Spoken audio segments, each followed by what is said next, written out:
The poem of the man God, the second year of the public life. Chapter 278.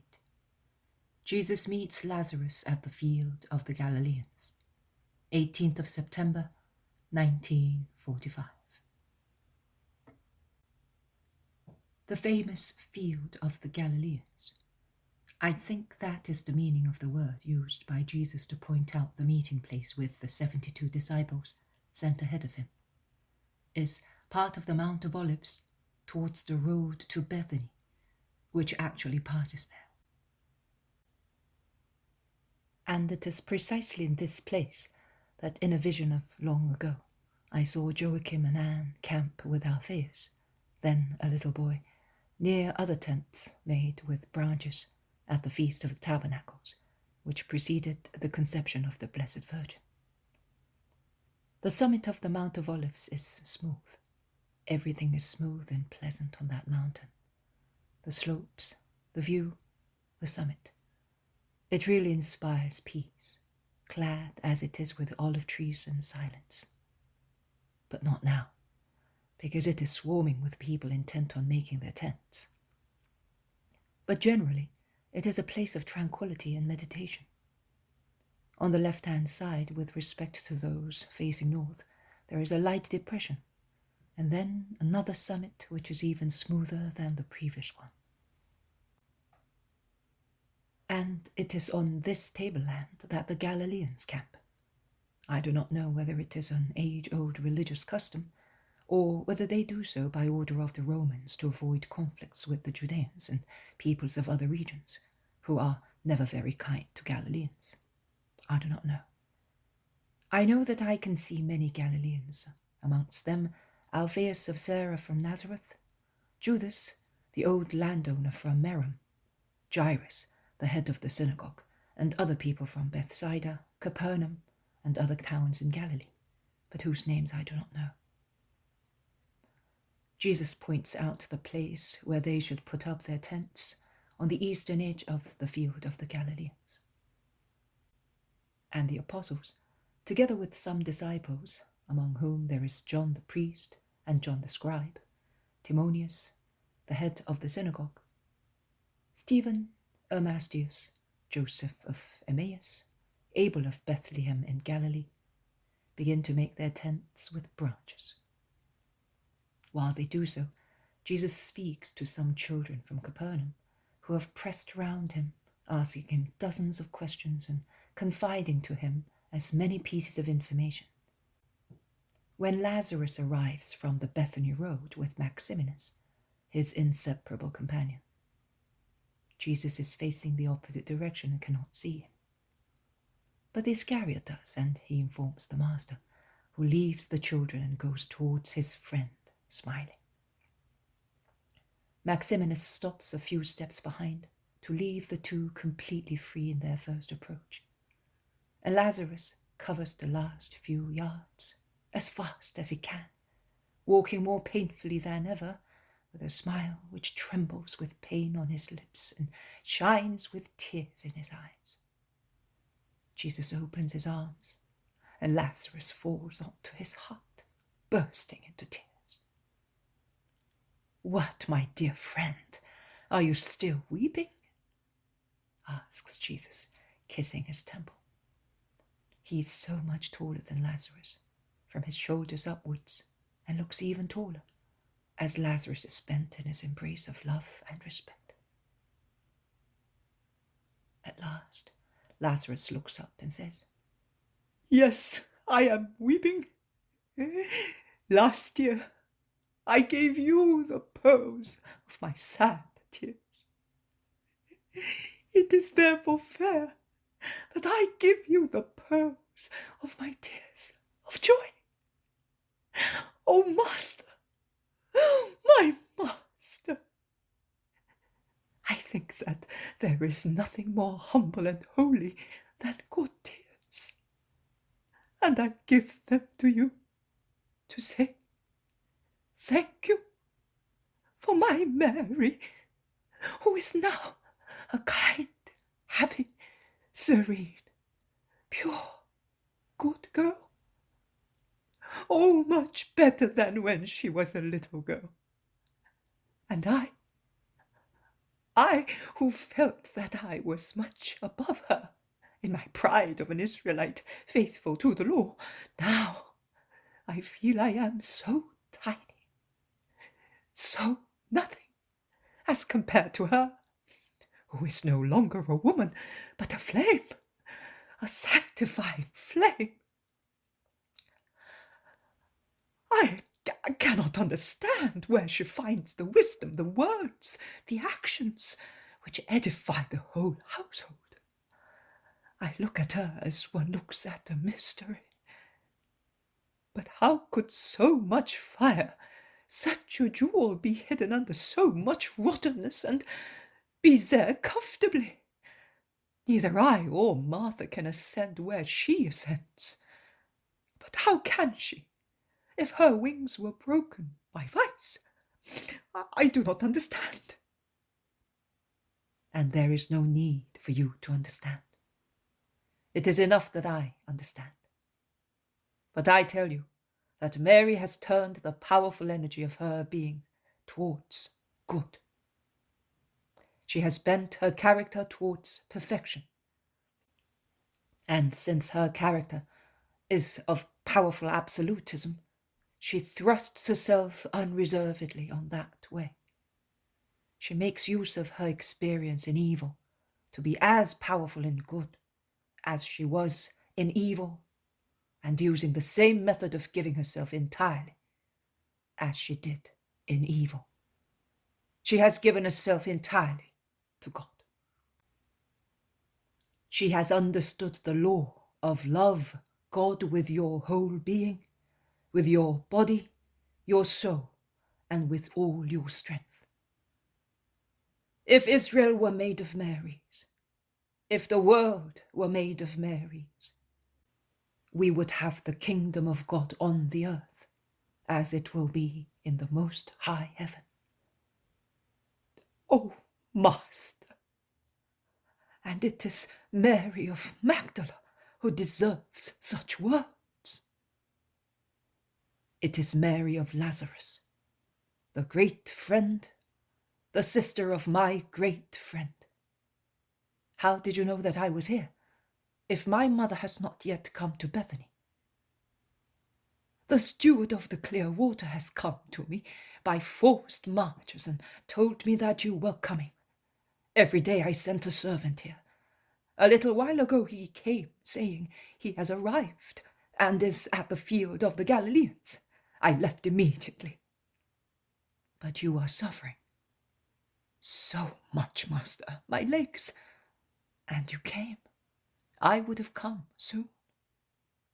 My anxiety to tell you my joy was tormenting me. I have had it in my heart for months. A letter? How can a letter say such things? I could not wait any longer. Will you come to Bethany?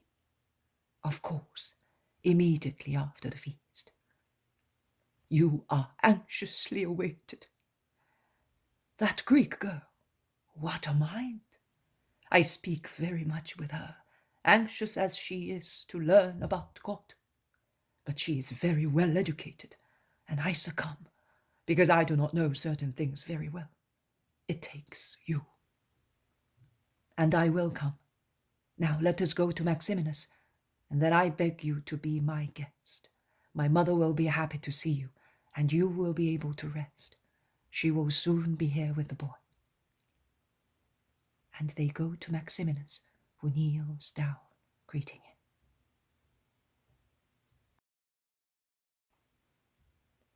The poem of the man God. The second year of the public life. Chapter 279. The 72 disciples report to Jesus what they have done. 19th of September, 1945. The 72 disciples come back at the long twilight of a clear October day with Elias, Joseph, and Levi. They are tired and covered with dust, but so happy.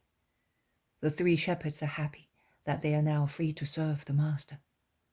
They are happy also because after so many years of separation, they are with their companions of long ago. The 72 are happy because they have accomplished their first mission satisfactorily. Their faces shine more than the little lamps which light up the little tents built for the large group of pilgrims. Jesus' tent is in the center, and under it there is the Blessed Virgin with Marcian, who helps her to prepare supper. Around it there are the tents of the apostles. Mary of Alphaeus is in the tent of James and Judas. Mary Salome and her husband are in John and James's. In the one near it, there is Susanna with her husband, who is not an apostle or disciple, officially, but he must have made a claim to stay there, since he granted his wife permission to be entirely of Jesus. Then, around them, there are the tents of the disciples, some of whom are with their families, some without. And those who are alone, as most of them are, have joined one or more companions. John of Endor has taken in the solitary Ermasteus, but he has endeavored to be as close as possible to Jesus' tent, so that Marciam often goes to him, taking one thing or another, and cheering him up with the words of an intelligent child who is happy to be with Jesus, Mary, and Peter, and at a feast as well. After supper, Jesus goes towards the slopes of the olive grove, and the disciples follow him all together. When they are far from the babble and the crowd, after praying together, they report to Jesus in greater detail than they were able to do before among those going and coming. And they are amazed and happy when they say, "Do you know, Master, that not only diseases, but also demons obeyed us because of the power of your name? What a wonderful thing, Master! We poor men were able to release a man from the dreadful power of a demon, only because you had sent us." And they tell of many cases which happened here or there. Only of one possessed, they say. His relatives, or rather his mother and neighbors, brought him to us by force. But the demon scoffed at us, saying, "I have come back here by his will, after the Nazarene had driven me out, and I will not leave him again, because he loves me more than he loves your master, and he looked for me." And with indomitable strength, he suddenly tore the man away from those who were holding him and hurled him down a precipice. We ran to see whether he had been dashed to pieces. He had not. He was running like a young gazelle, repeating curses and quips not really of this world. We felt sorry for his mother, but can the demon do all that? All that and much more, says Jesus sadly. Perhaps if you had been there. No. I admonished him. Go and do not relapse into your sin. But he did. He knew he wanted evil, and he agreed. He is lost. There is a difference between a man who is possessed the first time through his ignorance, and a man who wants to be possessed, knowing that by doing so he sells himself against the demon. But do not speak of him. He is a member cut off without hope. He is a volunteer of evil. Let us rather praise the Lord for the victories he granted you. I know the name of the culprit and the names of those who have been saved. I could see Satan fall from heaven like a thunderbolt through your merit joined to my name. Because I saw also your sacrifices, your prayers, the love with which you went towards unhappy people to do what I told you to do. You have acted with love, and God blesses you. Others will do what you do, but they will do it without love, and they will not get conversions. But do not rejoice because you have subdued spirits, but rejoice because your names are written in heaven. Never remove them from there. Master, when will those come who will not get conversions? Perhaps when you are no longer with us? Asks one of the disciples whose name I do not know. No, Agapo, any time. What? Also when you teach and love us? Yes, I will always love you, also when you are far from me. My love will always come to you, and you will perceive it. Oh, that is true. I perceived it one evening when I was vexed because I did not know how to reply to one who was asking me questions. I was on the point of running away shamefully. But I remembered your words. Be not afraid. You will be given at the right moment the words to be spoken.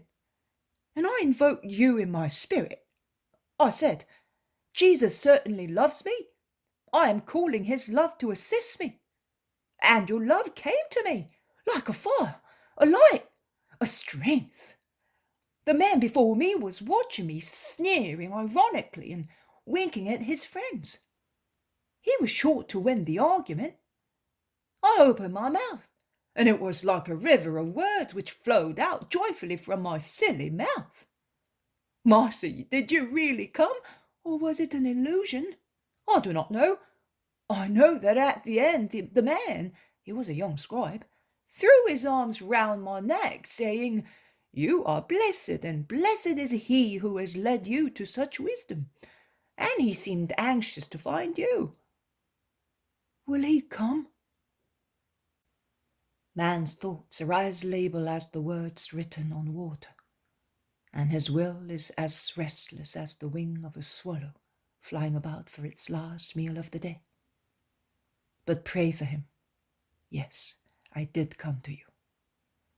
And Matthias and Timonius, and John of Endor, and Simon, and Samuel, and Jonah, they all had me. Some were conscious of my presence, some were not. But I was with you, and I shall be with those who serve me with love and truth forever and ever. Master, you have not yet told us whether among those who are present there will be someone without love. It is not necessary to know that.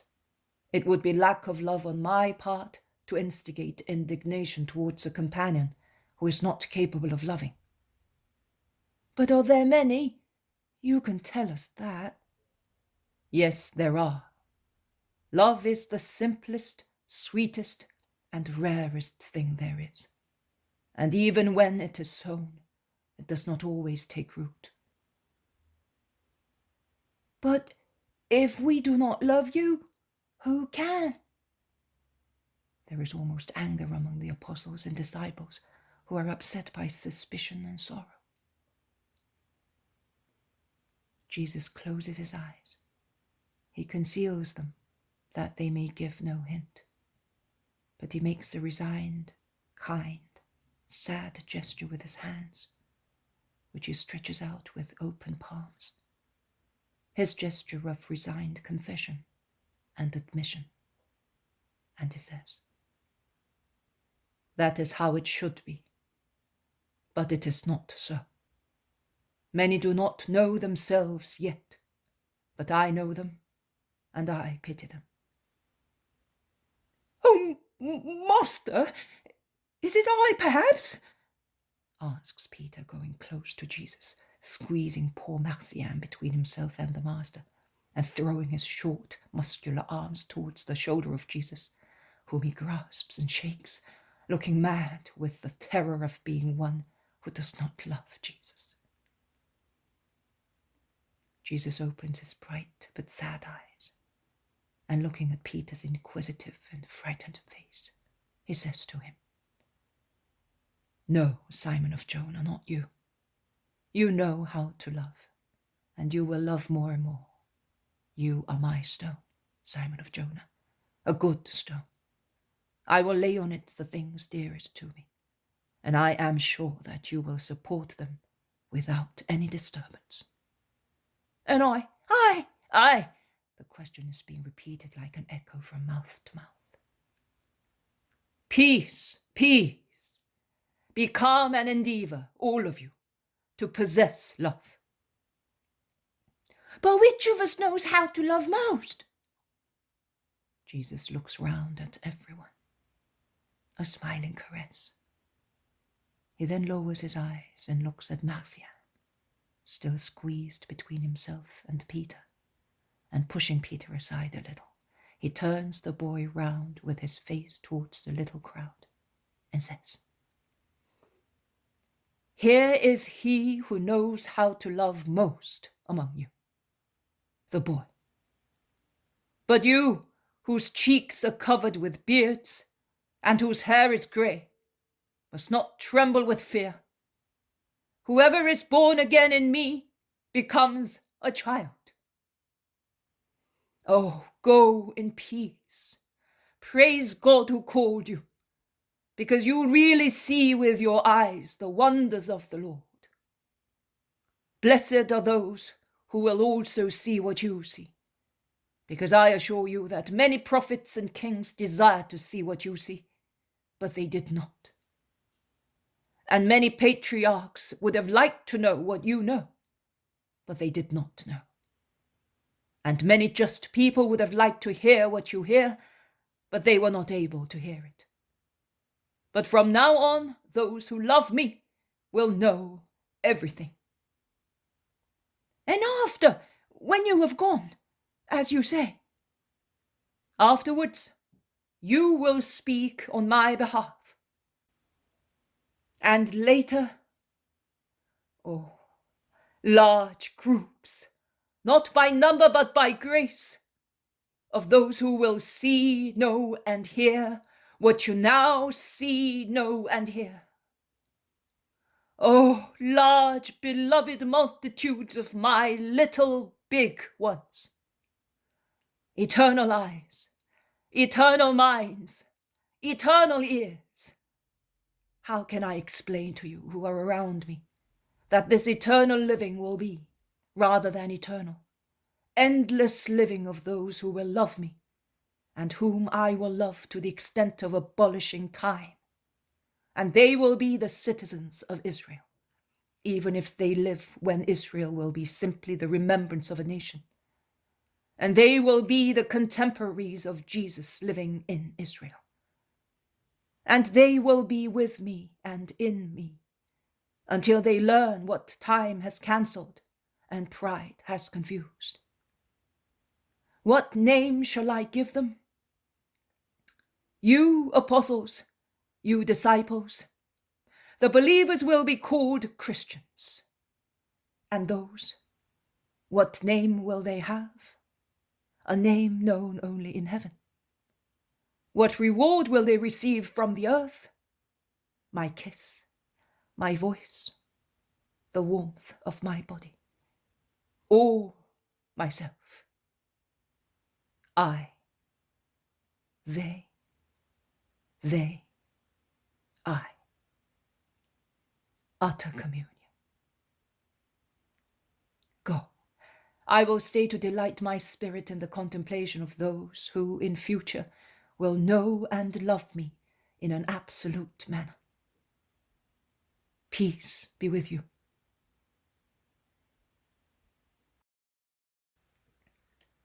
The poem of the man God, the second year of the public life, chapter 280, at the temple for the Tabernacles, 20th of September, 1945. Jesus is going to the temple. The male disciples precede him in groups. The women disciples follow him, also in groups, that is.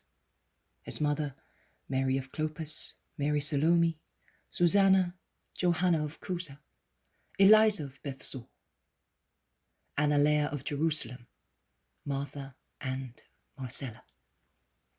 The Magdalene is not there. The 12 apostles and Marciam are around Jesus. Jerusalem is in the pomp of its solemn festivities. There are people in every street and from every country, singing, talking, whispering of prayers. The cursing of ass drivers, the weeping of children can be heard everywhere. And above all the confusion, there is the clear sky, visible between houses, and a pleasant sunshine which brightens up the colours of garments and enlivens the dying shades of pergolas and trees, glimpses of which can be caught here and there beyond the walls of closed gardens and terraces. Jesus at times meets acquaintances, and their greetings are more or less respectful according to the mood of the person he meets. Gamaliel, in fact, bows deeply, but superciliously, and stares at Stephen, who smiles at him from the group of disciples and whom Gamaliel calls aside, after bowing to Jesus, and says a few words to him. Stephen then goes back to his group. The salutation of Cleopas of Emmaus, the old head of the synagogue, is revering. He is on his way to the temple with his fellow citizens. As harsh as a curse is the reply of the Pharisee of Capernaum to Jesus' greeting. Johannan's peasants, led by their steward, greet Jesus by throwing themselves on the ground and kissing his feet in the dust of the road. The crowds are amazed and stop to watch the group of men who, at a crossroads, prostrate themselves with a cry at the feet of a young man, who is neither a Pharisee nor a famous scribe, who is neither a satrap nor a powerful courtier. And some ask who he is, and whisper spreads. He is the Rabbi of Nazareth, the one who is said to be the Messiah. Proselyte and Gentiles then crowd inquisitively, pressing the group against the wall, causing obstruction in the little square, until a group of ass drivers scatters them, shouting imprecations. But the crowd soon gathers again, separating women from men in a harsh, demanding manner, which is also a manifestation of faith. Everybody wishes to touch Jesus' garment, say a word to him, ask him questions.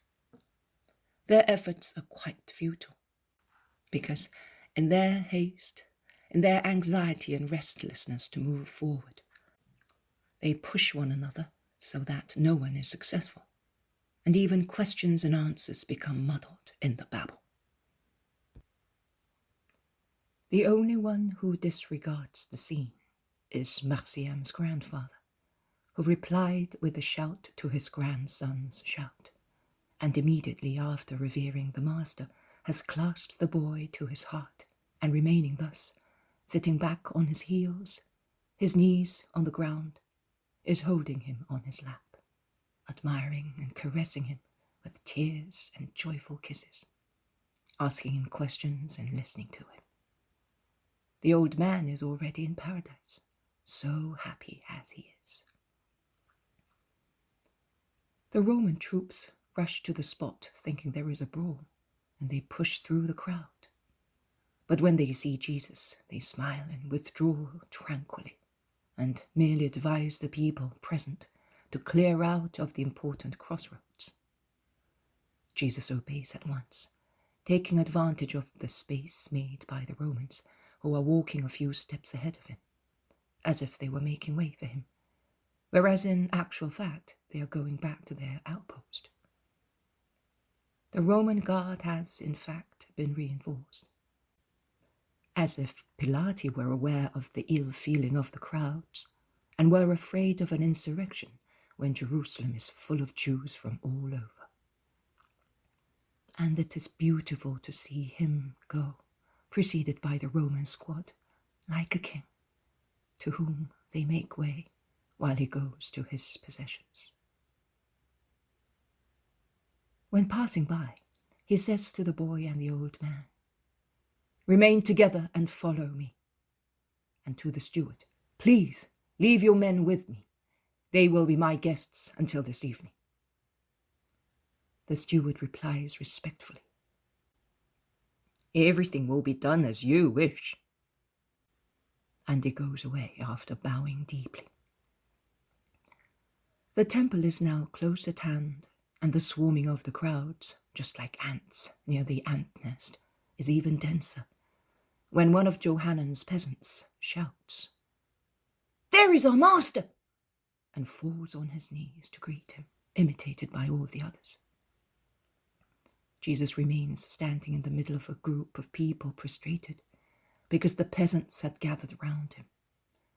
He turns round, looking towards the place pointed out by the peasant, and meets the glance of a Pharisee, pompously dressed, whom I have already seen, but I do not know where. Johanna, the Pharisee, is with other people of his caste, a heap of precious clothes of fringes, buckles, sashes, phylacteries, all larger than common ones. Johanan looks at Jesus attentively, a glance of mere curiosity, but not disrespectful. Nay, his salutation is a stiff one, just a slight inclination of the head, but it is a greeting to which Jesus replies respectfully.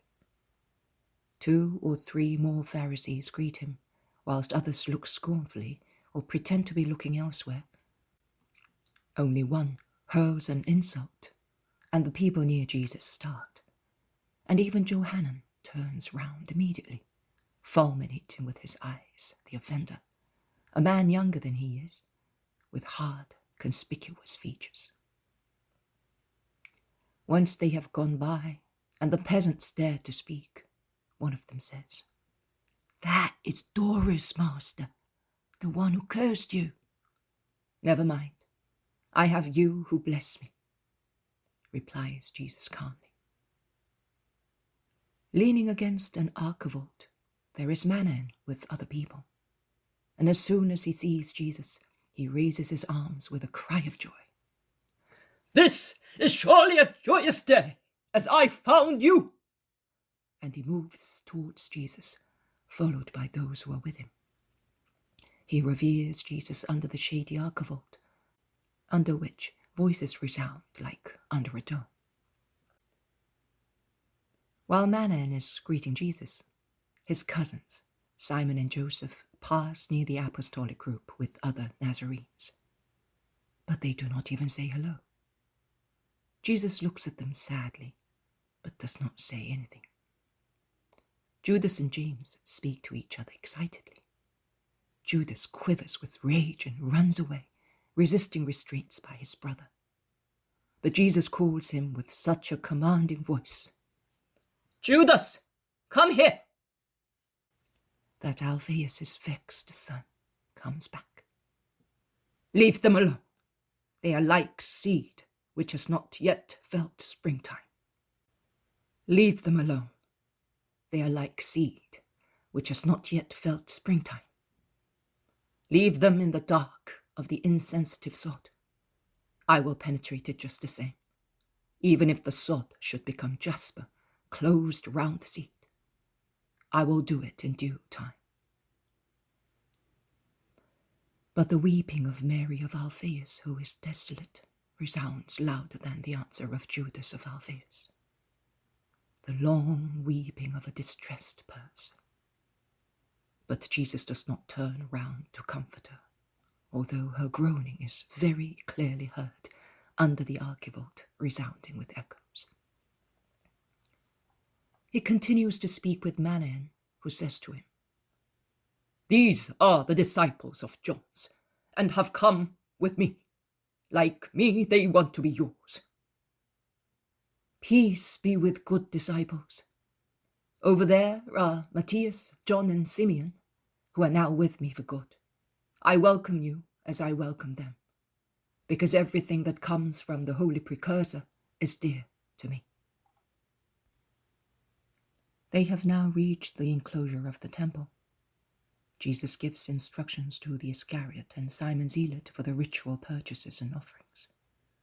He then calls John, the priest, and says to him, "Since you come from this place, make arrangements to invite some Levites whom you know to be worthy of becoming acquainted with the truth, because this year I can really celebrate a joyful feast. Never again will the day be so pleasant." "Why, my lord?" asks John the scribe. "Because I have you around me, all of you, either with your visible presence or with your souls." "But we shall always be, and many more with us," state the Apostle John emphatically. and everybody echoes him.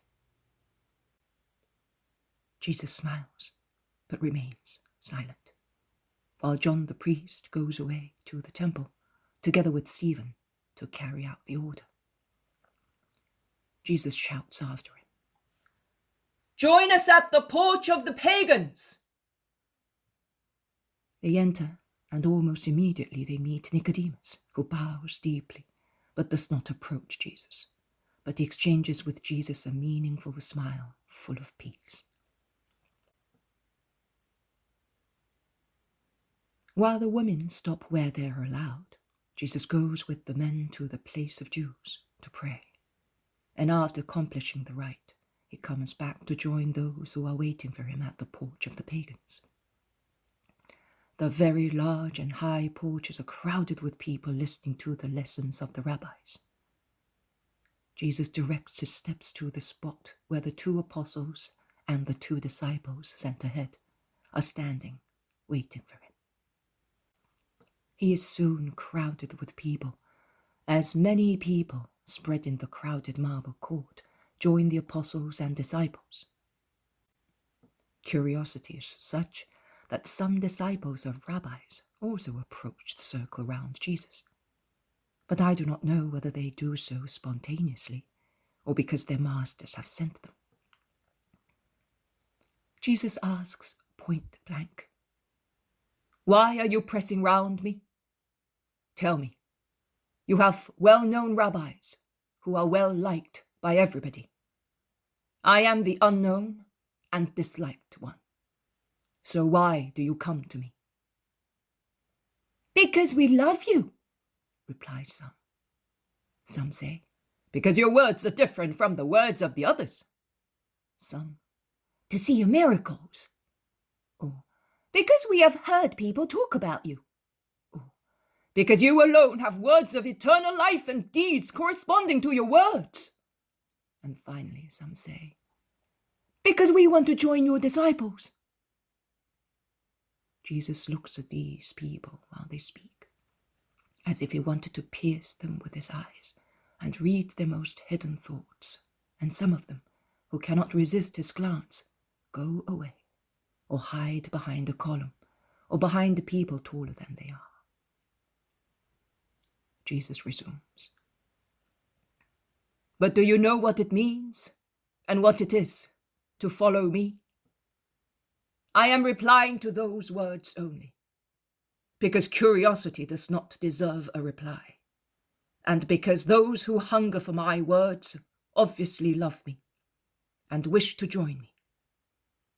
So, those who have spoken from 2 groups, curious people whom I disregard, and volunteers whom I wish to acquaint with the severity of that vocation. To follow me as a disciple means renouncing all affections for one only love, mine. The selfish love for oneself, the guilty love for riches, sensuality, or power, the honest love for one's wife, the holy love for one's father and mother, the deep love for and of children and brothers, must all yield to my love, if one wishes to be mine.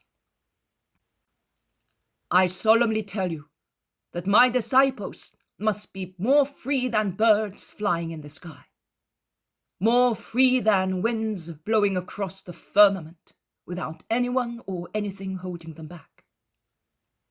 They must be free, with no heavy chains, with no ties of material love, without even the thin cobwebs of the slightest barrier.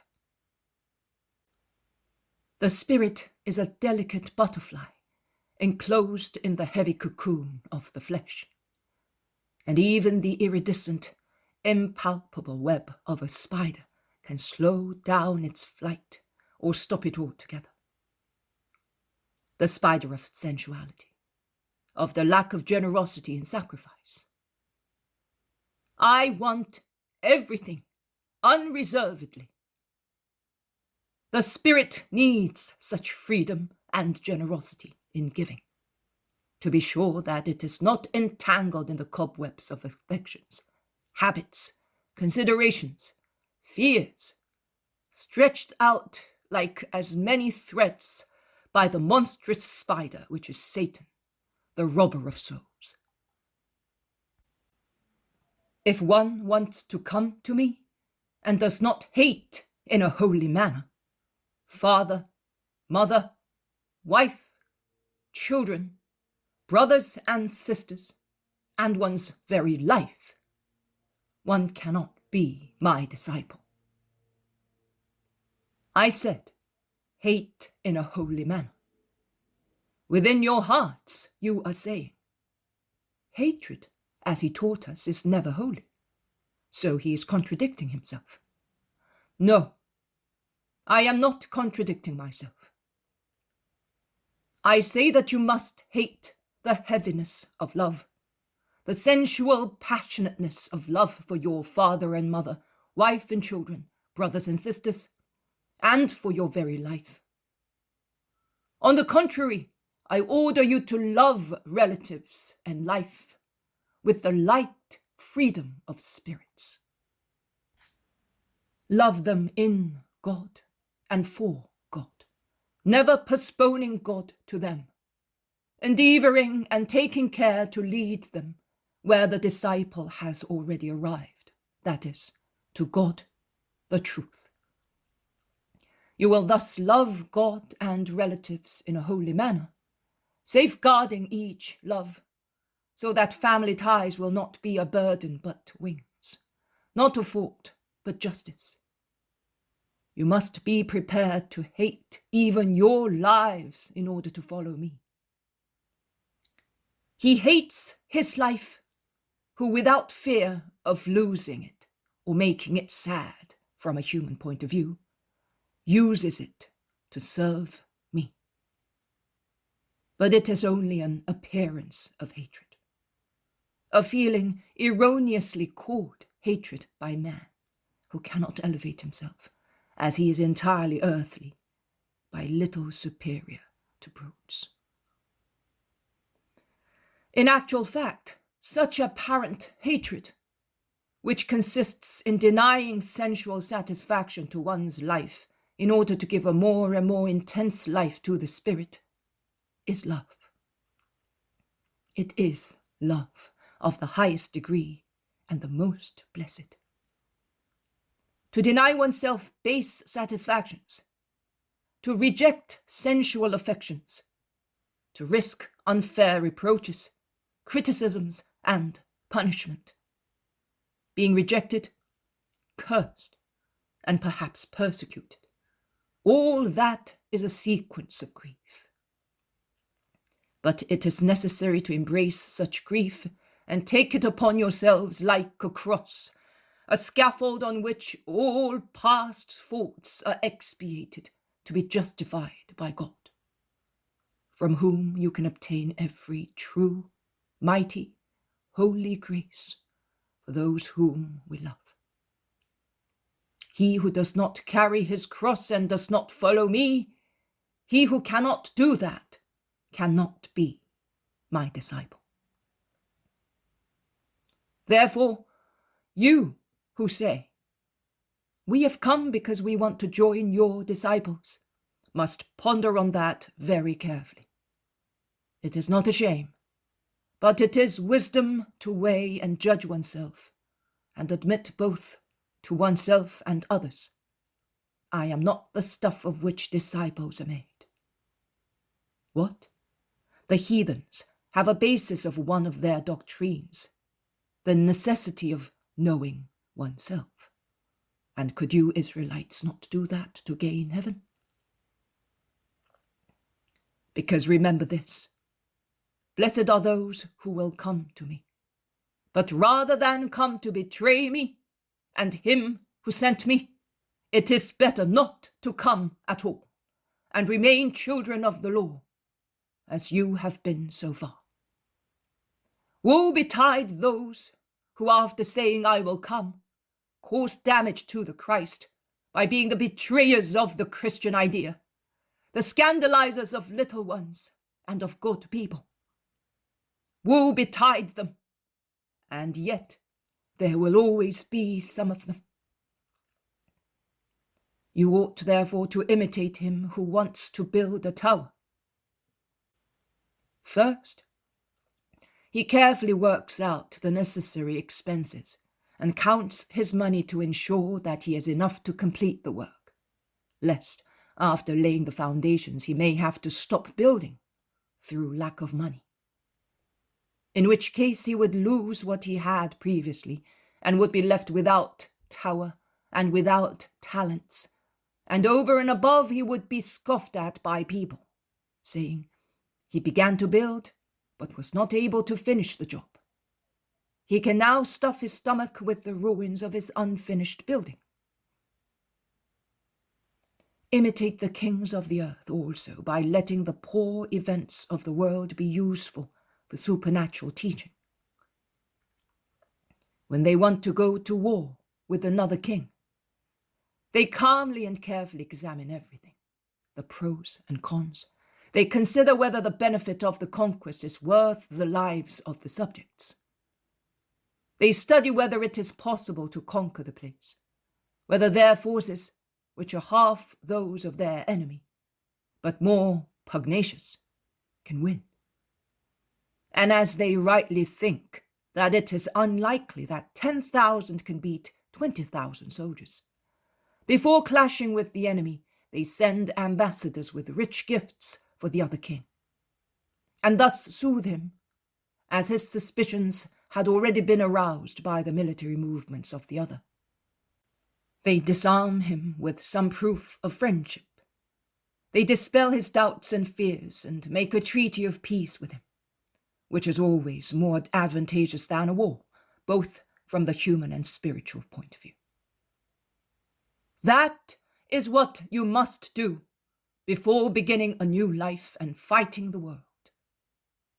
Because to be my disciple implies going against the stormy and violent trend of the world, of flesh and of Satan. And if you feel that you do not have the courage to renounce everything for my sake, do not come to me, because you cannot be my disciples. All right, what you say is true, agrees a scribe who has mingled with the crowd. But if we divest ourselves of everything, with what shall we serve you? The law contains commandments which are like money, which God has given man, so that, by making use of it, he may buy eternal life. You say, renounce everything, and you mention father, mother, riches, honors. God has given us those things also, and through Moses he has told us to use them in a holy way, in order to appear just in the eyes of God. If you take everything away from us, what will you give us? True love, as I said, Rabbi. I give you my doctrine, which does not take one iota away from the old law, but perfects it.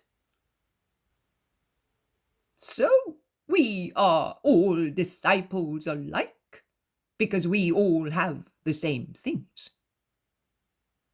We all have them according to the Mosaic law, but not everybody has them according to the law perfected by me, according to love.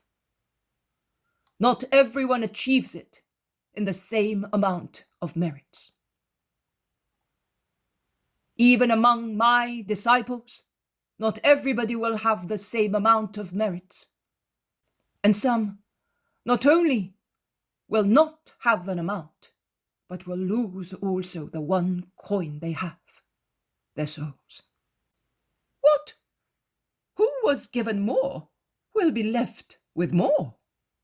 Your disciples, or rather your apostles, are following you in your mission, and are aware of your ways of behaving, and have had very much.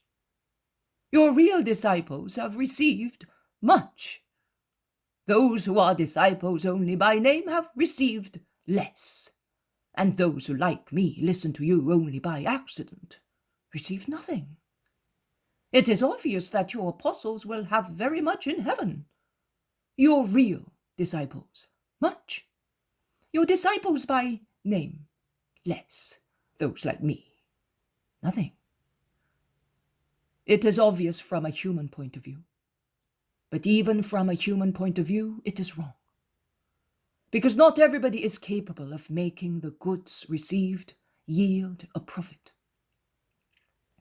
Listen to this parable and forgive me if my lesson is too long, but I am a swallow of passage, and I stop in the house of the Father only for a little while, as I came for the whole world, and also because this little world, which is the temple of Jerusalem, will not allow me to interrupt my flight and remain where the glory of the Lord calls me.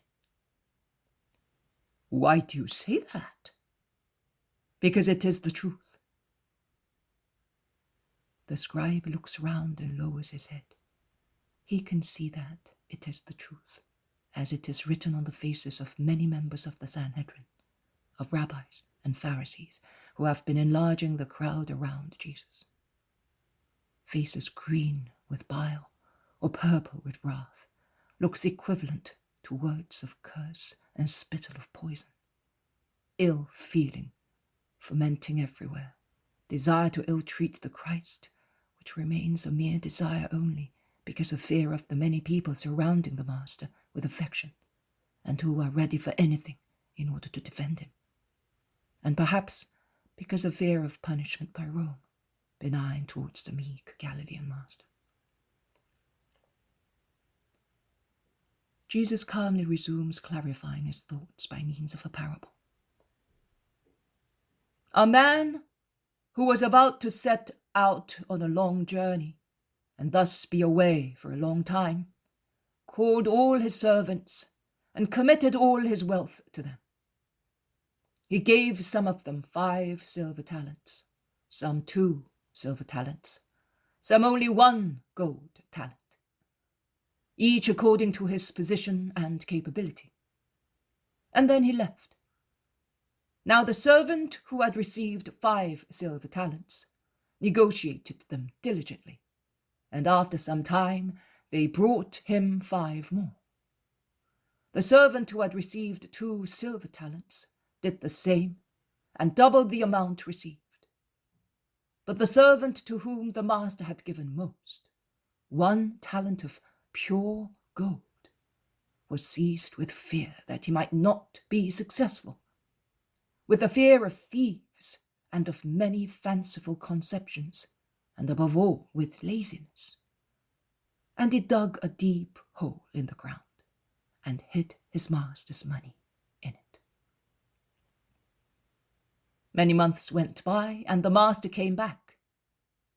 He immediately called his servants to give back the money committed to them.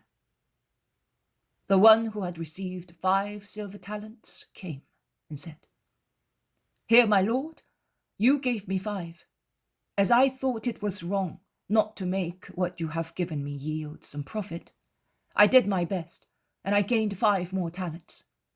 I was not able to do more." "Well, very well, my good, faithful servant. You have been faithful, willing, and honest in little. I will give you authority over much. Come and join in your master's happiness." Next came the man of 2 talents and said, "I have taken the liberty of making use of your money to your own profit. Here is the account of how I used the money. See, there were 2 talents. Now there are 4. Are you glad, my lord?" And the master gave the good servant the same reply given to the first one. Last came the one who enjoyed the greatest confidence of the master, and had received a gold talent from him. He took it out of the casket and said, "You gave me the greatest value, because you know that I am wise and loyal. As I know that you are uncompromising and exacting, and will not tolerate loss of your money, but if misfortune befalls you, you make it up with those who are close to you, In actual fact, you reap where you have not sown, and you harvest where you have not scattered seed, and you do not remit a penny to your banker or to your steward for any reason whatever. Your money must be as much as you say. Now, as I was afraid of reducing the value of this treasure, I took it and hid it. I trusted nobody, not even myself. I have now dug it up and I give it back to you. Here is your talent. Oh, unjust, lazy servant! Really, you have not loved me, because you have not known me, and you have not loved my welfare, because you left it inactive. You have betrayed the confidence I had in you, and you belie, accuse, and condemn yourself by yourself. You knew that I reap where I have not sown, and I harvest where I have not scattered seed. Why, then, did you not ensure that I could reap and harvest? Is that how you come up to my confidence? Is that how you know me? Why did you not take the money to a banker, so that I might draw it on my return with its interest? I diligently instructed you how to do that, and you, silly, lazy servant, took no heed of what I told you. Your talent and everything else will be taken off you and given to the man of the 10 talents. But he already has 10, while this man is deprived of it, they objected. And that is right. He who has and works with what he has will be given more, and even in excess. But he who has nothing, because he did not want anything, will be deprived also of what was given to him.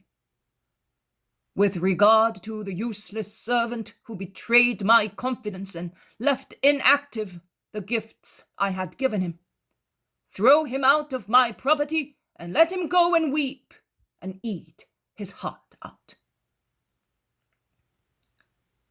This is the parable. As you see, Rabbi, he who had most was left with less, because he did not deserve to keep the gift of God.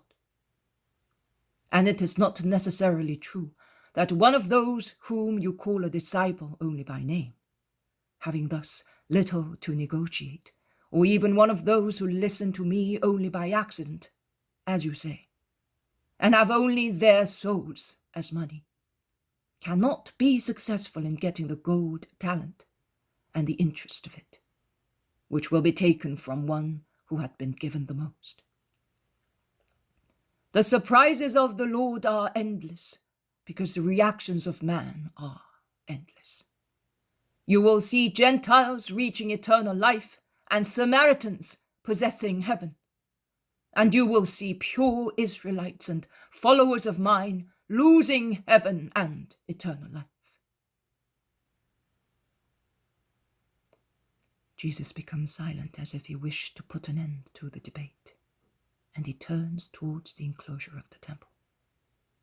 But a doctor of the law, who had sat down listening gravely under the porch, gets up and, standing in his way, asks him, "Master, what must I do to gain eternal life? You have replied to others. Please, reply to me as well." Why do you want to tempt me? Why do you want to lie? Are you hoping that I may say something different from the law, because I add brighter and more perfect ideas to it? What is written in the law? Tell me. What is the first commandment of the law? You shall love the Lord your God with all your heart, with all your soul, with all your strength, with all your intelligence. You shall love your neighbor as yourself. Your reply is correct. Do that, and you will have eternal life. And who is my neighbor? The world is full of good and of wicked people. known and unknown, friendly and hostile to Israel, which is my neighbor.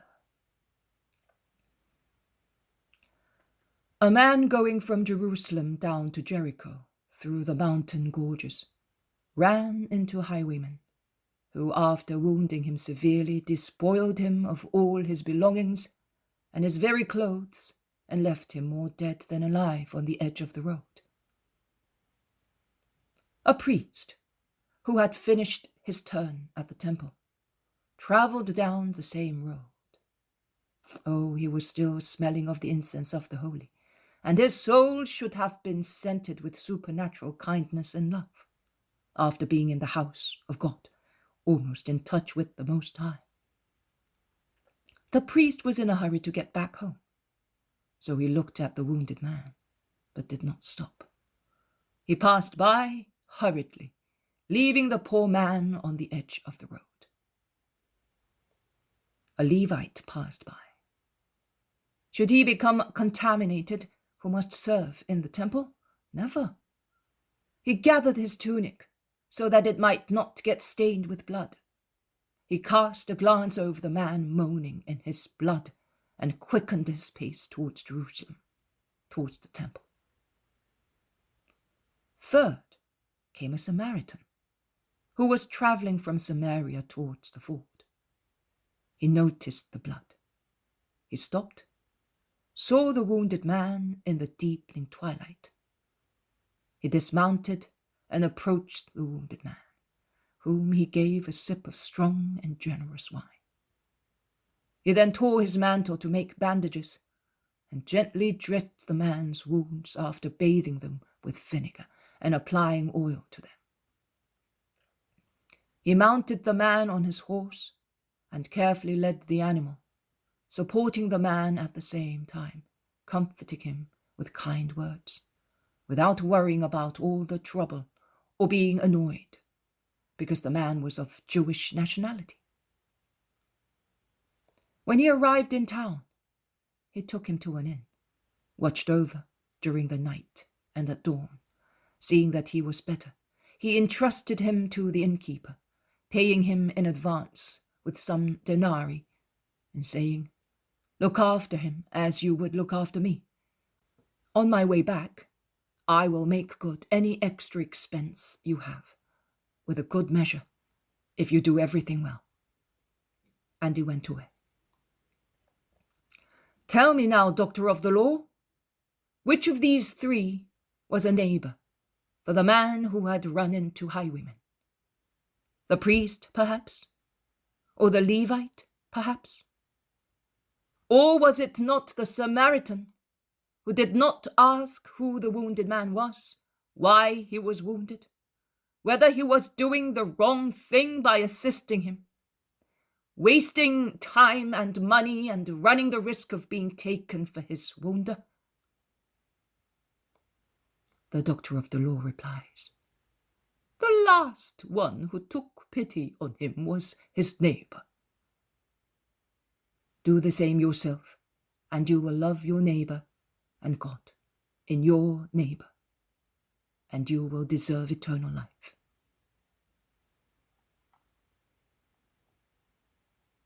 Nobody dares speak, and Jesus takes advantage of the situation to join the women waiting for him near the enclosure and return to town with them.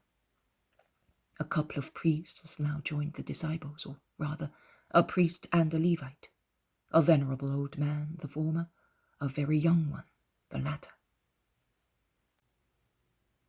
Jesus is now speaking to his mother, having Marciam in the middle, between himself and her, and he asks her, "Did you hear me, mother?" "Yes, son, and my sadness had been added to Mary of Clopas. She wept a little before entering the temple." "I know, mother, and I know why. But she must not weep, but pray." "Oh, she prays so much. In the past nights in her tent, while her sons were sleeping, she prayed and wept. I could hear her through the thin partition of the branches. To see Joseph and Simon only a few steps away, so close and yet so divided. And she's not the only one to weep. Johanna, who seems so tranquil, has been weeping with me. Why, Mother? Because Cusa is behaving very oddly. At times he seconds her in everything. At times he opposes her in everything. If they are alone where no one can see them, he is the usual exemplary husband. But if there are other people of the court, naturally, with him, then he becomes dictatorial and disdainful of his meek wife.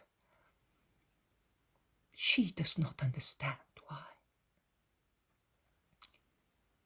I can tell you, Cusa is Herod's servant. Understand me, Mother. Servant. I will not tell Johanna not to hurt her, but that is what he is. When he is not afraid of being blamed or jeered at by his sovereign, he is good Cusa.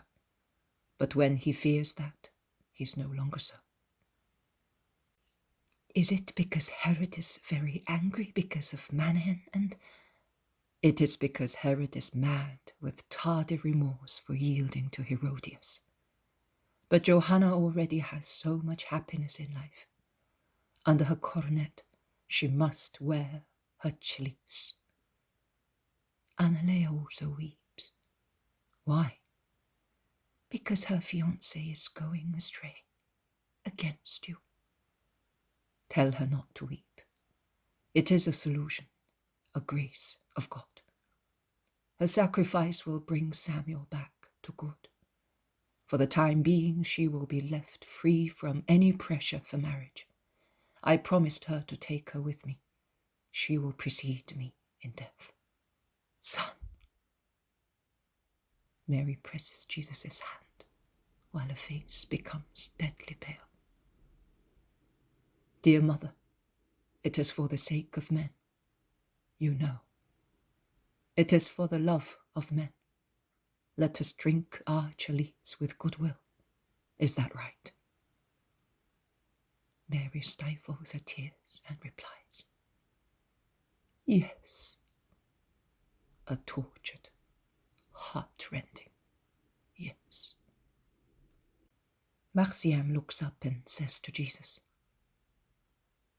why do you say these dreadful things which grieve Mother? I will not let you die. I will defend you as I defended the lambs.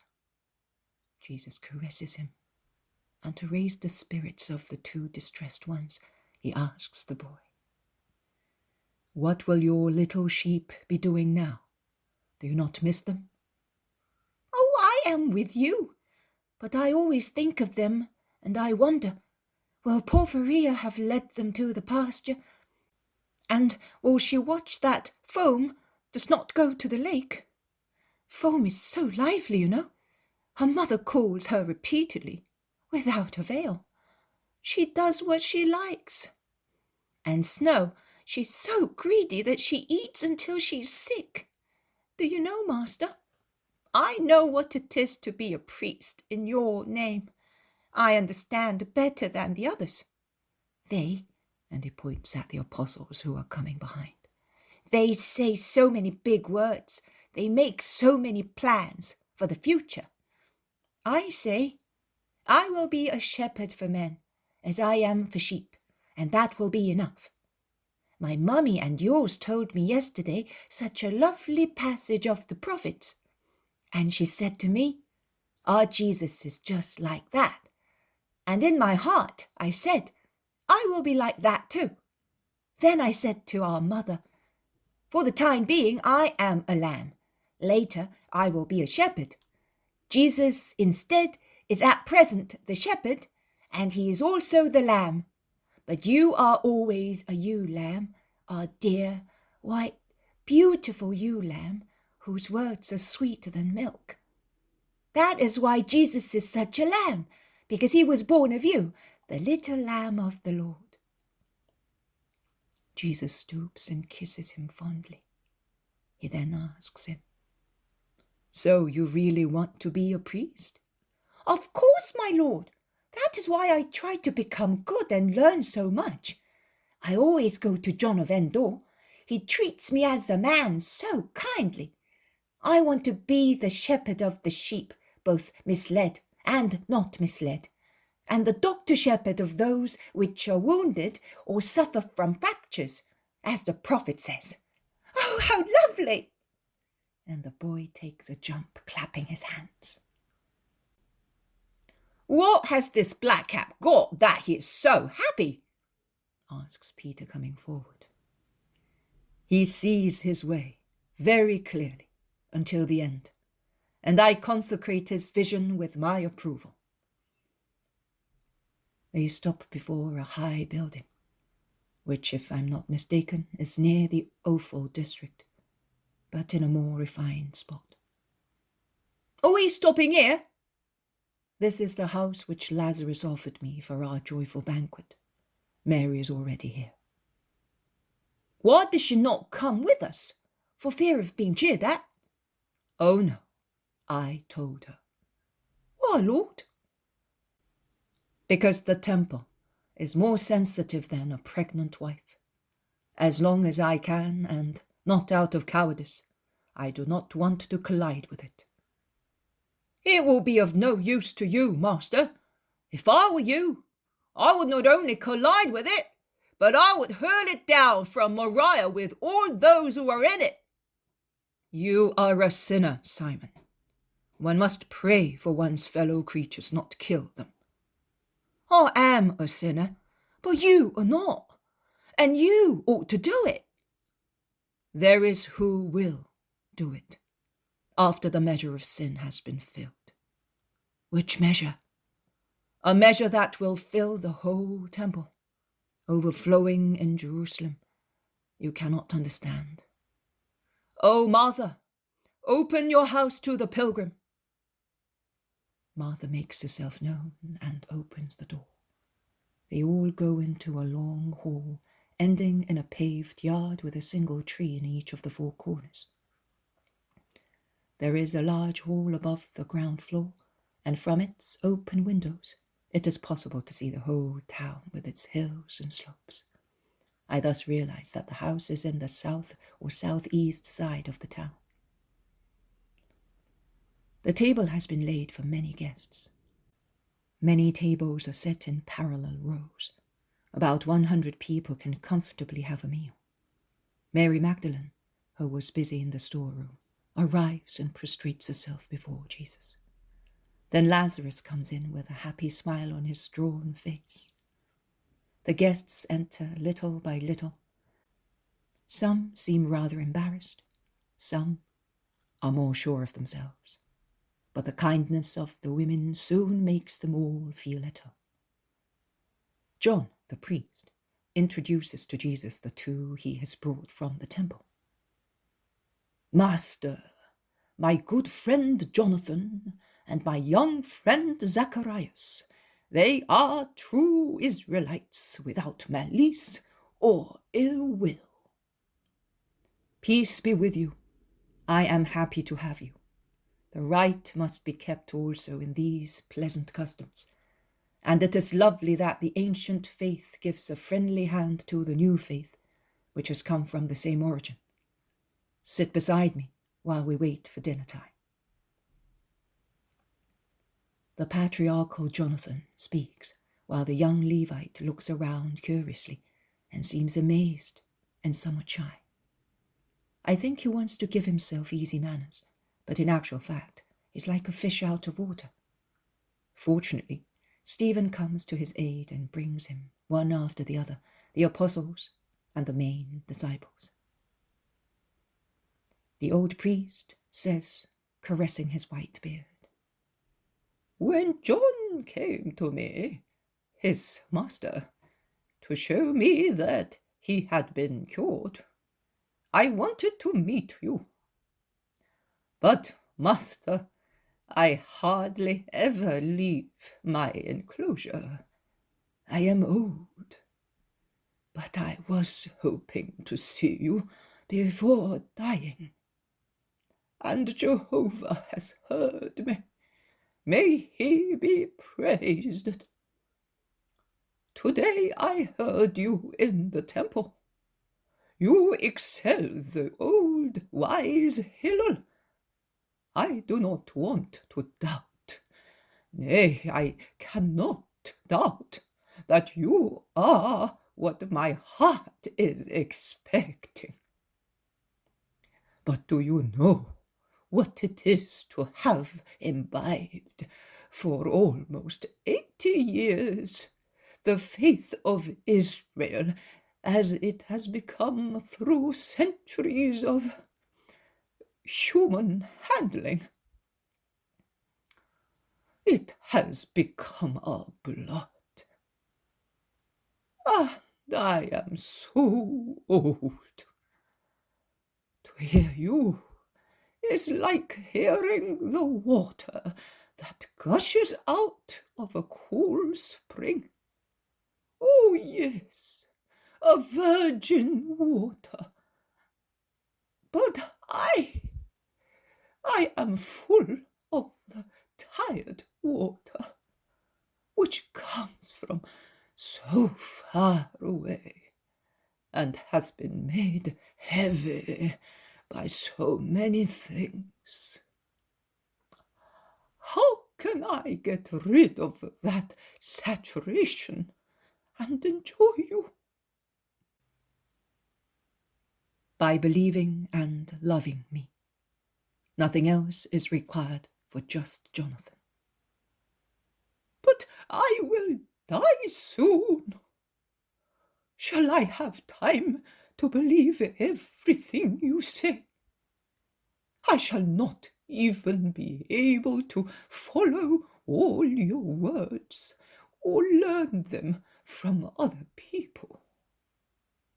Then you will learn them in heaven. Only a damned soul dies to wisdom, but he who dies in the grace of God draws life and lives in wisdom. Whom do you think I am? You can but be the expected one, whom the son of my friend Zacharias foreran. Did you meet him? He was a relative of mine. Oh, so you are a relative of the Baptist? Yes, priest. He is dead, and I cannot say poor man, because he died faithful to justice after accomplishing his mission, and because, oh, the dreadful times we live in, is it not better to go back to Abraham? Yes, but more dreadful times will come, priest. Do you think so? Rome, eh? Not only Rome. Guilty Israel will be the first cause. It is true. God is striking us. We deserve it. But also Rome. Have you heard of the Galileans killed by Pilate while they were offering a sacrifice? Their blood mingled with the victims, close to the very altar. Yes, I heard about it. All the Galileans begin to riot because of that act of tyranny.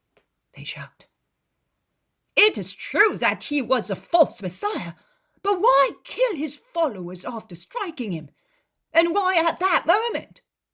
Were they bigger sinners, perhaps?" Jesus brings about peace and then says, You are asking whether they were bigger sinners than many other Galileans, and whether that is why they were killed. No, they were not. I tell you solemnly that they paid, and many more will pay, if you do not turn to the Lord. If you do not do penance You will all perish alike, both in Galilee and elsewhere. God is indignant with his people, I tell you. You must not think that those who have been struck are the worst. Each of you should examine and judge himself, and no one else. Also the 18 people on whom the Tower of Siloam fell and killed them were not the most guilty in Jerusalem. I tell you, do penance if you do not want to be crushed as they were, also in your souls. Come, priest of Israel, the meal is ready. It is your duty to offer and bless the food, because a priest is always to be honored for the idea which he represents and calls to our minds. And it is your duty, because you are a patriarch among us, and we are all younger than you are. No, master, no, I cannot do that in your presence. You are the Son of God. You do offer incense before the altar, and do you perhaps not believe that God is there? Yes, I do believe that with all my strength. Well, then, if you are not afraid of offering in the presence of the most holy glory of the Most High, why should you be afraid in the presence of the Merciful One, who took upon himself human flesh to bring to you also the blessing of God before night comes to you? Oh, you people of Israel do not know that I covered with the veil of flesh my unendurable divinity, so that man might approach God and not die thereof. Come, believe, and be happy. I revere in you all the holy priests, from Aaron down to him who will be the last priest of Israel with justice. You, perhaps, because priestly holiness really is languishing among us, like a forsaken plant.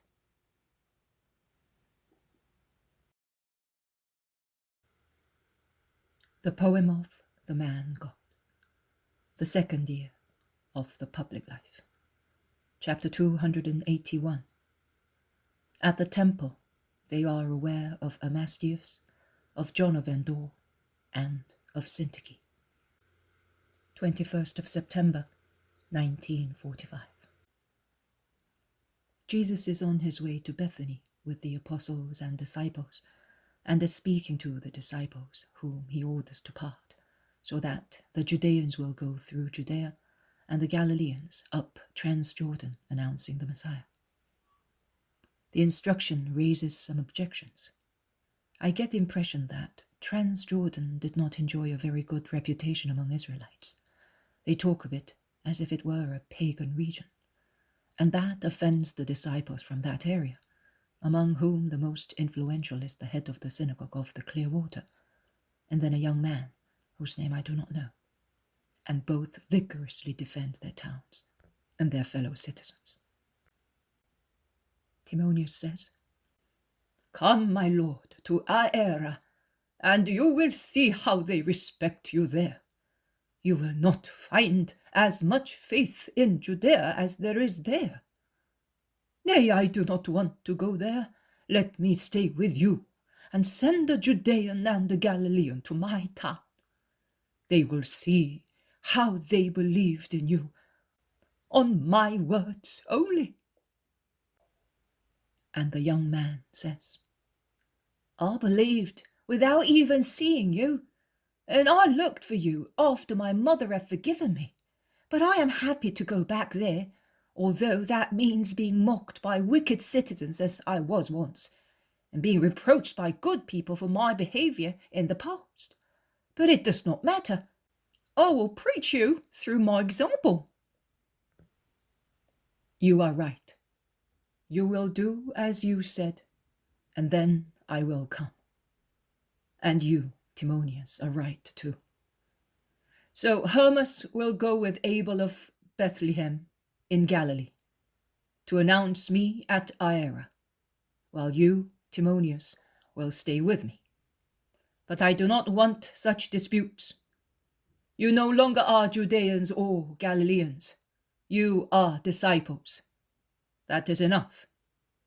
That name and your mission make you all equal with regard to birthplace, rank, everything.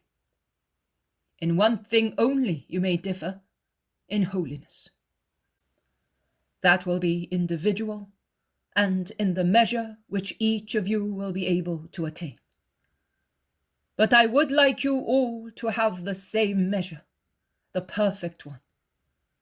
See the apostles? They were divided like you by race and other things. Now, after a little over a year of instruction, they are simply the apostles. Do the same. And as among you, priests are together with old sinners, and rich people with former beggars, and young men with old venerable people, cancel likewise divisions brought about by belonging to this or that region. By now you have one fatherland only, heaven.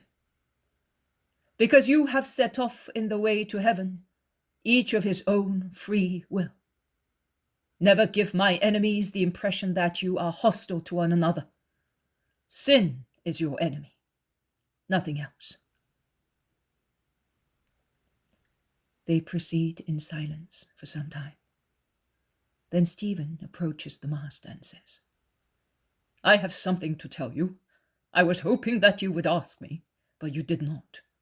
Yesterday, Gamaliel spoke to me. I saw him. Are you not asking me what he told me?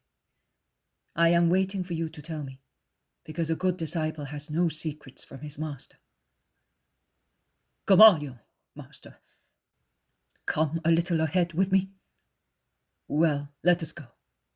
But you could have spoken in the presence of everybody. They move away a few yards. Stephen, blushing, says, I must give you a piece of advice, master. Forgive me. If it is good, I will accept it. Tell me.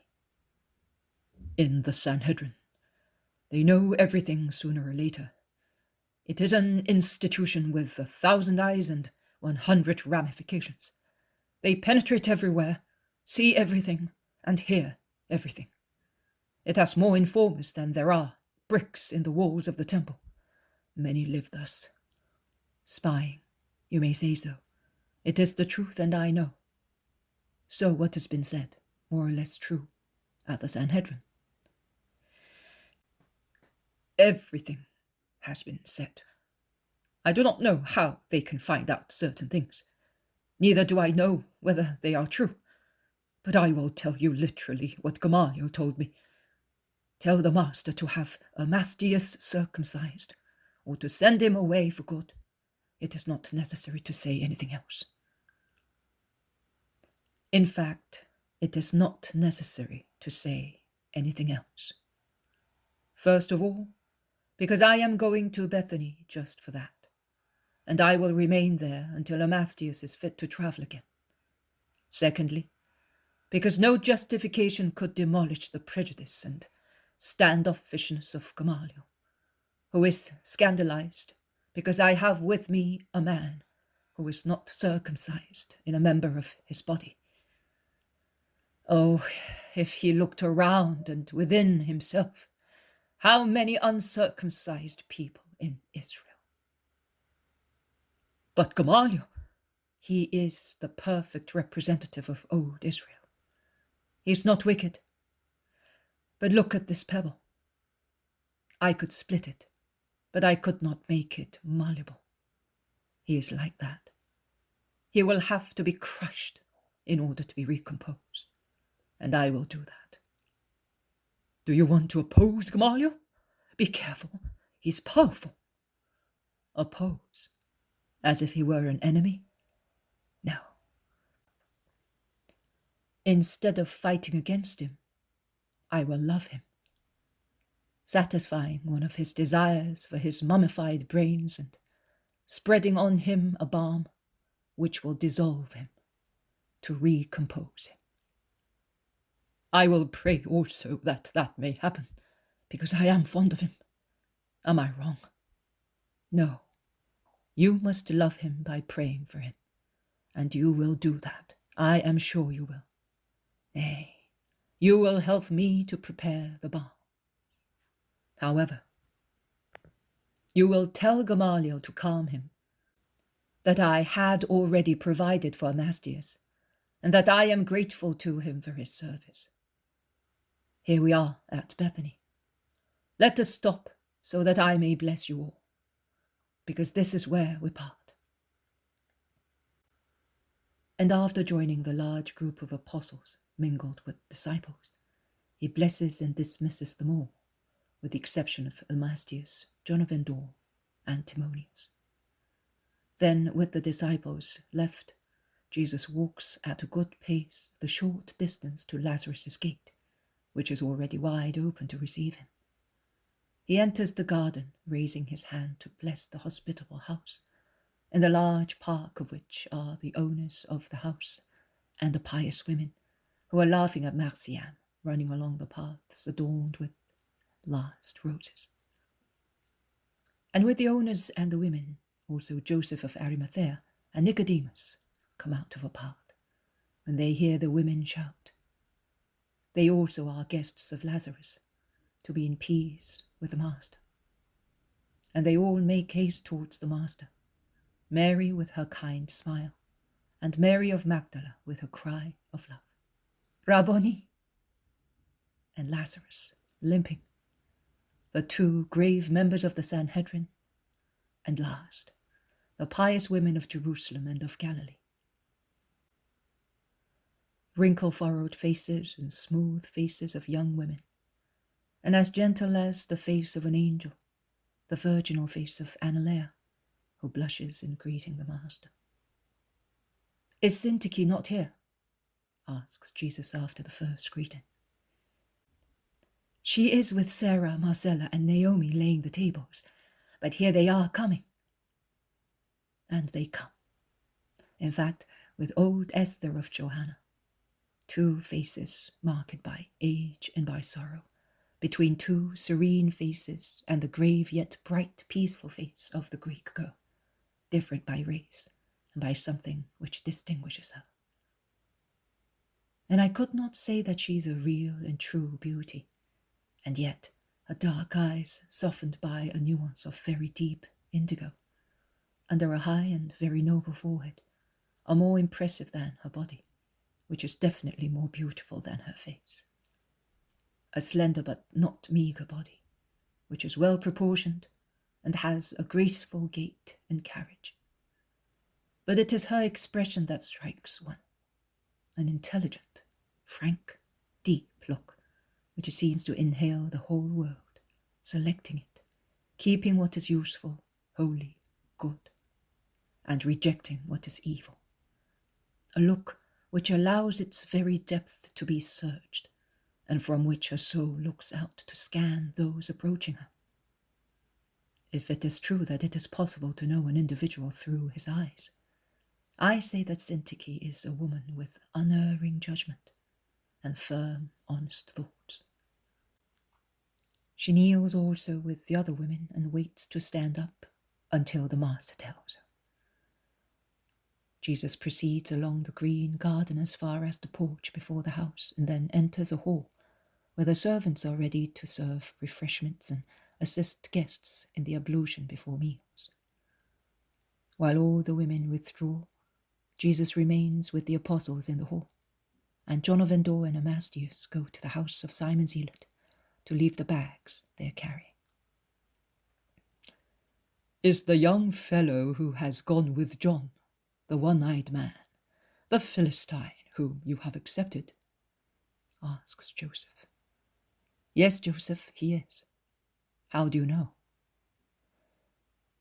Master, Nicodemus and I have been wondering for some days how we know and how, unfortunately, the others of the temple know about it.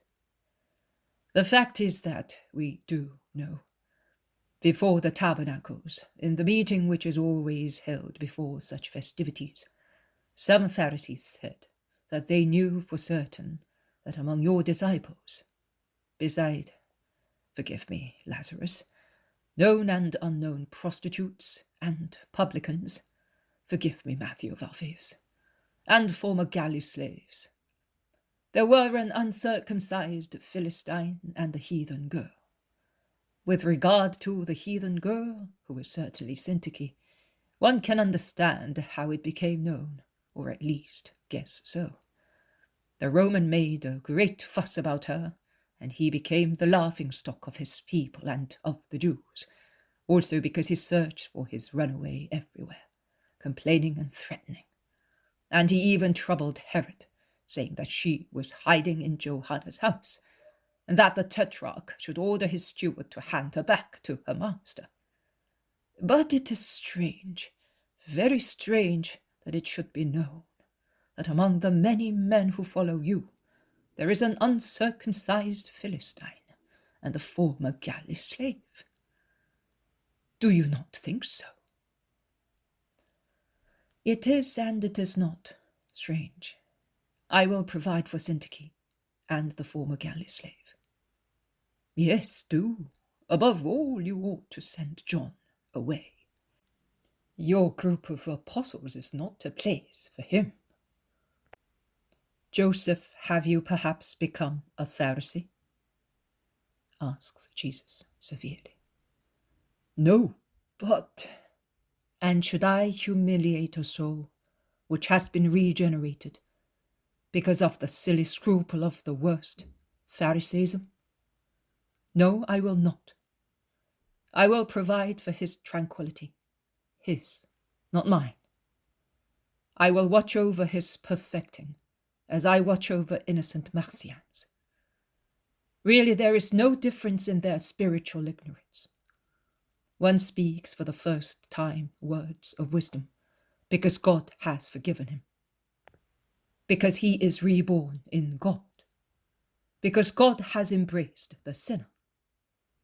The other speaks the same words, passing from a forlorn childhood to a boyhood, watched over by the love of man, beside the love of God, and opens his soul to the sun like a corolla, and the sun enlightens him with himself, his son, God. And one is about to speak his last words. Can your eyes not see that he is wearing himself out with penance and love? Oh, I would really like to have many Johns of Endor in Israel and among my servants.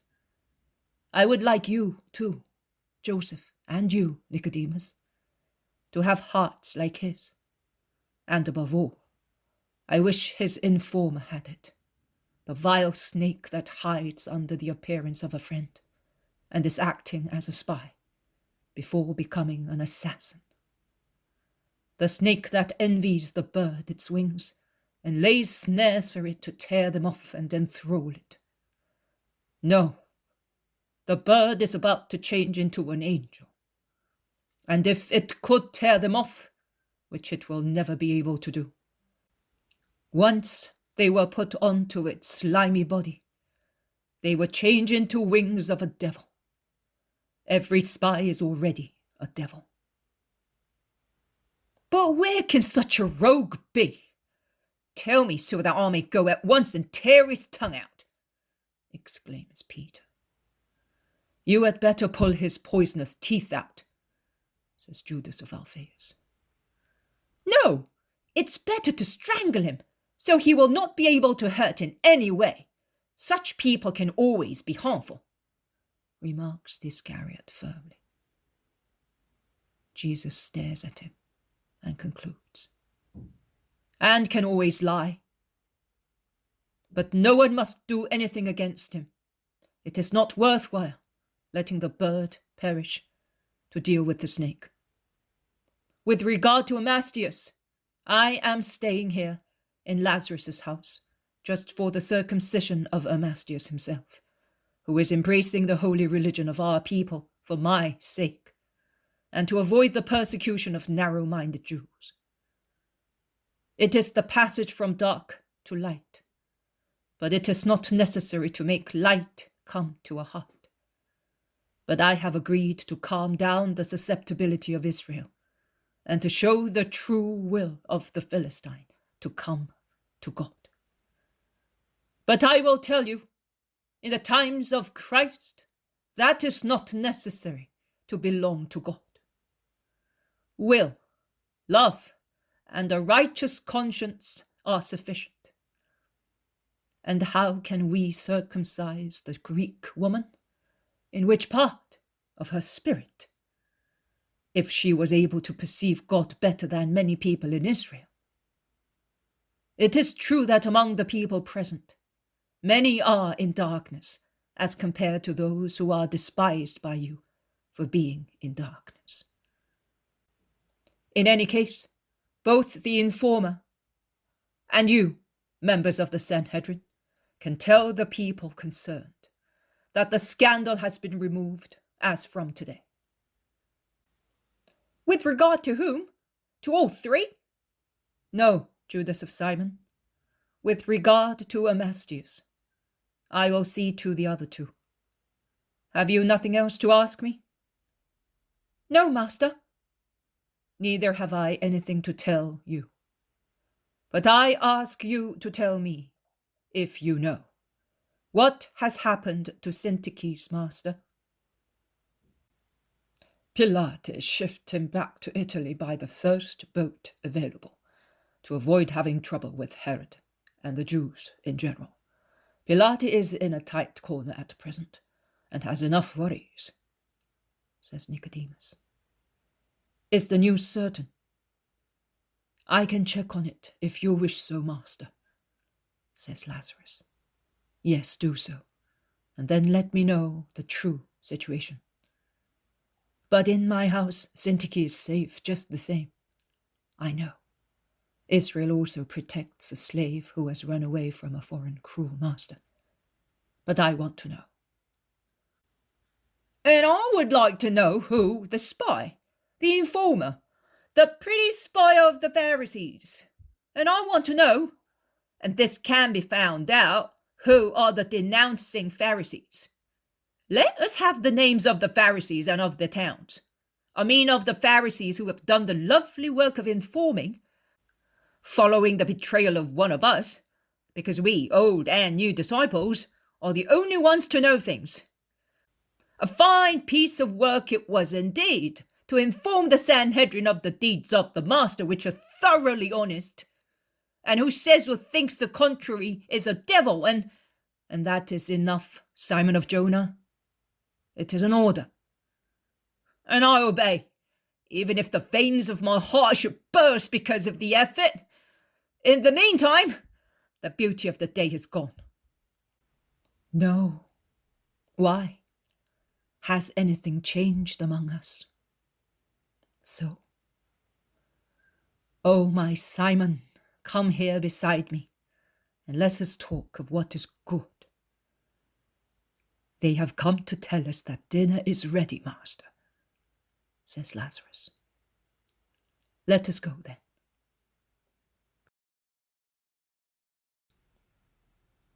The poem of the man God, the second year of the public life. Chapter 282. Syntyche Speaks in Lazarus' house.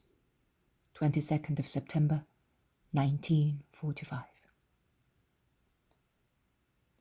Jesus is sitting in the porched courtyard, which is inside the house in Bethany, the courtyard which I saw crowded with disciples on the morning of Christ's resurrection.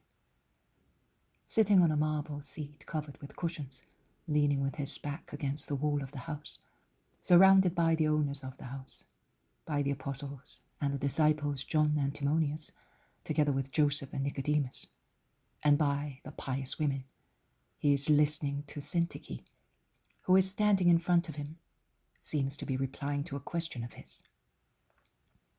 All the people present are more or less interested and are listening in various postures, some sitting on benches, some on the floor, some standing or leaning against the columns or the wall.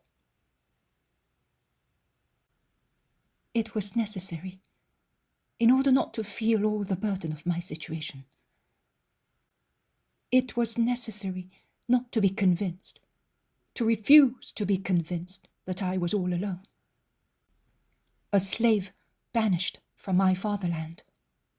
It was necessary to think that my father, mother, brothers, and the so fond and kind Ishmini were not lost forever, and that, even if the whole world persisted in separating us, just as Rome had divided and sold us like baggage animals, although we were free citizens, a place would gather us all together again in the next life. I had to think that our life is not only matter to be chained. On the contrary, it has a free power that no chain can bind, except the voluntary one to live in moral disorder and in material revel. You call that sin. Those who were my light in my night as a slave give it a different definition, but they also agree that a soul nailed to a body by wicked corporal passions will not reach what you call the kingdom of God, and we call living together with the gods in Hades. It is therefore necessary to abstain from falling into materialism and strive to achieve freedom from the body, procuring for oneself a heritage of virtue in order to possess a happy immortality and be reunited to those whom one loves. And I could but think that the souls of the dead are not prevented from helping the souls of the living, so that a daughter could feel her mother's soul close to her, and see her face and hear her voice speaking to the daughter, who could reply, "Yes, mother, so that I may come to you. Yes, not to upset you. Yes, not to make you weep. Yes, in order not to darken Hades where you are in peace. For all that I will keep my soul free. It is the only thing which I possess, and which nobody can take away from me. And I want to preserve it pure, so that I may reason according to virtue." It was freedom and joy to think thus, and that is what I wanted to think, and act accordingly, because it is only a half and sham philosophy to think one way and then act in a different one. To think thus was to rebuild a fatherland also in exile, an intimate fatherland with its altars, faith, teaching, affections, in one's ego.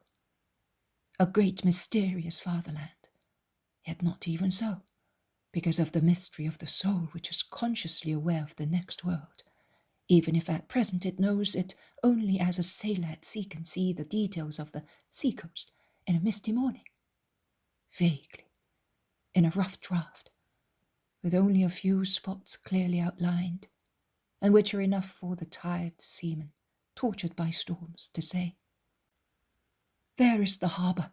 Peace is over there." The fatherland of souls, the place of our origin, the place of life. Because life is generated by death. Oh, I could understand only half of that until I heard one of your words. Later, it was as if a sunbeam struck the diamond of my thought. Everything became enlightened, and I understood to what extent the Greek masters were right, and how later they became confused, as they lacked one datum, only one, to solve the theorem of life and death. The datum was the true God, the Lord and Creator of everything existing. May I mention him with my heathen lips? Of course I may, because I come from him like everybody else. Because he gifted the minds of all men with intelligence, and the wiser ones with a superior intelligence, whereby they seem demigods with a superhuman power.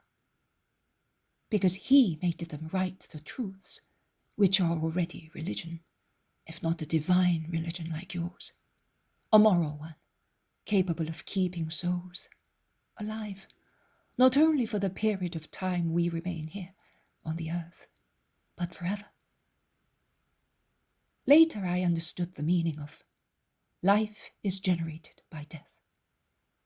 He who said that was like one not completely drunk, whose intelligence had already become dullish. He spoke a sublime word, but did not understand it fully. Forgive me my pride, Lord. I understand more than he did, and I have been happy since that moment. What did you understand? That our present life is but the embryonal beginning of life, and that true life begins when death gives birth to us, to Hades as a heathen, to eternal life as a believer in you. Am I wrong? You are right, woman, approves Jesus. Nicodemus interrupts. But how did you hear of the Master's words? He who is hungry seeks food, sir. I was looking for my food. I was a reader, and as I was learned with a good voice and pronunciation, I was in a position to read much in the libraries of my masters. But I was not yet satisfied. I could feel that there was something else beyond the walls decorated with human science. And as a prisoner looking for gold, I hammered with my knuckles. I forced doors open to get out, to find. When I came to Palestine with my last master, I was afraid I was going to fall into darkness. I was going instead towards the light. The words of the servant at Caesarea were like as many blows with a pick, which demolished the walls, making wider and wider breaches through which your word came in.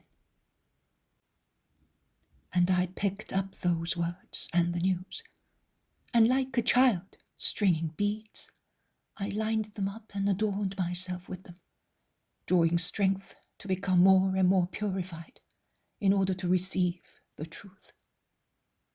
I felt that by purifying myself, I would find it, even on this earth. At the cost of my life, I wanted to be pure to meet the truth, wisdom, divinity. My Lord, I am speaking foolish words. They are looking at me as if they were thoroughly confounded. But you asked me. Speak, go on speaking. It is necessary. I resisted external pressure with strength and moderation. I could have been free and happy according to the world if I had wanted. But I would not barter knowledge for pleasure, because it is of no avail to have other virtues without wisdom. He, the philosopher, said, justice, moderation, and strength, separated from knowledge, are like painted scenery, but virtues befitting slaves, without anything firm and real. I wanted to have real things. The master, an imbecile, used to speak of you in my presence. Then the walls seemed to become a veil. It was enough to want to tear the veil and join the truth. I did it. You did not know what you were going to find, says the Iscariot. I knew how to believe that the God rewards virtue. I did not want gold, or honours, or physical freedom. No, not even that. But I wanted the truth. I asked God for that, or to die. I wanted to be spared the humiliation of becoming an object, and even more, of agreeing to become one. Renouncing everything which is corporal in looking for you, O Lord, because a research through senses is never perfect. As you noticed when seeing you, I ran away, deceived as I was by my eyes. I abandoned myself to God who is above us and within us, and informs souls of himself. And I found you, because my soul led me to you. Yours is a heathen soul, remarks once again the Iscariot. But a soul always has something divine within itself, particularly when it has striven to become preserved from error. It therefore tends to things of its own nature. Are you comparing yourself to God? No. Why do you say that then? What? Are you a disciple of the Master, asking me, a Greek woman and only recently freed? Do you not listen to him when he speaks? Or is the ferment in your body such that it blunts your mind? Does he not always say that we are the children of God? So we are God's if we are the children of the Father, of his and our Father, of whom he always speaks to us. You may reproach me for not being humble, but not for not believing or not paying attention. So, you think that you are worth more than I am? Do you think that you have learned everything from your Greek books? No, neither one nor the other. But the books of wise men, wherever they come from, have given me the minimum necessary to support myself. I do not doubt that an Israelite is worth more than I am, but I am happy with the destiny which comes to me from God. What else could I wish for? In finding the Master, I found everything. And I think that was my destiny, because I really see a power watch over me, and it has fixed a great destiny for me, and I have done nothing but comply with it, as I feel it is a good one. Good? You have been a slave, and of cruel masters. If the last one, for instance, had recaptured you, how could you have complied with your destiny, you very wise woman? Your name is Judas, is it not? Yes, and so? And so, nothing. I want to remember your name beside your irony. Bear in mind that irony is not advisable, even in virtuous people. How would I have complied with my destiny? Perhaps I would have killed myself. Because in certain cases, it is better to die than to live. Although the philosopher says that that is not right, and it is impious to procure welfare by oneself, because only the gods have the right to call us to stay with them. And this waiting for a sign of the gods to do it has always kept me from doing it, even in the chains of my sad fate. But now, in being recaptured by my filthy master, I would have seen the supreme sign, and I would have preferred to die rather than live. I, too, have my dignity, man. And if he recaptured you now, you would still be in the same situation. Now I would not kill myself. Now I know that violence against the flesh does not injure the spirit that does not consent. I would now resist until I were bent by force and killed by violence, because I would take that as a sign from God, that through such violence he would call me to himself. And I would now die tranquilly, knowing that I would be only losing what is perishable. You have replied very well, woman, says Lazarus, and Nicodemus gives his approval as well. Suicide is never allowed, says the Iscariot. Many are the things which are forbidden, but the prohibition is not complied with. But Syntyche, you must consider that, as God has always guided you, so he would have prevented you from doing violence to yourself. Go now. I will be grateful to you if you look for the boy and bring him here, says Jesus kindly. The woman bows to the ground and goes away. They all follow her with their eyes. Lazarus whispers, "She's always like that. I fail to understand how what in her has been life is instead death for us Israelites. If you still have the chance of examining her again, you will see that whilst Hellenism corrupted us, though we already possessed wisdom, it saved her. Why?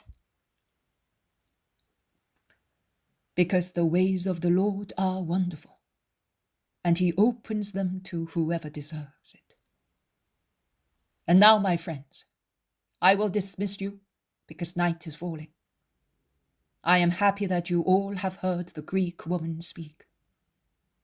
As you have ascertained that God reveals himself to the best people, you must conclude that it is hideous and dangerous to exclude all those who are not Israelites from the people of God. Bear that in mind for the future. Do not grumble, Judas of Simon. And you, Joseph, do not have unjustified scruples. None of you are contaminated for approaching a Greek woman. Make absolutely sure that you do not approach or give hospitality to the devil. Goodbye, Joseph. Goodbye, Nicodemus. Will I be able to meet you again while I am here? Here is Marcia. Come, boy, say goodbye to the heads of the Sanhedrin. What do you say to them? Peace be with you. And I also say, pray for me at the hour of incense. You have no need for that, child. But why just at that hour? Because the first time I entered the temple with Jesus, he spoke to me of the evening prayer. Oh, it is so beautiful. And will you pray for us? When? I will pray in the morning and in the evening, that God may preserve you from sin during the day and the night. And what will you say, my child? I will say, Most High Lord, let Joseph and Nicodemus be true friends of Jesus. And that will be enough, because he who is a true friend does not grieve his friend. And he who does not grieve Jesus is sure to possess heaven. May God preserve you thus, child, says the two members of the Sanhedrin, caressing him. They then greet the Master, the Blessed Virgin, and Lazarus individually, and all the others in a body, and go away.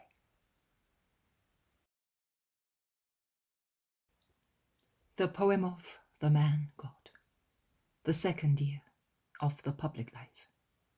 Chapter 283. The mission of 4 apostles in Judea. 23rd of September, 1945. Jesus is on his way back from an apostolic trip in the neighborhood of Bethany. It must have been a short trip, because they're not carrying any food bags. They are speaking to one another, saying, "The idea of Solomon, the boatman, was a good one, Master, wasn't it?" "Yes, it was." The Iscariot, of course, disagrees with the others. "I do not see much good in it. He gave us what is no longer of any use to him as a disciple. There is no reason why he should be praised."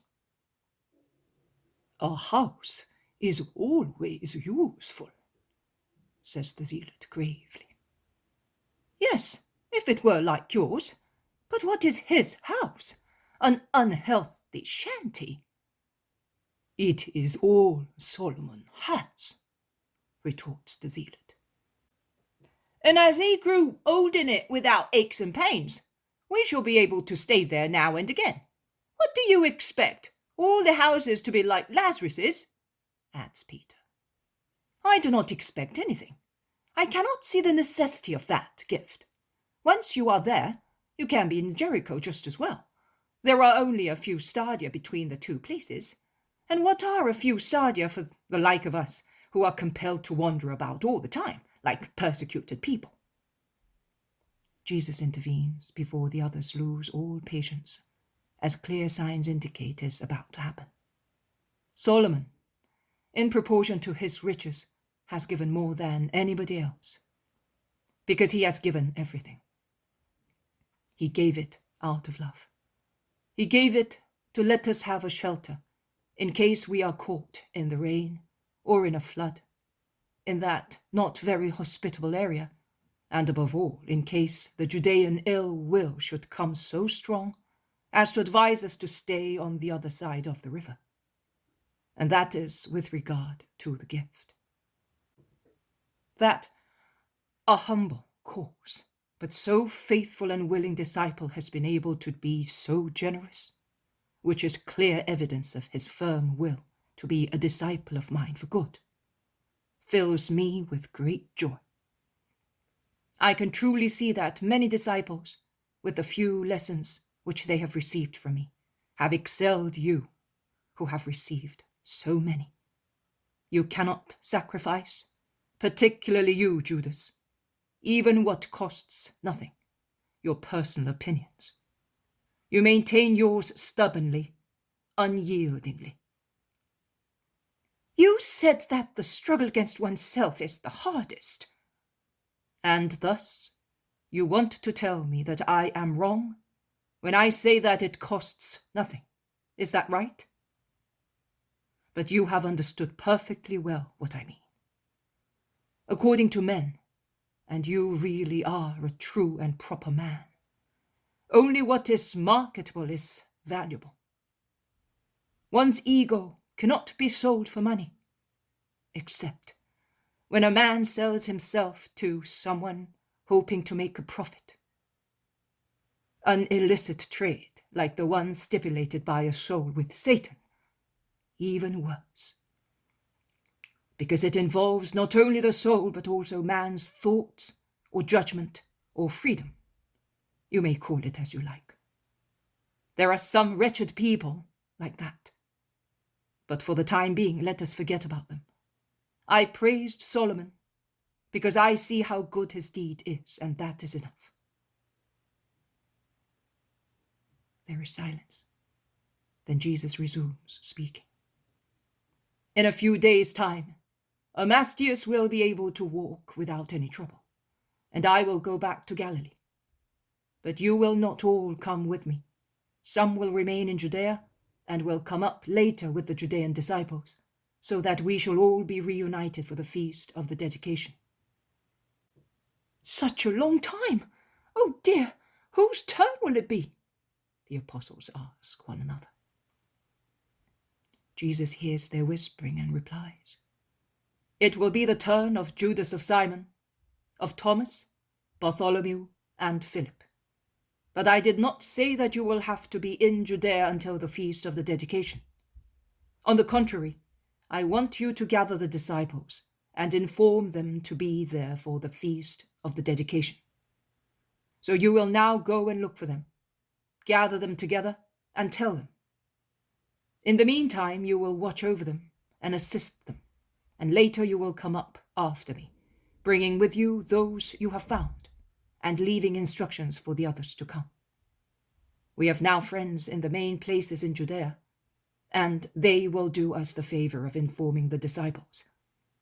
And on your way up to Galilee, through Transjordan, remember that I will be going through Gerasa, Bozrah, Arbela, as far as Aera, and collect also those who did not dare to come to me, asking for a miracle or doctrine. and later have regretted not doing so. Bring them to me. I will stay in Aera until you arrive." "In that case, we had better go at once," says the Iscariot. "No, you will leave the evening before my departure, and you will stay with Jonah at Gethsemane until the following day, and then you will set out for Judea. You will thus be able to see your mother and help her just now that she is selling her farm produce. She learned to do that by herself years ago. Don't you remember that last year she could not do without you at vintage time?" asks Peter rather slyly.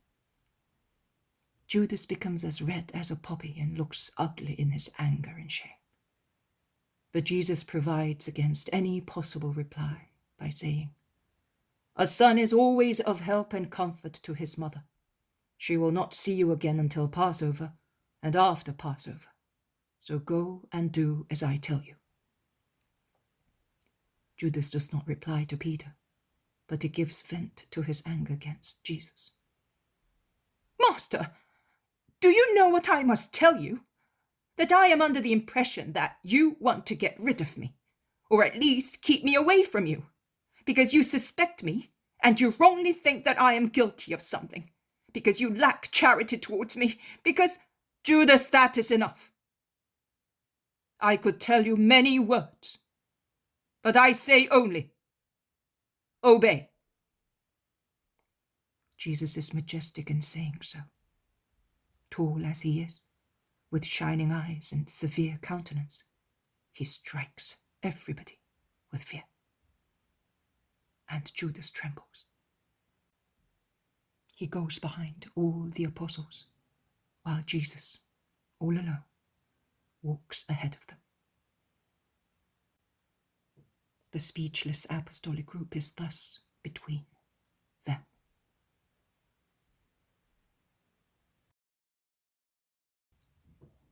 The poem of the man God, the second year of the public life. Chapter 284. Jesus leaves Bethany for Transjordan. 24th of September, 1945. "Lazarus, my dear friend, I ask you to come with me," says Jesus, appearing at the door of the hall where Lazarus is reading a roll, half reclining on a little bed. "I will come at once, Master. Where are we going?" asks Lazarus, getting up immediately. "Into the country. I need to be all alone with you." Lazarus looks at him with a worried expression and asks, "Have you sad news to give me secretly? Or, no, I do not even want to think of that. No, I only wish to seek advice from you, and not even the air must be aware of what we shall say. Order a wagon, because I do not want you to get tired. When we are out in the open country, I will speak to you." "In that case, I will drive it myself, so no servant will know what we say." "Yes, do that." "I am going at once, Master. I'll soon be ready." And he goes out. Jesus also goes out after standing somewhat pensive in the middle of the magnificent hall. While engrossed in thought, he mechanically moves 2 or 3 objects and picks up a roll which had fallen onto the floor, and when putting it in its place in the cabinet, because of his inborn instinct for order, which is so deeply rooted in Jesus, he remains with his arm raised, looking at the strange art of some objects lined up in the cabinet, which are different from the current art in Palestine. By the embossed work and design, imitating the ornaments of the temples of ancient Greece and of funeral urns, they appear to be very old amphoras and cups. What he sees beyond the articles themselves, I do not know. He leaves the hall and goes into the inner yard, where the apostles are. "Where are you going, Master?" they ask, when they see Jesus tidy his mantle. "Nowhere. I'm going with Lazarus. You will stay here and wait for me. I shall soon be back." The 12 look at one another. They are not very happy. Peter says, "Are you going alone? Be careful." "Do not be afraid. While waiting, do not be idle. Teach Ermasteus that he may have a better knowledge of the law, and be good company to one another, without arguments or rudeness. Bear with and love one another." He sets out towards the garden, and they all follow him. A closed cart soon arrives with Lazarus in it. "Are you going in that cart?" "Yes, so that Lazarus may not tire his legs. Goodbye, Marciam, be good. Peace to you all." He climbs into the cart, which, grinding the pebbles of the avenue, leaves the garden and turns into the main road.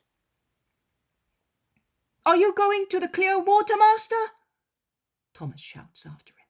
"No, I am not. Once again, I tell you to be good." The horse starts at a steady trot. The road going from Bethany to Jericho runs through the country, which is becoming bare. The more they descend towards the plain, the more the fading of the greenery in the fields becomes noticeable. Jesus is pensive. Lazarus is silent and intent only on driving the cart. And they are down in the plain, a fertile plain, which is ready to nourish the seed of future corn, and where all the vineyards seem to be asleep, like a woman who has recently given birth to a fruit and is resting after a pleasant labor. Jesus beckons Lazarus to stop. Lazarus stops at once and leads the horse into a side road, which takes to houses far away, and explains, "We shall be safer here than on the main road. These trees will conceal us from the eyes of many people." In fact, a thicket of low trees acts as a screen against the curiosity of passers-by. Lazarus is standing before Jesus, waiting. "Lazarus, I must send away John of Endor and Syntyche. You can see that both prudence and charity advise me to do so. It would be a dangerous test and useless grief for both of them to be aware of the persecutions set in motion against them, and which, for at least one of them, could bring about most grievous surprises." "In my house?" "No, not even in your house. Perhaps they would not be troubled materially, but they would be humiliated morally. The world is cruel. It crushes its victims. I do not want those two beautiful and powerful souls to get lost like that. So, as one day I joined Ishmael to Sarah, I will now join my poor John to Syntyche. I want him to die in peace. I do not want him to be left alone, and he must go away feeling that he is being sent elsewhere, not because he was formerly a Galilean, but because he is the proselyte disciple who can be sent away to announce the Master. And Syntyche will help him. She's a beautiful soul, and will be a great strength in the future church, and for the future church. Can you advise me where to send them? I do not want them to stay in Judea or in Galilee, and not even in the Decapolis, where I go with my apostles and disciples, nor in the heathen world. So where? Where, so that they may be safe and useful? "Master, how can I give you advice?" No, tell me. You love me, and do not betray me. You love those whom I love. You are not narrow-minded like the others. I would advise you to send them where I have some friends, to Cyprus or to Syria. Make your choice. I have trustworthy people in Cyprus, and even more in Syria. I have also a little house, watched over by a manager, who is as faithful as a pet lamb, our old Philip. He will do for my sake anything I tell him. And if you do not mind, those who are persecuted by Israel and are dear to you will be my guest as from now on, and will be safe in the house. Oh, it is not a palace. It is a house where Philip lives alone with a nephew, who looks after the gardens at Antigonium, the beloved gardens of my mother. We have kept them as a remembrance of her. She had taken there the plants of her Judean gardens, plants of rare essence. Mother, how much good she did to the poor with them. It was her secret domain.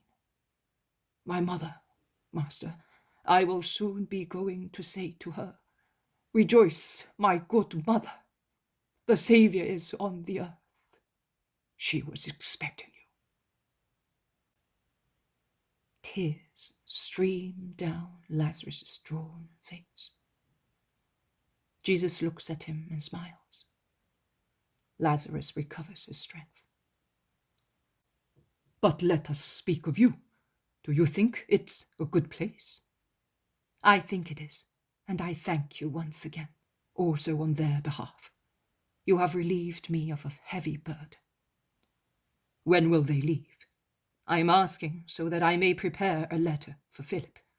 I will say that they are 2 friends of mine from here, in need of peace, and that will suffice. Yes, that is enough.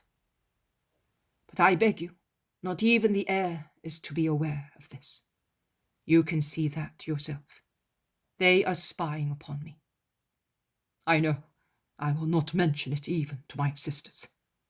But how will you take them there? You have the apostles with you. I will now go up as far as Aera without Judas of Simon, Thomas, Philip, and Bartholomew. In the meantime, I will teach Syntyche and John thoroughly, so that they may go with large provisions of truth. I will then go down to Lake Merom, and later to Capernaum. And when I am there, I will send the 4 apostles away once again on some other mission, and in the meantime, I will send the 2 off to Antioch. That is what they are compelling me to do. To be afraid of your own people. You are right, master. It grieves me to see you worried. But your kind friendship is of great comfort to me, Lazarus. I thank you. I am leaving the day after tomorrow, and I will be taking your sisters away. I need many women disciples to conceal Syntyche among them. Johanna of Cusa is also coming. From Merom she will go to Tiberias, where she will be spending the winter months. Her husband has decided so, to have her close to him, because Herod is going back to Tiberias for some time. It will be done as you wish. My sisters are yours, as I am, as my houses, servants, and belongings are. Everything is yours, master. Make use of it to do good. I will prepare your letter for Philip. It is better if I give it to you personally. Thank you, Lazarus. That is all I can do. If I were well, cure me, master, and I will come. No, my dear friend, I need you as you are. Even if I do not do anything. Yes, even so. Oh, my Lazarus. And Jesus embraces and kisses him. They get on the cart and go back. Lazarus is now silent and engrossed in thought, and Jesus asks him why. I was thinking that I am going to lose Syntyche. I was attracted by her science and goodness. Jesus will gain her. That is very true. When shall I see you again, master? In spring. Shall I not see you again until spring? Last year you were here with me for the feast of the dedication. This year I will satisfy the apostles. But next year, I will be with you quite a lot. It's a promise. Bethany appears in the October sunshine. They are about to arrive when Lazarus stops the horse to say, Master, you are right in sending away the man from Kerioth. I am afraid of him. He does not love you. I do not like him. I never liked him. He is sensual and greedy, and thus he may commit any sin. Master, it was he who denounced you. Have you any proof? No, I have not. Well, in that case, do not judge. You are not very clever at judging. Remember that you considered your Mary as inexorably lost. Do not say that it was my merit. She sought me first. That is true too. However, beware of Judas. Shortly afterwards, they enter the garden, where the apostles are curiously awaiting them. The absence of 4 apostles, and above all of Judas, makes the remaining group more intimate and happy. The group which leaves Bethany on a clear October morning, on its way to Jericho, to cross to the other side of the Jordan, is just like a family, the heads of which are Jesus and Mary. The women are gathered round Mary.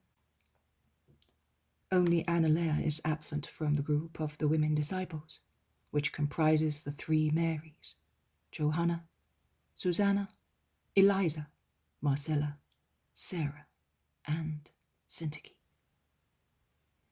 Peter, Andrew, James, and Judas of Alphaeus, Matthew, John, and James of Zebedee, Simon Zealot, John of Endor, Ermasteus, and Timonius are grouped round Jesus, while Marciam, jumping about like a little kid, goes to and fro from one group to the other, which are only a short distance apart.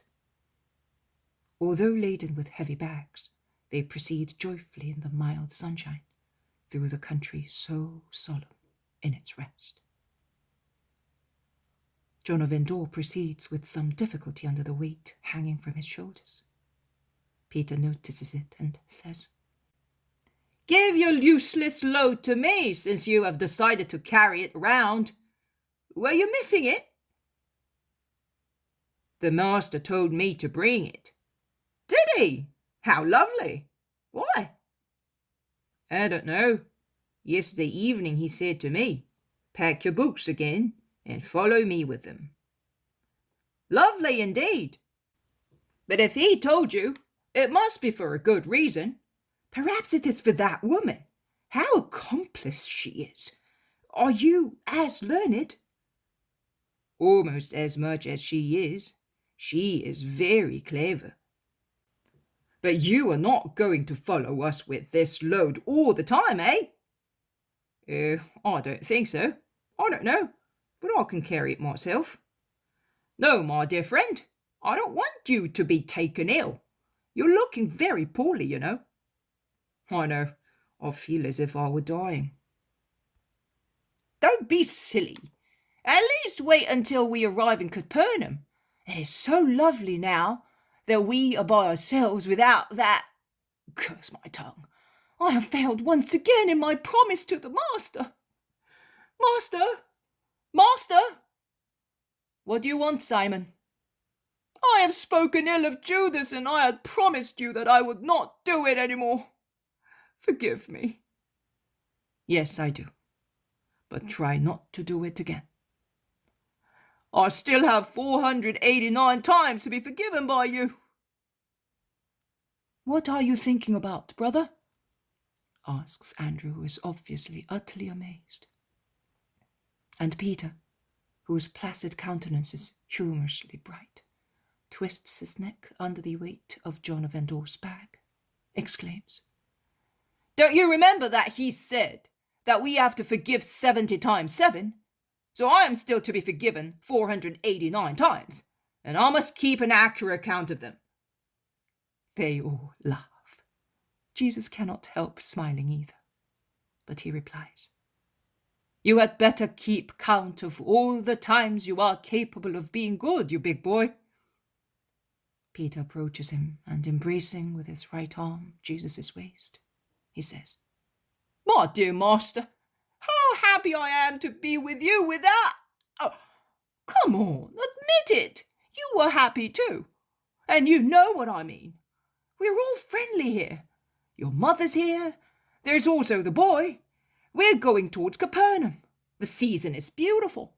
5 good reasons to be happy. Oh, and it is beautiful to travel with you. Where are we staying tonight?" "At Jericho. Last year, we met the veiled woman there. I wonder what has happened to her. I'm rather curious to know. And we found also the man of the vineyards." Peter's laughter is so loud that it is contagious. They all laugh, remembering the scene of the meeting with Judas Iscariot. "You are really incorrigible, Simon," remarks Jesus reproachingly. "I did not say anything, master, but I had to laugh remembering his countenance when he found us there, in his vineyards." Peter laughs so wholeheartedly that he is compelled to stop, while the others proceed laughing against their will. Peter is joined by the women. Mary asks him kindly, "What is the matter with you, Simon?" "No, I cannot tell you, or I will be lacking in charity once more. But, mother, tell me, since you are so wise, if I throw out innuendos against someone, or worse still, if I utter slander about someone, I obviously commit a sin. But if I laugh at something, at an event, which is known to everybody, something which makes people laugh, for instance, if we remember the surprise, the embarrassment, and excuses of a liar when he was found out and we laugh again, as we did in the past, is that still wrong?" It is an imperfection against charity. It is not a sin, like backbiting or slander or innuendo, but it is still lack of charity. It is like a thread pulled out of a piece of cloth. It does not tear or wear the cloth out, but it affects the firmness and beauty of the fabric, and makes it subject to tears and holes. Do you not think so? Peter rubs his forehead and, feeling rather humiliated, he replies, "I do. I had never thought of that." Think about it now and do not do it any more. Laughter may be more offensive to charity than slaps in the face. Has someone made a mistake? We have found someone guilty of lying or of other faults. So, why remember it? Why remind other people? Let us cover with a veil the faults of our brother, saying, "If I were the culprit, would I like another person to remember my fault, or remind other people of it?" There are people who blush in their innermost heart, Simon, and suffer so much because of it. Do not shake your head. I know what you want to say. But believe me, also guilty people may blush thus. You must always think, would I like that done to me? You will then see that you will no longer sin against charity. And you will always have so much peace in your heart. Look how happily Marciam is jumping and singing, because his heart is not worried. He does not have to think about itineraries, expenses, or what to say. He knows that someone else takes care of all that on his behalf. Do the same yourself. Abandon everything to God, also judgment on other people. As long as you can be like a child led by God, why take upon yourself the burden of deciding and judging? The day will come when you must be judge and arbitrator, and then you will say, "Oh, how easier and less dangerous it was formerly." And you will say that you were foolish in burdening yourself before the time with so much responsibility. How difficult it is to judge other people. Did you hear what Syntyche said some days ago? A research through senses is never perfect. She's quite right. We very often judge according to the reactions of our senses. That is, with the utmost imperfection. Give up judging. Yes, Mary, I sincerely promise you, but I do not know all the beautiful things which Syntyche knows. And are you worried about that, man? Do you not know that I want to get rid of all that in order to have only what you know? Do you? Why? Because science may support you on the earth, but through wisdom you gain heaven. Mine is science, yours is wisdom. But by means of your science, you were able to come to Jesus, so it is a good thing. It is mixed with so many errors that I would like to divest myself of it and clothe myself with wisdom only. I do not want to ornate, vain dresses.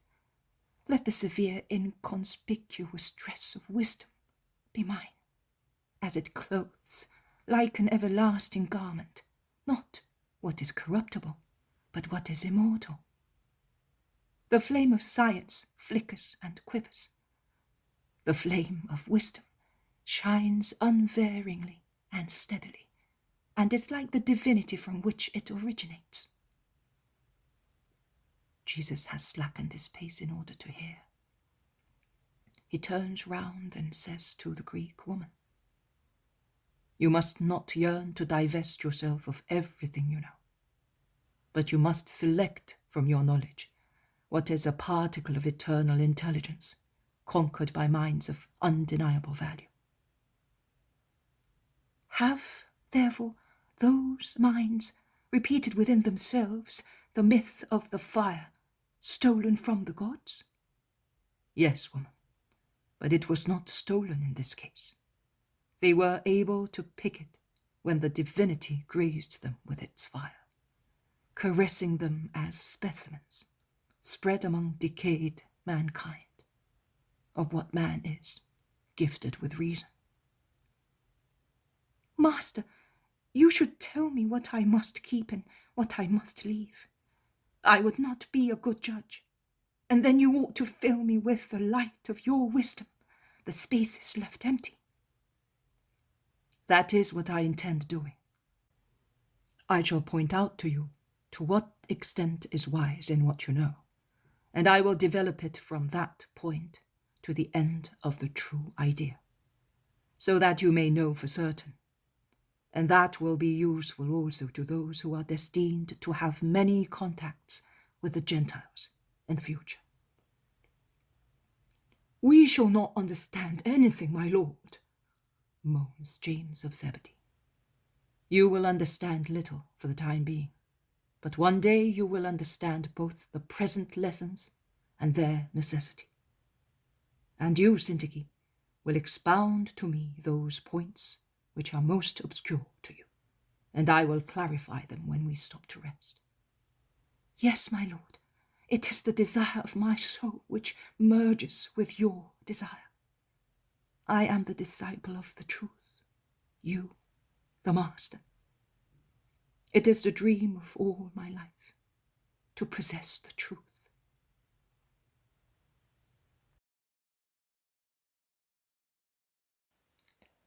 The poem of the Man God, the second year of the public life. Chapter 285. Arrival at Ramoth with the merchant from the other side of the Euphrates. 25th of September, 1945. After walking a long way across a fertile plain on the other side of the Jordan, and it is pleasant to walk in the serene, mild season, as it is now at the end of October, and after resting in a little village lying at the foot of the lower slopes of a rather bulky chain of mountains, some summits of which can really be called mountains, Jesus sets out once again, following a long caravan of many quadrupeds and well-armed men, to whom he had previously spoken while they were watering their animals at the fountains in the square. They're mostly tall, swarthy men, with typical Asian features. The head of the caravan is riding a very strong mule, and is armed to the teeth, and weapons are hanging from his saddle. And yet he had great respect for Jesus. The apostles ask Jesus, "Who is he?" "A rich merchant from the other side of the Euphrates. I asked him where he was going, and he replied politely, 'He will be passing through the towns where I intended to go,' which is providential in these mountains when we have the women with us." "Are you afraid of something?" "I am not afraid of being robbed, as we possess nothing, but it would be enough to frighten the women. A handful of robbers will never attack so strong a caravan, which will be most useful to us, because we shall also find out the best passes and shall be able to cross over the difficult ones." He asked me, "Are you the Messiah?" And when he heard that I was, he said, "I was in the courtyard of the heathens some days ago, and I heard you more than I could see you, because I am a small man. Well, I will protect you, and you will protect me.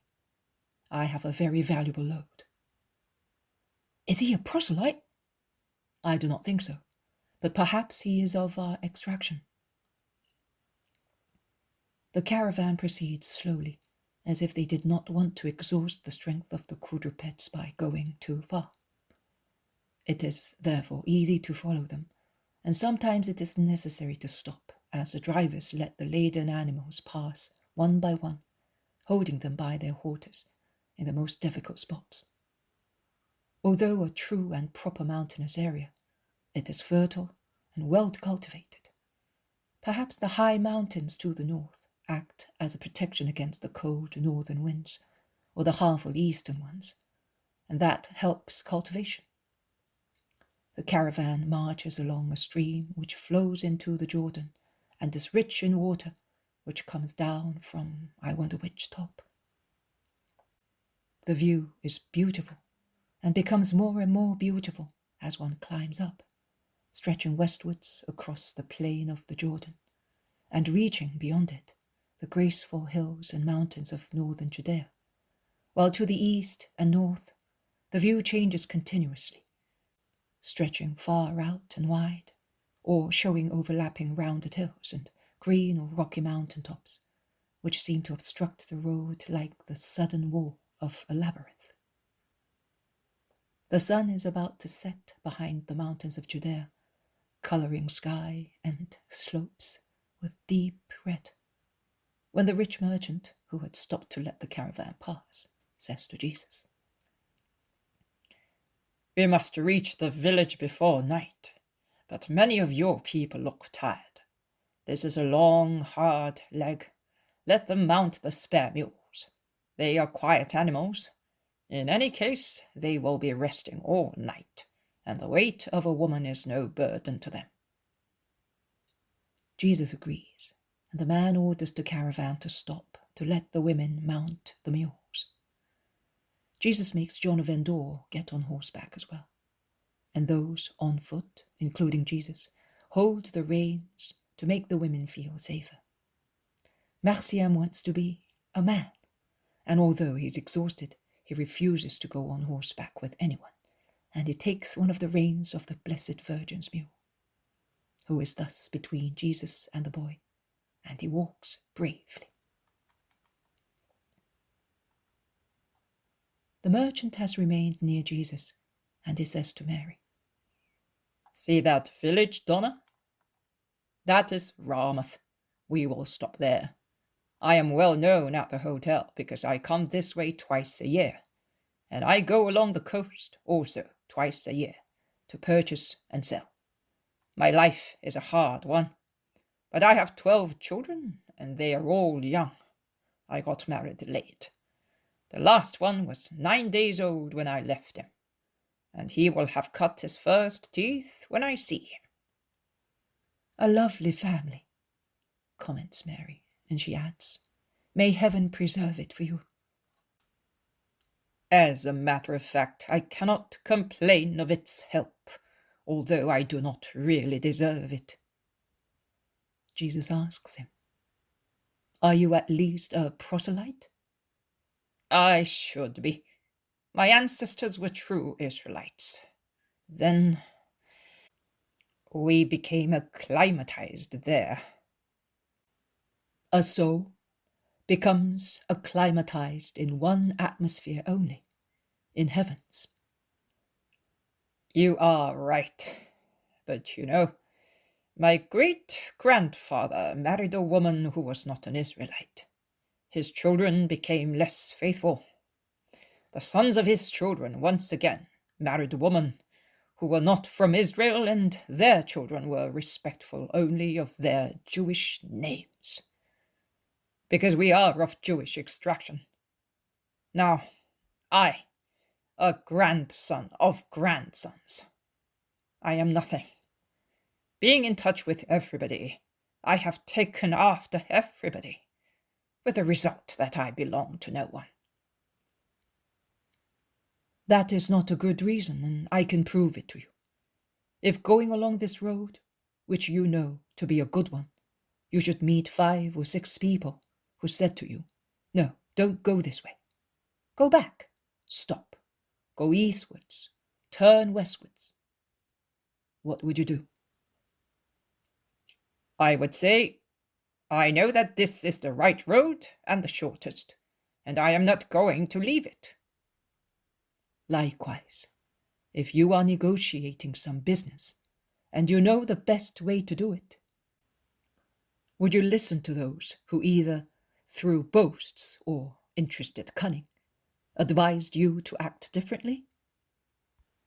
No, I would follow the method which my experience tells me is the best. Very well.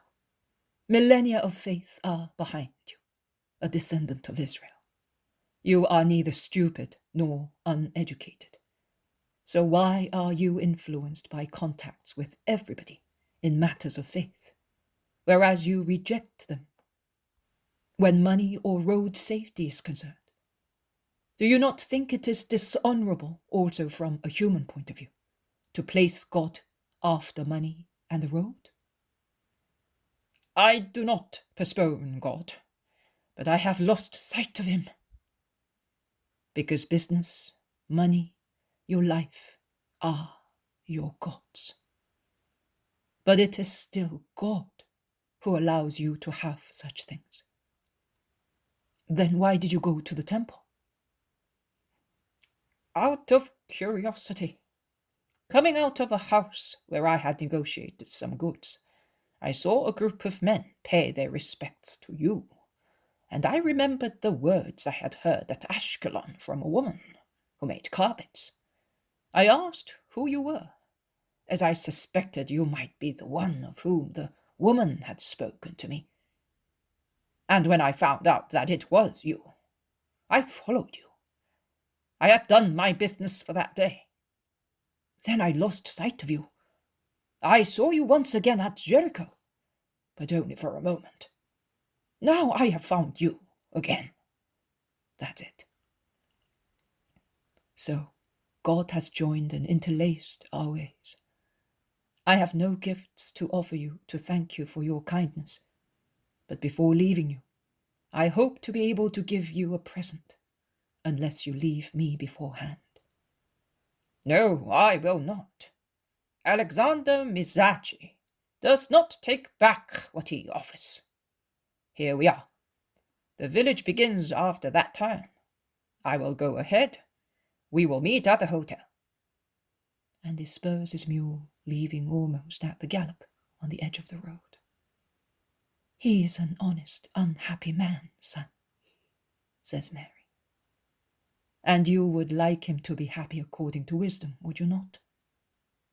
And they smile kindly at each other in the first shadows of the evening. The pilgrims are all gathered in a large hall of the hotel, waiting to go to bed in the long October evening. The merchant is in a corner, all by himself, intent on his accounts. Jesus, with his group, is in the opposite corner. There are no other guests. Braying, neighing, and bleating can be heard coming from the stables, which makes one assume that there are other people in the hotel. Perhaps they're already in bed. Marciam has fallen asleep in Our Lady's arms, forgetting all of a sudden that he was a man. Peter is dozing, and is not the only one.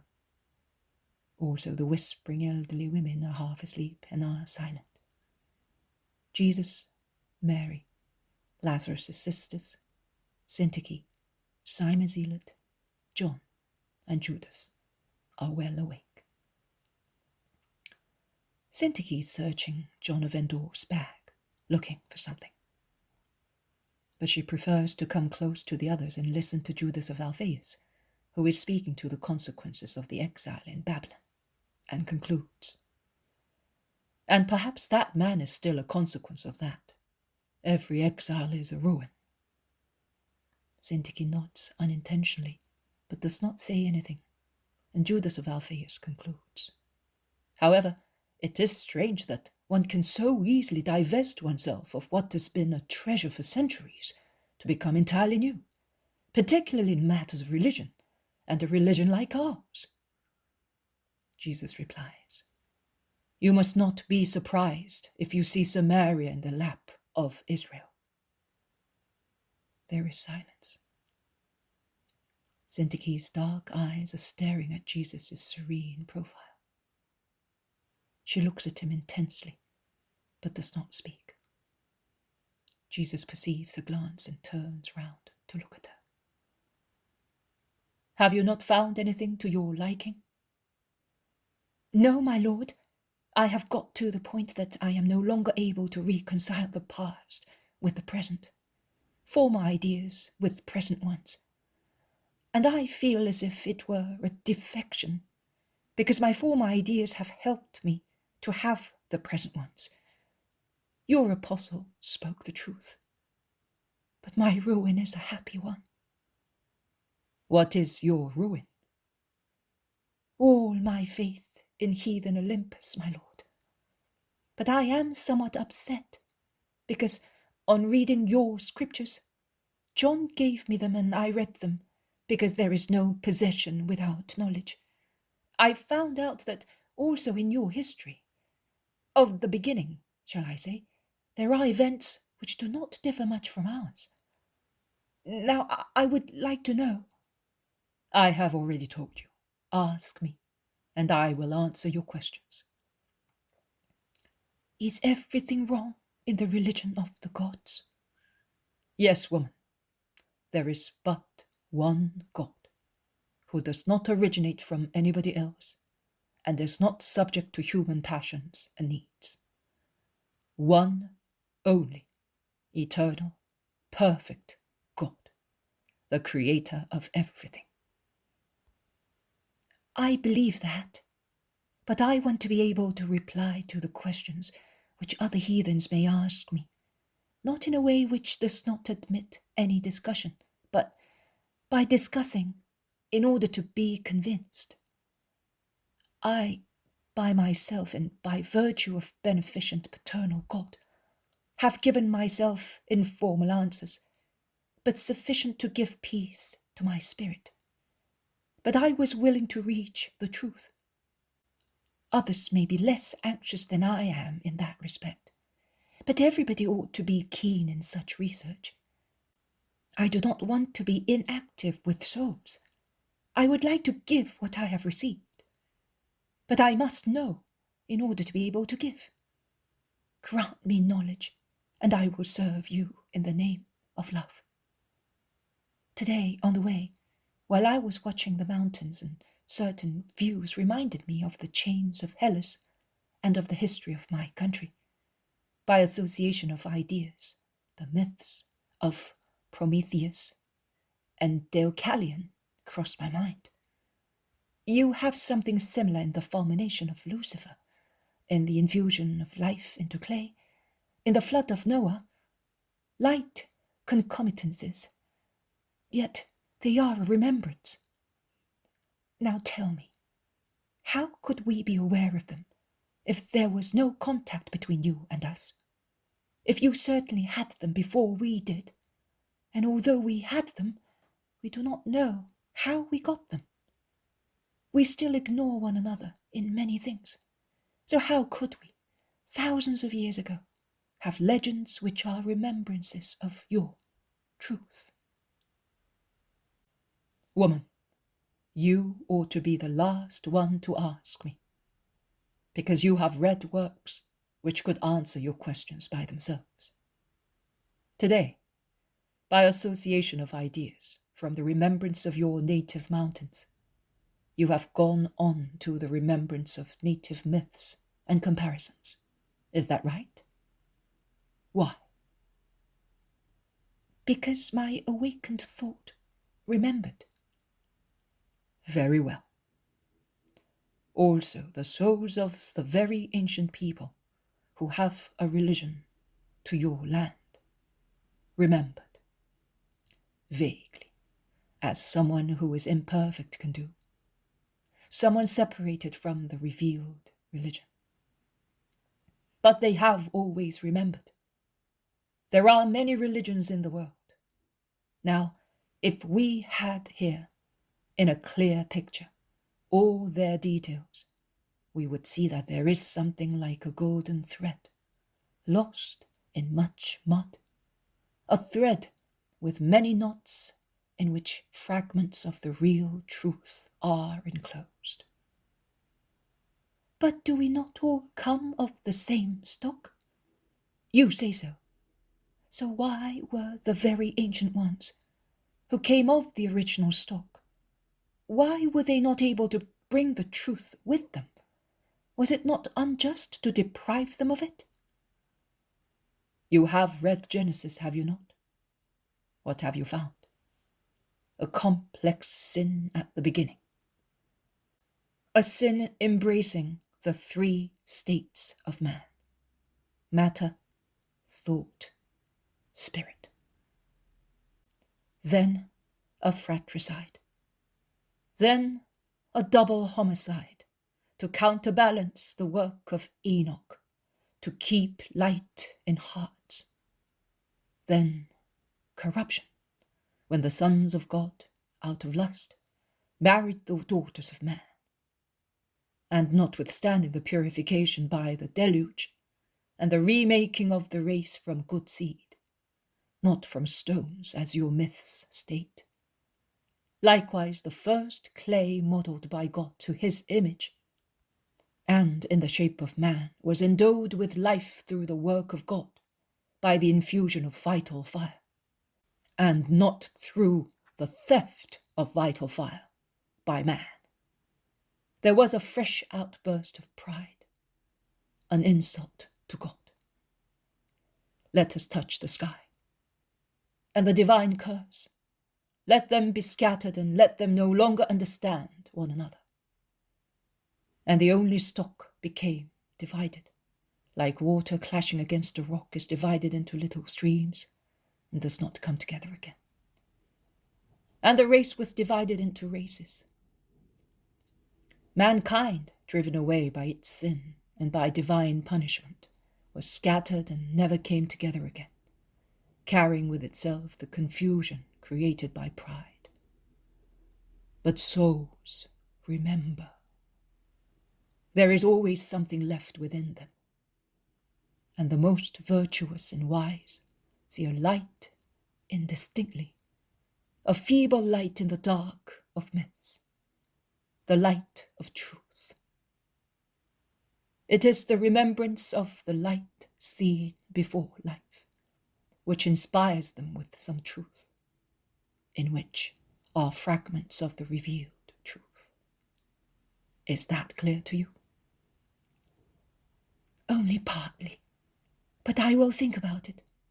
Night is the friend of those who meditate and collect their thoughts. Well, let us go and collect our thoughts. Let us go, my friends. Peace to you, women. Peace to you, my disciples. Peace to you, Alexander Zacchie. Goodbye, my lord. God be with you, replies the merchant, bowing.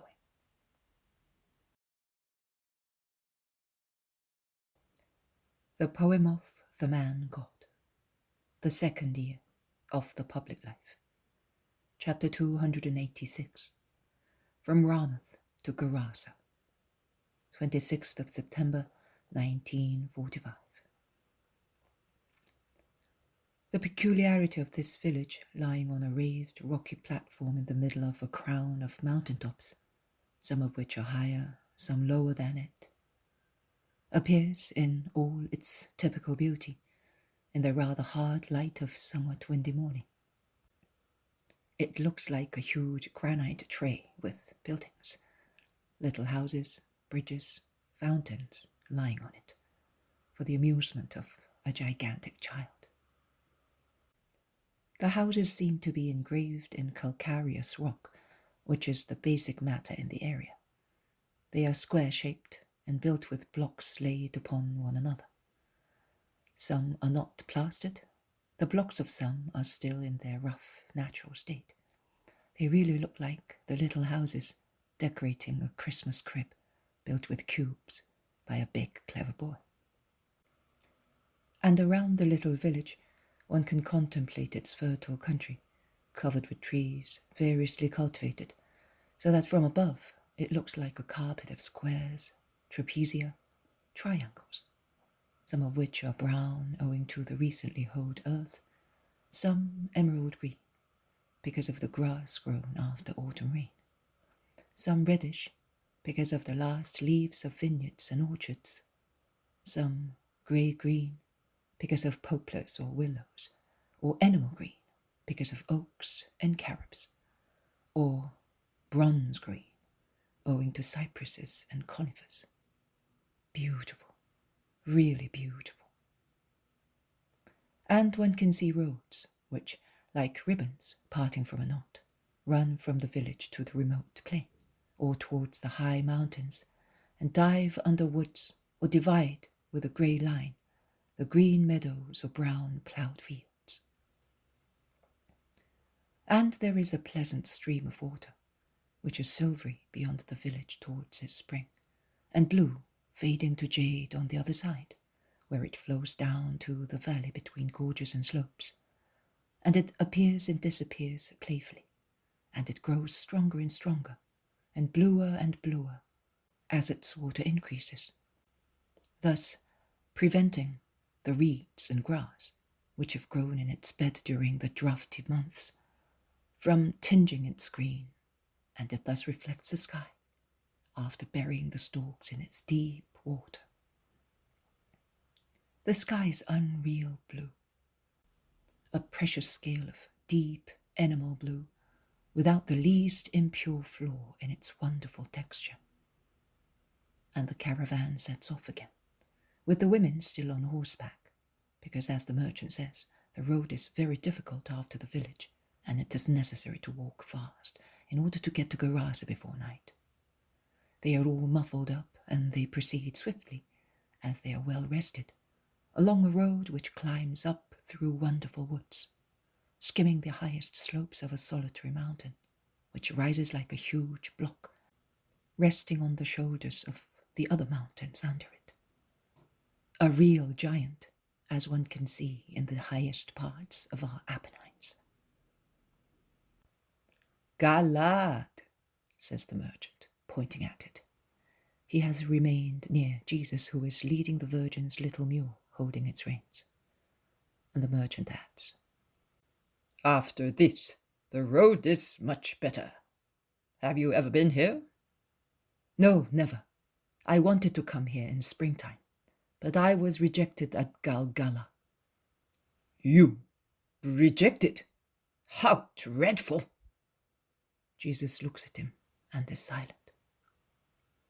The merchant has taken Marciam up on his saddle, as the boy with his short leg was finding it difficult to keep up with the quick pace of the horses. And Peter is well aware that it is a quick pace. He is plodding along with all his might, imitated by the others, but he is always outdistanced by the caravan. He is perspiring, but is happy, because he can hear Marciam laugh. He sees that Our Lady is resting, and the Lord is happy. He puffs and blows while speaking to Matthew and his brother Andrew, who are left behind with him, and he makes them laugh, saying that if, in addition to his legs, he had wings, he would be happy that morning. He got rid of all loads like the rest, tying the bags to the saddles of the women's mounts. But the road is really frightful, the stone being slippery with dew. The two Jameses with John and Thaddeus are more clever, as they are keeping up with the pace of the women's mules. Simon Zealot is speaking to John of Endor. Timonius and Ermasteus are also leading mules. At last, the worst of the road is over, and an entirely different scenery is displayed to their amazed eyes. The Jordan Valley has definitely disappeared. To the east, one's eyes rove over an imposingly wide tableland, where only a ripple of hills attempt to rise in order to interrupt the evenness of the landscape. I would never have thought there could be any such thing in Palestine. It seems that after the rocky storm of mountains, the storm itself has calmed down and become petrified in a huge billow, which has been left hanging between the bottom level and the sky, with only one remembrance of its original fury in the tiny lines of hills, the foam of the crests solidified here and there, whilst the water of the billow has spread out over a wonderful and magnificent plain surface. And one reaches this bright, peaceful area through a last gorge, as wild as the abyss between two clashing billows, the last two waves of a sea storm, in the depths of which there is a fresh foaming torrent flowing westwards coming from the east, in a tormented, enraged way, between rocks and waterfalls, in dire contrast with the remote peace of the huge tableland. The road will be good now.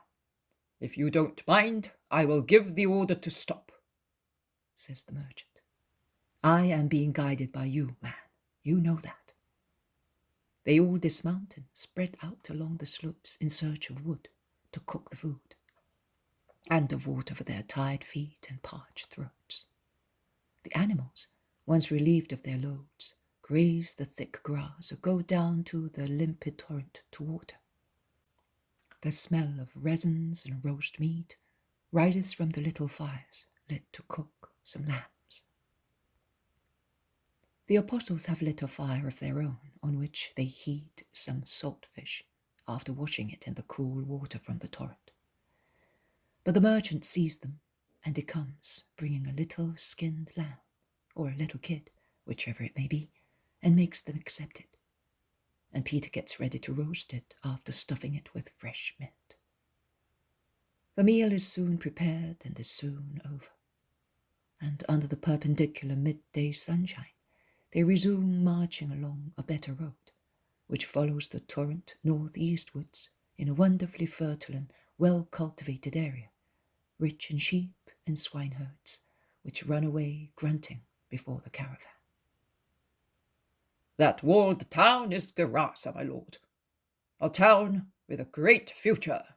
It is now developing, and I don't think I am wrong in saying that it will soon be competing with Joppa, Ashkelon, with Tyre and many more towns in beauty, trade, and wealth. The Romans have realized its importance on this road, which from the Red Sea, that is from Egypt, goes to the Euxine Sea through Damascus. And they are helping the Gerasenes to build. They are sharp-sighted and have a good nose.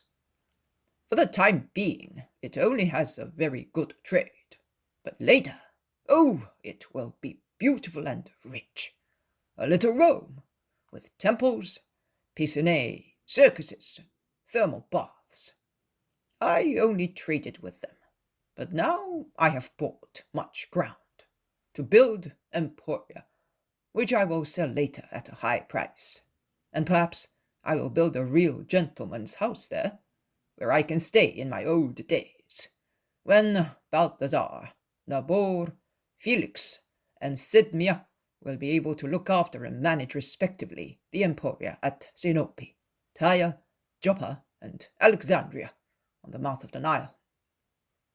In the meantime, the other 3 boys will grow up, and I will give them the emporia at Gerasa, Ashkelon, and perhaps at Jerusalem. And the rich and beautiful girls will be sought after, and they will make very good matches, and give me many grandchildren. The merchant has golden and rosy daydreams for the future. Jesus asks him calmly. And then the merchant rouses himself, looks at him perplexedly, and then says, And then? That is all. Then death will come. It is sad, but that is it. And you will leave all business, your emporia, your affections? My lord, I would not like to, but as I was born, I must also die, and I shall have to leave everything. And he heaves such a long sigh as to push the caravan forward with it. But who told you that once you are dead, you leave everything? Who? The facts of life. Once you are dead, that is all. You have no hands, no eyes, no ears. You are not only hands, eyes, and ears. I am a man, I know. I have other things, but they all end with death. It is like the setting of the sun. Its setting destroys it. But dawn creates it once more. Or rather, it presents it again. You are a man. You said so. You are not an animal like the one you are riding. An animal, once it is dead, is really finished. Not you. You have a soul. Do you not know? Do you not even know that anymore? The merchant hears the sad reproach, a sad but kind reproach, and he lowers his head, whispering, I still know that. So, do you not know that the soul survives? I know. Well then, do you not know that it still has an activity in the next life? A holy activity, if it is holy. A wicked one, if it is wicked. And it has its sentiments. Oh, it has them indeed. Loving ones, if it is holy. Hateful ones, if it is damned. Hateful against who? Against the causes of its damnation.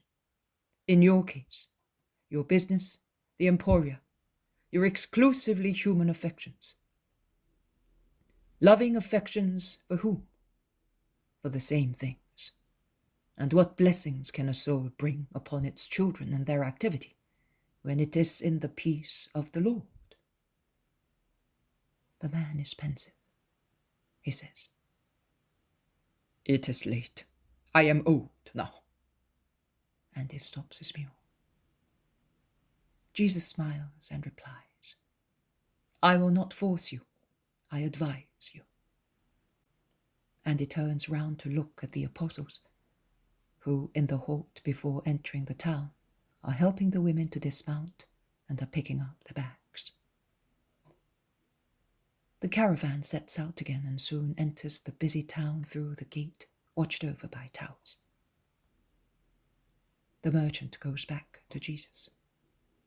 Do you want to remain with me? If you do not drive me away, why should I not want to? Because of what I said to you. I must make you, the Holy One, sick. Oh, no. I have come for people like you, whom I love, because you are the most needy. You do not know me as yet, but I am the love who passes by, begging for love. So you do not hate me? I love you. Tears shine in the man's deep eyes, but he says, smiling, In that case, we shall stay together. I am stopping at Gerasa on business for 3 days. I leave the mules here and take camels. I have a caravan stage in the major halting places, and a servant looks after the animals I leave in each place. And what will you do? I will evangelize on the Sabbath. I would have left you if you had not stopped, because the Sabbath is sacred to the Lord. The man knits his brows, is pensive, and with some difficulty he agrees. Of course, it is true. It is sacred to the God of Israel. It is sacred. It is indeed. He looks at Jesus. If you allow me, I will consecrate it to you. To God, not to his servant. To God and to you, by listening to you. I will do my business today and tomorrow morning, and then I will listen to you. Are you coming to the hotel now? I have no option. I have the women, and I am not known here. Here it is. It is mine. It is mine because my stables are here year after year. I have large rooms for the goods. If you wish, may God reward you. Let us go.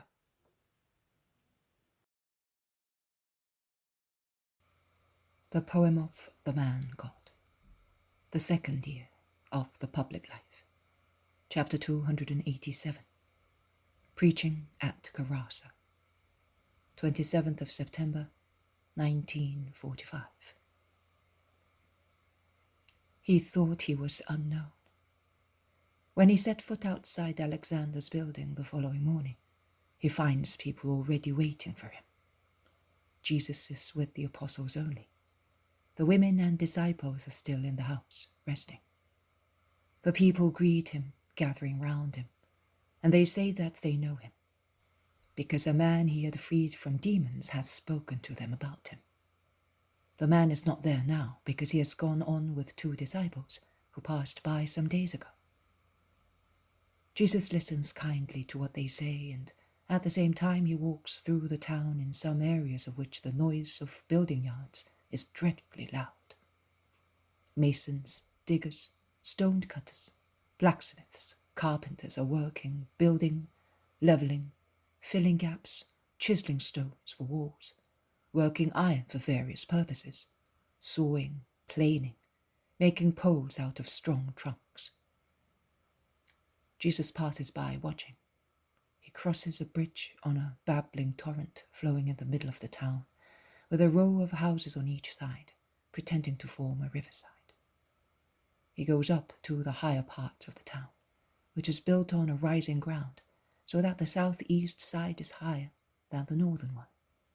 But they are both higher than the town centre, which is divided by the little stream. The view from the point where Jesus has stopped is beautiful. The whole town is displayed before the onlooker, and behind it, on the eastern, southern, western sides, there is a horseshoe-shaped chain of low green hills, whereas to the north the eye rows over a wide open plain, with a ground elevation on the horizon, so tiny that it cannot even be called a hill, but it is beautifully golden in the morning sunshine, which tinges with a yellowish hue the leaves of the vines which cover the ground, as if it intended to mitigate the melancholy of the withering leaves with the splendor of a touch of gold. Jesus is admiring the view, and the people of Gerasa are looking at him. He wins the regard of the people by saying to them, "This town is really beautiful. Make it beautiful also in justice and holiness. The hills, the stream, the green plant were given to you by God. Rome is now helping you to have homes and beautiful buildings. But it is up to you only to have your town called holy and just. A town is what its citizens make it, because a town is a part of society closed within its walls. But it is the citizens that make the town. A town in itself does not commit sin. The stream, the bridge, the houses, the towers cannot sin. They are matter, not souls. But those who are within the town walls, in houses, shops, those who cross the bridge or bathe in the stream, they can all sin. If a town is factitious and ruthless, people say, it is a very bad town. But that is wrong. It is not the town. It is the citizens who are very bad. Those individuals, by joining together, become one complex thing, as well as one thing only, which is called town. Now listen. If in a town 10,000 inhabitants are good, and only 1,000 are not good, can we say that that town is wicked? No, we cannot. Likewise, if in a town of 10,000 inhabitants there are many parties, and each struggles to favor his own, can we say that that town is still united? No, we cannot. And do you think that that town will thrive? No, it will not. You people of Gerasa are now all united, striving to make your town great. And you will succeed, because you all want the same thing, and you vie with one another in achieving your purpose. But if tomorrow opposed parties should arise among you, and one said, no, it is better to expand eastwards, and another party said, not at all, we will build in the north, where the plain is, and the third one should say, neither here nor there, we all want to live close together in the center, near the river, what would happen? It would happen that the work you have started would stop. Those who have lent capitals would withdraw them. Those who intended to settle here would go to another town with more agreeable people. And what you have already done would go to rack and ruin, as it would be exposed to the inclemency of the weather before being completed, as a result of the quarrels of citizens. Is that right or not? You say it is, and you are right. So the harmony of the citizens is required for the welfare of the town, and consequently of the citizens themselves, because the welfare of a society is the welfare of its members. But there is not only the society of which you are thinking, the society of citizens, of fellow countrymen, or the little dear family society. There is a vaster society, an infinite one, the society of spirits. Each living man has a soul. The soul does not die with the body, but survives forever.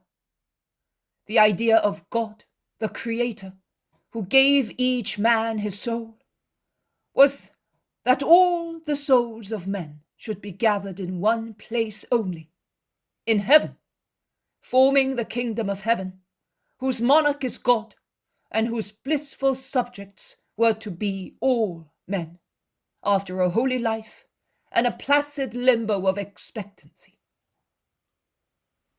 Satan came to divide and upset, destroy and grieve God and spirits. And he set sin in the hearts of men, and with sin he brought death to the body at the end of its existence, hoping to give death to spirits as well. But the death of spirits is their damnation, which is still existence, but devoid of what is true life and eternal joy. That is, devoid of the beatific vision of God and of his eternal possession in eternal light. And mankind became divided in its desires, like a town divided by opposed parties. And it was thus brought to ruin. I said elsewhere to those who were accusing me of expelling demons with the assistance of Beelzebub, every kingdom divided in itself will be brought to ruin. In fact, if Satan expelled himself, he and his gloomy kingdom would ruin. I have come for the love that God has for mankind created by him, to remind people that one kingdom only is holy, the kingdom of heaven. And I have come to preach it, so that the better people may go towards it. Oh, I would like everybody, even the worst ones, to come to it, becoming converted, freeing themselves from the demon who keeps them enslaved, either openly, through corporal and spiritual possession, or secretly, through a mere spiritual one. That is why I move about, curing sick people, expelling demons from possessed people, converting sinners, forgiving in the name of the Lord, preaching the kingdom, working miracles to convince you of my power and prove that God is with me. Because no one can work a miracle unless God is his friend.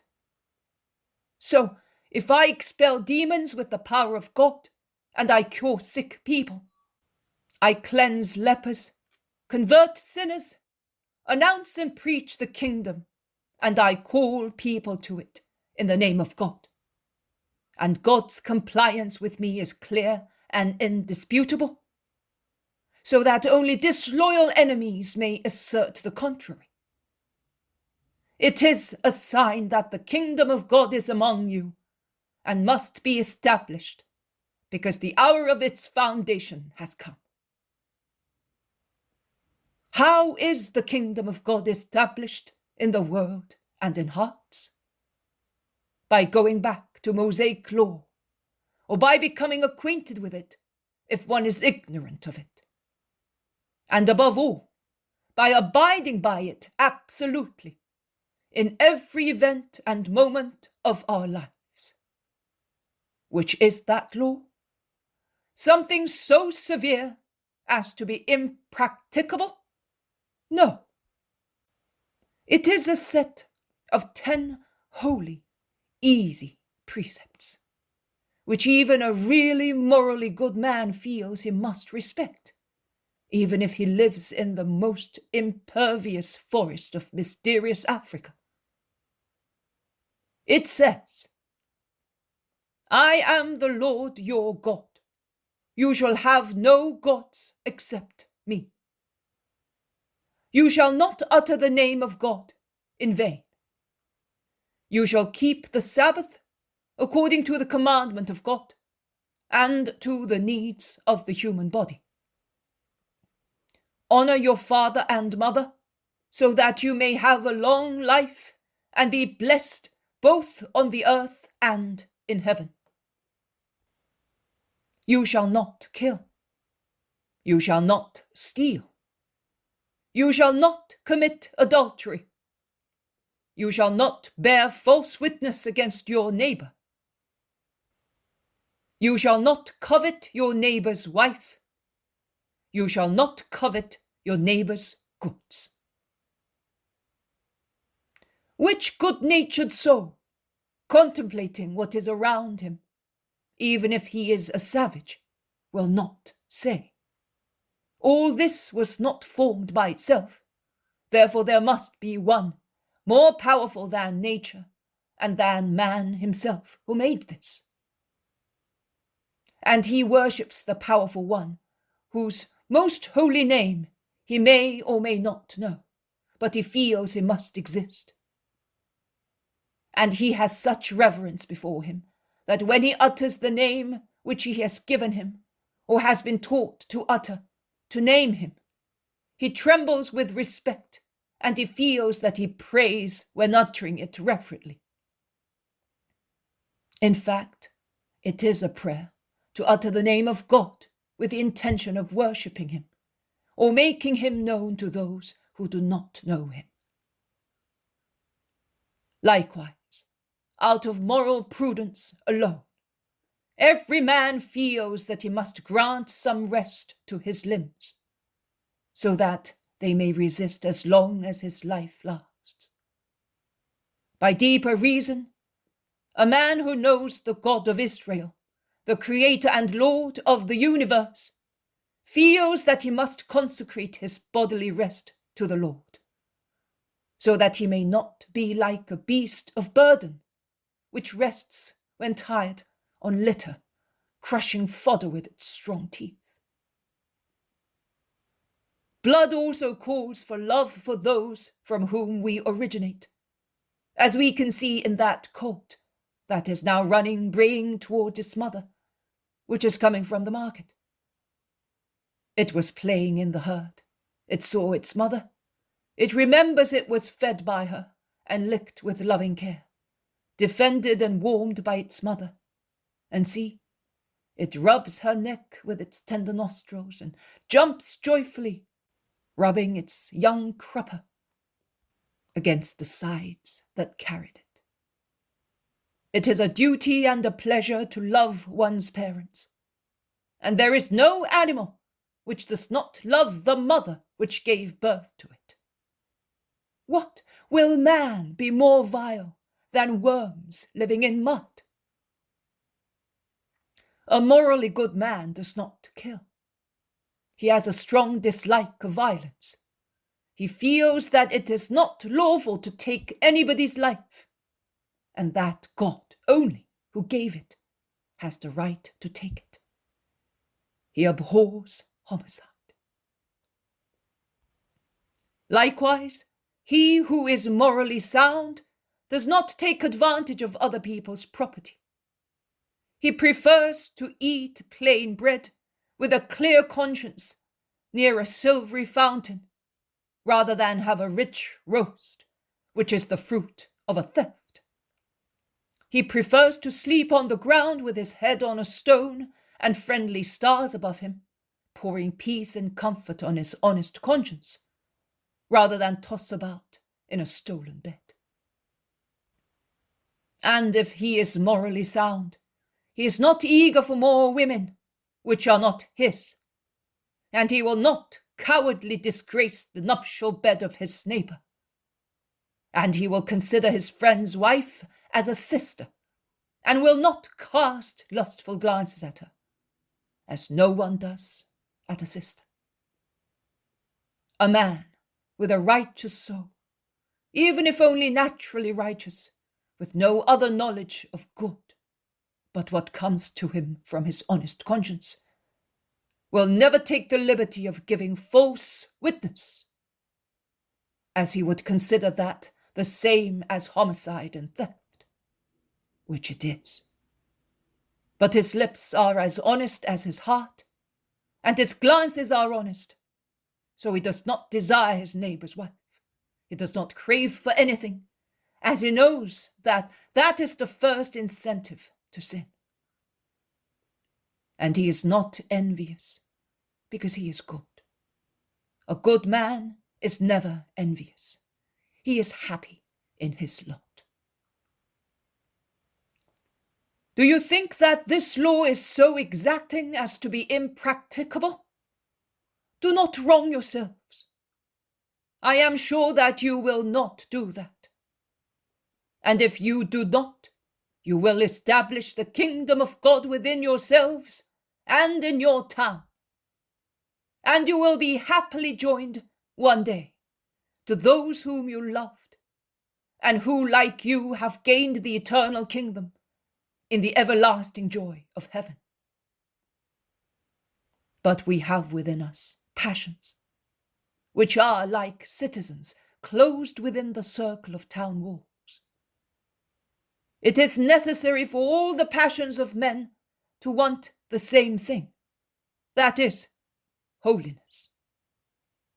Otherwise, some will tend to heaven in vain, if others leave the doors unguarded and let the seducer enter or counteract the actions of part of the spiritual citizens through disputes or laziness, making the interior part of the town perish and abandoning it to nettles, poison, couch grass, snakes, scorpions, mice and jackals, and owls, that is, to wicked passions and to Satan's angels. You must be unceasingly vigilant, like sentries placed at the walls, to prevent the evil one from entering where we want to build the kingdom of God. I solemnly tell you that as long as the strong man watches in arms the whole of his house, he is sure of everything which is in it. But if one stronger than he is comes, or if he leaves the door unguarded, then the stronger man will defeat him and disarm him.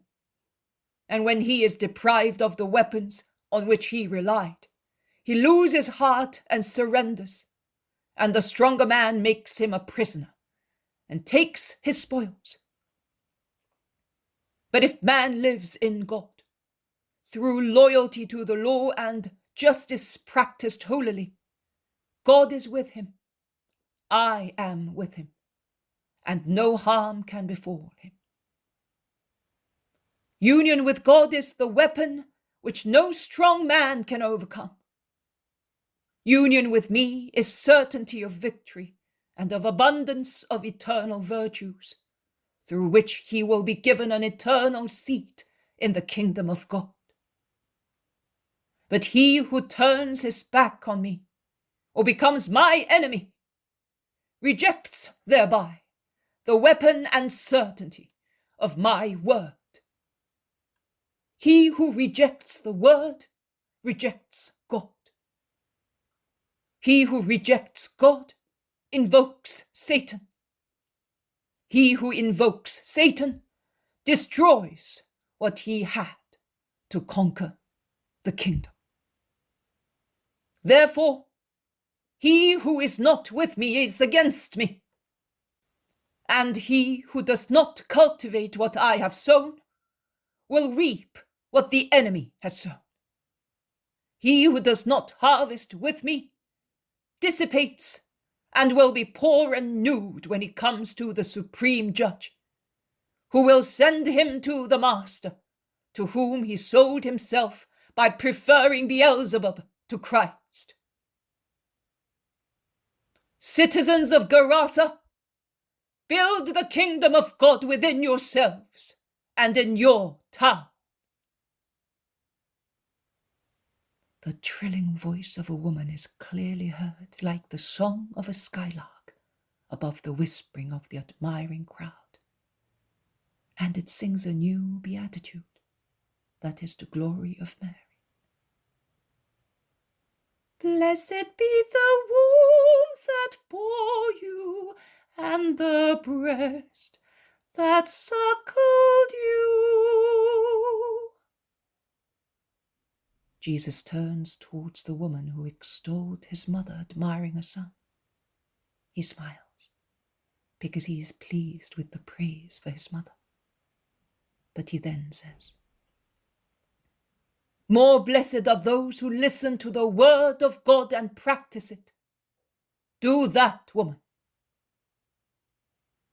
He then blesses the crowds and goes towards the country, followed by the apostles who ask him, why did you say that? Because I tell you solemnly that in heaven they do not use the same measure as is used on the earth. And my mother will be blessed, not so much because of her immaculate soul, as for listening to the word of God and practicing it through obedience. It was a prodigy of the Creator that Mary's soul was immaculate, and he is to be praised for that. But the let what you have said be done to me is a prodigy of my mother.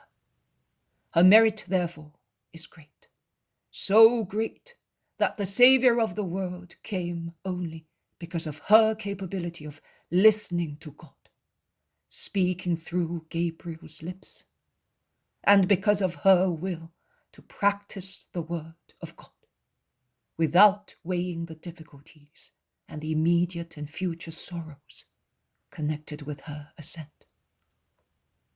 You can thus see that she is my blessed mother, not only because she bore and suckled me, but because she listened to the word of God and practiced it through obedience. But let us go home now.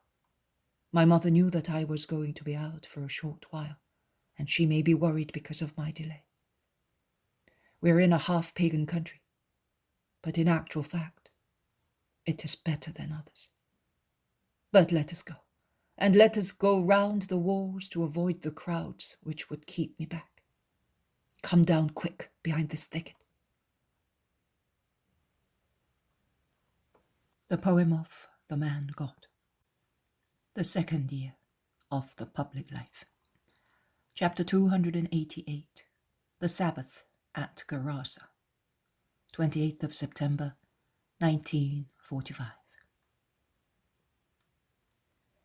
The hours of the day are long when one does not know what to do, and those who are with Jesus do not know what to do on that Sabbath, in a town where they have no acquaintances, in a house where they do not feel at home because of different languages and habits, without taking into account the Jewish prejudices which keep them apart from Alexander Zacchie's camel drivers and servants.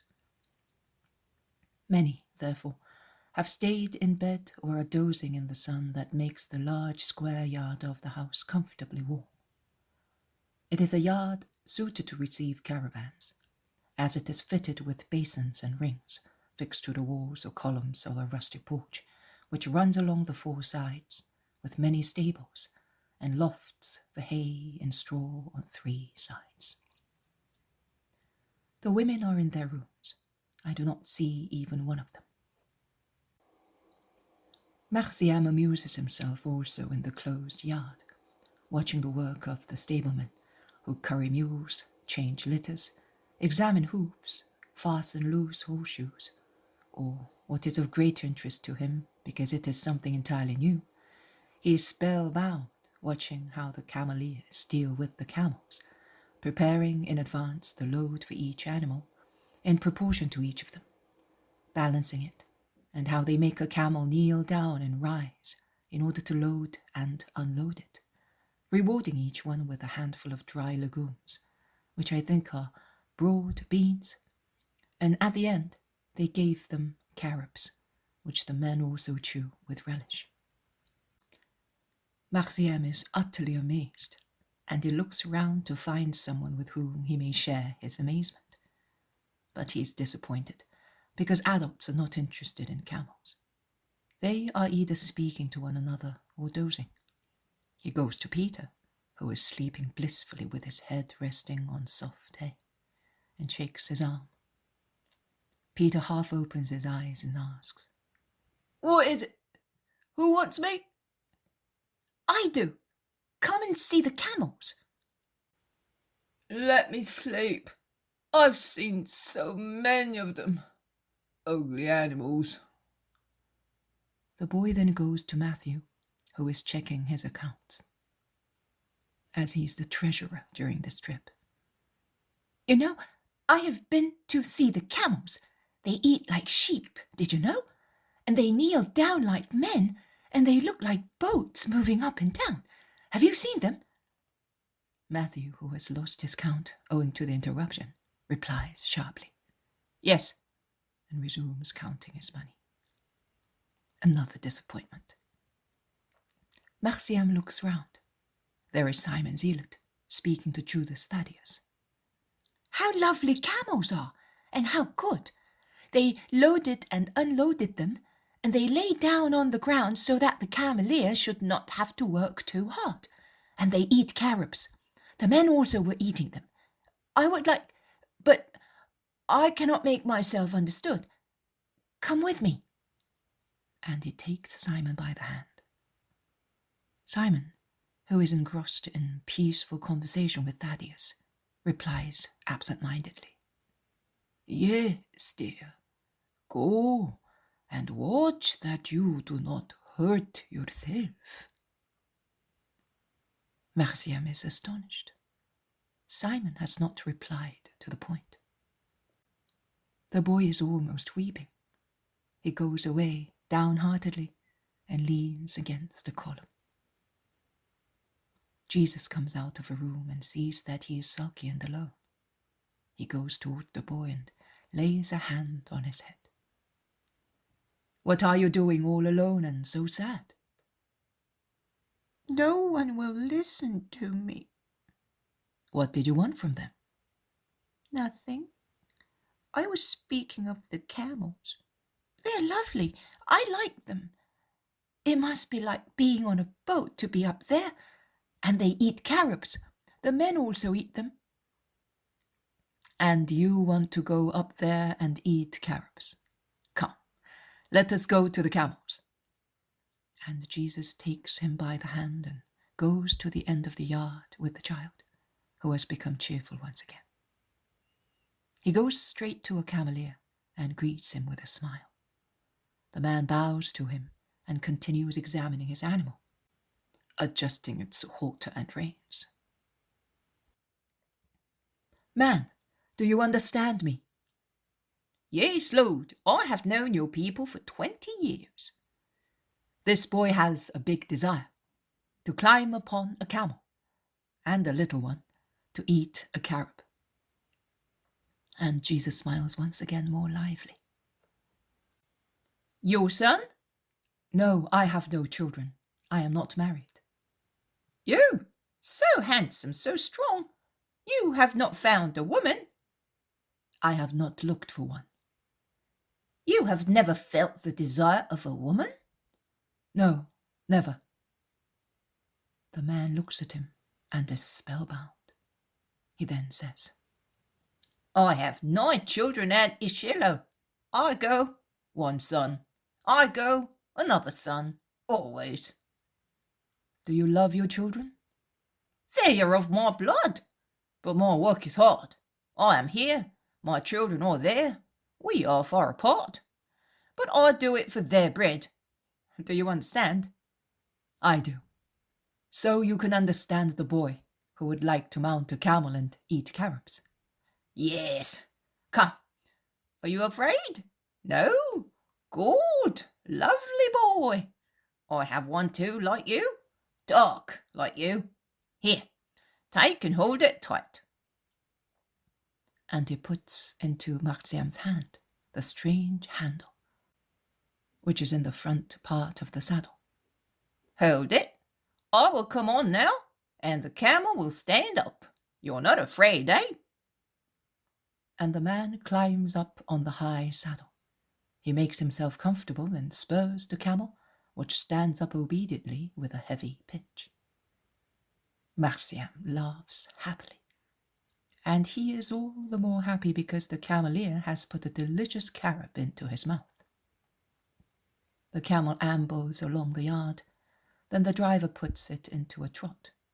Finally, seeing that Marciam is not afraid, he shouts something to one of his companions, who opens the very wide door at the rear of the yard, and the Cameleer disappears with his load in the green country.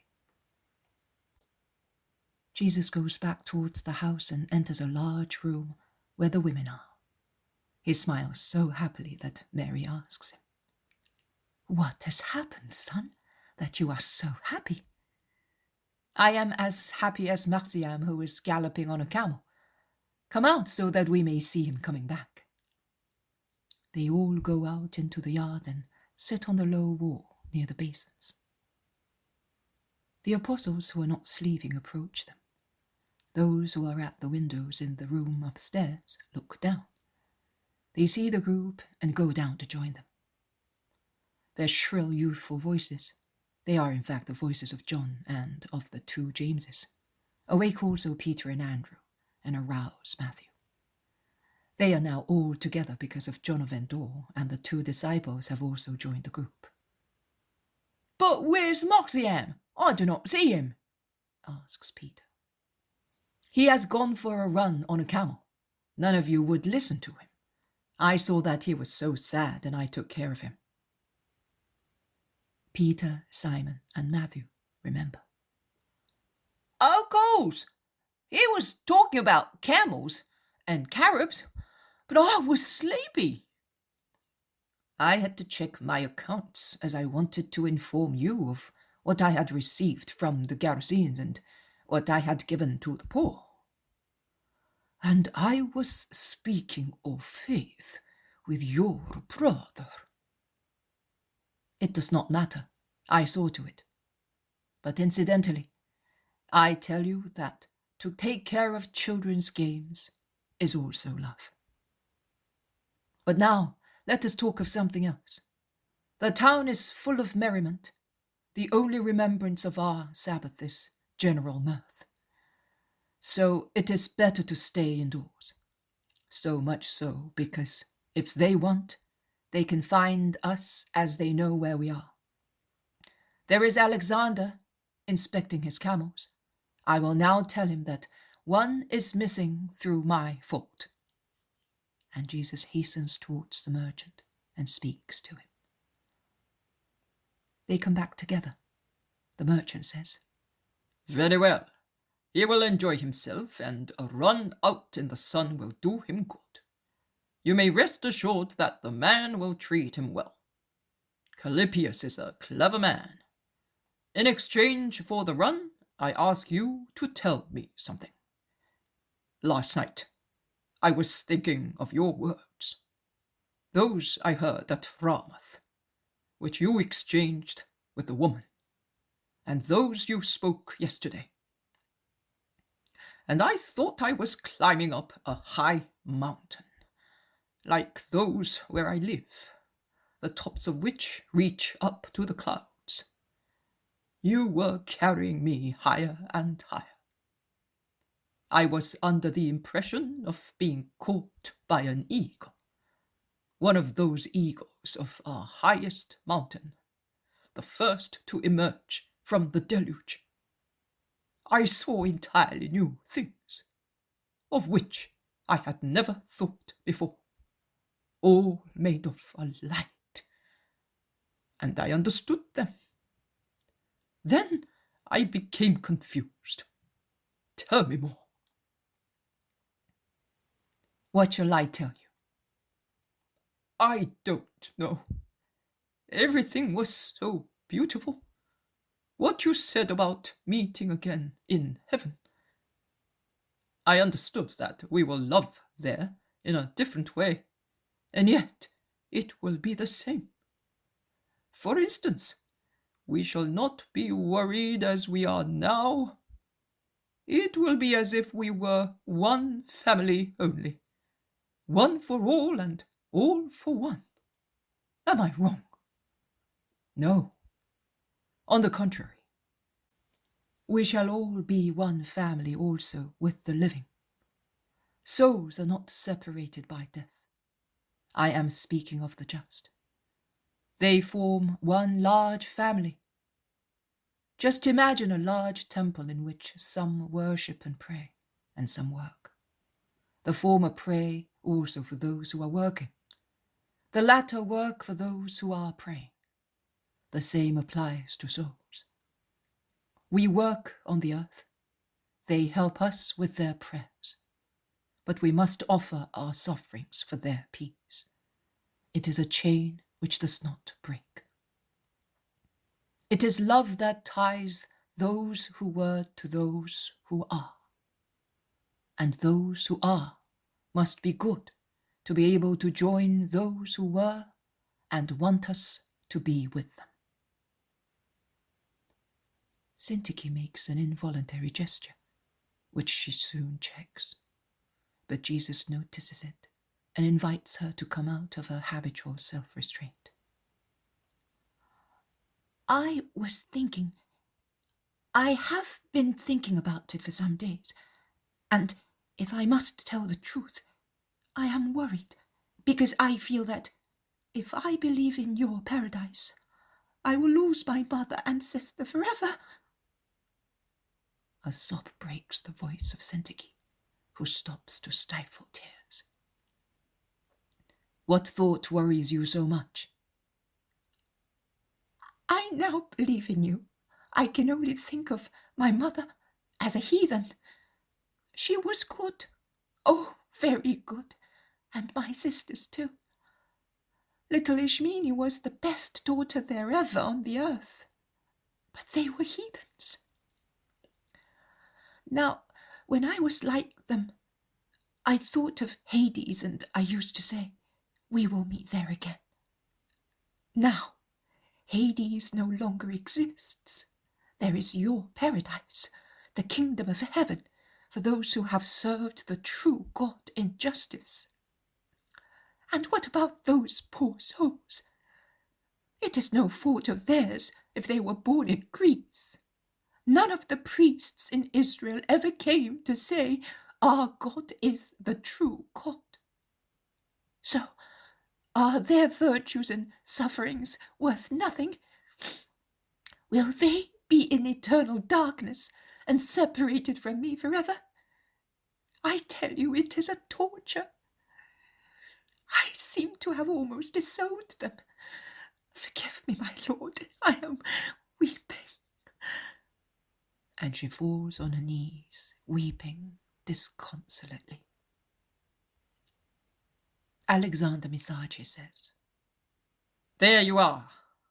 I was also wondering whether, if I become a just man, I will ever find my mother, father, my brothers and friends. Jesus lays his fingers on Syntyche's brown-haired head and says, one is at fault when one knows the truth but persists in error. Not when one is convinced of being in the truth. And no voice has ever come to say, the truth is what I am bringing you. Forsake your chimeras for this true God, and you will gain heaven. God is just. Can you believe that he will not reward virtue, which was perfected all by itself in the corruption of the heathen world? Do not worry, my daughter. What about the original sin? And their nefarious cult? And more objections would come from the Israelites to grieve Syntyche's already desolate soul, if Jesus, with a gesture, did not impose silence. He says, the original sin is common to everybody, whether one is from Israel or not. It is not a peculiarity of heathens. The pagan cult will be sinful after the law of Christ has been spread throughout the world. Virtue will always be virtue in the eyes of God. And in virtue of my union with the Father, I say, and I say this in his name, translating his most holy thought into words, that the ways of God's merciful power are manifold, and they are so intent on giving joy to virtuous people that they will remove barriers between souls, and peace will be given to those who deserve peace. Not only, but I say that in future, those who follow the religion of their ancestors with justice and holiness, convinced of being in the truth, will not be disliked and punished by God. Wickedness, bad will, deliberate refusal of the known truth, above all, refutation of the revealed truth and opposition to it, vicious living, will really separate forever the souls of the just from those of sinners. Take heart, Syntyche. Such dejection is an assault of hell due to Satan's wrath against you, as you are a prey he has lost forever. There is no Hades, there is my paradise. But it is not the cause of grief, but of joy. Nothing of the truth is to be the cause of dejection or doubt. On the contrary, it must give you strength for a higher faith and cheerful certainty. Always inform me of your anxieties. I want the light in you to be as certain and steady as the light of the sun. Syntyche, still kneeling, takes his hand and kisses it. The cry of the Cameleer makes the group understand that the camel is about to come back, at a slow pace, without making any noise on the thick grass outside the rear door, which a servant opens at once. And Ermasteus comes back. He is happy and his face is flushed after the run. He is a tiny little man, hoisted onto the high back of the camel, and he laughs, waving his arms, while the camel kneels down and he slides down from the odd saddle, caressing the swarthy Cameleer. He then runs towards Jesus, shouting, "How lovely! Did the wise men come from the east on those animals to worship you? I will go on them to preach you all over the world. The world seems larger when seen from up there, and it says, 'Come, you who know the gospel.' Oh, do you know? That man also is in need of it. And you too, merchant, and all your servants. How many people are waiting and die without receiving it? More people than the sand in the river. They are all without you, Jesus. Oh, make haste and announce it to everybody." And he clings to Jesus' sides, looking up at him. And Jesus bends, kissing him and promising, "You will see the kingdom of God evangelized as far as the most remote borders of Rome. Are you happy?" "I am. And then I will come and say to you, 'This, that, and that other country, they all know you.' I will then know the names of those remote countries, and what will you say to me?" I will say, 'Come, little Ermasteus, have a crown for every country in which you have preached me, and then come here beside me, as on that day at Gerasa, and rest after all your work, because you have been a faithful servant, and it is right that you should be happy in my kingdom.'" The poem of the man God, the second year of the public life. Chapter 289. From Gerasa to the fountain of the Cameleer. 29th of September, 1945. The caravan leaves Alexander's large courtyard in perfect order, as if it were on a military parade. Jesus is at the rear with all his group. The camels are proceeding, their heavy loads swaying rhythmically, and their heads, on their arched necks, seem to be asking, at each step, why, in their silent but familiar gait, like the movement of doves, which at each step seem to be saying, yes, yes, to everything they see. The caravan has to cross the town, and it does so in the clear morning air. Everyone is all wrapped up because it is cool. The harness bells of the camels, the cries of the camel drivers, the screech of a camel regretting the idle stable, inform the Galileans of Jesus' departure. The news spreads as fast as lightning, and some Galileans rush to greet him, offering fruit and other foodstuffs. There is also a man with a sick little boy. "Bless him, that he may recover. Have mercy on us." Jesus raises his hand and blesses the child, saying, "Go and do not worry. Have faith." And the man says, "Yes," so trustfully that a woman asks, Would you cure my husband, whose eyes are ulcered? I will, if you can believe. Well, I will go and bring him here. Wait for me, Lord. And she runs away as fast as a swallow. Wait. Easier said than done. The camels are moving on. Alexander, at the head of the caravan, does not know what is wanted at its rear. The only thing to be done is to send word to the man.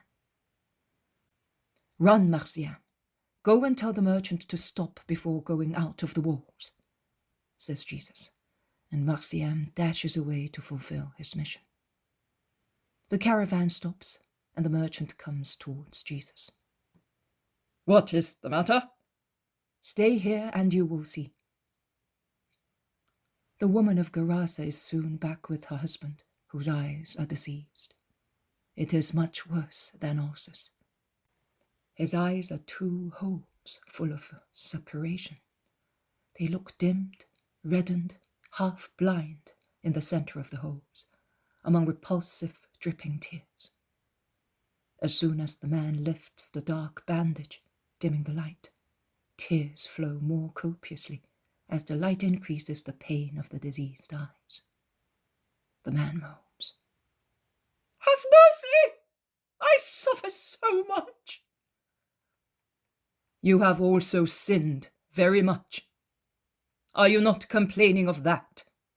Are you only grieved at the possibility of losing the poor sight of the world? Do you know nothing about God? Are you not afraid of eternal darkness? Why did you sin? The man is weeping, and he bends without speaking. His wife is also weeping, and she moans. I have forgiven. And I will forgive him as well, if he swears to me that he will not relapse into his sin. Yes, I do. Forgive me. I now know the consequences of sin. Forgive me. Forgive me as my wife did. You are the good one. I forgive you. Go to that stream, wash your face in the water, and you will be cured. Cold water will make him worse, Lord, moans the woman. But the man is not concerned with anything else, and he begins to grope until the Apostle John pitifully takes him by the hand and leads him by himself at first, until the wife supports him by the other hand. The man goes down as far as the edge of the ice-cold water, babbling among stones. He bends. He takes some water, cupping his hands, and washes his face. He does not show any sign of pain. On the contrary, he appears to be relieved. He then climbs up the bank, with his face still wet, and goes back to Jesus, who asks him, Well, are you cured? No, Lord, not yet. But you said so, and I will be cured. Well, remain in your hope. Goodbye. The woman collapses weeping. She is disappointed. Jesus beckons to the merchant that they can go on, and the merchant, who is also disappointed, passes the word on. The camels march off again, with their motion resembling a boat which raises and lowers its prow with its cutwater on the waves. They go out of the walls and take to the wide, dusty caravan route southwestwards. The last couple of the apostolic group, that is, John of Endor and Simon Zealot, have just left the walls a few yards behind, when a shrill cry is heard in the silent air. It seems to spread all over the world, and is repeated in a higher and higher pitch, singing hosannas happily. I can see my blessed Jesus. I can see. I believed. I see. Jesus, Jesus, my blessed Jesus. And the man, whose face is completely cured, with 2 beautiful eyes, 2 carbuncles full of light and life, rushes to Jesus' feet and falls almost under the camel of the merchant, who manages to move his mount away from the prostrated man just in time. The man kisses Jesus' garment, repeating, I believed, and I can see my blessed Jesus. Stand up and be happy, and above all, be good. Tell your wife to believe unreservedly. Goodbye. And Jesus frees himself from the grasp of the miraculously cured man and resumes his way. The merchant strokes his beard pensively. At last, he asks, And if he had not persisted in believing after his disappointment in washing, he would have remained as he was. Why do you exact so much faith to work a miracle? Because faith witnesses the presence of hope and love of God. And why did you want repentance first? Because repentance makes God friendly. Since I have no disease, what should I do to testify that I have faith? You should come to the truth. And could I come without God's friendship? You could not come without God's goodness. God allows those who look for him to find him, even if they are not yet repentant. Because man generally repents when he knows God, either consciously or even with a faint consciousness of what his soul wants. Before, he is like a blockhead, led only by instinct. Have you ever felt the need to believe? Many a time. Well, I was not satisfied with what I had. I felt there was something else, something stronger than money, than my children, my hope. But I did not bother to try to find out what I was unknowingly seeking. Your soul was seeking God. God's kindness has let you find God.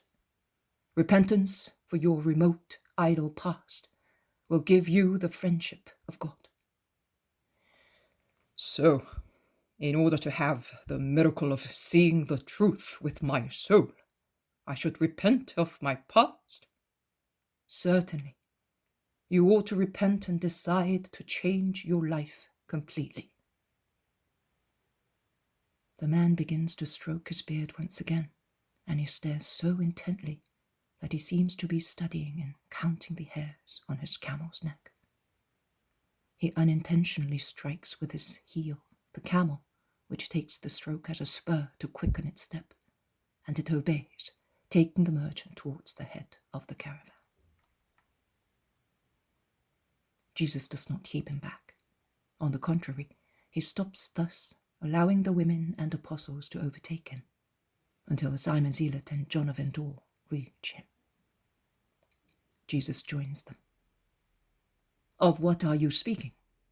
He asks.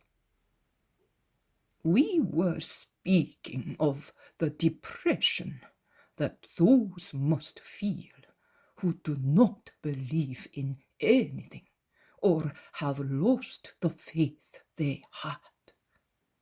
Syntyche was really dejected yesterday, although she has come to a perfect faith, replies the zealot.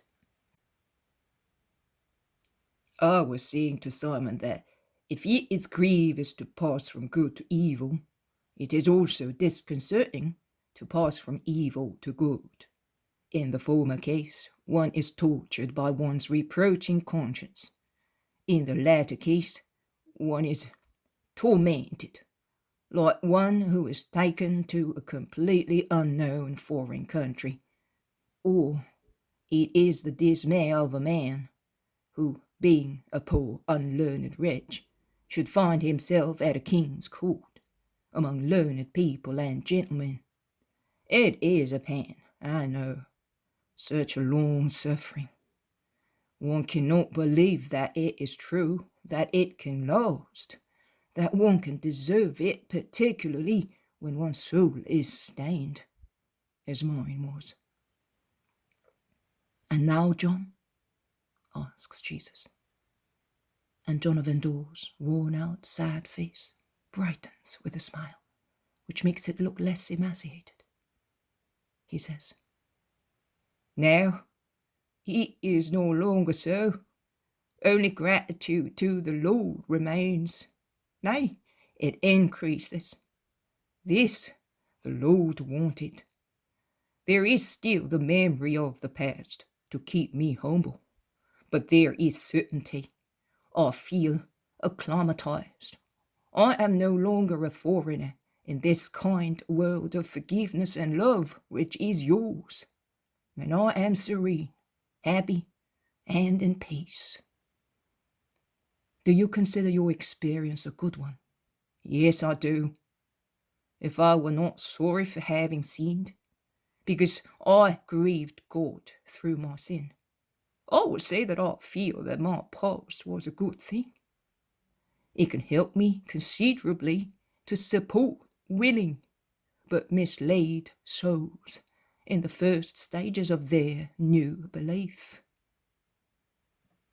Simon, go and tell the boy not to jump about so much. He will be exhausted this evening. Simon looks at Jesus, but he understands the truth behind the order.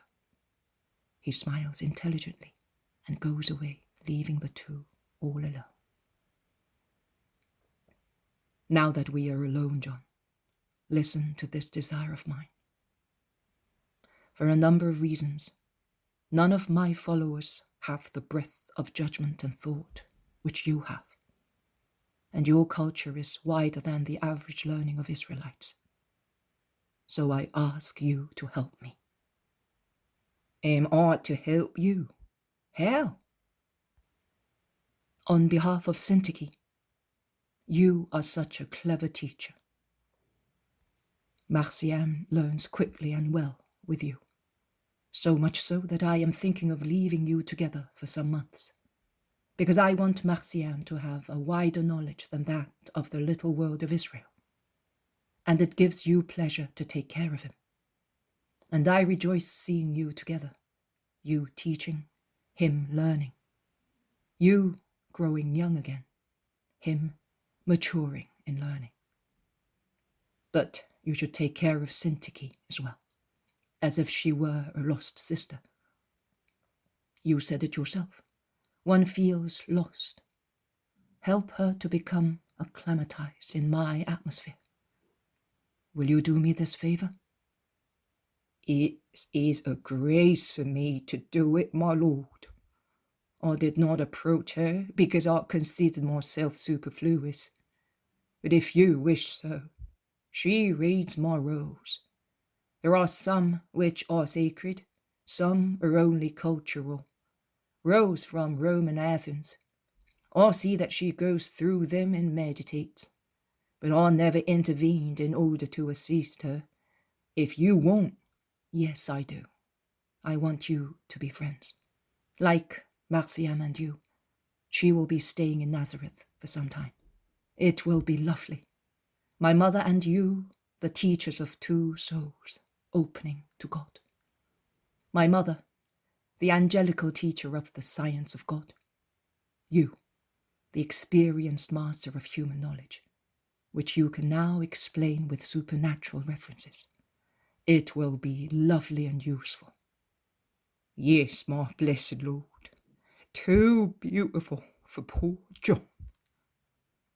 And the man smiles at the thought of the oncoming peaceful days with Mary in Jesus' house. And the road winds along a beautiful country, which is now completely flat, after skirting a few little hills just out of Gerasa, in the mild sunshine which is becoming warmer and warmer. It is a well-kept road on which it is comfortable to travel, and to take to it again after the midday rest. It is almost evening when I hear Syntyche laugh wholeheartedly for the first time.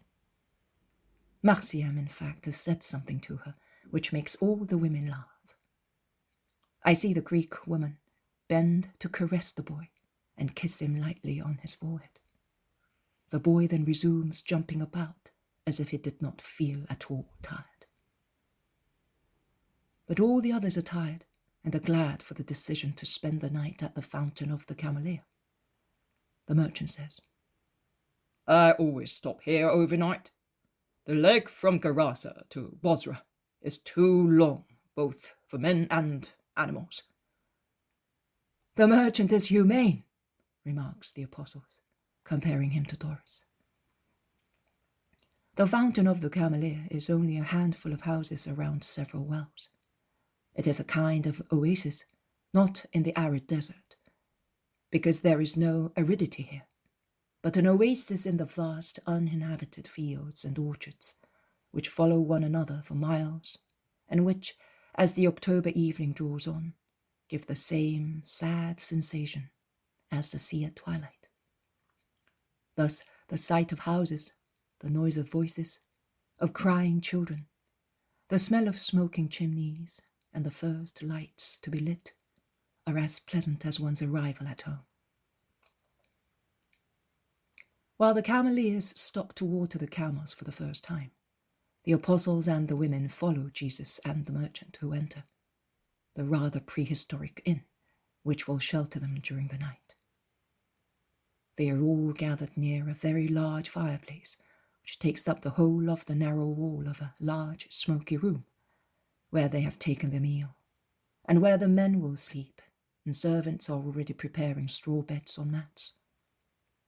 The fire is on, because it is a cold, damp evening. Let us hope that it will not stop raining, says Peter with a sigh. The merchant reassures him. The bad weather will not begin until this lunation is over.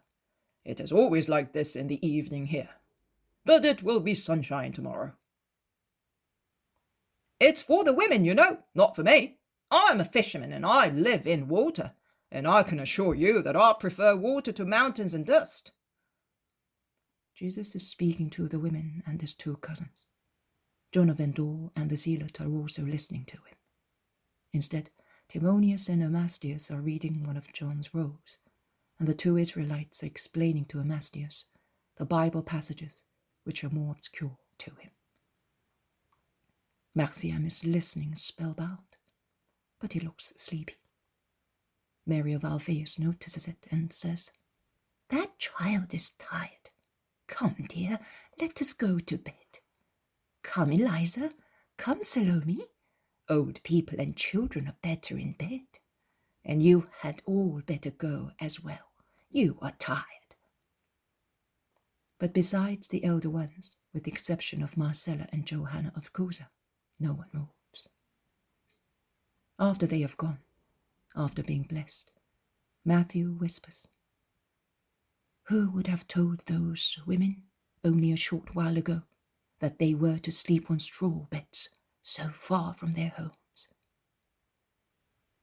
I have never slept so well, states Mary of Magdala resolutely, and Martha confirms her statement. But Peter admits that his companion is right.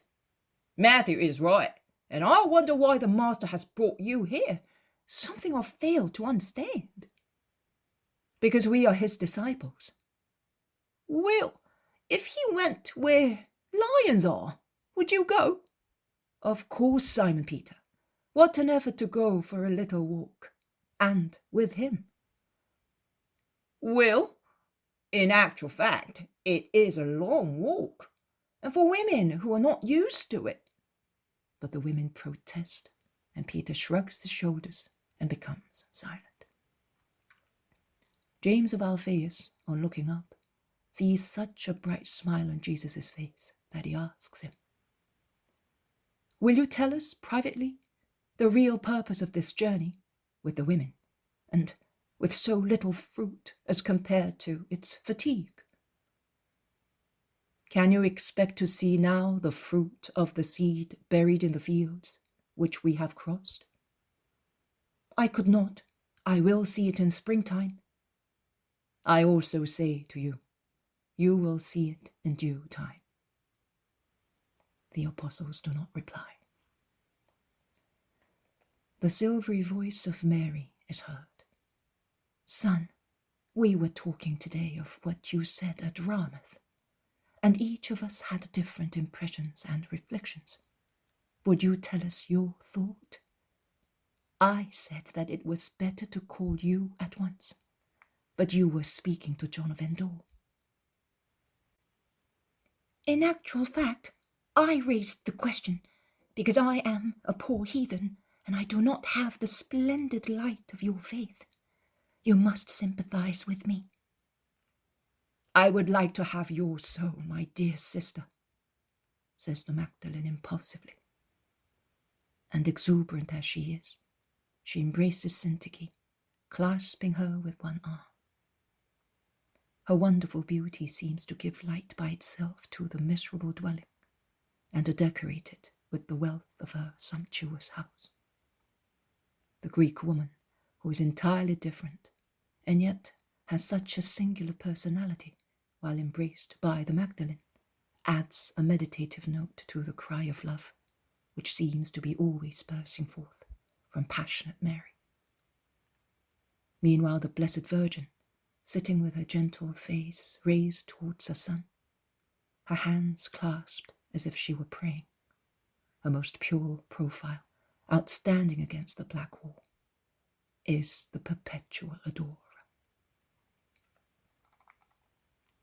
Susanna is dozing in the shadow of a corner, while Martha, who is active notwithstanding her weariness and the pressure of the others, takes advantage of the light of the fireplace to fasten some buckles on Marcian's garment. Jesus says to Syntyche, "But it was not a grievous thought. I heard you laugh." Yes, but of the boy who solved the question easily, saying, I do not want to come back unless Jesus does. But if you want to know everything, go to the next world, then come back and tell us whether you remember. They all laugh again and say that Syntyche was asking Mary for a clarification on the explanation, which she had not understood properly, of the remembrance which souls have, and which explains a certain possibility for heathens to have vague recollections of the truth. I was saying, does that perhaps confirm the theory of reincarnation in which many heathens believe? And your mother was telling me that what you say is something entirely different. Will you explain also this to me, my lord? Listen, you must not believe that the fact that souls have spontaneous recollections of truth proves that we live several lives. By now you have already learned enough to be aware of how man was created, how he sinned and was punished. You have also been told that God incorporated a single soul in each man. That soul is created from time to time and is never again used for subsequent incarnations. This certainty would seem to cancel my statement concerning the recollections of souls. It should cancel it with regard to any other being, with the exception of man, who is gifted with a soul made by God. Animals cannot remember anything, as they are born once only. But man can remember, although he is born once only. He remembers with his better part, his soul. Where do souls come from? The soul of each man, from God. Who is God? The most intelligent, powerful, perfect Spirit. This wonderful thing which is a soul, a thing created by God to give man his image and likeness as an unquestionable sign of his most holy paternity, shows signs of the qualities characteristic of him who creates it. It is therefore intelligent, spiritual, free, immortal, like the Father who created it. It is perfect when it originates from the divine thought, and in the instant of its creation, it is identical for 1,000th of instant with the soul of the first man. A perfection which understands the truth through free gift, 1,000th of an instant. Then, once it is formed, it is stained by original sin.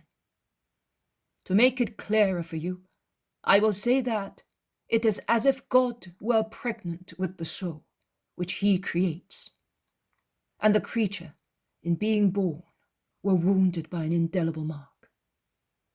Do you understand me? Yes, I do. While it is thought, it is perfect. The creating thought lasts 1,000th of an instant. The thought then becomes actual fact, and the fact is subject to the law brought about by sin. Your reply is correct. A soul becomes thus incarnate in a human body, bringing with it the memory of the Creator, that is of the truth, as a secret gem in the mystery of its spiritual being. A baby is born. It may become good, very good, or wicked. It may become anything, because it is endowed with free will. The angelical mystery throws light on its memories, and the tempter darkens.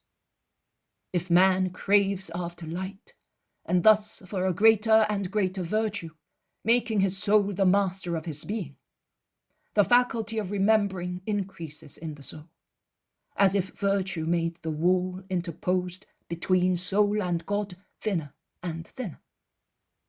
That is why virtuous people in every country perceive the truth, not in a perfect way, as they are dulled by contrasting doctrines or by lethal ignorance, but in a sufficient manner to give pages of moral perfection to the peoples to whom they belong. Have you understood? Are you convinced? Yes. In conclusion, the religion of virtue practiced heroically predisposes the soul to the true religion and to the knowledge of God. Exactly. And now go and rest, and may you be blessed. And you too, Mother, and you, sisters and disciples, may you rest in the peace of God.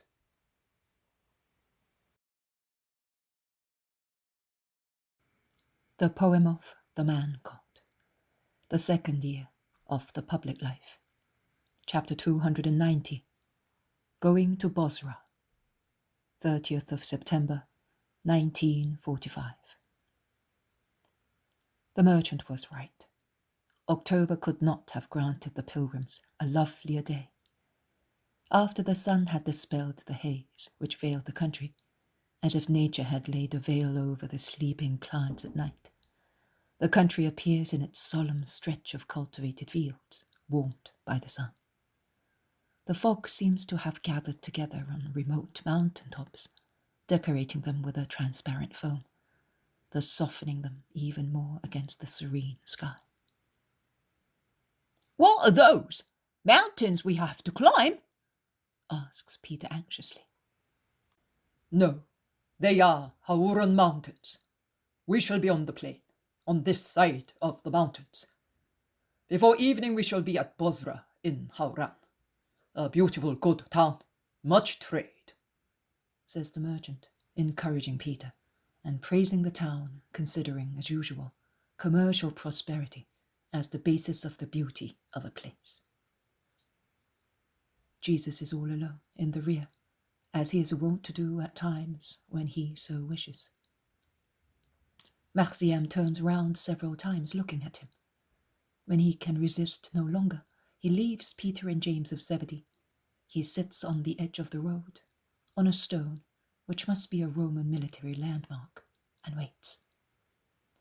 When Jesus is at his level, the boy stands up and without speaking he goes beside Jesus, remaining a little behind him so as not to annoy him, and he watches him. And he continues watching until Jesus comes out of his meditation and turns round on hearing the light footstep behind him.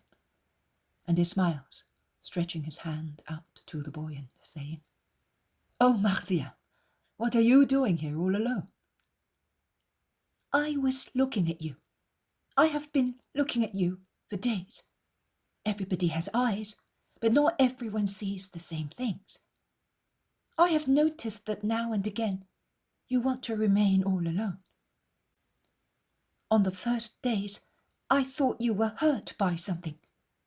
Then I noticed that you do it always at the same time, and that Mother, who always comforts you when you are sad, does not say anything to you when your countenance is like that. On the contrary, if she happens to be speaking, she becomes quiet and concentrates on meditation. I notice things, because I always look at you and her in order to do what you do.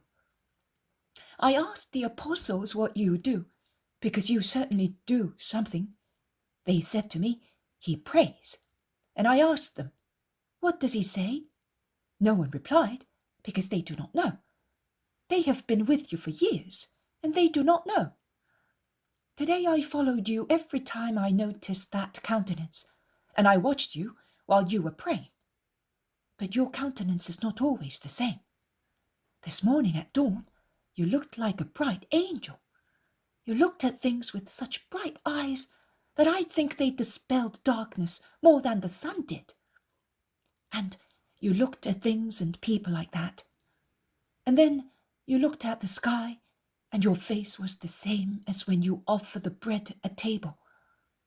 Later, when we were crossing that little village, you remained alone in the rear, and you seemed to me a father, as you were so anxious to say kind words to the poor people of the village while passing by. You said to one, "Endure your suffering with patience, because I will soon relieve you and others like you." He was the slave of that bad man who set his dogs on us. Then, while the food was being prepared, you looked at us with eyes full of kind love. You looked like a mother, but your countenance was now sorrowful. What do you think, Jesus, when you are always like that?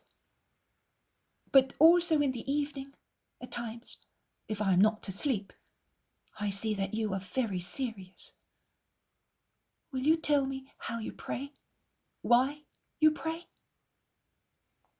Of course I will tell you, so that you can pray with me. The day is given to us by God, the whole day, the bright one and the dark one, day and night. It is a gift to live and have light. Our way of living is a means of satisfaction. Is that right? So, we must sanctify the moments of the whole day to persevere in holiness and have the Most High and His bounty present in our hearts, and at the same time keep the demon away. Watch the little birds. They sing at sunrise, they bless the light. We must bless the light as well, because it is a gift of God. And we must bless God who grants it to us, and who is the light.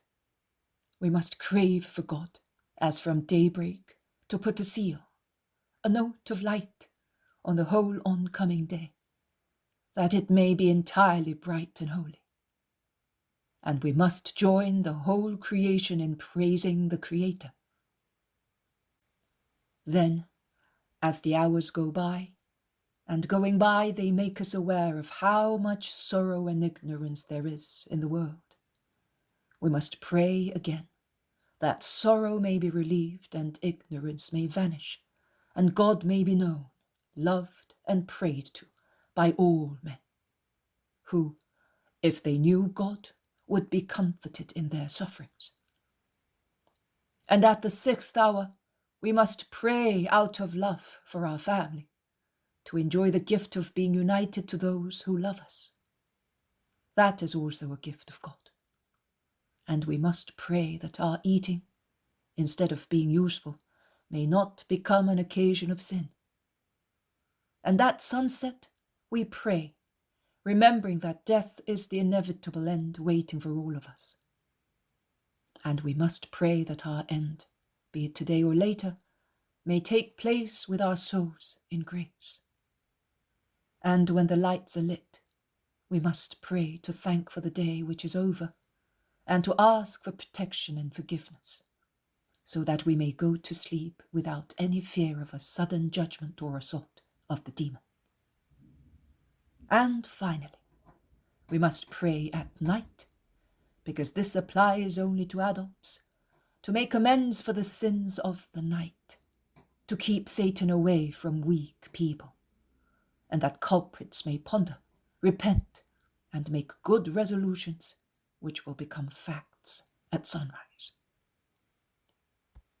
That is how and why a just person prays during the whole day.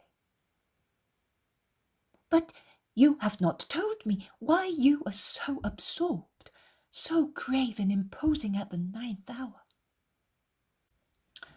Because I say, through the sacrifice of this hour, let your kingdom come to the world, and may all those who believe in your word be redeemed.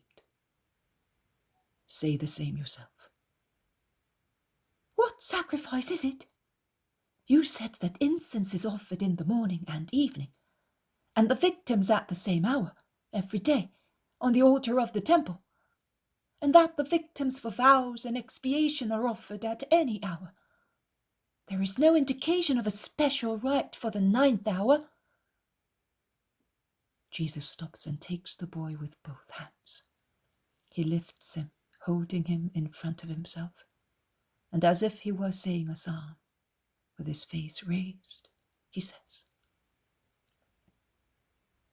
"And between the 6th and 9th hour, he who has come as Saviour and Redeemer, he of whom the prophets speak, will consume his sacrifice after eating the bitter bread of betrayal, and after giving the sweet bread of life, after crushing himself like grapes in a vat, and quenching with his whole being the thirst of men and plants, and making for himself a royal purple with his own blood, and putting on a crown, and seizing the scepter, and taking his throne on the high place, so that Zion and Israel and the world might see it.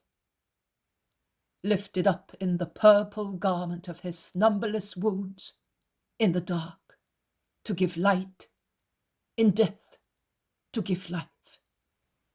He will die at the 9th hour, and the world will be redeemed." Marciam is frightened and pale, and looks at him with dismayed eyes and trembling lips, on the point of bursting into tears. With faltering voice he says, "But you are the Saviour, so will you be dying at that hour?" Tears begin to stream down his cheeks, and his little mouth sips them, while he awaits a denial. But Jesus says, "I will, my little disciple, for you too." And as the child bursts into convulsive sobs, he presses him to his heart and says, "Are you sorry that I die?" "Oh, my only joy! I do not want that. Let me die in your place." "You are to preach me all over the world. That is settled.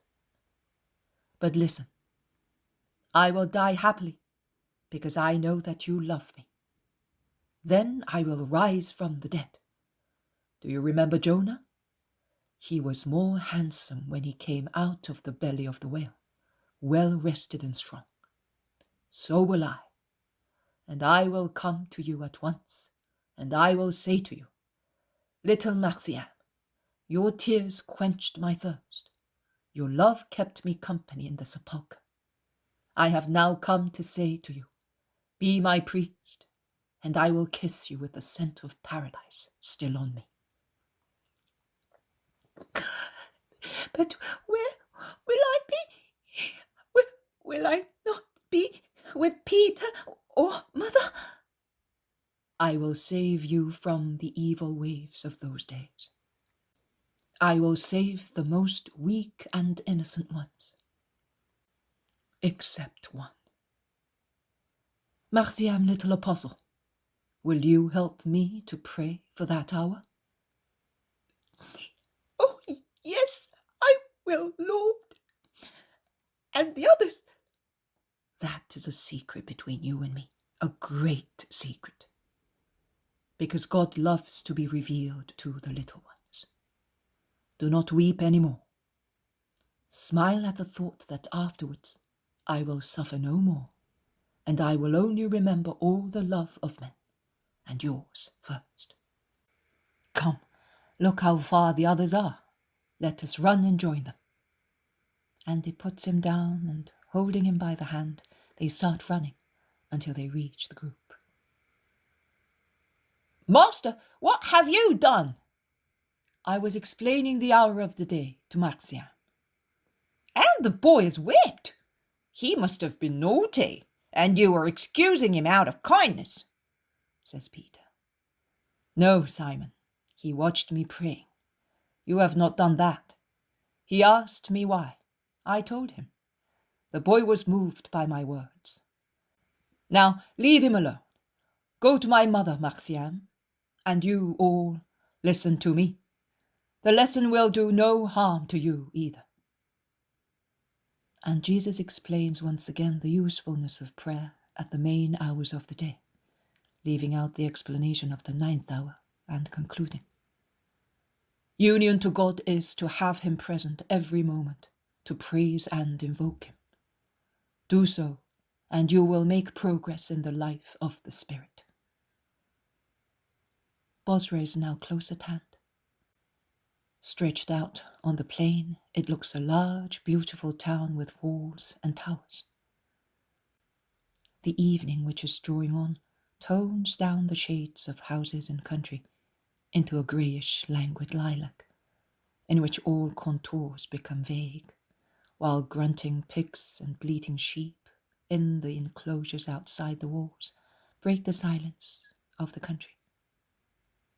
The silence comes to an end as soon as the caravan goes through the gate, entering a labyrinth of narrow streets which disappoint those who from the outside thought the town was beautiful. Voices, smells, and stench stagnate in the twisted lanes and accompany the pilgrims as far as a square, the market square, where the inn is. They thus arrive at Bozrah. The poem of the man God, the 2nd year of the public life. Chapter 291, at Bozrah, 1st of October, 1945. Bozrah looks very dull in the morning mist, both because of the season and because the town is closed in its narrow streets. It looks dull and dirty. The apostles, who have come back from their shopping at the market, are talking about it. Hotel practice in those days and in such places is so utterly antiquated that one has to see to one's victuals. Innkeepers obviously do not want to lose any money, so they only cook what customers bring them, and let us hope that they do not steal any of that. Or, at most, they buy food for customers or sell them what they have in stock, working as butchers if necessary, preparing poor lambs to be roasted. Peter does not like buying from the innkeeper and is now squabbling with him. The man, with a rather roguish face, goes to the point of insulting the apostle, calling him Galilean, while Peter answers back, pointing to a little pig, which the host has just slaughtered for some guests. I am a Galilean, and you are a pig, you pagan. I would not stay in your stinking inn for 1 hour if it depended on me, you thief and he adds here a very clear epithet, which I leave in my pen. I realize that between the people of Bozrah and the Galileans, there is one of the many regional or religious incompatibilities of which Israel, or rather Palestine, was full. The host shouts louder. If you were not with the Nazarene, and I were not better than your filthy Pharisees who hate him without any good reason, I will wash your face with the blood of the pig, so that you would have to get out of here and rush to purify yourself. But I respect him, whose power is known. And I tell you that notwithstanding all your fuss, you are sinners. We are better than you are. We do not lay snares, neither do we betray. You foul, you are a lot of unfair traitors and rascals, and you do not even respect the few holy people among you. Who are you calling traitors? Us? Ha! In God's truth, Peter is furious and is about to break upon the man, when his brother and James hold him back, and Simon Zealot intervenes with Matthew. But Peter's wrath is abated not so much by their intervention as by the voice of Jesus, who appears at one of the doors and says, You now, Simon, will be quiet. And you too, man. Lord, this man was the first to insinuate and threaten. Nazarene, I was offended first. I, he and I, the two culprits cast blame on each other. Jesus comes forward seriously and calmly. You are both wrong, and you, Simon, more than he is, because you know the doctrine of love, of forgiveness, of meekness, of patience and brotherhood. In order not to be ill-treated as a Galilean, you must make yourself respected as a saint. And you, man, bless the Lord if you feel that you are better than the others, and endeavour to be worthy of becoming better and better. And above all, do not foul your soul with false charges. My disciples neither betray nor lay snares. Are you sure, Nazarene? Well then, why did those 4 come and ask me whether you had come, with whom you were, and so many more questions? What? Who are they? Where are they? The apostles gather round him, forgetting that they are drawing close to a person still wet with the blood of a pig, which struck them with horror shortly before and kept them away. Go and mind your own business. You may stay, Miss Zacchie. The apostles go into the room from which Jesus came out, and only Jesus and the innkeeper are left in the yard, one facing the other. The merchant is a few steps from Jesus and is watching the scene, spellbound. Tell me the truth, man, and forgive if blood made one of my disciples furious. Who are those 4, and what did they say? I do not know exactly who they are.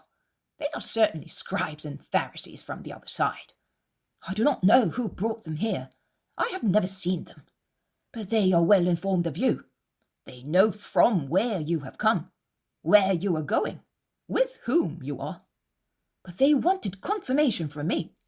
No, I may be a rascal, but I know my business. I know nobody, and I see nothing. I know nothing. With regard to others, of course. As far as I am concerned, I know everything. But why should I tell the others, particularly those hypocrites, what I know? Am I a rascal? Yes. If necessary, I side also with robbers. In any case, you know. But I could not steal or try to steal your freedom, honour, and life. And those, I am no longer Pharaoh of Ptolemy, if what I say is not true, and those are lying in wait for you to do you harm. And who sent them? Perhaps someone from Perea, or the Decapolis? Or someone from Trachonitis, or Gaulonitis, or Hauran? No. We either do not know you, or if we have heard of you, we respect you as a just man, if we do not believe in you as a saint. So, who sent them? Someone on your side, and perhaps one of your friends, because they know too many things. It is easy to be informed of my caravan, says Zacchie. No, merchant, not of you, but of the others who are with Jesus. I do not know, and I do not want to know. I do not see, and I do not want to see. But I say to you, if you are guilty, make amends. If you know that you have been betrayed, take the necessary action. I am neither guilty, man, nor betrayed. The only trouble is that Israel does not understand me. But how do you know about me? Through a boy, a mischievous boy who had a bad reputation at Bozrah and Arbela. Here, because he came here to commit his sins. There, because he dishonored his family. Then he became converted and more honest than a just man. And he passed by with your disciples, a disciple himself, and is waiting for you at Arbela to honor you with his father and mother. And he tells everybody that you changed his heart through his mother's prayers. If this region ever becomes a holy one, Philip of James will have the merit of having sanctified it. And if there is anyone who believes in you in Bozrah, it is due to him. Where are the scribes now, who came here? I don't know. They went away because I told them that I had no rooms for them. I had them, but I did not want to give hospitality to snakes and thus have them close to the dove. They are certainly in this area. Be careful. Thank you, man. What is your name? Far. I did my duty. Remember me. Yes, and you must remember God and forgive my Simon. The great love he has for me at times blinds him. No harm. I offended him as well. But it hurts to be insulted. You do not insult. Jesus sighs. He then says, Will you help the Nazarene? If I can. I would be glad to speak from this yard. And I will let you speak. When? Between the 6th and the 9th hour. Go wherever you want and do not worry. Bozrah will know that you are going to speak. I will see to it. May God reward you for it. And Jesus smiles at him, a smile which is already a reward. He then goes to the room where he was before. Alexander Zacchie says, Master, will you smile at me as well, like that? I am also going to tell the citizens to come and listen to the bounty which is speaking. I know many. Goodbye. May God reward you too. And Jesus smiles at him. He enters the room. The women are around Mary, whose face is sorrowful, and she gets up at once and goes towards her son. She does not speak. Her whole attitude is uncertainty.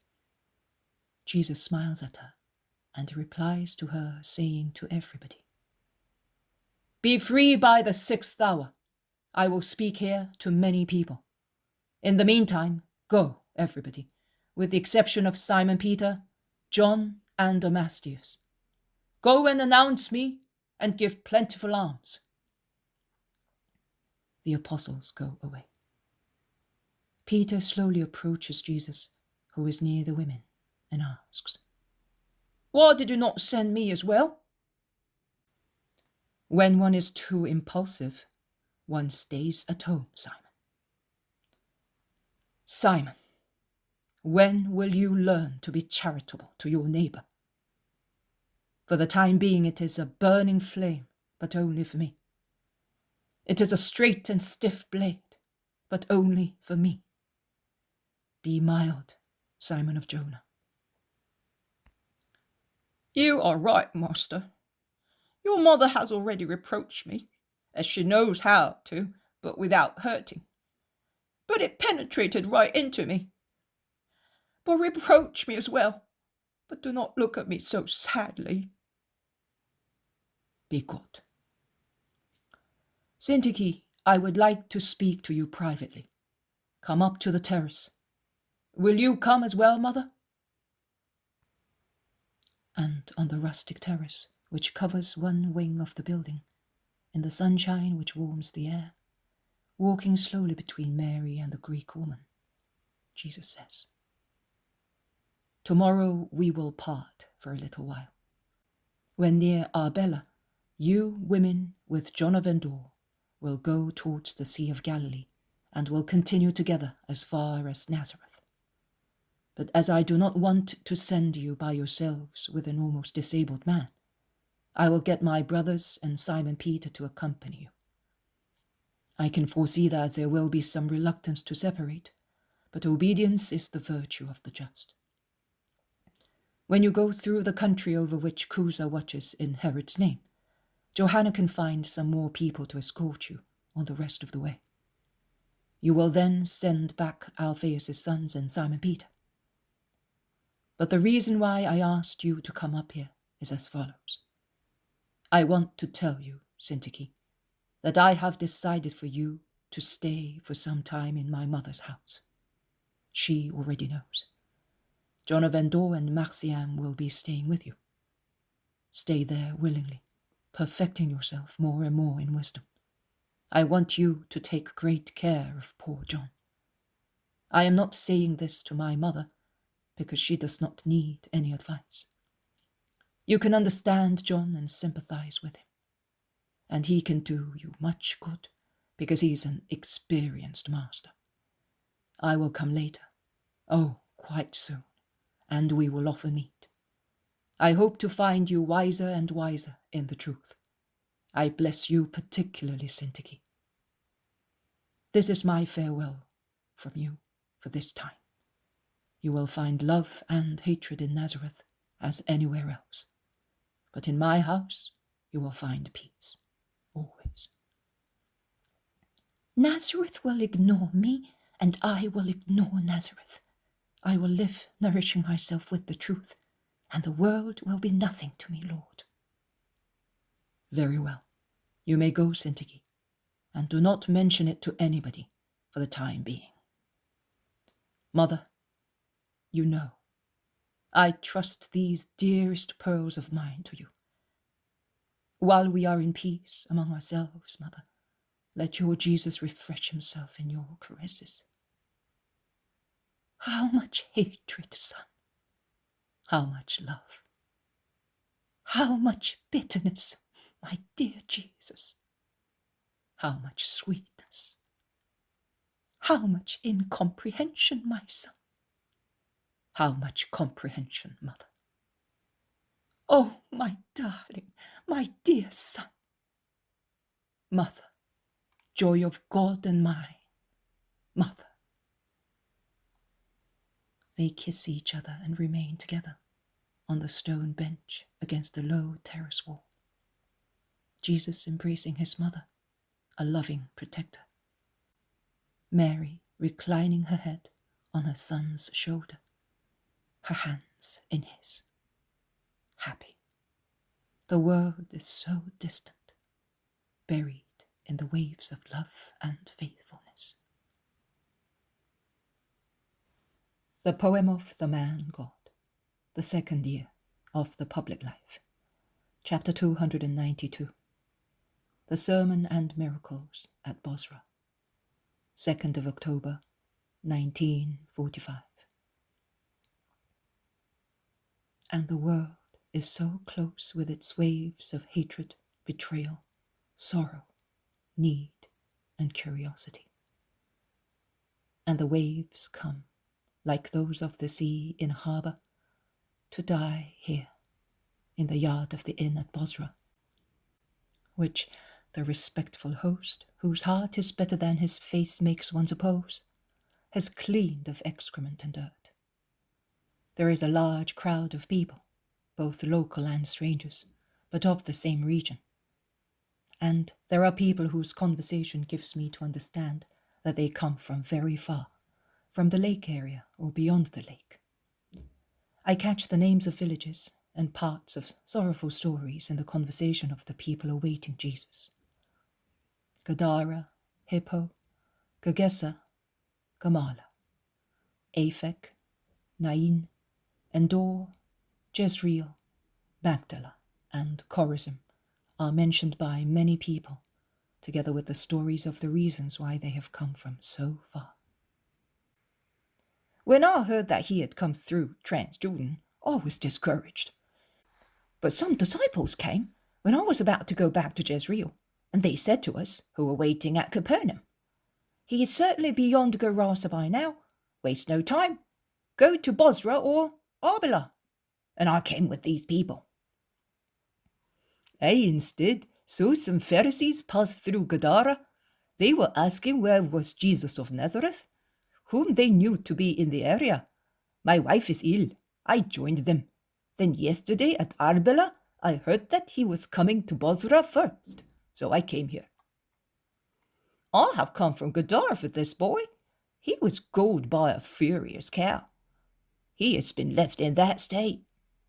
And he shows his son, who is utterly shriveled and unable to move his arms.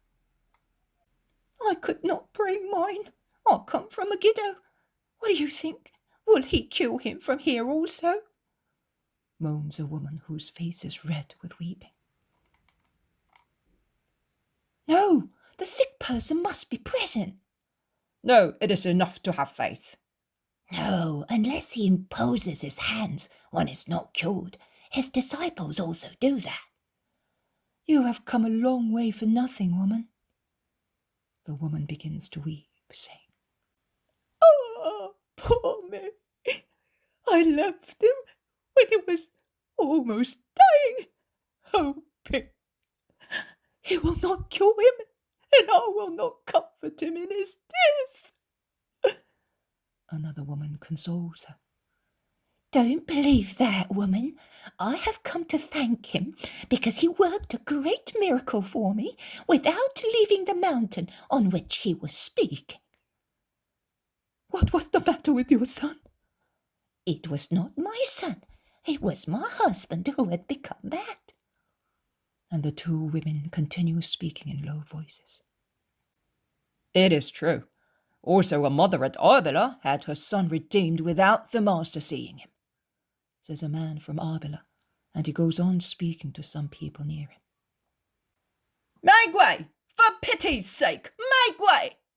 shouts some bearers of a litter, which is completely covered. The crowds open out, and the litter goes by with its sorrowful load, and stops at the end of the yard, almost behind a rick of straw. Is it a man or a woman lying on the litter? Who knows? Two Pharisees come in. They are vainglorious and well-preserved, and more proud than ever. They assault the poor host as if they were mad, shouting, "You cursed liar! Why do you tell us that he was not here? Are you his accomplice? How dare you despise us, the holy ones in Israel, to favor whom? After all, how do you know who he is? What is he to you?"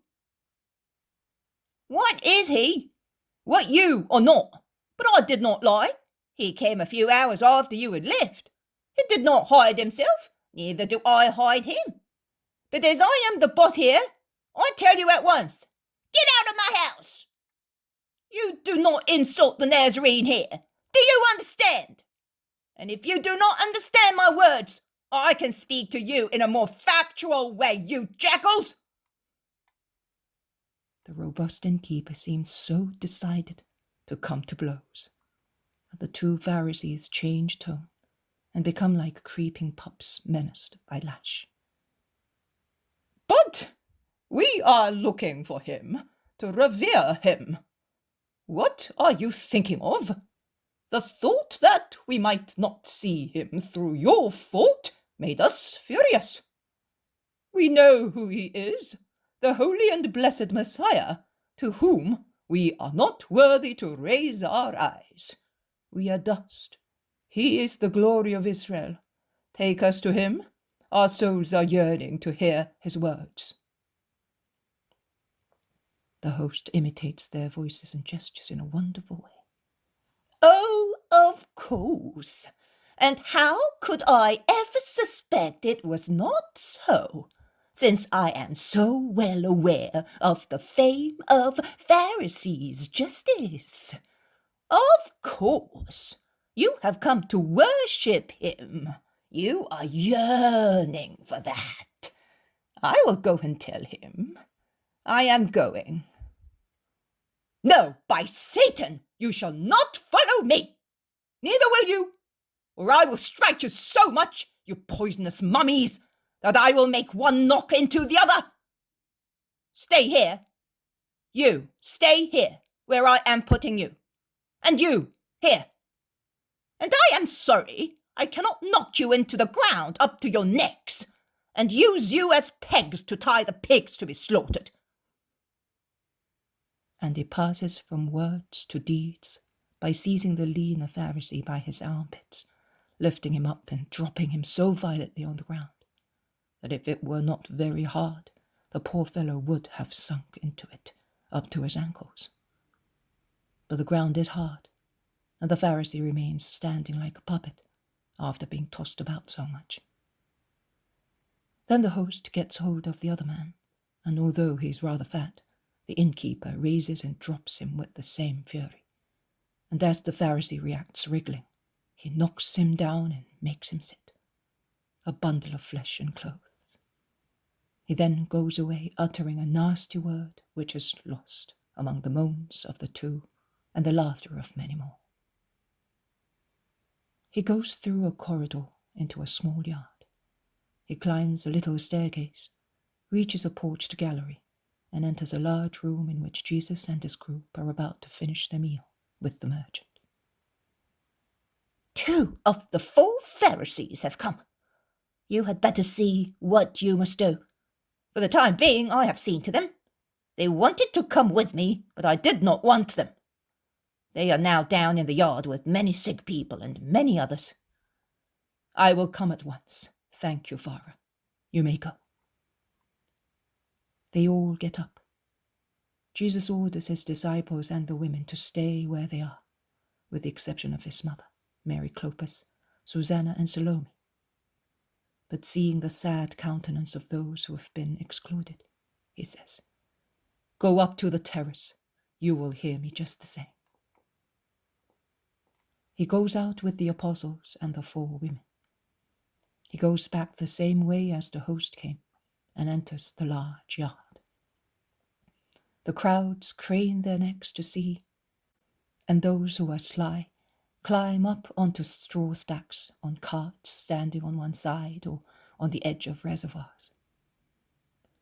The 2 Pharisees go and meet him ceremoniously.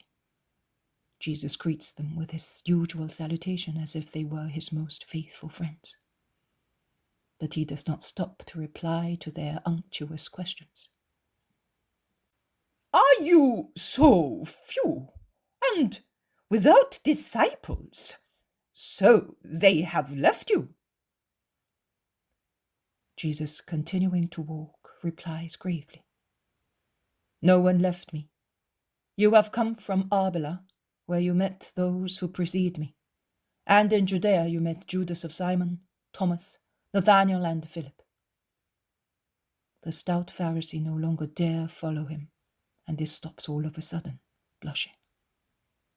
The other, who is more bare-faced, insists, "That is true, but as we knew that you were with faithful disciples and with some women, we were surprised at seeing you with so few people. We wanted to see your new conquests and congratulate you." And he gives a false smile. "My new conquests, there they are." And Jesus makes a wide semicircular gesture, pointing at the crowds, which are mainly from the region beyond the Jordan, that is, from this region where Bozrah is. And without giving the Pharisees time to retort, he begins to speak. Those who previously did not inquire about me, having been looking for me, and those who previously did not look for me have found me. And I said, Here I am, to a nation which did not invoke my name.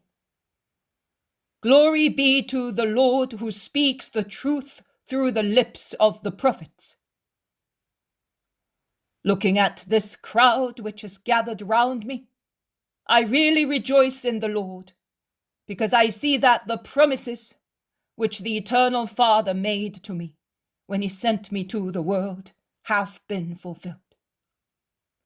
Those promises which I myself, with the Father and the Paraclete, put in the thoughts, on the lips, and in the hearts of the prophets, the promises of which I was aware before becoming flesh, and which encouraged me to be made flesh.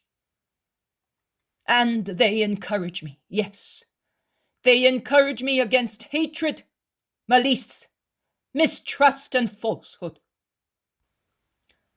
Those who previously did not inquire about me have been looking for me, and those who did not look for me have found me. How come? If I was instead rejected by those to whom I had stretched out my hands, saying, Here I am, and yet they knew me, whereas these people here did not know me. So, here is the key to the mystery. It is not a fault to ignore, but it is a fault to deny.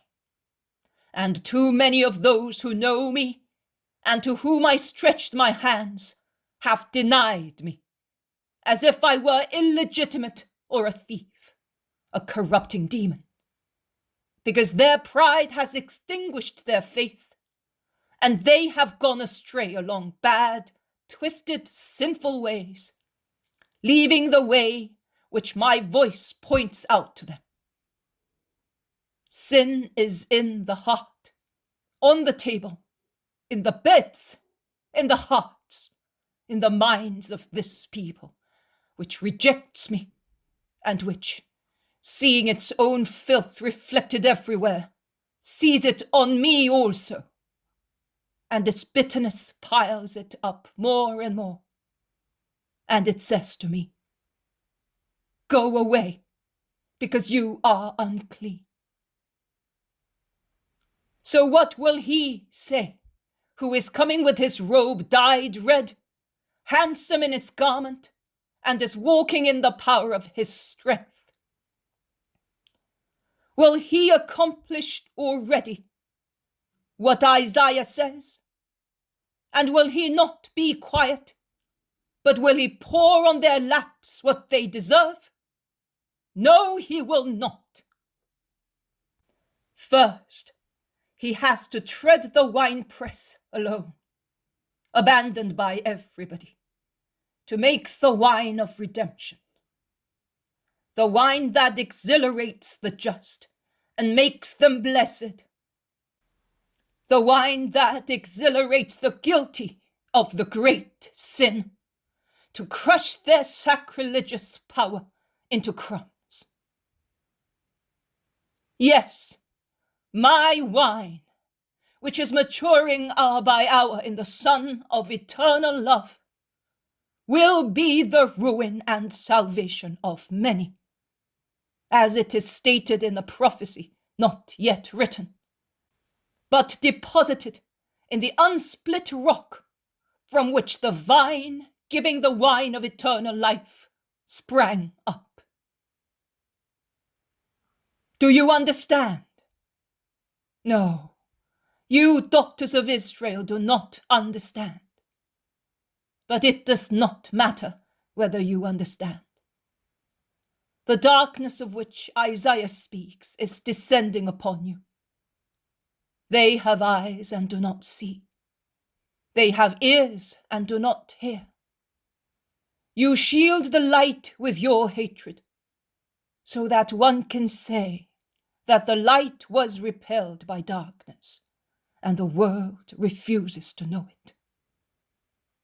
But exult, you who were in the dark and believed in the light which was announced to you. And you desired it, sought it, and found it. Exult, O faithful people, who have come to salvation crossing mountains, valleys, and lakes, without considering the burden of the long journey. The same applies to the other spiritual journey, which will take you, O people of Bozrah, from the darkness of ignorance to the light of wisdom. Exult, O people of Hauran, exult in the joy of knowledge. Truly it refers also to you and to your neighboring peoples, when the prophet sings that your camels and dromedaries will crowd the streets of Naphtali and Zebulun to worship the true God and to be his servants in the holy mild law, which does not impose anything in order to give divine paternity and eternal happiness, but compliance with the 10 commandments of the law. To love the true God with one's whole being, to love one's neighbor as oneself, to keep the Sabbath without desecrating it, to honor one's parents, not to kill, not to steal, not to commit adultery, not to bear false witness, not to covet the wife or property of other people. Oh, you are blessed if, coming from farther away, you will go beyond those who belonged to the house of the Lord and went out of it, urged by the 10 commandments of Satan: dislike of God, love of oneself, corruption of cult, harshness towards parents, murderous desire, attempt to steal other people's holiness, fornication with Satan, false witness, envy of the nature and mission of the word, and the horrible sin which ferments and matures in the depth of hearts, of too many hearts. Exult, you who are thirsty. Exult, you who are hungry. Exult, you who are afflicted. Were you rejected? Were you prescribed? Were you despised? Were you strangers? Come, exult. It is no longer so. I give you homes, wealth, paternity, and fatherland. I give you heaven. Follow me, because I am the Savior. Follow me, because I am the Redeemer. Follow me, because I am the life. Follow me, because I am he to whom the Father refuses no grace. Exult in my love, exult, and that you may realize that I love you. You who have sought me in your sorrows, you who have believed me even before knowing me, that this may be a day of true exaltation, I pray thus.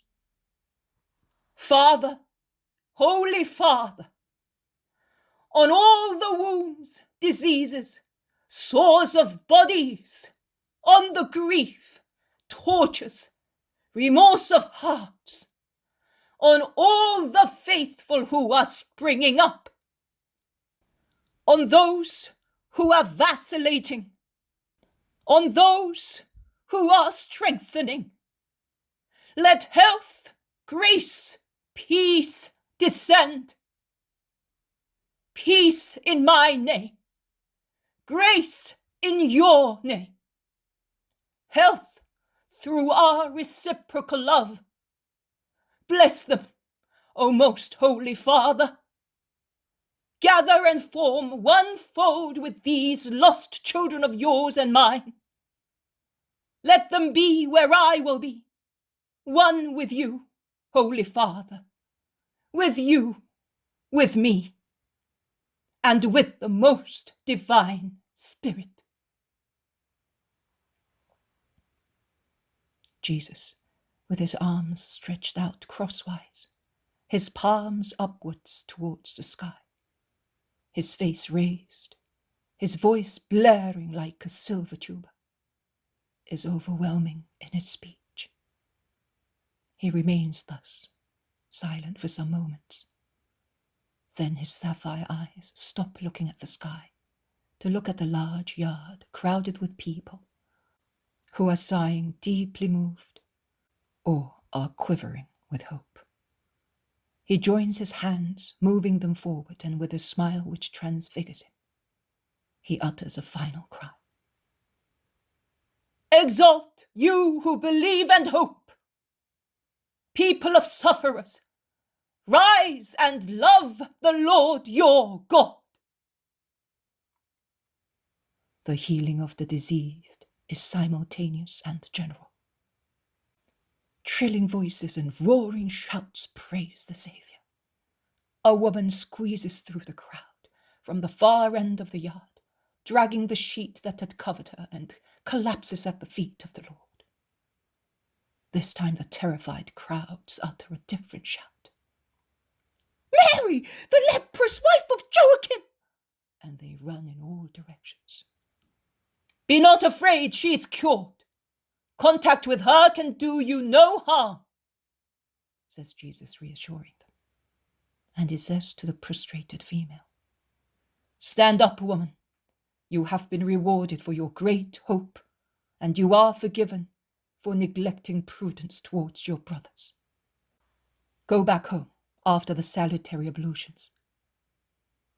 The woman, who is young and quite beautiful, stands up, weeping.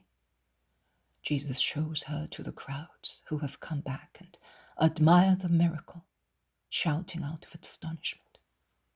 Her husband, who adored her, had built a shelter for her at the end of his fields and went to its border every evening and gave her some food, weeping. She became infected through her pity, taking care of a beggar who did not say that he was a leper. But how did Mary, the good woman, come here? On that litter.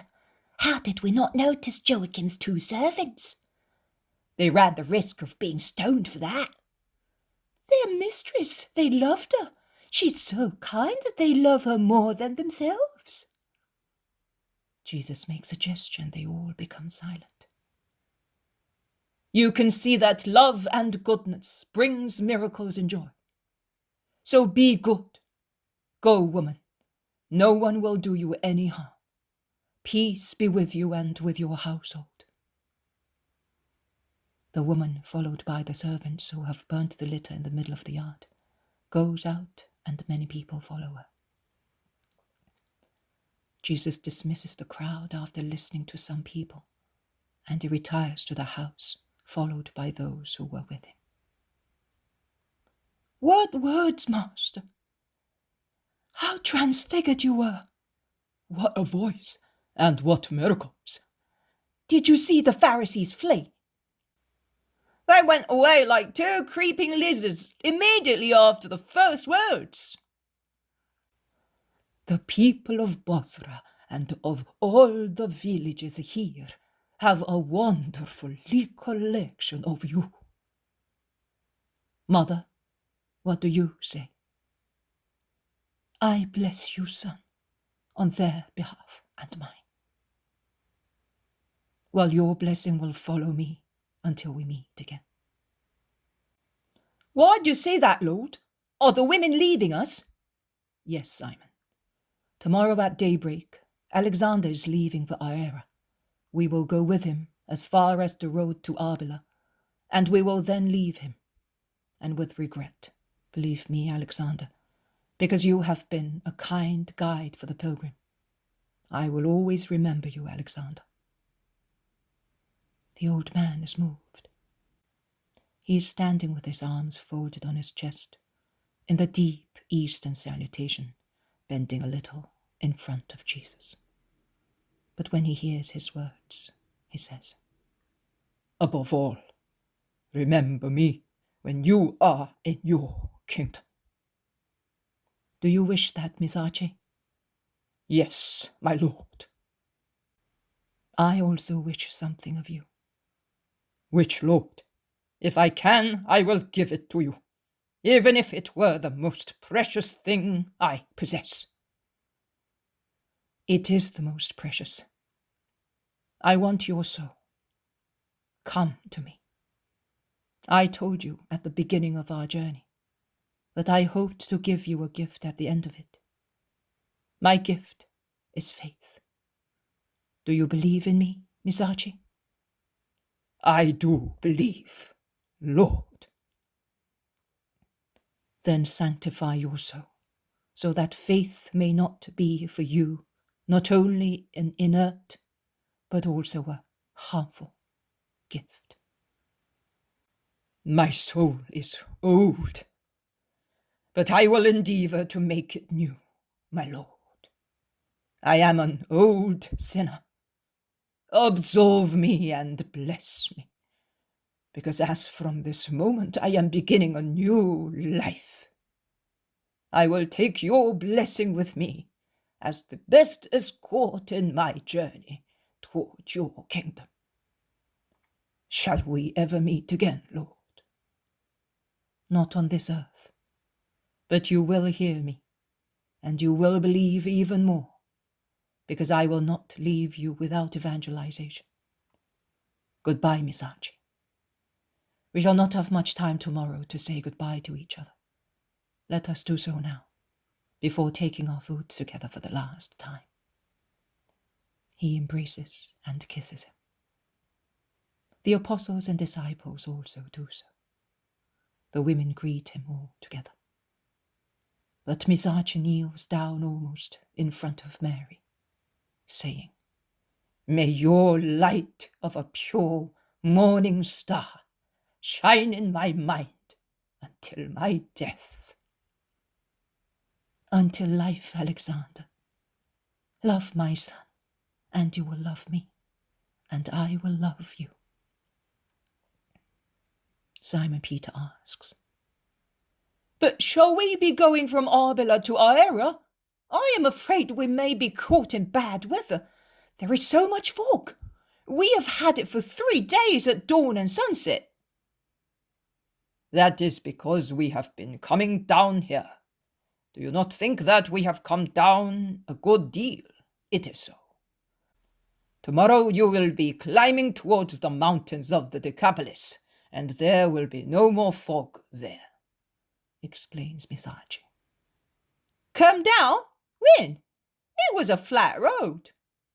Yes, but in continuous descent. So slowly that one does not notice it, but in many miles. How long will we be staying at Arbela? You, James and Judas, not even 1 hour, replies Jesus resolutely. James and Judas, not even 1 hour. And where am I going if I am not staying with you all? You are going away, as far as the land in the guardianship of Cusa. You will take my mother and the women there, with the others. They will then proceed by themselves with Johanna's servants, and you will come back and join me at Aera. Oh, Lord, you are angry with me and you are punishing me. How much you grieve me, Lord. Simon, he feels that he is punished, who knows that he is guilty. Being guilty must grieve you, not the punishment in itself. But I do not think that it is a punishment to accompany my mother and the women disciples on their way back home. But would it not be better if you came with us? Never mind Aera and these places and come with us. I promised to go, and I will go. Then I will come too. You will obey without complaining, as my brothers do.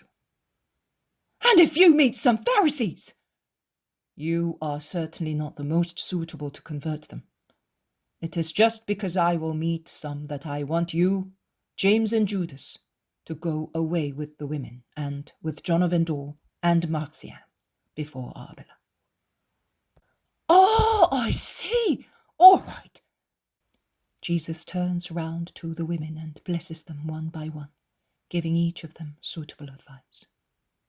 The Magdalene, on bending to kiss the feet of her Saviour, asks, "Shall I see you again before I go back to Bethany?" "Most certainly, Mary. In the month of Ethanim, I will be on the lake." The Poem of the Man God. The second year of the public life. Chapter 293. Farewell to the women disciples. 3rd of October, 1945. The reverential respect of Zacchie is shown the following morning, when he makes the pilgrims go the first miles on the camels after adjusting their loads, turning them into comfortable cradles for the inexperienced riders. And it is quite funny to see dark or fair-haired heads emerging from bundles and cases, with long hair reaching down to the men's ears, or tresses showing through the women's veils. As the camels are moving very fast, the wind now and again blows back the veils, and the bright golden hair of Mary Magdalene, or the milder fair hair of the Blessed Virgin, shines in the sunshine, while the dark or brown-haired heads of Johanna, Syntyche, Martha, Marcella, Susanna, and Sarah show indigo or dark bronze reflections, and the grey-haired heads of Eliza, Salome, and Mary Clopas seem to be sprayed with silver dust in the clear, warm sun. The men are proceeding bravely on the new means of transport, and Marciam is laughing happily. They realize that the merchant's statement is true. When, turning round, they see Bozrah down in the valley, with its towers and high houses in the labyrinth of the narrow streets. Low hills appear to the northwest. The road to Aera runs at their feet. The caravan stops to let the pilgrims dismount and part. The camels kneel down with remarkable pitching, which makes more than one woman scream. I now see that, wisely, the women had been fastened to the saddles with belts. The women are somewhat stunned with so much rolling, but they are well rested. Zacchie dismounts as well. He had taken Marciam up on his saddle, and while the Cameleers resettle the loads in the usual way, he approaches Jesus to bid him goodbye once again. "Thank you, Zacchie. You have saved us a lot of fatigue and time." "Yes, we have covered 20 miles in a short time. The camels have long legs, even if they do not amble smoothly. I do hope that the women have not suffered too much because of that." All the women reassure him that they are well rested and have not suffered. "You are now 6 miles from Arbela. May heaven accompany you and make your journey smooth. Goodbye, my lord. Allow me to kiss your holy feet. I am happy to have met you, Lord. Remember me." Zacchie kisses Jesus' feet. He mounts again, and his cry makes the camels rise. And the caravan leaves at the gallop on the flat road in a cloud of dust. "A good man? I am all bruised, but in compensation, my feet have had a rest. But how much knocking! A north windstorm on the lake is nothing in comparison.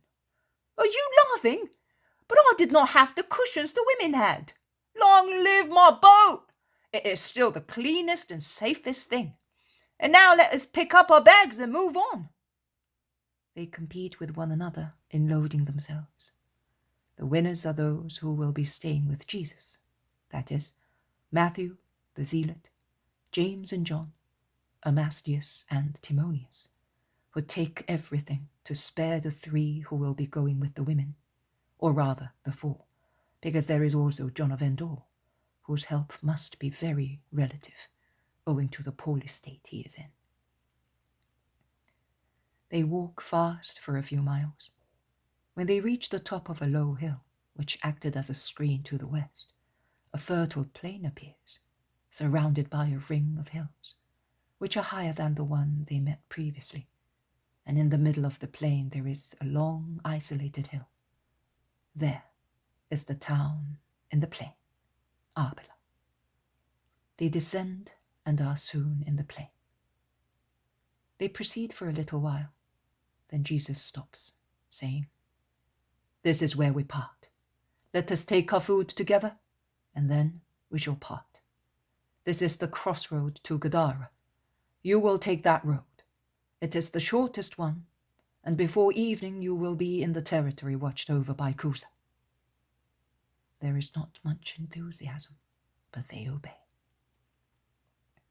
While taking their food, Marciam says, "Well, it is also the moment to give you this pouch. The merchant gave it to me when I was in the saddle with him. He said to me, 'You will give it to Jesus before parting from him, and you will tell him to love me as he loves you.' Here it is. It was heavy here in my tunic. It seems to be full of stones." "Let me see. Money is heavy." They are all curious. Jesus undoes the thin, twisted leather strips which fasten the pouch, made with gazelle leather, I think, because it looks like chamois leather, and empties its contents on its lap. Some coins roll out, but they are the least. Many small bags of very fine byssus roll out as well. Little bundles tied with a thread. Beautiful hues shine through the very light linen tissue, and the sun seems to light a tiny fire in each little bundle, as if they were embers under a thin veil of ash.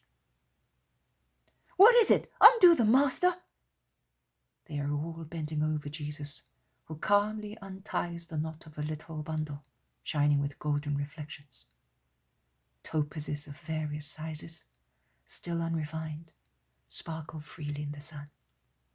Another little bundle, rubies, drops of coagulated blood. Another one, a precious, delightful display of green emerald chips. Another one, bits of sky in pure sapphires. Another one, languid amethysts. Another, violet indigo of beryls. Another, wonderful black onyxes. And so on for 12 little bundles. In the last one, the heaviest, a golden sparkling of chrysolites, there is a small parchment. For your rationale, footnote number 1, of true pontiff and king. Jesus' lap is a little meadow, strewn with bright striped petals. The apostles plunge their hands into that light, which has become many-coloured matter. They are bewildered. Peter whispers, "If Judas Iscariot were here." "Be quiet. It is better that he is not," says Thaddeus resolutely. Jesus asks for a piece of cloth to make one pass lonely of the stones, and he is pensive, while the others continue commenting. The apostles say, "That man was rich indeed." And Peter makes everybody laugh, exclaiming, "We have been trotting on a throne of gems. I did not think I was sitting in such splendour. I wish it had been softer. What will you do with it now?" "I will sell it for the poor." He looks up at the women, smiling. "And where will you find a jeweller here who can buy those things?" "Where?" "Here. Johanna, Martha, Mary. Will you buy my treasure?" The three women, without even consulting with one another, say, "Yes," impulsively. But Martha adds, "We have little money here. You will let me have it at Magdala, at the new moon." "How much do you want, Lord?" "For myself, nothing. For my poor, very much." "Give me it. You will have very much," says the Magdalene, and she takes the purse and conceals it in her breast. Jesus keeps only the money. He stands up. He kisses his mother, his aunt, his cousins, and then he kisses Peter, John of Endor, and Marcian. He blesses the women and dismisses them, and they go away, looking back now and again until they disappear round a bend.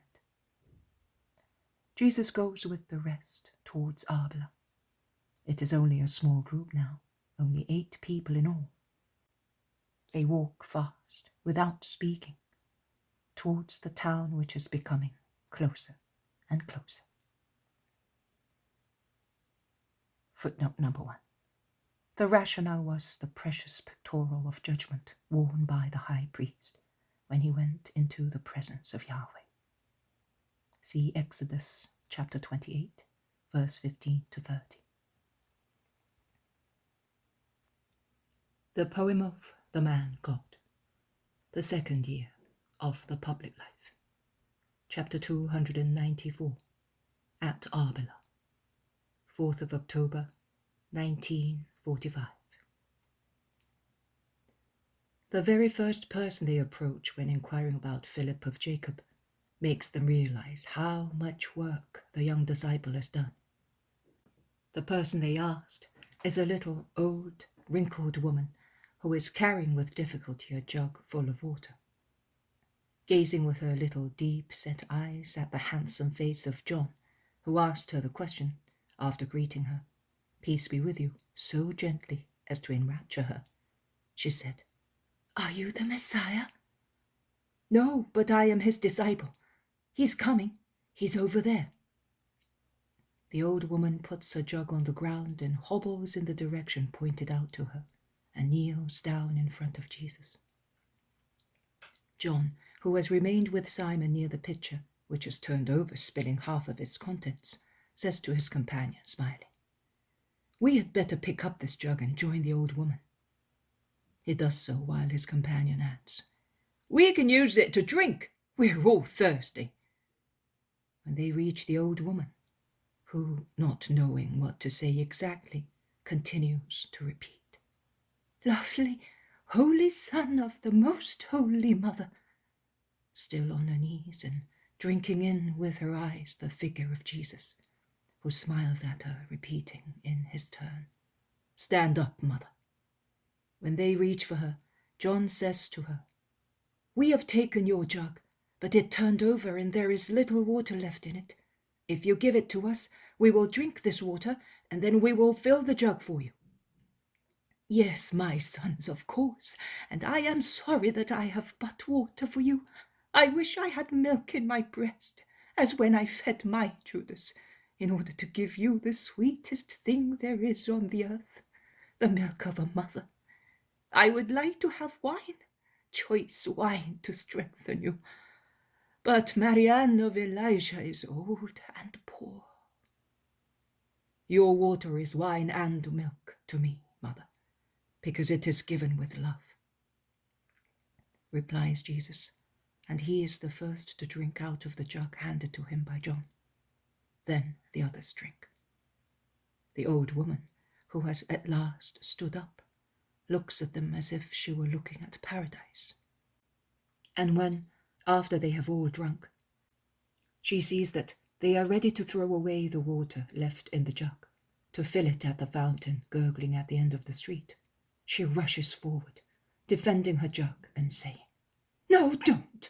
This water is more holy than lustral water, as he drank out of it. I will keep it carefully, so that I may be cleansed with it when I die." And she seizes a jug, saying, "I will take it home. I have some more, and I will fill them. But come first, O Holy One, that I may show you Philip's house.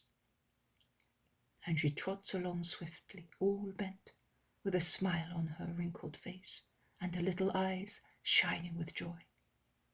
She trots along, holding the hem of Jesus' mantle in her hand, as if she were afraid he might run away from her, and she defends her jug from the insistent apostles, who do not want her to carry that weight. She trots along blissfully, looking at the street and the houses in Arbela, the former deserted, the latter already closed, as it is getting dark, and she looks like a conqueror, happy in a victory. Finally, they pass from the side street into a more central one, where there are people hastening home, and the people watch her spellbound, pointing at her and questioning her. And after waiting to have a circle of people around her, she shouts, I have here Philip's Messiah. Run and tell everybody, and first of all Jacob's household, so that they may be ready to honor the saint. She shouts at the top of her voice. She can make herself obeyed. It is the moment of authority of a poor, lonely, unknown little old woman of the people. And she sees the whole town deeply moved by her command. Jesus, so much taller than she is, smiles at her when she looks at him now and again, and he lays his hand on her venerable head in a filial caress which overwhelms her with happiness. Jacob's house is in a central street. It is open and lit up, and through the door one can see a long hall in which there are people holding lights, and they rush out joyfully as soon as Jesus appears in the street. The young disciple Philip, his father and mother, relatives, servants, and friends. Jesus stops and replies gravely to Jacob's deep bow. He then bends over Philip's mother, who has knelt down to revere him, and he makes her stand up, blessing her and saying, "Be always happy because of your faith." He then greets the disciple who has come with the other man who was with him, and whom Jesus greets as well. Old Marianne, however, does not leave the hem of the mantle or her place beside Jesus until they are about to enter the entrance hall. She then whispers, Bless me that I may be happy. You will now stay here. I am going to my poor house, and this beautiful thing is all over. How much regret there is in her aging voice. Jacob, to whom his wife has spoken in a low voice, says, "No, Marianne of Elijah, stay in my house as if you were a disciple. Stay as long as the Master will be with us, and thus be happy." "May God bless you, man. You know what charity is." "Master, she brought you to my house. You have brought me grace and love.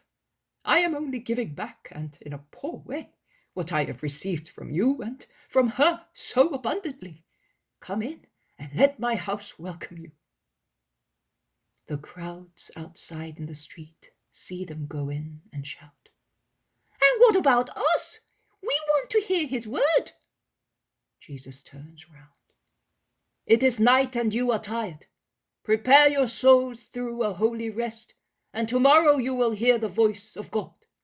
For the time being, peace and blessings be with you." And the front door closes on the happiness of this house. James of Zebedee watches the Lord during the purification after the journey. Perhaps it was better to speak at once and depart at dawn. There are some Pharisees in town. Philip told me. They will vex you. Those who might have been vexed by them are far away. The trouble they may cause me is of no importance. There is love that will cancel it. The following morning, Jesus goes out among the joyful relatives of Philip and the apostles. The old woman follows them. he meets the people of Arbela who are patiently waiting for him. He goes to the main square where he begins to speak. We read in the 8th chapter of the 2nd book of Ezra what I will now repeat to you. When the 7th month came, Jesus says to me, do not write anything else. I will repeat the words of the book in full. When does a people return to its country? When it goes back to the lane of its ancestors. I have come to take you back to the land of your father, to the kingdom of the Father. And I can do that because I was sent for that.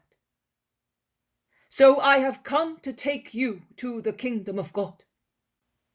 And it is therefore fair to compare you to those who repatriated with Zerubbabel to Jerusalem, the city of the Lord. And it is fair to do with you what Ezra the scribe did, with the people gathered once again within the sacred walls. Because it is incomparable foolishness to rebuild a town, dedicating it to the Lord, without restoring souls, which are like as many little towns of God. How can these little spiritual towns, dilapidated by so many events, be restored? Which materials should be used to make them solid, beautiful, and lasting? The materials are in the precepts of the Lord, the 10 commandments, of which you are aware, because Philip, a son of your own town and my disciple, has reminded you of them.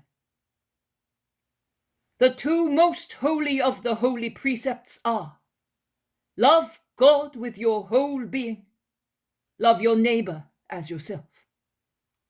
They sum up the law. And I preach them because through them you are certain to conquer the kingdom of God. In love, you find the strength of persevering in holiness or becoming holy, the strength of forgiveness, the strength of heroism in virtue. Everything can be found in love. Fear does not save. The fear of the judgment of God, the fear of human sanctions, the fear of diseases. Fear is never constructive. It shakes, shatters, throws into disorder. It crushes. Fear leads to despair. It leads only to crafty concealment of evil doing. It makes one fear when fear is useless, because evil is already within us. Who thinks of behaving wisely for the sake of his body when one is healthy? No one. But as soon as the first shiver of fever runs through our veins, or a stain makes us think of unclean diseases, then fear becomes an added torture to the disease, and it becomes a disintegrating strength in a body already broken down by illness. Love, instead, is constructive. It builds, solidifies, unites, and preserves. Love brings hope in God. Love removes from ill doing. Love makes man deal wisely with his own person, which is not the center of the universe, as egotists believe and make it. The false lovers of themselves, because they love one part only, the less noble one, to the detriment of the immortal and holy part, but which is our duty to preserve healthy, as long as God so wishes, in order to be useful to ourselves, to our relatives, to our town, and to the whole country. Diseases inevitably come. It is not true that every disease is the consequence of vice or punishment. There are holy diseases sent by the Lord to his just people, so that in the world which considers itself the end and the means of pleasure. There may be holy people who are like war hostages for the safety of others, and they pay personally, expiating through their suffering the portion of guilt which the world daily accumulates, and which would end by crashing on mankind, burying it under its malediction. Do you remember old Moses praying while Joshua was fighting in the name of the Lord? You must consider that those who suffer holily give the greatest battle to the fiercest warrior there is in the world, concealed under the appearances of men and peoples, to Satan, the torturer, the origin of all evils. And they fight on behalf of all men. But how much difference there is between such holy diseases sent by God and those caused by vice through a sinful love of senses. The former are a proof of God's merciful will. The latter are a proof of diabolical corruption. It is therefore necessary to love in order to be holy, because love creates, preserves, and sanctifies. Like Nehemiah and Ezra, I also, announcing this truth, say to you, this day is sacred to the Lord our God. Do not be mournful, do not weep. Because all mourning ends when one lives the day of the Lord. The harshness of death comes to an end, because the loss of a son, of a husband, a father, mother, or brother becomes a temporary and limited separation. Temporary, because it ends with our death. Limited, because it is confined to the body and sense. Our soul does not lose anything when a relative of ours dies. Its freedom is limited in one party only, in us, as survivors with our souls still enclosed in the flesh, while the other party, the one who has passed to second life, enjoys the liberty and power to watch over us and obtain for us much more than when it loved us from the prison of its body. Like Nehemiah and Ezra, I say to you, go, eat the fat meat, drink the sweet wine, and send a portion to the man who has none. For this day is sacred to the Lord, and therefore nobody must suffer during it. Do not be sad, because the joy of the Lord who is among you is the stronghold of those who receive the grace of the Most High Lord within their walls and in their hearts. You can no longer erect tabernacles. Their time is over. But erect spiritual ones in your hearts. Climb the mountain, that is, rise towards perfection. Gather branches of olive, myrtle, palm, oak, hyssop, and of every beautiful tree. Branches of virtues of peace, purity, heroism, mortification, strength, hope, justice, of all virtues. Adorn your souls, celebrating the feast of the Lord. His tabernacles are awaiting you, his, and they are beautiful, holy, eternal, open to all those who live in the Lord. And together with me, decide today to do penance for the past and to begin a new life. Do not be afraid of the Lord. He calls you because he loves you. Be not afraid. You are his children like everybody in Israel. Also for you, He created the universe and heaven. He sent Abraham and Moses. He opened the sea. He created the guiding cloud. He descended from heaven to give the law. And he opened the clouds that they might rain manna. And he made the rocks fruitful, that they might give water. And now for you also, he is sending the living bread of heaven to satisfy your hunger, and the true vine and the fountain of eternal life to quench your thirst. And through my lips he says to you, enter and possess the land over which I have raised my hand to give it to you. My spiritual land, the kingdom of heaven. The crowds exchange enthusiastic words. Then it is the turn of the sick people. There are so many. Jesus has them lined up in 2 rows, and while this is being done, he asks Philip of Arbela, "Why did you not cure them?" "That they might have what I had, to be cured by you."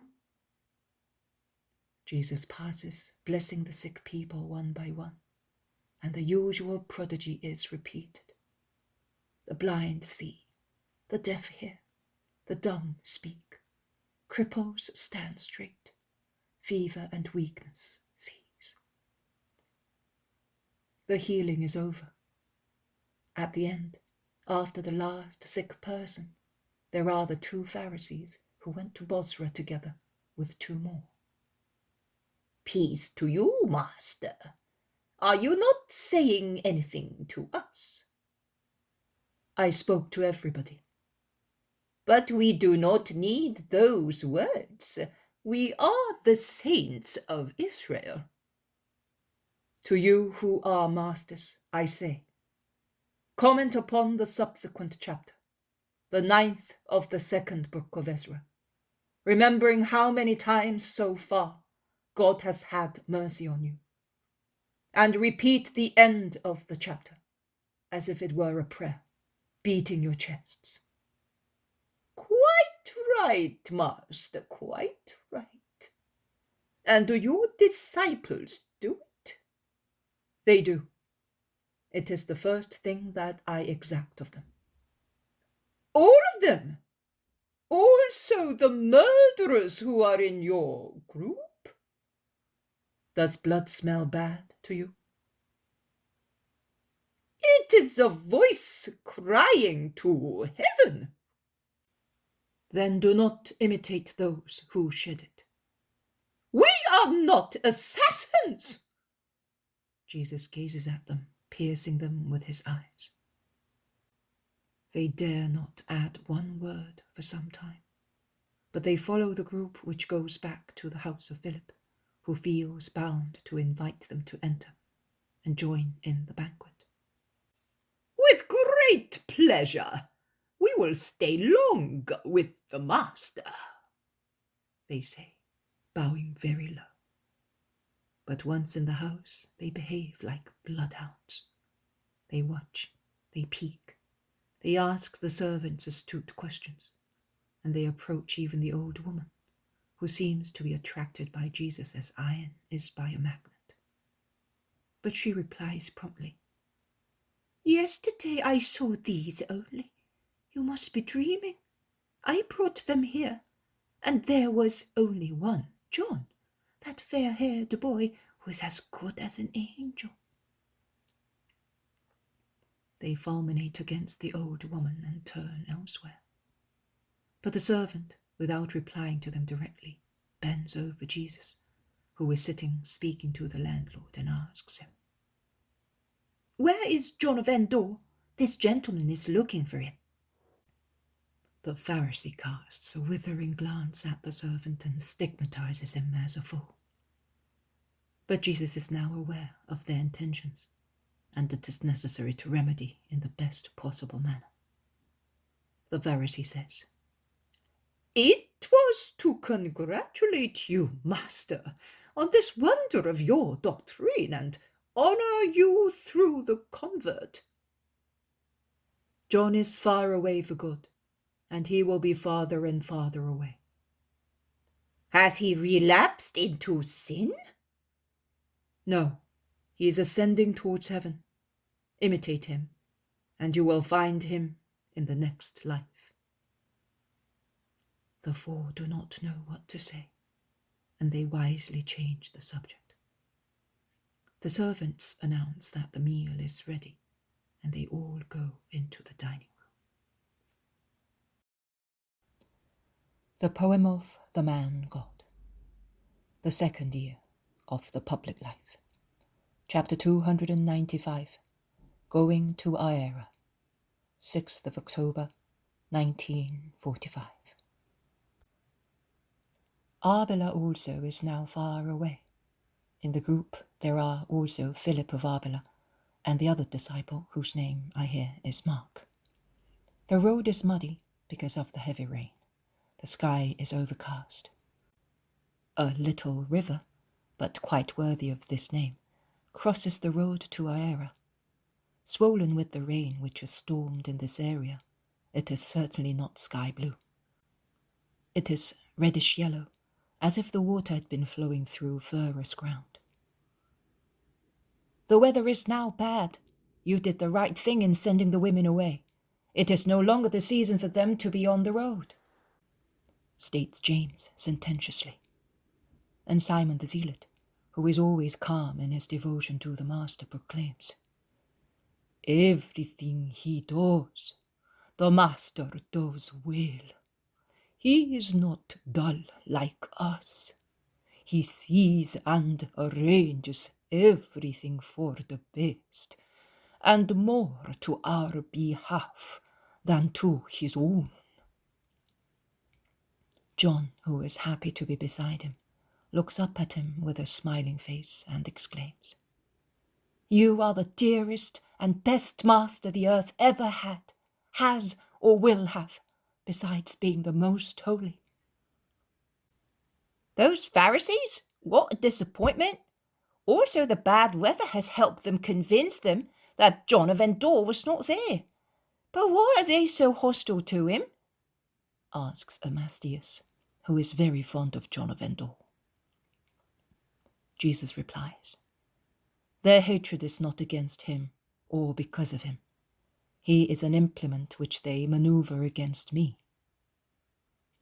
Philip of Arbela says, "Well, the rain has more than convinced them that it was useless to wait for and suspect John of Endor. Long live the rain! It served also to keep you in my house for 5 days. I wonder how worried those at Aera are. It is surprising that my brother has not come to meet us," says Andrew. "Meet us? He will be following us," remarks Matthew. "No, he was taking the road along the lake, because he was going from Gadara to the lake and by boat to Bethsaida to see his wife and to tell her that the boy is at Nazareth, and that he will be soon going back. From Bethsaida through Merim, he will take the road to Damascus for a little while, and then the road to Aera. He is certainly at Aera." There is silence. Then John says, smiling, "But that little old woman, Lord?" "I thought that you were going to grant her the joy of dying on your chest, as you did with Saul of Kerioth," remarks Simon Zealot. "I have loved her even more, because I will wait to call her to me when the Christ is about to open the gates of heaven. The little mother will not have to wait long for me. She now lives with her remembrance, and with the assistance of your father, Philip, her life will not be so sad. I bless you and your relatives once again."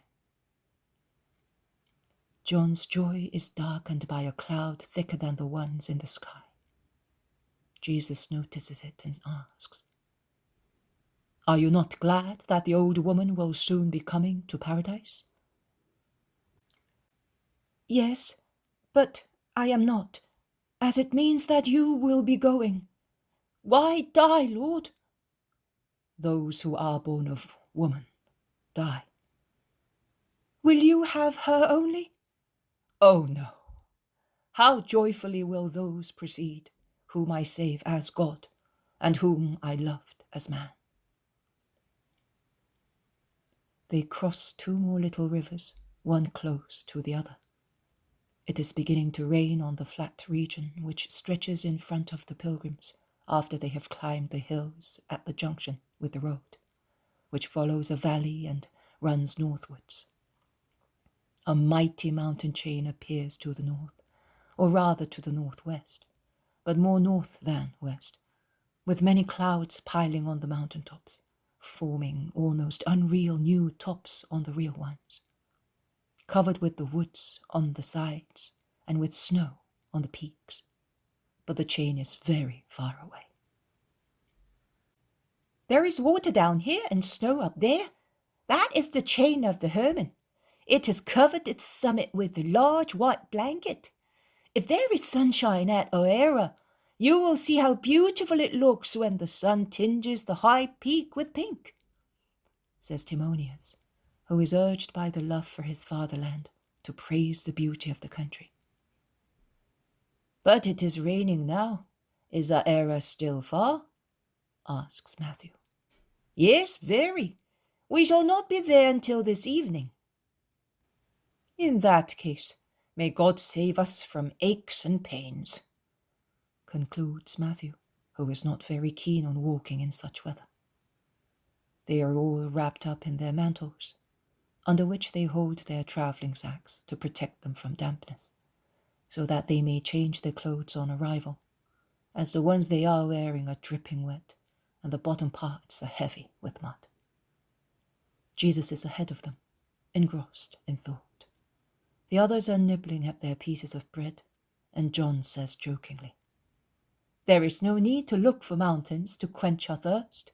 It is enough to hold sore heads back and open our mouths, and the angels will give us water. Ermasteus, who, being young, is like Philip of Arbela and John, so lucky as to take everything humorously, says, Simon of Jonah was complaining of the camels, but I would rather be on one side of those towers shaken by an earthquake than in this mud. What do you think? And John, I say that I am comfortable everywhere, providing Jesus is there. The 3 young men go on talking incessantly. The 4 older ones quicken their steps and reach Jesus. The remaining couple, that is, Timonius and Mark, follow the rest, speaking.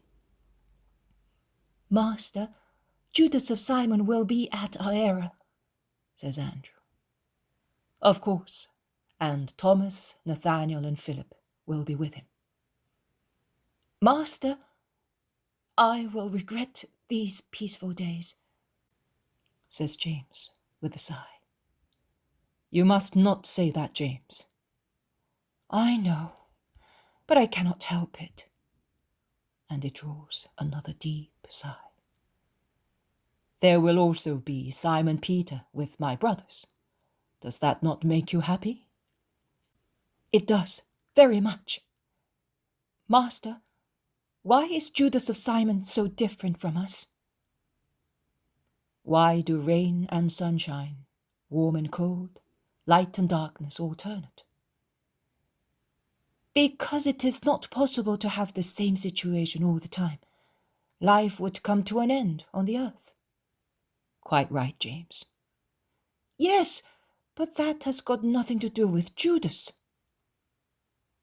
Tell me, why are all the stars not like the sun? That is, huge, warm, beautiful, mighty.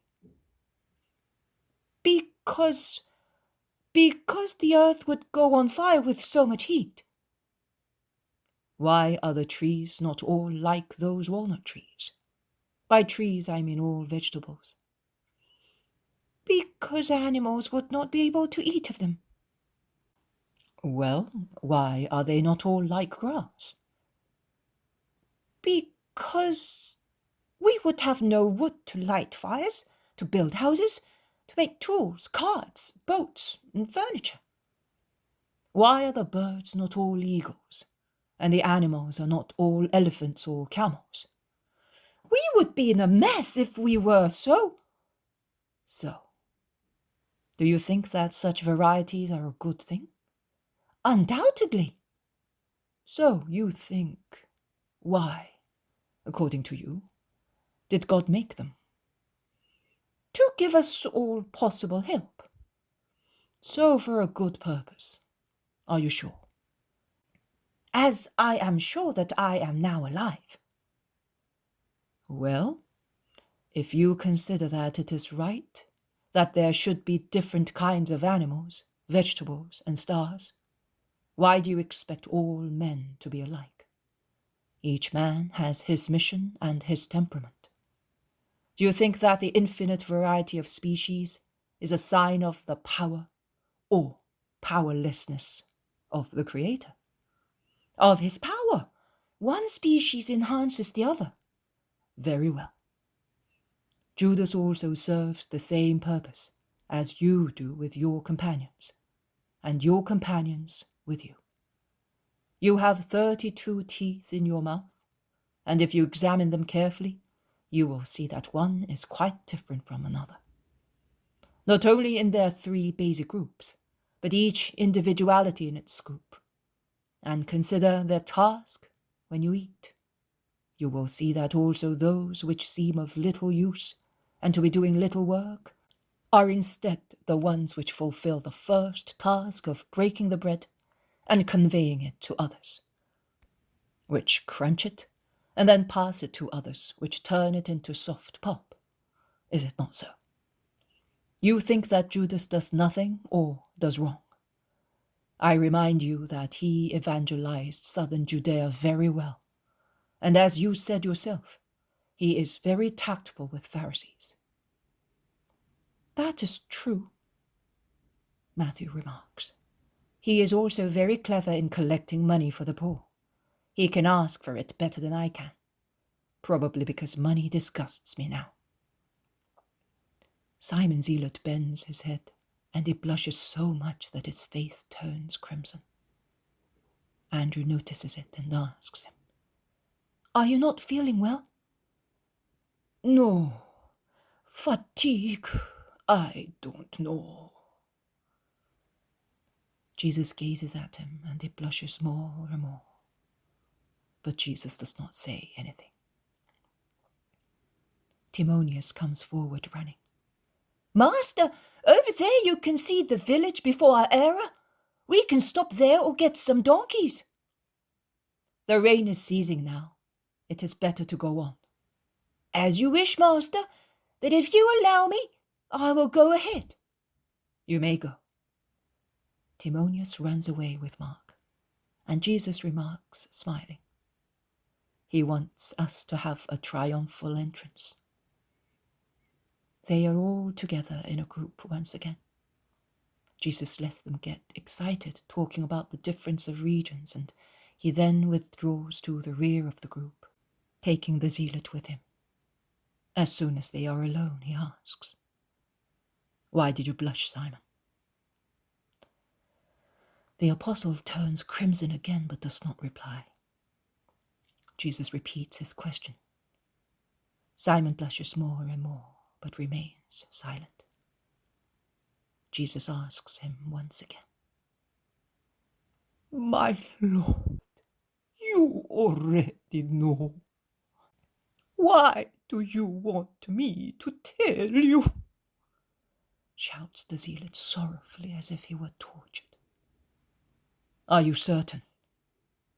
He did not deny it, but he said, "I do so because I am provident. I have common sense. The master never thinks of the future, which we can say is true. But It is always, Master, tell me the right word. It is always a proof that Judas is only a man. He cannot elevate himself to be a spirit. But you are all more or less alike.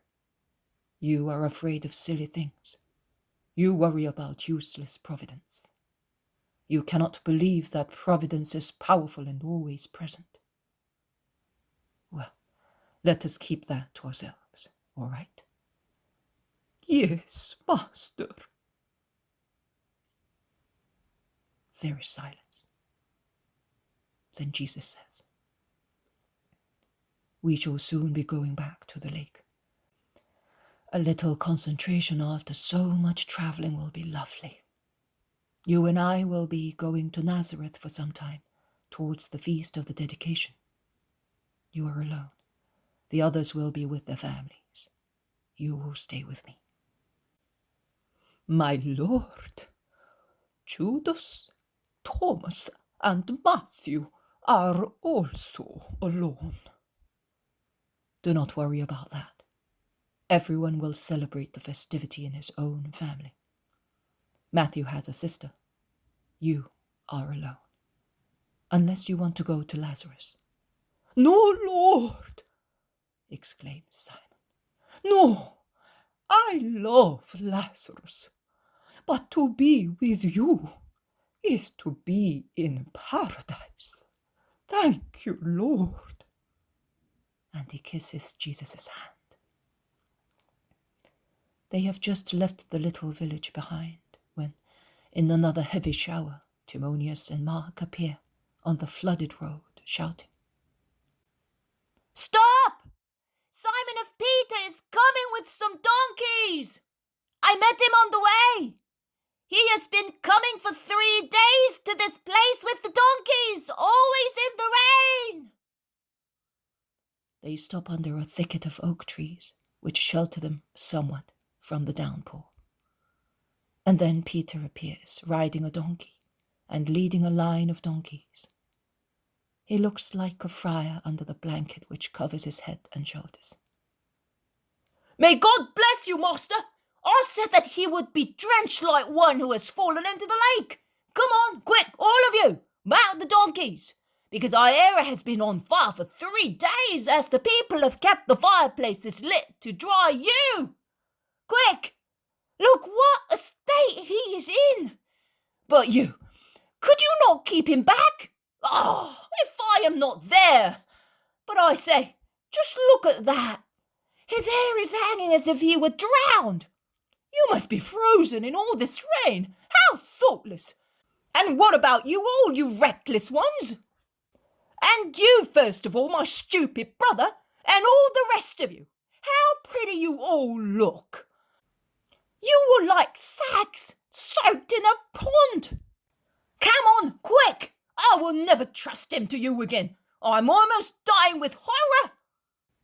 And with talking, Simon, says Jesus calmly, when his donkey trots along beside Peter's at the head of the caravan of donkeys.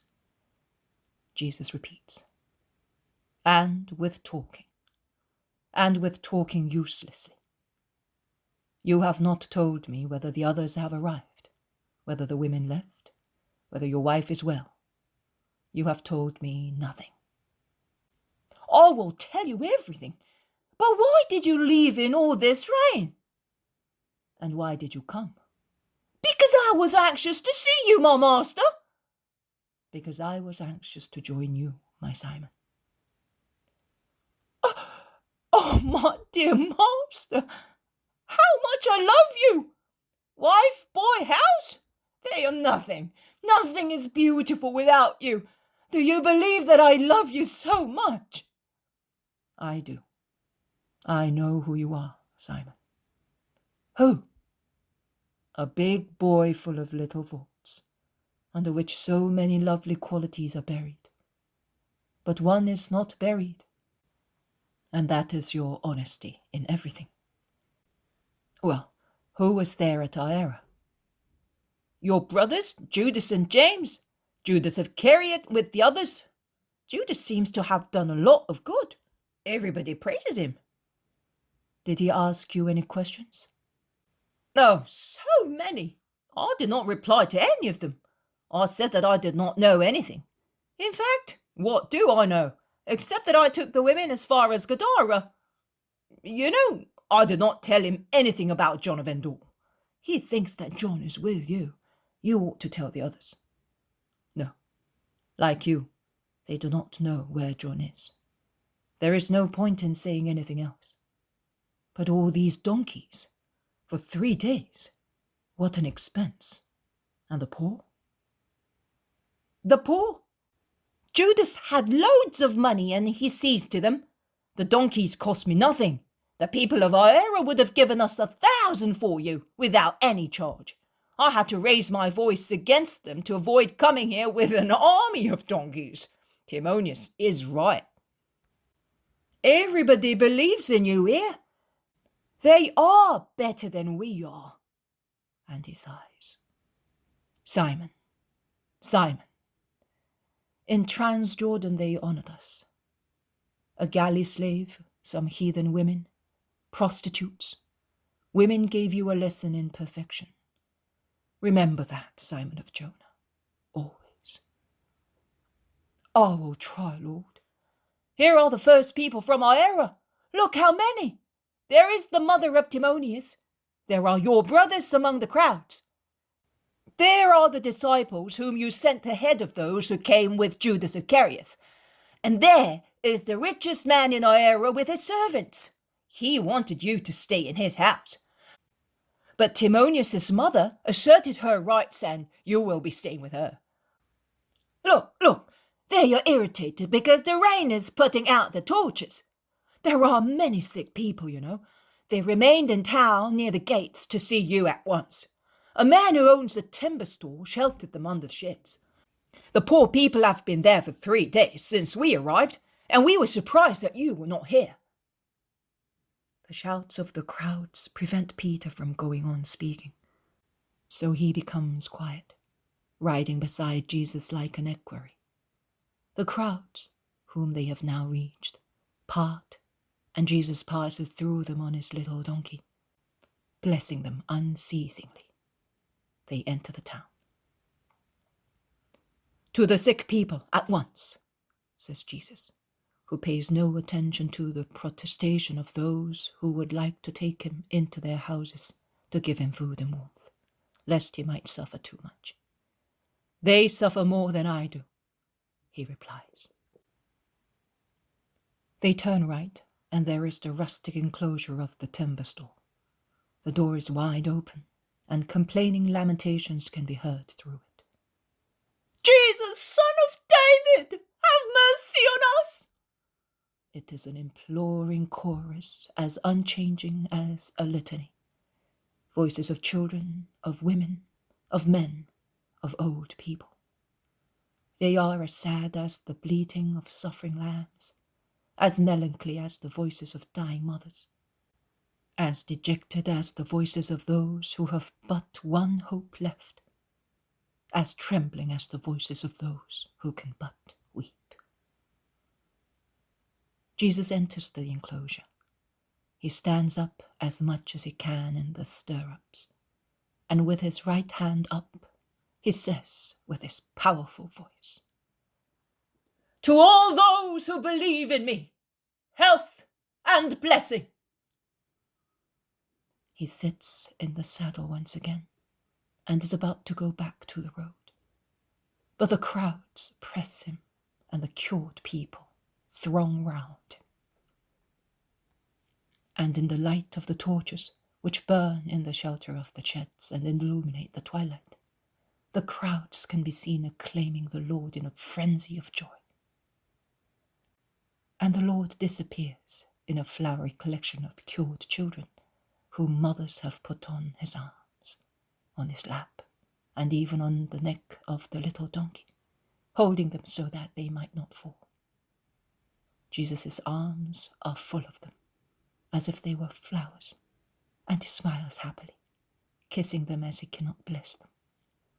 since his arms are engaged in supporting them. The children are then taken away, and it is the turn of the old people, who have also been cured and are now weeping out of joy. They kiss his mantle and are followed by the men and women. It is dark when he can enter Timonius's house and rest near the fire, wearing dry clothes. The poem of the man God. The second year of the public life. Chapter 296. Jesus preaches at Aera, 7th of October, 1945. Jesus is speaking in the main square at Aera. And I am not going to tell you, as I did elsewhere, the first and essential things you must know and do to be saved. You know them very well through the work of Timonius, a wise head of the synagogue of the old law, who is now most wise, because he renews it in the light of the new law. But I want to warn you against a danger which you cannot see in your present state of mind. The danger of being diverted by pressure and insinuations aiming at detaching you from the faith you have now in me. I will leave Timonius with you for some time, and with other disciples, he will explain to you the words of the book in the new light of my truth, which he has embraced. But before leaving you, and after scanning your hearts and seeing that they are willing, humble, and sincere in their love, I want to comment with you upon a point of the 4th book of Kings. When Hezekiah, king of Judah, was attacked by Sennacherib, the 3 great men of the hostile king came to him to terrorize him, pointing out to him the alliances which had been broken off and the armies which were already surrounding him. Eliakim, Shebna, and Joah replied to the words of the powerful messengers, saying, "Speak to us in such a way that the people may not understand you, so that the terrorized people might not ask for peace." But that was what the messengers of Sennacherib wanted, and at the top of their voices they said in perfect Hebrew, "Do not let Hezekiah delude you.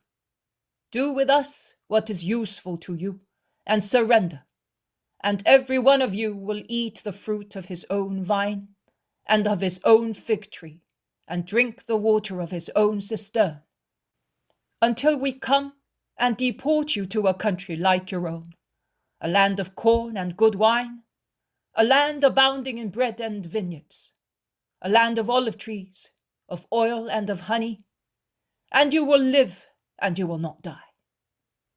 And it is written, the people did not reply because the king had ordered them not to reply. Now, out of pity for your souls, besieged by forces which are even fiercer than those of Sennacherib, who was able to harm bodies but could not damage souls, whereas war is declared to your souls by a hostile army, led by the fiercest and most cruel despot there is in creation, I prayed his messengers, who, in order to damage me through you, endeavor to terrorize both me and you, threatening dreadful punishments. I prayed, saying, "Speak to me only, but leave in peace the souls which are now being born to the light. Vex me, torture me, accuse me, kill me, but do not rage against these children of the light. They are still weak. One day they will be strong, but now they are weak. Do not be merciless towards them. Do not be merciless against the freedom of souls to choose their own way.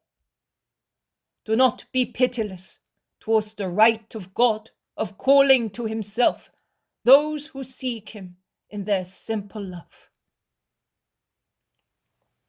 But can one who hates yield to the prayer of him whom one hates? Can one seized by hatred know what love is? No.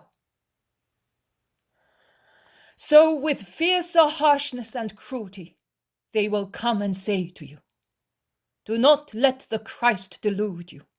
Come with us, and you will have all good things. And they will say to you, woe betide you if you follow him. You will be persecuted. And they will urge you with insincere kindness. Save your souls. He is Satan. They will say so many things against me to persuade you to abandon the light. I say to you, reply to the tempters with your silence. When the strength of the Lord descends into the hearts of those who believe in Jesus Christ, the Messiah and Savior, then you will be able to speak, because you will not speak, but the very Spirit of God will speak through your lips, and your souls will be firm in grace, strong and invincible in faith. Be persevering. That is all I ask of you. Remember that God cannot agree to the witchcraft of his enemy. Let your sick people, those who have been comforted and whose souls have received peace, speak among you. Only through their presence of him who came among you to say to you, persevere in my love and in my doctrine, and you will receive the kingdom of heaven. My works speak even more than my words. And although it is perfect blessedness to be able to believe without the need of any proof, I let you see the wonders of God so that you may be fortified in your faith. When your intelligence is tempted by the enemies of the light, reply to them with the words of your souls. I believe because I have seen God in his works. Reply to the enemies by means of an active silence. And with those two replies, proceed towards the light. May peace be always with you. And he dismisses them and then leaves the square. Why did you speak so little to them, Lord? Timonius might be disappointed, says Nathanael. He will not, because he is just, and he understands that to warn one of a danger is to love one with greater love. That danger is really present. Always the Pharisees, eh? Asks Matthew. Those and others. Are you downhearted, Lord? Asks John worriedly. No, not more than usual. And yet you were happier during the past days. It may be sadness due to the absence of the disciples, but why did you send them away? Do you perhaps wish to go on travelling? Asks the Iscariot. No, this is the last place. We will go home from here. But it was not possible for the women to proceed in this weather. They have done a great deal. They must do no more. And what about John? John is ill, and is in a hospitable house, as you were. Jesus then takes leave of Timonius and other disciples who will be remaining in that area, and to whom he has certainly given instructions for the future, because he does not give any further advice. They are at the door of Timonius's house, because Jesus wanted to bless the landlady once more. The crowds look at him respectfully and follow him when he sets out again towards the outskirts, the vegetable gardens, and the open country. the more persevering people follow him for a little while, in a group which becomes thinner and thinner, until only 9 people are left, then 5, 3, finally 1. And the last one, too, turns round and goes back to Aera, while Jesus walks westwards with only the 12 apostles, because Ermasteus remained with Timonius. Jesus says, "And the journey, the second long apostolic journey, is over. We now go back to the well-known countryside of Galilee. Poor Mary, you are more exhausted than John of Endor. I authorize you to omit the descriptions of the places.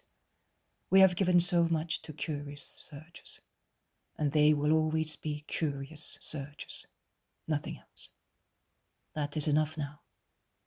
Your strength is diminishing. Keep it for the word.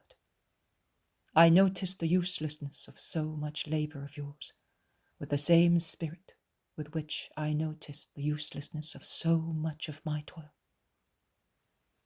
That is why I say to you, spare yourself for the word. You are the mouthpiece. Oh, one must really repeat for you the saying. We played the pipes for you, and you would not sing. We sang dirges, and you would not be mourners. You repeated my words only, and difficult doctors turned up their noses. You added your descriptions to my words, and they find faults with them. And they will find more to object, and you are worn out. I will tell you when you are to describe the journey, I and no one else. I have struck you for almost 1 year, but before the year is over, do you wish to rest once again on my heart? Come, then, my little martyr.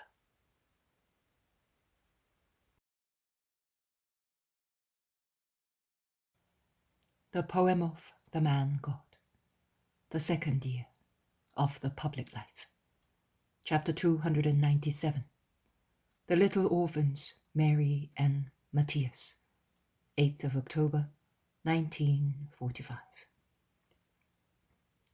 I see the lake of Merim again in a dull, wet day. Mud and clouds, silence and fog. The horizon disappears in the fog. The Hermon chains are buried under blankets of low clouds. But from the place where I am, a high tableland near the little lake, which is grey and yellowish because of the mud of 1,000 swollen little streams, and because of the November overcast sky. One has a good view of this little sheet of water fed by the high Jordan, which flows out of it to feed the larger lake of Gennesaret. It is getting dark, and the evening is becoming more and more gloomy and wet, while Jesus walks along the road which crosses the Jordan after Lake Merim, and he then takes a lane towards a house. Jesus says, "You will put here the vision of the little orphans, Matthias and Mary, which you saw on August 20th, 1944. 20th of August, 1944. Another sweet vision of Jesus and 2 children. I say so because I see that Jesus, while passing along a path between fields which must have been sown recently, because the soil is still soft and dark, as it looks just after being sown, stops to caress 2 children, a little boy, not more than 4 years old, and a little girl about 8 or 9. They must be very poor children, because they are wearing poor faded garments, which are also torn, and their faces are sad and thin. Jesus does not ask any questions. He only gazes at them while he caresses them. He then hastens towards a house at the end of the path. It is a country house, well built, with an outside staircase leading from the ground up to a terrace, on which there is a vine pergola, now bare of grapes and leaves. Only an odd yellow leaf hangs, swinging in the damp wind of a bad autumn day. Some doves are cooing on the parapet of the house, waiting for the rain which the overcast sky is promising. Jesus, followed by his apostles, pushes the little rustic gate of the low rubble wall surrounding the house and enters the yard, which we would rather call a threshing floor, where there is a well and a stone oven in a corner. I suppose that is what the little closet is, the walls of which are black with smoke, which is coming out even now, and is blown towards the ground by the wind. Hearing the sound of footsteps, a woman looks out of the closet, and when she sees Jesus, she greets him joyfully and runs to inform the people in the house. An elderly stout man comes to the door of the house and hastens towards Jesus. "It is a great honor, Master, to see you," he exclaims, greeting him. Jesus greets him. "Peace be with you," and adds, "It is getting dark and it is about to rain. I beg you to give shelter and a piece of bread to me and my disciples." "Come in, Master. My house is yours. The maidservant is about to take the bread out of the oven. I am happy to offer it to you with the cheese of my sheep and the fruit of my fields. Come in, because the wind is cold and damp." And he kindly holds the door open and bows when Jesus passes. But he suddenly changes tone, addressing somebody he sees, and he says wrathfully, "Are you still here? Go away! There is nothing for you. Go away. Have you understood? There is no room here for vagabonds." And he mumbles, "And perhaps thieves like you." A thin weeping voice replies, "Have mercy, sir. At least a piece of bread for my little brother.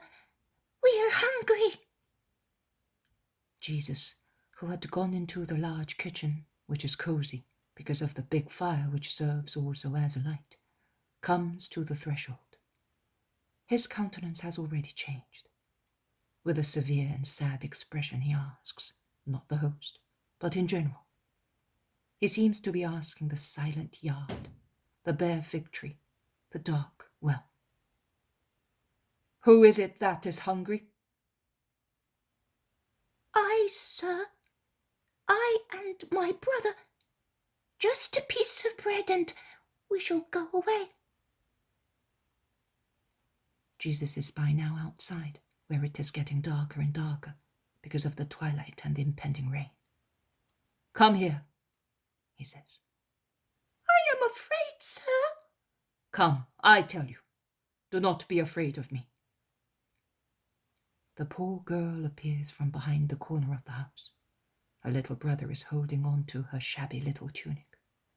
They look timidly at Jesus and with fear in their eyes at the landlord, who casts a nasty look at them and says, "They are vagabonds, Master, and thieves. Only a little while ago I found her scraping near the oil mill.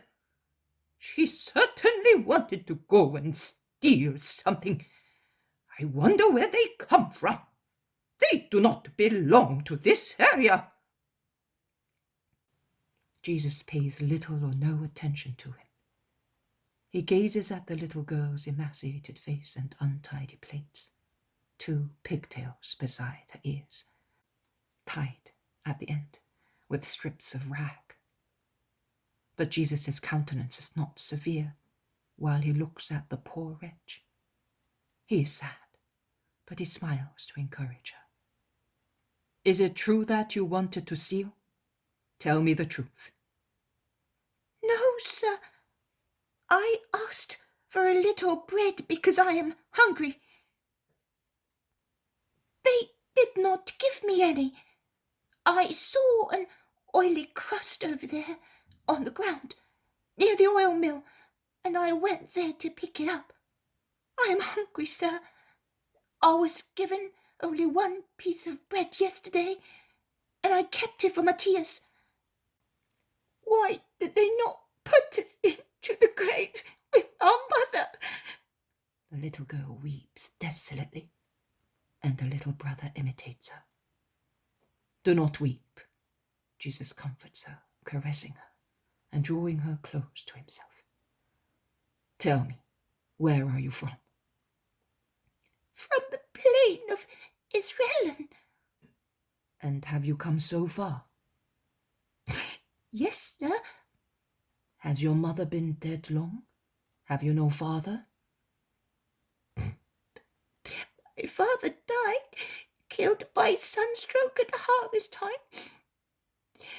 My mother died last month, and the baby she was giving birth to died with her.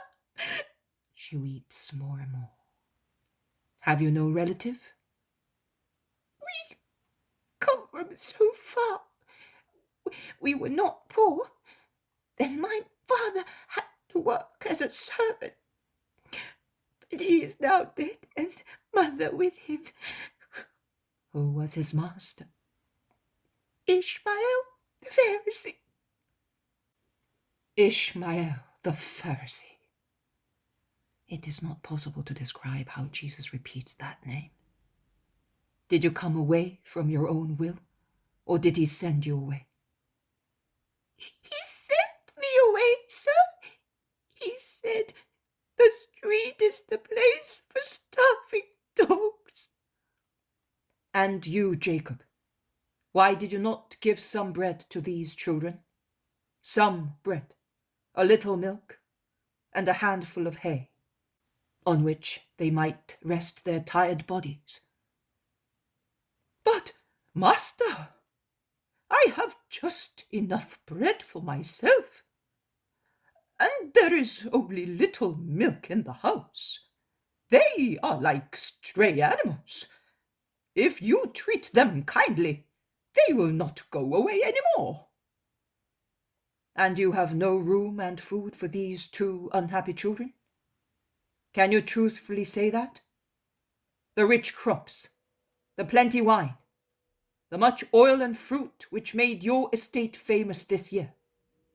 Why did they come to you? Do you remember? The previous year, hail destroyed your crops and you were worried about your future life. I came and I asked for some bread. You had heard me speak one day, and you remained faithful to me. And in your affliction, you opened your heart and your house to me, and you gave me bread and shelter. And what did I say to you going out the following morning? Jacob, you have understood the truth. Be always merciful, and you will receive mercy. Because of the bread you gave the Son of Man, these fields will give you rich crops, and your olive trees will be laden with olives, like the grains of sand on the seashore, and the branches of your apple trees will bend towards the ground. You received all that this year. You are the richest man in the district. And you refused 2 children a piece of bread. But you were the rabbi. And because I was, I could have turned stones into bread. They cannot. I now say to you, you shall see a new miracle, and you shall regret it very sorely. But beating your chest, then say, I deserved it. Jesus turns to the children. Do not weep. Go to that tree and pick the fruit. But it is bare, sir, objects the little girl. Go. The girl goes and comes back with a dress lifted up and full of beautiful red apples. Eat of them and come with me. And to the apostles, let us go and take these 2 little ones to Johanna of Cusa. She remembers the benefits she received, and out of love she is merciful to those who are merciful to her. Let us go. The dumbfounded and mortified man endeavours to be forgiven. It is night, Master. It may rain while you are on the way. Come back into my house. There is the maidservant going to take the bread out of the oven. I will give you some also for them." "It is not necessary. You would give it for fear of the punishment I promised you, not out of love." "So, is this not the miracle?"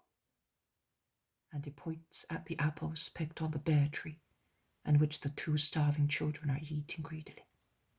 "No." Jesus is most severe. "Oh, Lord, have mercy on me. I understand. You want to punish me in the crops. Have mercy, Lord." "Not all those who call me Lord will have me, because love and respect are not testified by words, but by deeds. You will receive the mercy which you had." "I love you, my Lord." "That is not true. He loves me who loves his neighbor.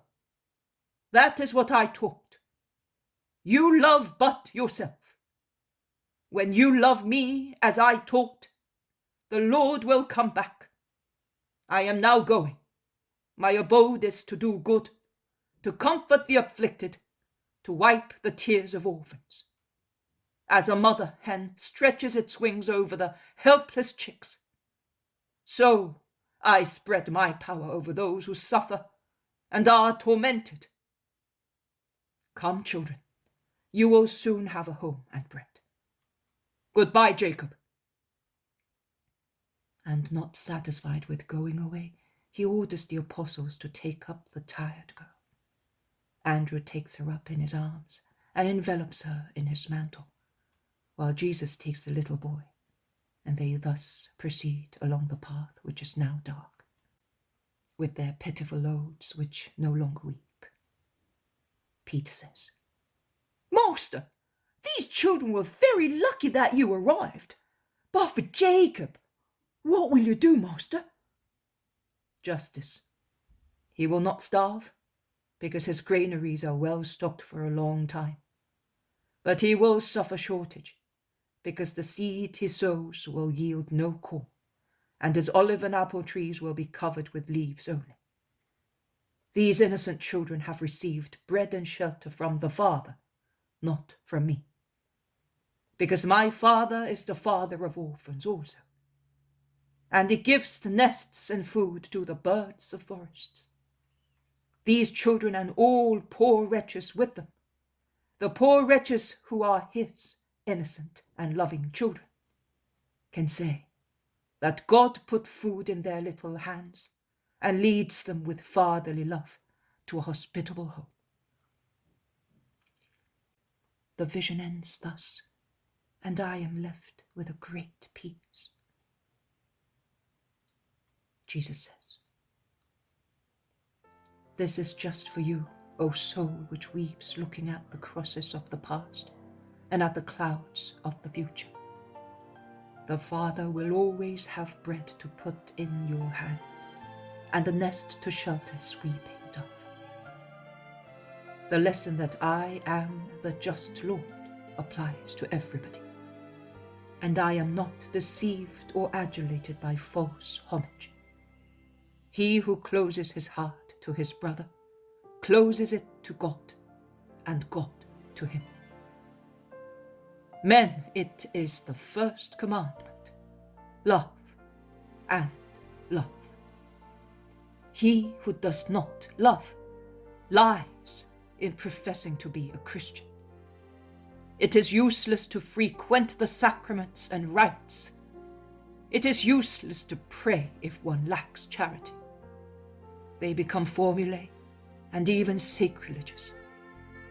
How can you come to the eternal bread and satisfy your hunger with it when you have denied the starving person a piece of bread? Is your bread more precious than mine? Is it more holy? O hypocrites! I put no limit in giving myself to your misery. And you, who are misery itself, have no pity on the miseries which in the eyes of God are not so hideous as yours. Because those are misfortunes, yours are sins. Too often you say to me, Lord, Lord, to have me propitious to your interests.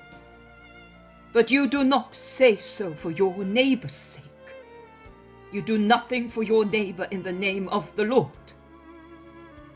Look, what have your false religion and true lack of charity given you, both with regard to your community and to its individuals? To be abandoned by God, and the Lord will come back when you learn to love as I taught. But I say to you, little flock of good people who suffer, you are never orphans. You are never waifs. There would have to be no God before his children could lack providence. Stretch out your hands. The Father will give you everything, as a father, that is, with love which does not humiliate. Wipe your tears. I will take you and lead you, because I have pity on your languor. Man is the best loved in creation. Can you doubt that the Father may be more merciful to birds than to faithful men, since he is indulgent towards sinners and gives them time and the opportunity to come to him? Oh, if the world understood what God is. Go in peace, Mary. You are as dear to me as the 2 little orphans you saw, and you are even dearer. Go in peace. I am with you.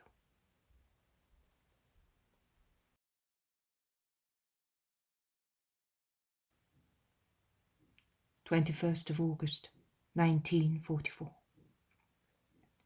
Mary says, Mary, Mother is speaking. My Jesus has spoken of the infancy of the Spirit, a necessary requisite to conquer the kingdom. Yesterday he showed you a page of his life as a master. You saw some children, some poor children. Is there nothing else to be said? Yes, there is, and I am saying it to you, as I want to make you dearer and dearer to Jesus. It is a nuance in the picture which spoke to your spirit, on behalf of the spirits of many people. But it is nuances that make the picture beautiful and reveal the skill of the painter and the erudition of the observer. I want to point out the humility of my Jesus to you. That poor girl, in her ignorant simplicity, does not treat the hard-hearted sinner differently from my son. She is not aware of the Rabbi or the Messiah. She has never heard him or seen him, because she lived almost like a little savage in the fields, and in a house where the master was despised. In fact, the Pharisee did despise my Jesus. Her father and mother, worn out by the hateful work which their cruel master exacted, had no time and possibility of raising their heads from the clods they broke up. While they were mowing hay, or cutting crops, or picking fruit and grapes, or crushing olives at the mill, they may have heard people singing hosannas, and may have raised their tired heads for a moment. But fear and fatigue lowered those heads at once under their yoke, and they died thinking that the world was nothing but hatred and sorrow, whereas the world was love and wealth, since the most holy feet of my Jesus trod upon it. The poor servants of a cruel master died without seeing even once the look and smile of my Jesus, without hearing his word, which gave comfort to souls, so that the poor felt as if they were rich, the hungry as if they were full, the sick as if they were healthy, the sorrowful as if they were comforted. Jesus does not say, I am the Lord and I say to you, do that. He remains anonymous. And the little girl, who was so ignorant that she did not understand even when she saw the miracle of the apple tree bare of leaves, a branch of which became laden with apples to satisfy their hunger, continues to call him Sir, as she called Ishmael, her master, and the cruel Jacob. She feels attracted to the good Lord, because kindness always attracts, but nothing more. She follows him confidently, and the poor girl lost in the world and in the ignorance encouraged by the world, by the great world of mighty, pleasure-loving people who are keen in keeping inferiors in darkness in order to torture them more easily and exploit them more greedily. The poor girl loves him at once instinctively. She will learn later who was that Sir, who was as poor, as homeless, and motherless as she was, who had no food, because he had left everything out of his love for men, also for her, a poor little frail girl. And she will understand that the Lord had given her miraculous fruit to remove from her lips and from her heart the bitterness of human wickedness, which makes poor people hate mighty ones.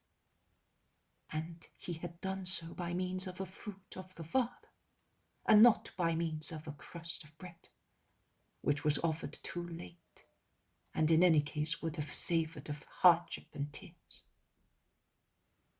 Those apples really called to mind the apples of the earthly paradise. They appeared on the branch for good and for evil. They were the sign of redemption from all miseries, first of all from the ignorance of God, with regard to the little two orphans, and the sign of punishment for the man, who, although he already was aware of the word, had behaved as if he were not. And she will learn from the good woman who made her welcome in Jesus' name, who Jesus was. He was her manifold Saviour, from starvation, from the inclemency of the weather, from the dangers of the world, and from original sin. But Jesus always had for her the light of that day, and he always appeared to her in that light, the good Lord, as good as in fairy tales, the Lord who had caresses and gifts, the Lord who had made her forget that she had no father, mother, home and clothes, because he had been as kind to her as a father, as sweet as a mother. He had given a home to their tired bodies and clothes to their naked limbs, with his own chest and mantle, and with the assistance of other good people who were with him. A kind fatherly light which did not fade in a stream of tears, not even when she learned that he had died, tortured on a cross, not even when a little faithful believer of the early church, she saw how the face of her Lord had been disfigured by blows and thorns, and she considered how he was now in heaven at the right hand of the Father. A light that smiled at her in her last hour on the earth, leading her fearlessly towards her Saviour. A light that smiled once again at her in such an ineffable sweet manner in the splendour of paradise. Jesus looks also at you thus. Always think of him as your remote namesake did, and be happy to be loved by him. Be as simple, humble, and faithful as the poor little Mary you have known.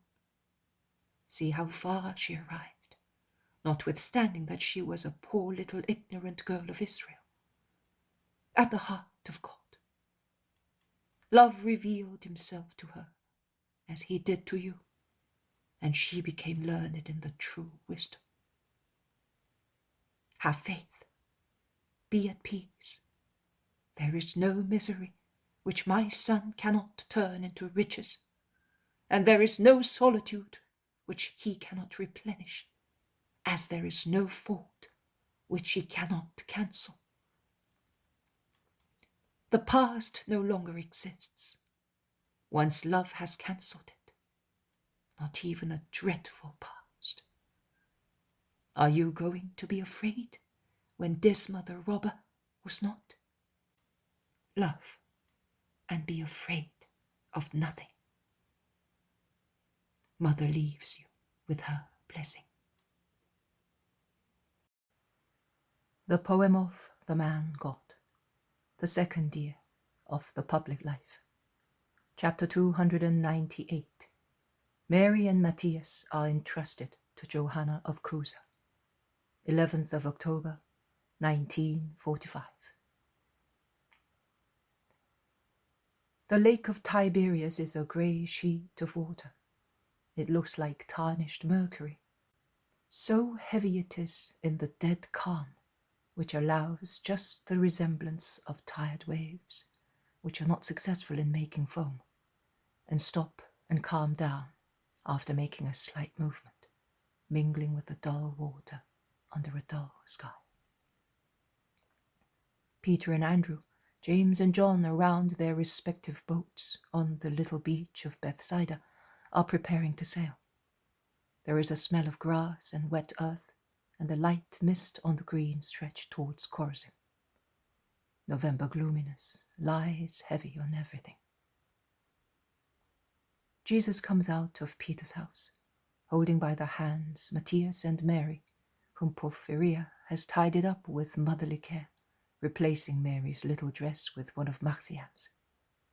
But Matthias is too small to have the same treatment, and he is still shivering in his little faded cotton tunic, so much so that Porphyria, who is always so full of pity, goes back into the house and brings out a blanket in which she envelops the child, as if it were a mantle. Jesus thanks her while she kneels down in taking leave, and then withdraws after kissing the two orphans once more. Just to have children, she would have taken those two as well, remarks Peter, who has been watching the scene, and who in turn bends to give the two children a piece of bread spread with honey, which he had aside under a seat of the boat. Andrew laughs at him and says, "You wouldn't, would you? You even stole your wife's honey to make these two happy." "Stole? It's my honey." "Yes, but my sister-in-law is jealous of it, because it is for Marciam. And since you were aware of that, last night you stole into the kitchen, barefooted like a thief, and took enough of it to prepare that bread. I saw you, brother, and I laughed, because you were looking about like a child who is afraid of his mother's slap." "You horrible spy," replies Peter, laughing and embracing his brother, who kisses him, saying, "My dear big brother." Jesus watches them and smiles frankly, standing between the two children who eat up their bread. The other 8 apostles arrive from Bethsaida. Perhaps they were the guests of Philip and Bartholomew. "Quick!" shouts Peter, and he embraces the two children together to take them to the boat without getting their bare feet wet. "You are not afraid, are you?" he asks them, while he paddles in the water with his short, strong legs, bare to about a span above his knees. "No, sir," says the girl, but she clings convulsively to Peter's neck closing her eyes when he puts her into the boat, which sways under Jesus' weight, who also gets into it. The little boy, who is braver, or perhaps more astonished, does not say one word. Jesus sits down, drawing the little ones to himself, and covers them with his large mantle, which looks like a wing stretched out to protect 2 chicks. They are all on board, 6 men in each boat. Peter removes the landing board. He pushes the boat farther out and jumps into it, imitated by James in the other boat. Peter's action has caused the boat to sway heavily, and the girl moans, Mummy! hiding her face in Jesus' lap and grasping his knees. But they are now moving smoothly, although it is laborious for Peter, Andrew, and the servant, who have to row with the help of Philip, who is the 4th oarsman. The sail hangs loose in the heavy, damp calm, and is of no use. They must row. We're having a good row, shouts Peter to those in the other boat, in which this Galilean is the 4th oarsman, and Peter praises his perfect rowing. Come on, Simon, replies James. row with all your might, or we shall beat you. Judas is as strong as a galley slave. Well done, Judas. Yes, we will make you head of the crew, confirms Peter, who is rowing as hard as 2. And he laughs, saying, but you will not succeed in beating Simon of Jonah's record. When I was 20 years old, I was already 1st oarsman in competition among villages. And he joyfully gives the stroke to his crew. Heave-o! Heave-o! The voices spread in the silence of the lake, deserted in the early morning. The children pluck up courage again. Their emaciated faces look up from under the mantle, one on each side of Jesus, who embraces them, and they smile faintly. They take an interest in the work of the rowers and exchange comments. I seem to be going in a cart without wheels, says the boy. No, in a cart on the clouds. Look, we seem to be walking in the sky.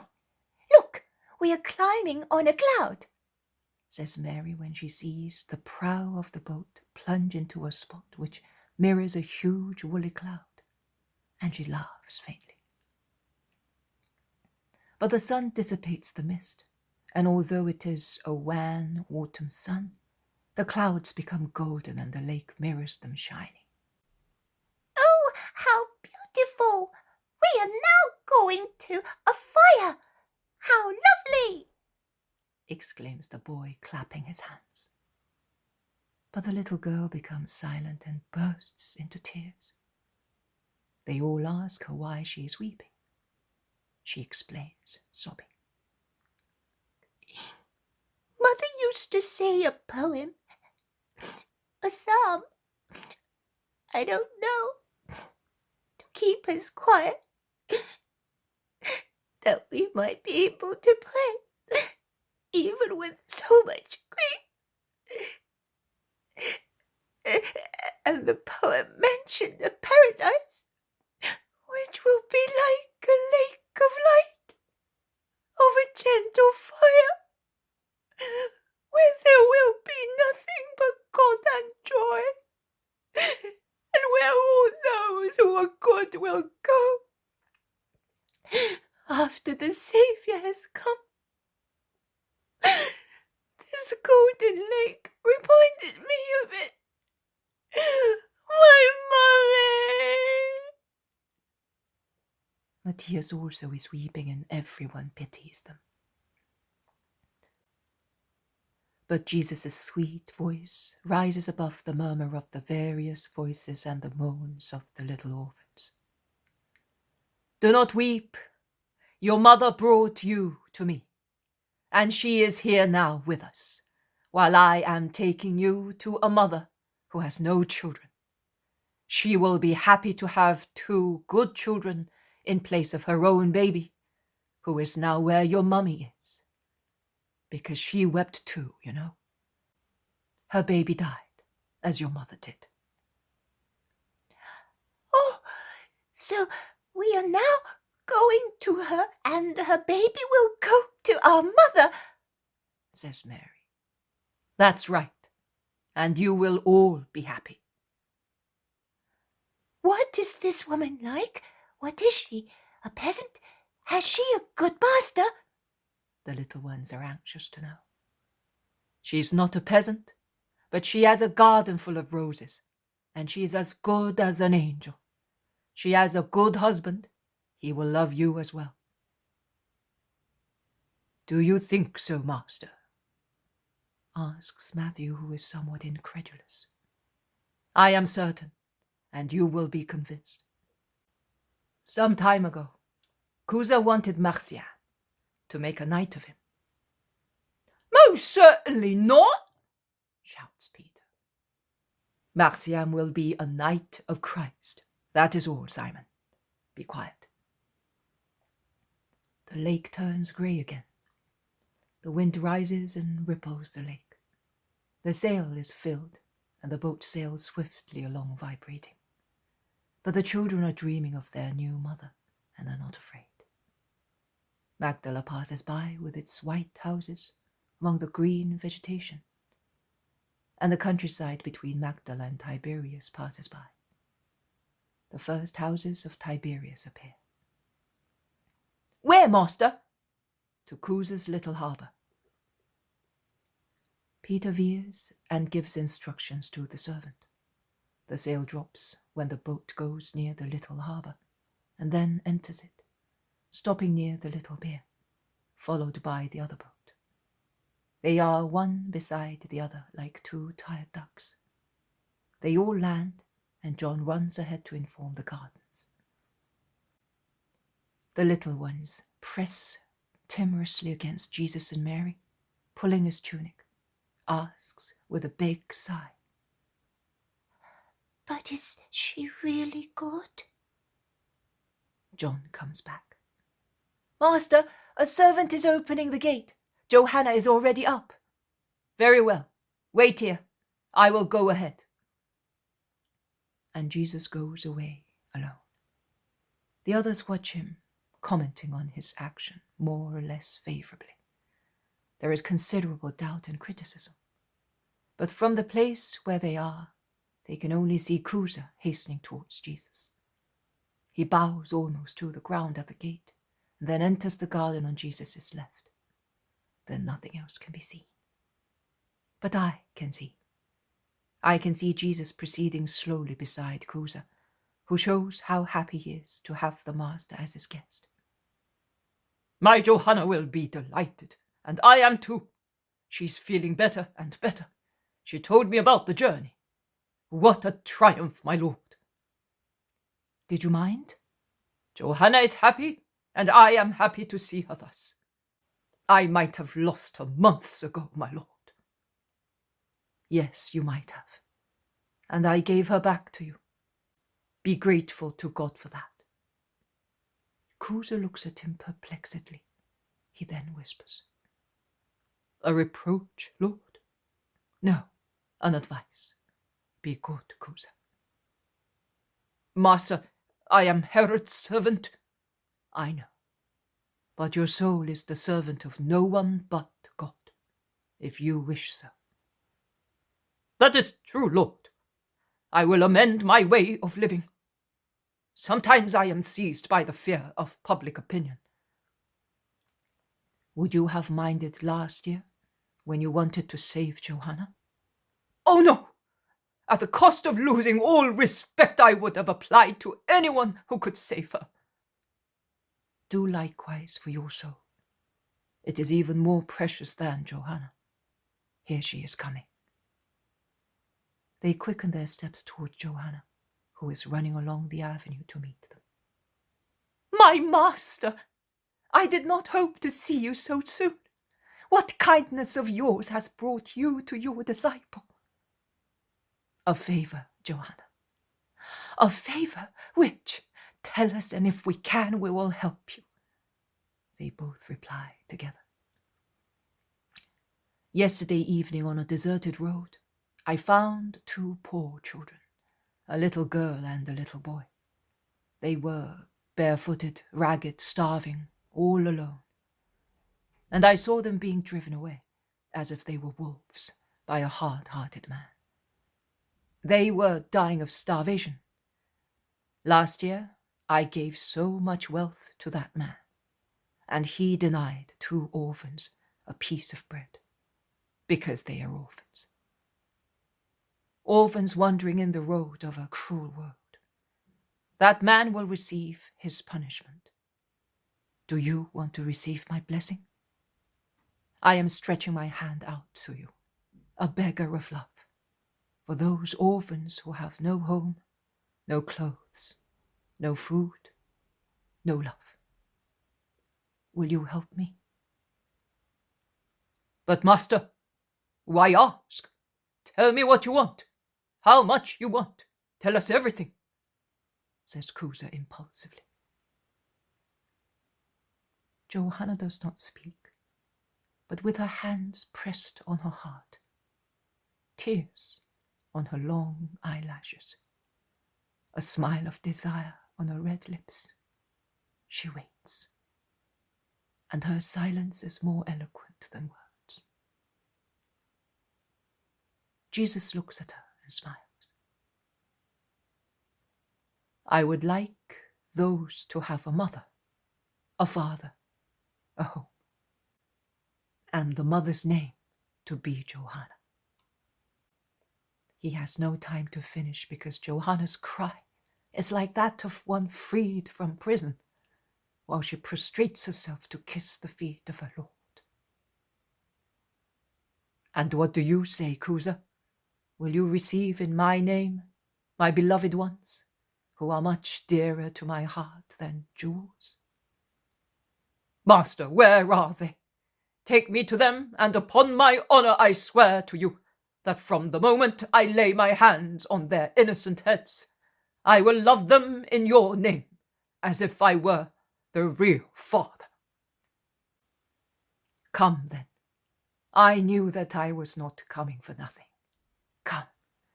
They are coarse and frightened, but good. You can trust me, because I can read the hearts of men and the future.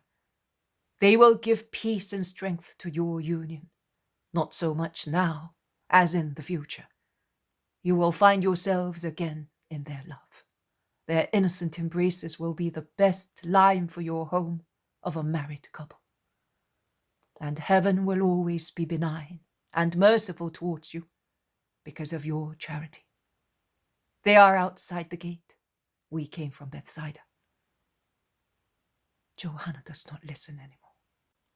She runs away, seized by a great desire to caress them. And she does so, falling on her knees to clasp the 2 little orphans to her heart, kissing their emaciated cheeks while they are amazed, looking at the beautiful lady with garments adorned with jewels. And they look at Cusa, who caresses them and takes Matthias in his arms. And they look at the beautiful garden and at the servants who gather round them. And they admire the house, which opens its halls full of riches to Jesus and his apostles. And they look at Esther, who covers them with kisses. The world of dreams is open to the little waifs. Jesus watches and smiles. The poem of the man God, the second year of the public life. Chapter 299. At Nain, in the house of Daniel raised from the dead. 12th of October, 1945. It is a feast day for the people of Nain. Jesus is their guest for the first time since the miracle of young Daniel, who was raised from the dead. Jesus is going through the town, blessing, preceded and followed by a large number of people. The people of Nain have been joined by incomers from other villages who have come from Capernaum, where they have gone looking for Jesus, and from where they were sent to Cana, and then to Nain. I am under the impression that now that Jesus has many disciples, he has set up a kind of information network, so that pilgrims looking for him can find him, although he moves around continuously, even for a few miles a day, as the season and the short days allow. And among those who have come looking for him, there are some Pharisees and scribes, apparently respectful. Jesus is a guest in the house of the young man raised from the dead. The notables of the place have also gathered there.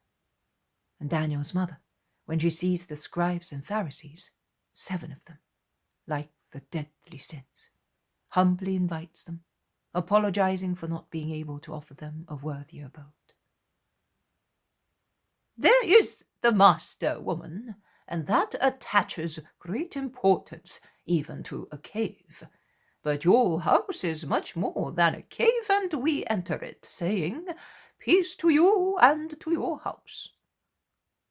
The woman, in fact, although she is certainly not rich, has done her utmost to honor Jesus. All the wealthy families in Nain have certainly entered the lists, joining their efforts to adorn the house and the table. And the various women who have collaborated are casting glances from all possible spots at the group passing through the hall towards their 2 rooms, facing each other, in which the landlady has laid the tables. Perhaps that is all they have asked for, as compensation for the loan of kitchenware, tablecloths, and seats, and for their work in the kitchen, to see the master close at hand and breathe the same air as he does. And now they appear here and there, flushed, covered with flour or ashes, or with dripping hands, according to their tasks in the kitchen. They watch him closely. They take their little share of divine sight, of divine voice, drinking in with their eyes and ears his kind blessing and figure, and looks delighted when they go back to the kitchen stove, cupboards and sink, more flushed than ever. The happiest is the one who offers with the landlady the basins for the ablutions to the guests of consequence. She is a young, dark-haired and dark-eyed girl, but her complexion is suffused with pink, and she blushes even more when the landlady informs Jesus that she is the fiancée of her son, and that they will soon be getting married. We have waited for you, so that the whole house might be sanctified by you. Please bless her as well, that she may be a good wife in this house. Jesus looks at her, and as the little bride bows, he imposes his hands on her head, saying, May the virtues of Sarah, Rebecca, and Rachel flourish again in you, and may you give birth to true children of God, for his glory and the happiness of this house. Jesus and the notables have now completed the purification rite, and they enter the dining room with the young landlord, while the apostles and less influential persons of Nain go into the opposite room, and the banquet begins. From their conversation I gather that, before my vision began, Jesus had preached and cured in Nain, but the Pharisees and scribes paid little attention to that. They, instead, harass with questions the people of Nain for details of the disease of which Daniel died, of how many hours had elapsed between his death and the resurrection, and they ask whether they had completed his embalming, etc., etc. Jesus pays no attention to such investigations and converses with the revived man, who is very well and is eating with a wonderful appetite. But the Pharisee calls Jesus to ask him whether he was aware of Daniel's disease. I was coming from Endor by mere chance, as I wanted to please Judas of Kerioth, as I had pleased John of Zebedee. I did not even know I would be passing through Nain when I set out on our Passover pilgrimage, replies Jesus. Had you not gone to Endor deliberately? Asks an amazed scribe. No, I had not the least intention of going there at that time. Why did you go then? I told you, because Judas of Simon wanted to go there. And why that fancy? To see the cave of the sorceress. Perhaps you had spoken about it. Never. There was no reason why I should. I mean, perhaps with that episode you explained other witchcraft to initiate your apostles in... In what? To initiate anyone in holiness. There is no need of pilgrimages.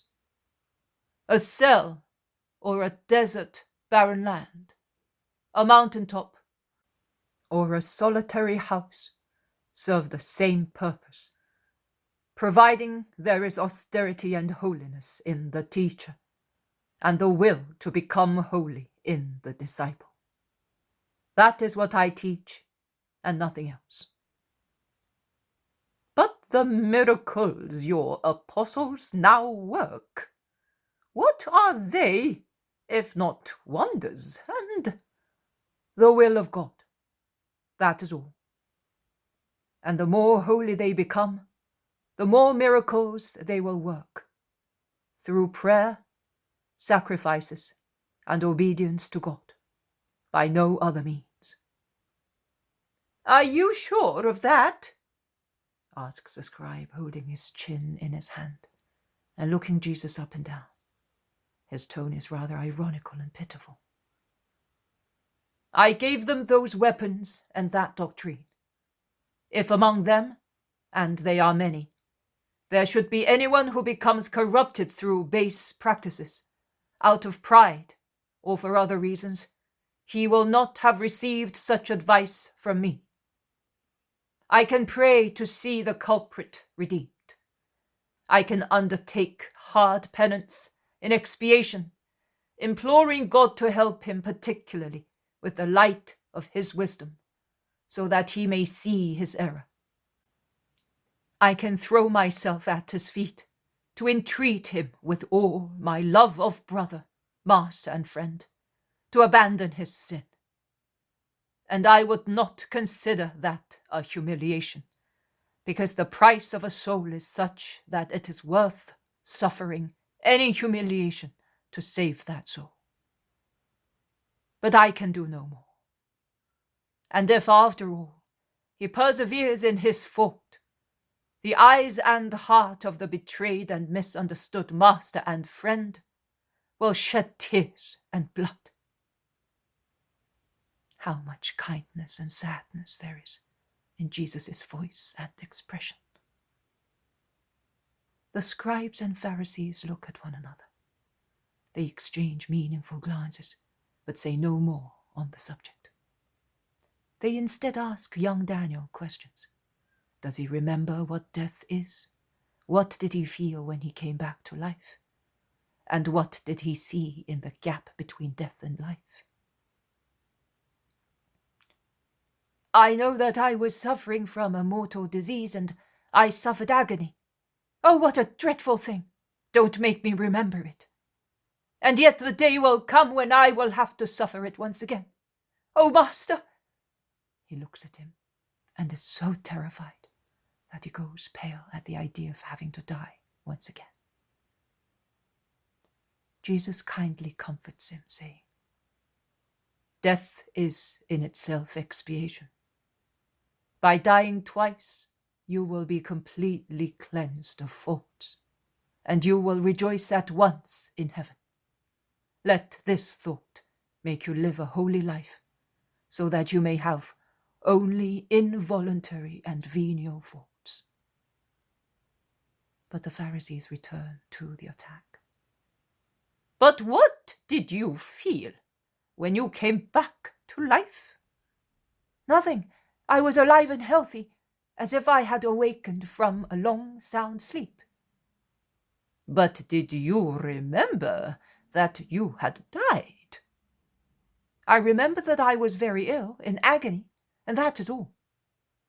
And what do you remember of the other world? Nothing. There is nothing. A black hole, an empty space in my life. Nothing. So, according to you, there is no limbo, no purgatory, no hell? Who says there isn't? Of course there are, but I do not remember them. But are you sure that you were dead? The people of Nain lose their temper. Was he dead? What more do you want? When we put him into the coffin, it was about to smell. In any case, with all those balms and bandages, even a giant would die.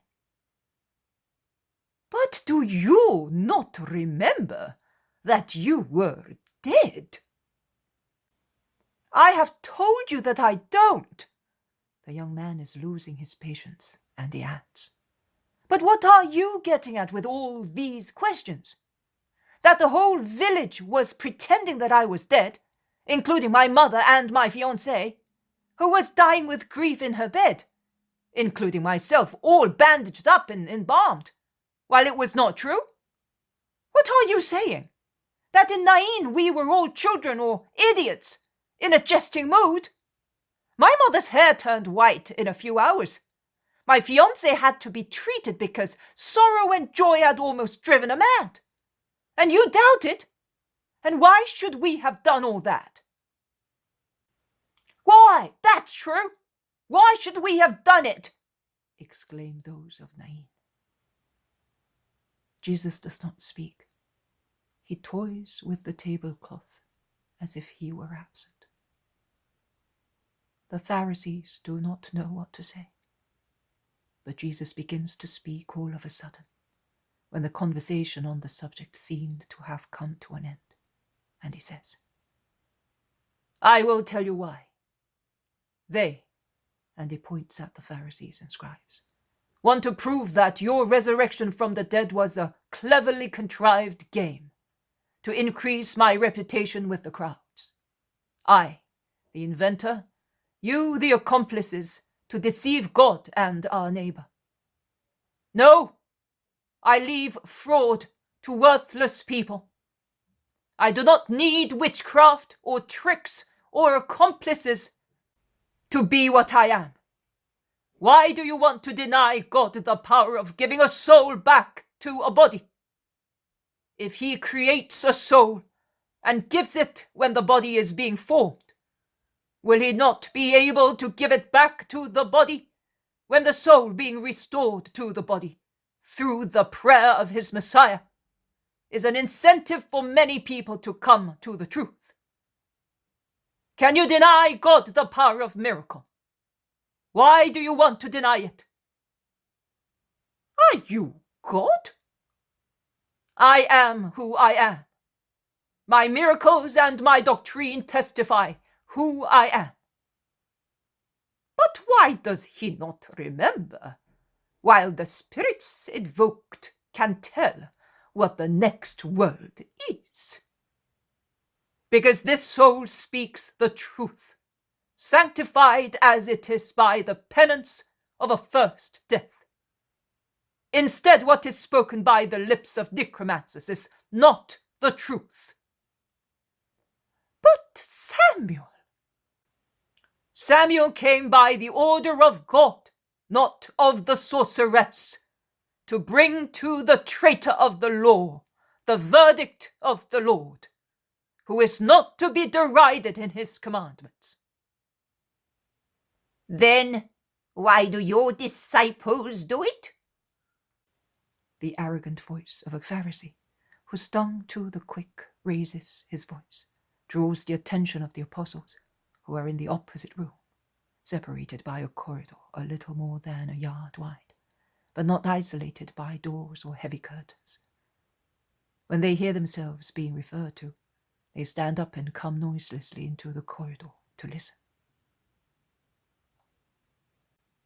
In what do they do it? Speak frankly, and if your accusation is true, I will warn them not to do anything against the law. I know in what they do it, and many others know as well. But since you raise people from the dead and you say that you are more than a prophet, find out for yourself. We shall certainly not tell you. In any case, you have eyes to see also many other things which your apostles have done when they are not to be done, or they did not do when they are to be done. And you do not mind. Tell me some of them. Why do your disciples infringe the traditions of our ancestors? We saw them today, also today, not more than an hour ago. They went into the dining room to eat without purifying their hands beforehand. If the Pharisees had said, and they slaughtered citizens beforehand, they would not have spoken in such a horrified manner. You have watched them, of course. There are so many things to be seen, good and beautiful things, which make us bless the Lord for creating or permitting such things, and for giving us our lives so that we may see them. And yet you do not watch them. And many others do as you do. But you waste your time and your peace running after things which are not good. You look like jackals, or better still, like hyenas running in the trail of a stench, neglecting the waves of perfumes brought by the wind from the gardens full of aromatic herbs. Hyenas do not love lilies and roses, jasmines and camphor, cinnamon and cloves. They are unpleasant smells to them.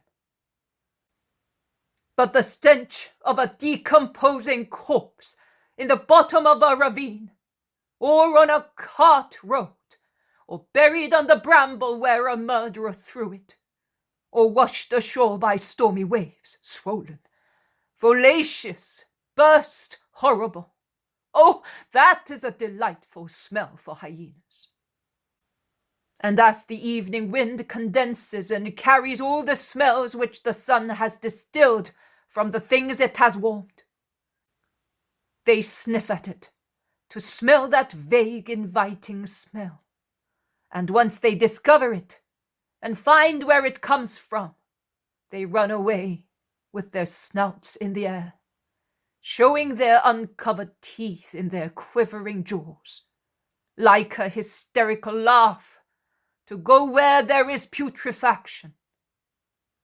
And be it the corpse of a man, or a quadruped, or a snake killed by a peasant, or a beech marten killed by a housewife, or be it a poor mouse, oh, they relish it, and they sink their fangs into the revolting stench.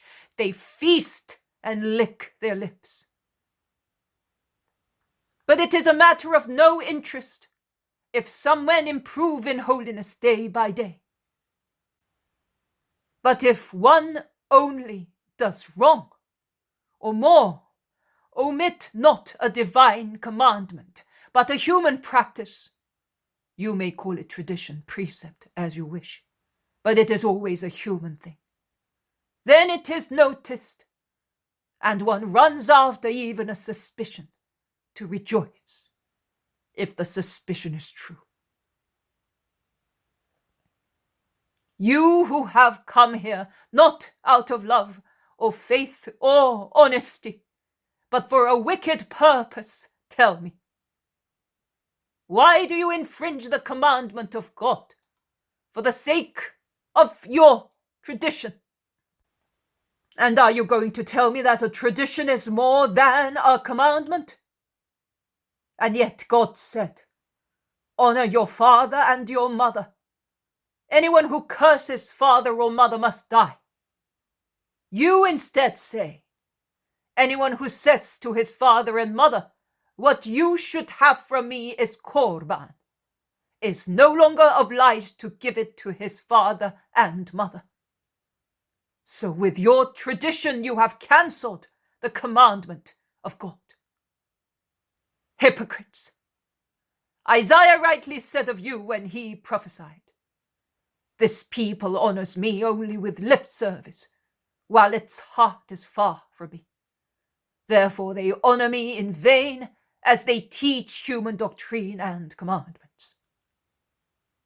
And while you neglect the precepts of God, you keep the traditions of men, the ablutions of amphorae and chalices, of dishes and hands and other such things, while you justify the ingratitude and avarice of a son by offering him the excuse of a sacrifice, so that he may not give a piece of bread to those who gave birth to him and need his help, and whom it is his duty to honor, because they are his parents. You are scandalized because one does not wash one's hands. You alter and infringe the word of God in order to obey words invented by you and imposed by you as precepts. You, therefore, proclaim yourselves more just than God. You arrogate yourselves the rights of legislators, whereas God alone is the legislator of his people. You! And he would continue, but the hostile group goes out. In the hail of accusations, bumping into the apostles and those who were in the house, guests or women helping the landlady, and who had gathered in the corridor, attracted by Jesus' thundering voice. Jesus, who had stood up, sits down again, beckoning to all those present to enter where he is, and he says to them, "Listen to me and understand the truth. There is nothing outside man which going into his mouth can make him unclean. It is what comes out of the mouth that makes him unclean. Let those who have ears hear and use their reason to understand and their will to act. And now let us go. People of Nain, persevere in good, and may my peace be always with you." He stands up. He greets the landlord and landlady in particular, and he sets out along the corridor. But he sees the friendly women who are enraptured looking at him, and he goes towards them, saying, "Peace to you as well.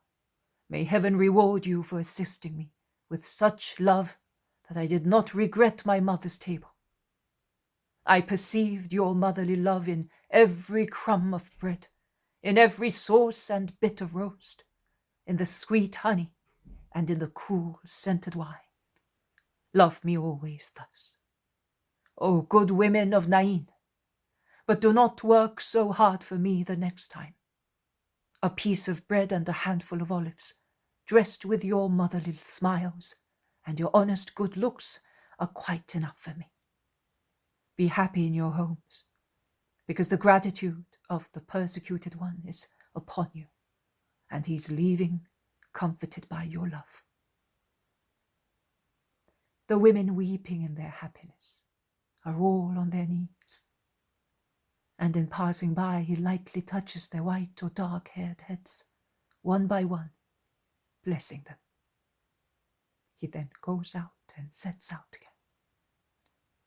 The early shades of evening hide the pallor of Jesus, who is embittered by too many things.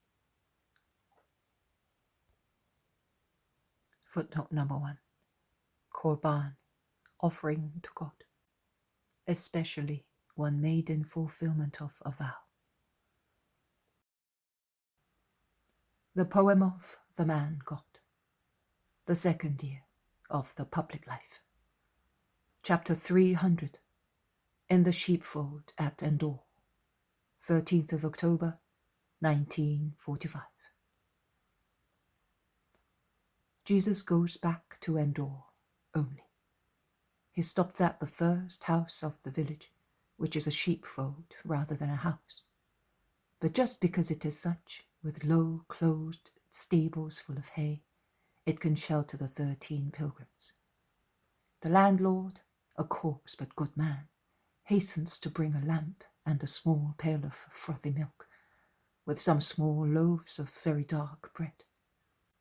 He then withdraws, blessed by Jesus, who remains with only the 12. Jesus offers and hands out the bread, and as they lack bowls or cups, each of them dips his bread into the little pail and drinks out of it when thirsty. Jesus drinks only a little milk. He's grave and silent. So much so that after the meal, when they have satisfied their appetite, which is always very good, they at last become aware of his quietness. Andrew is the first to ask, "What is the matter with you, Master? You look sad or tired to me." "I do not deny that I am." Why? Because of those Pharisees? You should be accustomed to them by now. I have almost got accustomed myself. And you know how I used to react to them earlier. They always sing the same song. Snakes can but hiss, in fact, and none of them will ever be able to imitate the singing of a nightingale. One ends up by not paying attention to them, says Peter, both earnestly and to cheer up Jesus. And that is how one loses one's control and falls into their coils. I ask you to never get accustomed to the voice of evil as if it were harmless. Oh, well, if that is the only reason why you are sad, you are wrong. You can see how the world loves you, says Matthew. But is that the only reason why you are so sad? Tell me, my good master, or have they told you lies, or made slanderous insinuations, or insinuated suspicion, or I do not know what, about us who love you? Asks the Iscariot solicitously and kindly, embracing with one arm Jesus, who is sitting beside him on the hay. Jesus turns toward Judas. His eyes flash like the phosphorus in the flickering light of the lamp laid at the ground in the middle of the circle of the apostles, sitting on the hay. Jesus stares at Judas of Iscariot and asks him, "And do you know me to be so silly as to accept as true anybody's insinuations, to the point of being upset by them? It is real facts, Judas of Simon, which upset me." And his eyes do not stop for one moment, piercing, like a probe, the brown eyes of Judas. "Which real facts are upsetting you then?" insists the Iscariot in a tone of confidence. "The ones I see in the depths of hearts and on dethroned foreheads." Jesus lays stress upon the word. Everybody becomes excited. "Dethroned? Why? What do you mean?" "A king is dethroned when he is unworthy of remaining on the throne. And the first thing they tear off him is the crown, which is on his forehead, the most noble part of man. The only animal with his forehead erect towards the sky, as he is animal with regard to matter, but supernatural as a being gifted with a soul. But it is not necessary to be king on an earthly throne to be dethroned. Every man is king because of his soul, and his throne is in heaven. But when a man prostitutes his soul and becomes a brute and demon, he then dethrones himself. The world is full of dethroned foreheads, which are no longer erect towards heaven, but are stooped towards the abyss, weighed down by the word which Satan has carved on them. Do you want to know it? It is the one I read on foreheads. There is written, sold. And that you may have no doubt as to who the buyer is. I tell you that it is Satan, by himself or through his servants in the world. I have understood. Those Pharisees, for instance, are the servants of a servant who is greater than they are, and who is Satan's servant, says Peter earnestly. Jesus does not reply.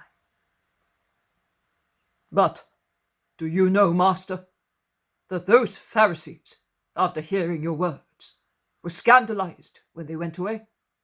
They said so when they bumped into me while going out. You were very resolute, remarks Bartholomew. And Jesus replies, and very truthful.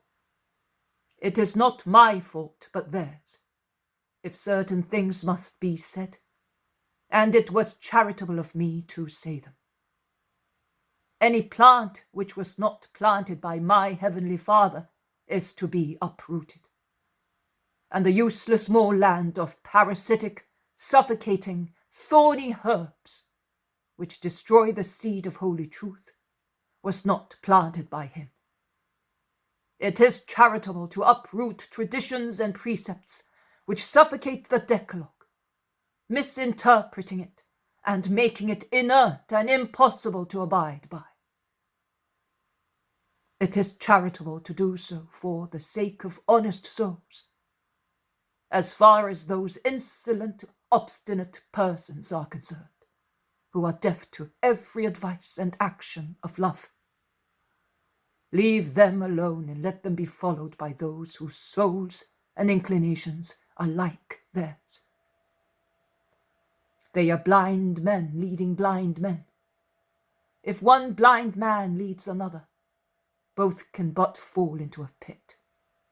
Let them feed on their own uncleanness, which they call cleanliness. It cannot contaminate them any further, because it lies on the matrix from which it originates.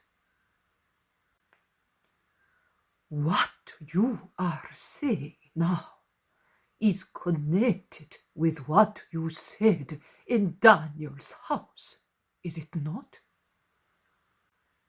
That it is not what goes into the mouth of man that makes him unclean, but what comes out of it, asks Simon the Zealot gravely. Yes, replies Jesus briefly. After a moment's silence, as Jesus' gravity freezes even the most exuberant characters, Peter asks, Master, I, and I am not the only one, have not understood the parable very well. Please explain it to us. How is it that what goes in does not make unclean, and what comes out does? If I take a clean amphora and I pour dirty water into it, I will dirty it. So what goes into the amphora makes it unclean. But if from an amphora full of clean water I pour some of it onto the ground, I will not make the amphora unclean, because clean water comes out of it. So, and Jesus says, we are not amphorae, Simon. We are not amphorae, my friends. And not everything is clean in man. Do even you not understand? Consider the case with which the Pharisees charge you. They stated that you were unclean because you were taking food to your mouths with dusty, sweaty hands, that is, with unclean hands. But where did that food go? From your mouths into your stomachs, from your stomachs into your intestines, and from your intestines into the sewer. Can it thus make your whole body unclean? And what is contained in your body, if it only goes through the passage destined to fulfill the task of nourishing the flesh, and the flesh only, and then ending in a sewer, as it is right it should? That is not what makes man unclean. What makes man unclean is what is entirely and exclusively his own, procreated and brought forth by his ego. That is, what he has in his heart, and from his heart rises to his lips and to his head, corrupting his thoughts and words, and making him wholly unclean. From the heart come evil intentions, murder, adultery, fornication, theft, false witness, blasphemy. From the heart come avarice, lust, pride, envy, wrath, immoderate desires, and sinful idleness. From the heart come incentives to all actions. And if the heart is wicked, they will be as wicked as the heart. All actions, from idolatry to insincere grumbling, all these wicked things, which from inside come outside, make man unclean. Not eating without washing one's hands. The science of God is not a base thing, mud upon which any foot can tread. It is something sublime, which lives among stars, from which it descends with rays of light to perfect the just. Do not, at least you, tear it from heaven to disgrace it in mud. Go and rest now. I am going out to pray.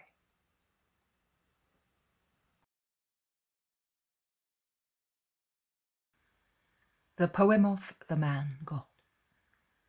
The second year of the public life.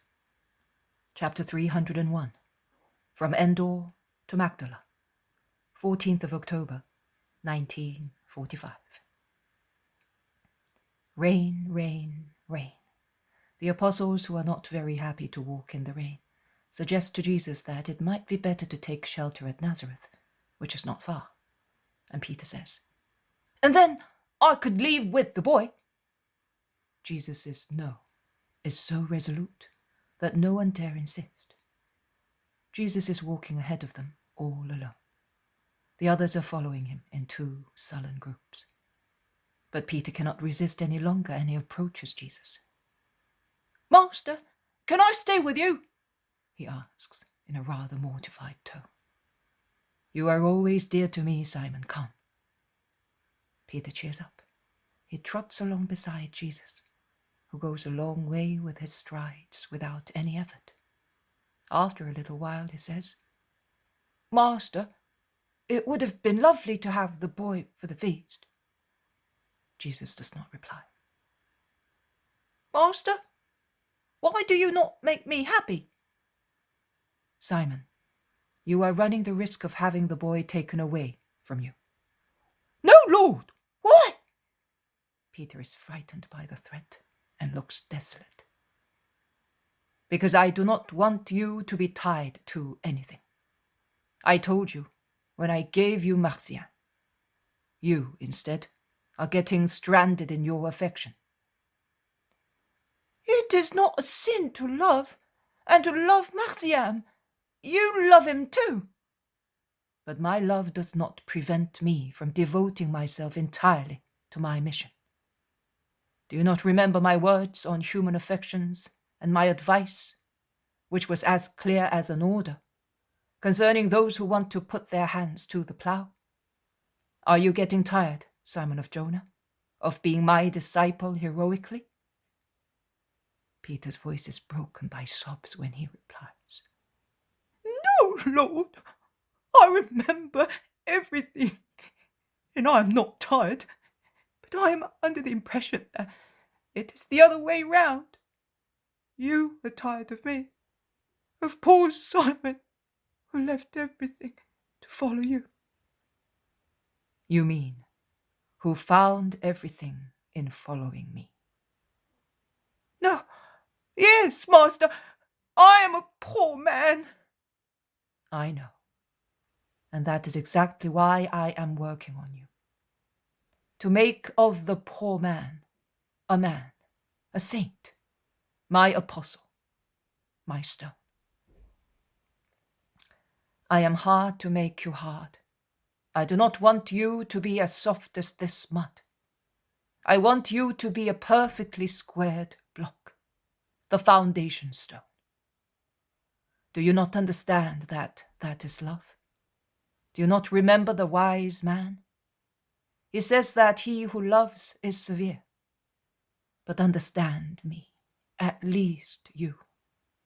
Can you not see how I am overwhelmed and desolate because of so much misunderstanding, because of too much feigning, of so much indifference, and of even more disappointments?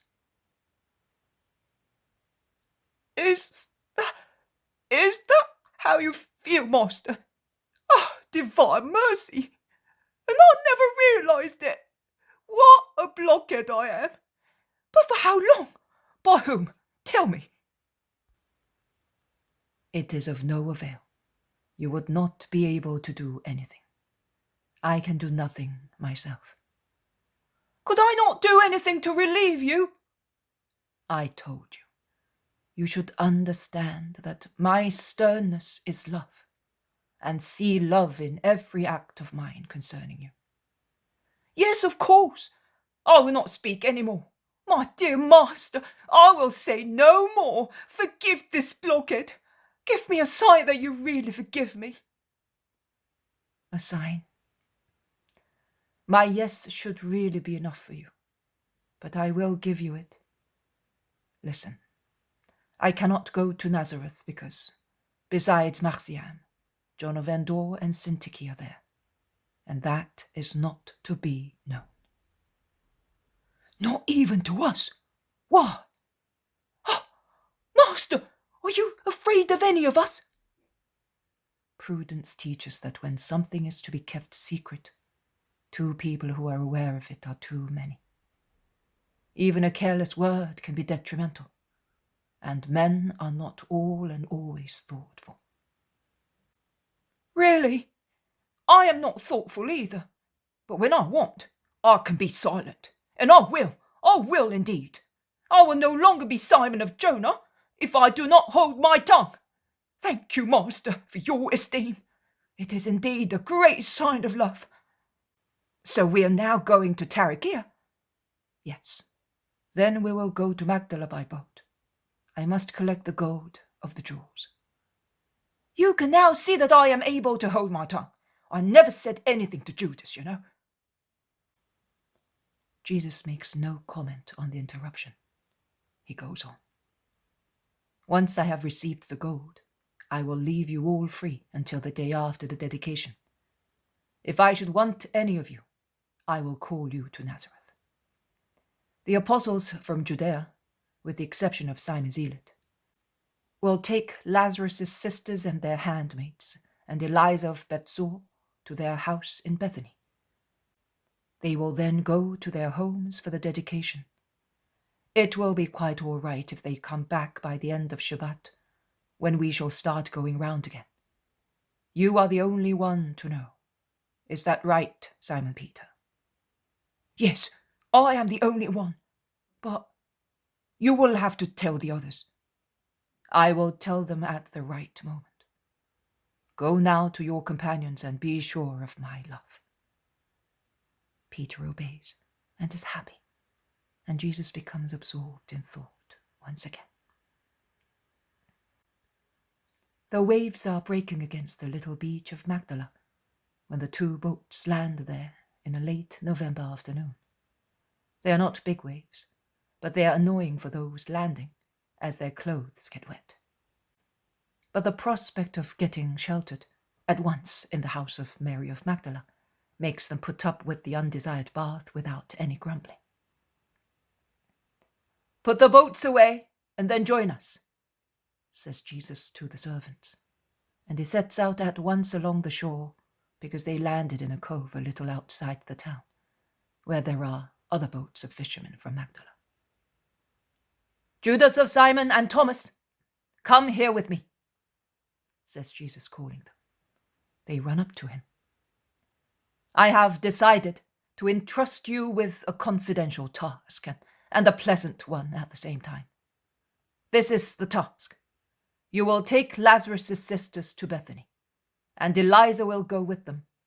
I think highly enough of you to entrust the women disciples to you, and you will take a letter of mine to Lazarus.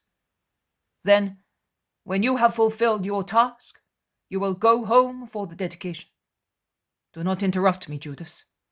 We shall all celebrate the dedication at home this year. It is too rainy a winter to travel about. You can see that also sick people are thinning out. So we will take advantage of the situation and make our families happy. I will wait for you at Capernaum by the end of Shabbat." "But are you staying at Capernaum?" asks Thomas.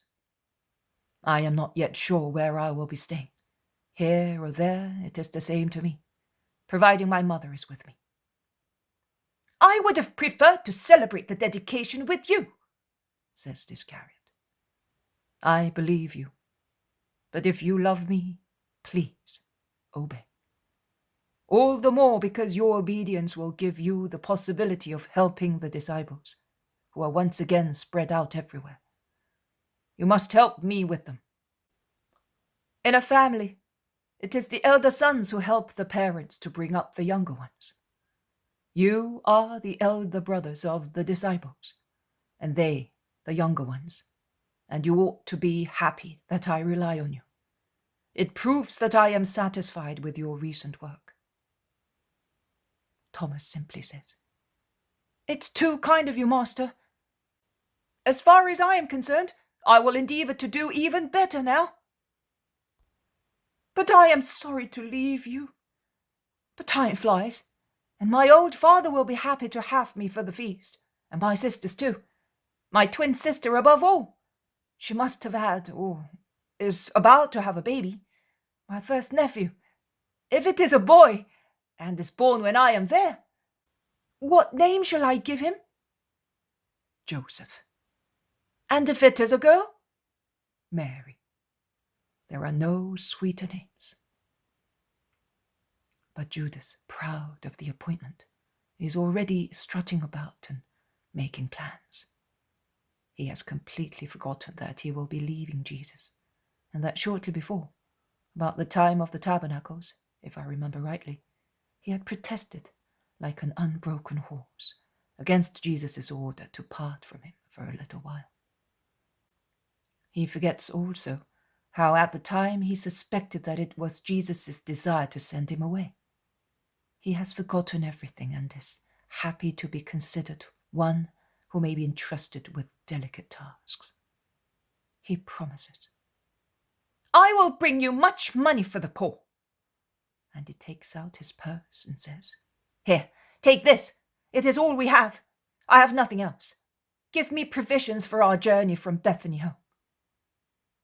"But we are not leaving this evening," objects Thomas. "It does not matter. No money is required in Mary's house. So I am happy that I do not have to handle any more. When I come back, I will bring your mother some flower seeds. I will get them from my mother, and I want to bring a present for Marcian." He is elated. Jesus looks at him. They are now in the house of Mary of Magdala. They make themselves known and go in. The women run joyfully to meet the Master, who has come to take shelter in their home. And after supper, when the tired apostles have withdrawn, Jesus, sitting in the center of a hall, in the circle of the women disciples, informs them of his desire that they should leave as soon as possible. Unlike the apostles, not one of them protests. They bow their heads in assent and then go out to pack their luggage. But Jesus calls back the Magdalene, who is already on the threshold. "Well, Mary, why did you whisper to me when I arrived? I must speak to you privately." "Master, I sold the precious stones. At Tiberias, Marcella sold them with the assistance of Isaac. I have the money in my room. I did not want Judas to see." And she blushes deeply. Jesus stares at her, but does not say anything. The Magdalene goes out and comes back with a heavy purse, which she hands to Jesus. "Here it is," she says. "They paid a very good price for them." "Thank you, Mary." "Thank you, Rabboni, for asking this favor of me. Have you anything else to ask me?" "No, Mary. And have you anything else to tell me?" "No, my lord. Bless me, Master." "Yes, I bless you." "Mary, are you happy to go back to Lazarus? Supposing I were no longer in Palestine, would you go back home willingly?" "Yes, my lord, but—" "Go on, Mary. Do not be afraid to tell me what you think." "I would have gone back more willingly if Simon the Zealot had been in the place of Judas Iscariot, because he is a great friend of our family. I need him for an important mission." "Your brothers, then, or John, whose heart is as innocent as a dove. Any one of them except him." "My lord, do not look at me so severely. Who has fed on lust perceives it when it is near. I am not afraid of it. I can hold at bay someone who is much more than Judas. And I am terrified at not being forgiven. And it is my ego, and it is Satan who wanders round me, and it is the world. But if Mary of Theophilus is not afraid of anybody, Mary of Jesus is disgusted at the vice which has subdued her. And she, Lord, the man who craves for sensuality, disgusts me." "You are not alone on the journey, Mary. And I am sure that while he is with you, he will not come back. Remember that I must send Syntyche and John to Antioch, and who is not prudent must not know anything about it." "That is true. So I will go, Master. When shall we meet again?" "I do not know, Mary. Perhaps only at Passover. Go in peace now. I will bless you this evening and every evening, together with your sister and good Lazarus." Mary bends to kiss Jesus' feet, leaving him alone in the silent room.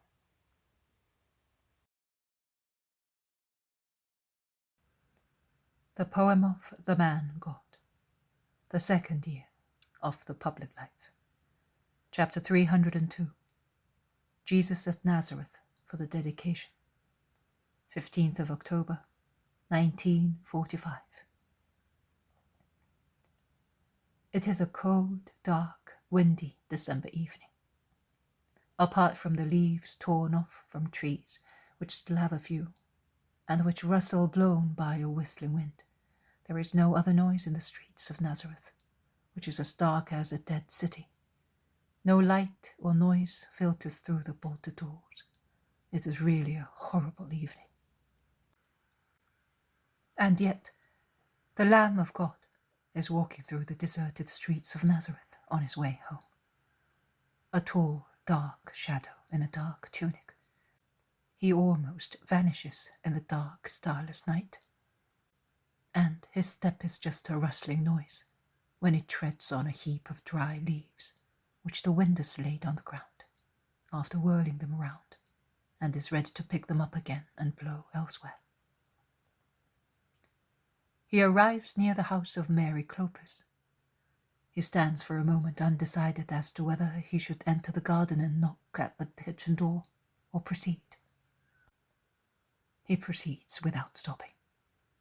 He is now in the little street where is his house. One can already see the tormented olive trees swaying on the hillock against which the house is placed, dark shadows swaying against the black sky. He quickens his steps and arrives at the door. He listens carefully. It is so easy to hear what is happening in that little house. If one presses against the doorpost, there are only a few inches of wood between the outside listener and the speaker within. And yet, no voice is heard. "It is late," he says with a sigh. "I will wait until dawn before knocking." But when he is about to go away, he hears the rhythmical noise of the loom. He smiles and says, "She's up and she's weaving. It is certainly she. That is Mother's rhythm." I cannot see his face, but I am sure that he is smiling, because I can perceive a smile in his voice, which was previously sad and now is cheerful. He knocks. The noise stops for a moment. Then there is the sound of a chair being pushed back, and finally the silvery voice asks, "Who is it?" "It is I, Mother." "Son!" A loving cry of joy, even if uttered in a low voice. The noise of the bolt being withdrawn is heard, and the door opens, letting out a golden flash into the dark night. Mary falls into Jesus' arms on the doorstep, as if he could wait no longer to receive her, and she to throw herself onto his heart. "Son, my son!" Kisses and the sweet words, "Mother, son."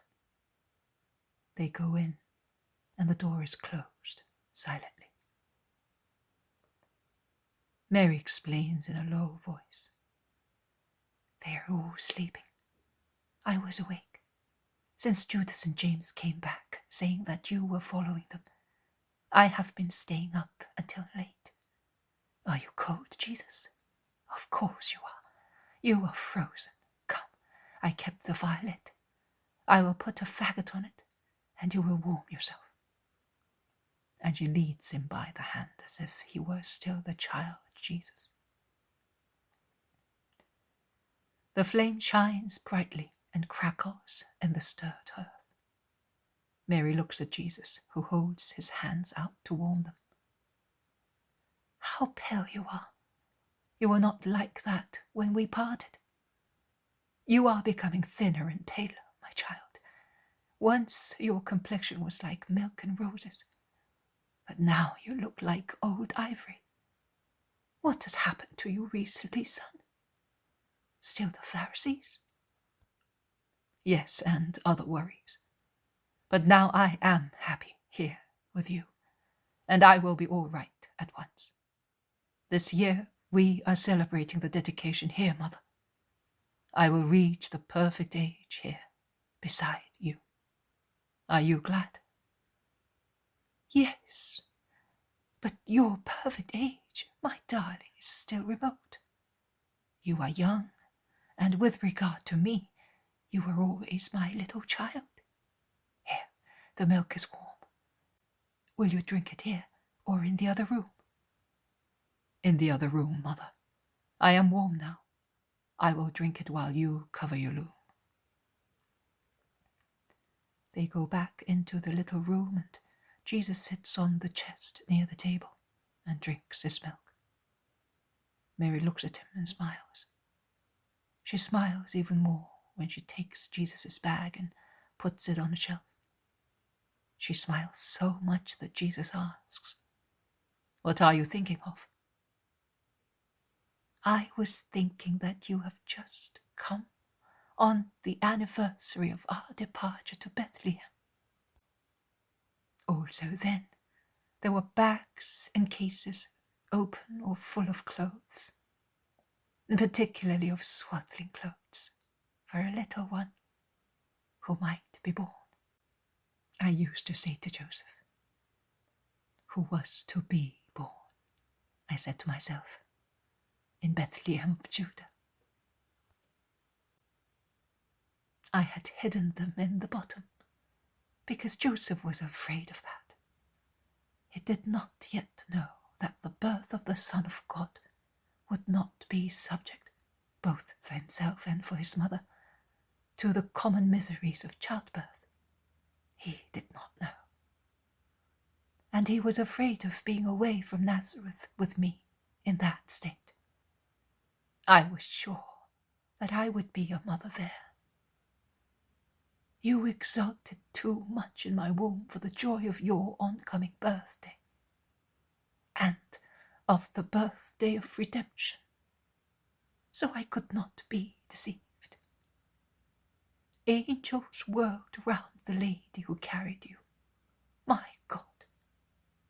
It was no longer the sublime archangel, or my most sweet guardian angel, as in the first months. Now, choirs of angels darted from the heaven of my God to my little heaven, my womb, where you were.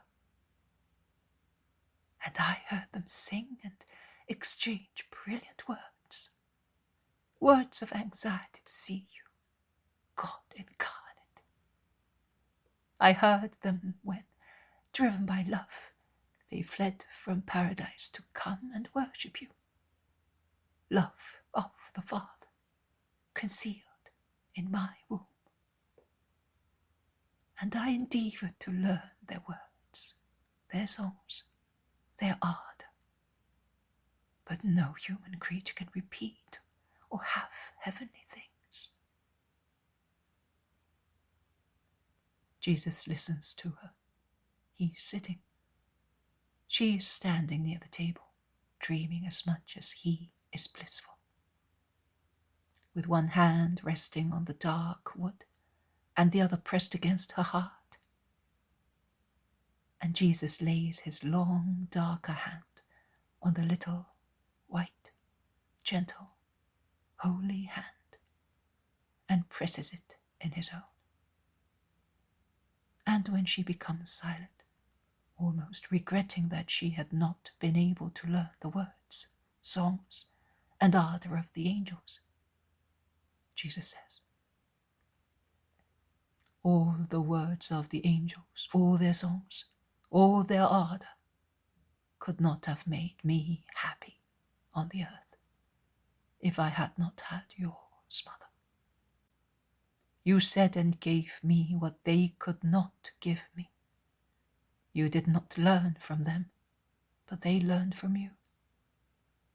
Come here, Mother, beside me, and tell me more, not of the past, but of the present. What were you doing? I was working. I know, but at what? I am certain that you were overworking yourself for me. Let me see. Mary becomes redder than the cloth on the loom as Jesus gets up to look at it. Purple. Who gave it to you? Judas of Kerioth. I think that he got the fisherman of Sidon to give it to him. He wants me to make a king's robe for you. Of course, I will make the robe for you. But you do not need purple to be a king. Judas is more stubborn than a mule, is the only comment on the purple gift. He then asks his mother, and can you make a full robe with what he gave you? Oh, no, son. It can be used as a border of a tunic and mantle, but not more than that. Very well. I understand why you are weaving it in low strips. Well, Mother, I like the idea. Keep those strips aside for me, and one day I will tell you to use them for a beautiful tunic. But there is plenty time. Do not tire yourself. I work when I am at Nazareth. That is true. And what have the others done during this time? They have improved their knowledge. That is, you have improved their knowledge. What do you think of them? Oh, they are very good. If I except you, I never had more diligent and kind pupils. I have also endeavoured to make John a little stronger. He's very ill. He will not live long. I know, but it is a good thing for him. In any case, he wishes that himself. He spontaneously understood the value of suffering and of death. And what about Syntyche? It is a pity to have to send her away. She's worth 100 disciples because of her holiness and her capacity for understanding the supernatural. I realized that, but I must do it. What you do, son, is always well done. And the boy? He is learning too. But he's very sad these days. He remembers the misfortune of a year ago. Oh, there is not much mirth here. John and Syntyche sigh, thinking of their departure from here. The boy weeps, thinking of his dead mother. And what about you? You know, son, there is no sunshine when you were away. There would not be, even if the world did love you. But at least there would be a serene sky instead. There is weeping. Poor mother. Have they asked you questions about John and Syntyche? And who would ask me? Mary of Alphaeus knows and is silent. Alphaeus of Sarah has already seen John and is not curious. He calls him the disciple. And the others? With the exception of Mary and Alphaeus, no one comes to see me. Only a woman occasionally for some work or advice. But the men of Nazareth no longer cross my threshold. Not even Joseph and Simon? No. Simon sends me oil, flour, olives, firewood, eggs, as if he wanted to be forgiven for not understanding you. And he wanted to speak through gifts. But he gives them to Mary, his mother, and he does not come here. In any case, if anyone came, they would only see me, because Syntyche and John withdraw if someone knocks. A very sad life. Yes, and the boy suffers very much, so much so that Mary of Alphaeus now takes him with her when she does my shopping. But now we shall no longer be sad, my Jesus, because you are here. I am here. Now let us go to bed. Bless me, mother, as you used to do when I was a little boy. Bless me, son. I am your disciple. They kiss each other. They light another little lamp and go out to go and rest.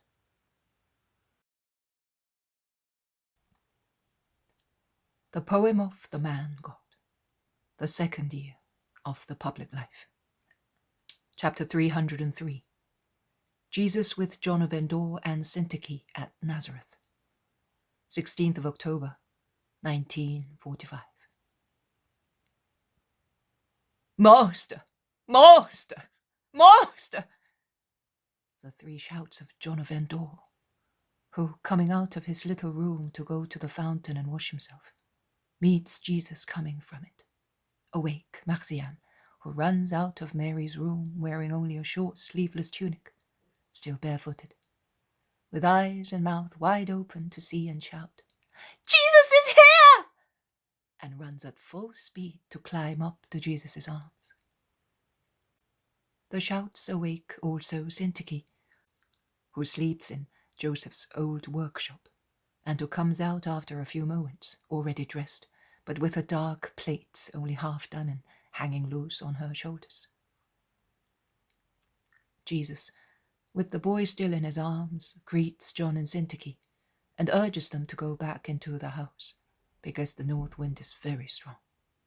And he enters first, carrying the half-naked Marcian, whose teeth are chattering notwithstanding his enthusiasm. He puts the boy near the fire, which is already lit, and where Mary is busy warming some milk and the boy's clothes, so that he may not catch a cold. The other two do not speak, but they look like the personification of ecstatic joy.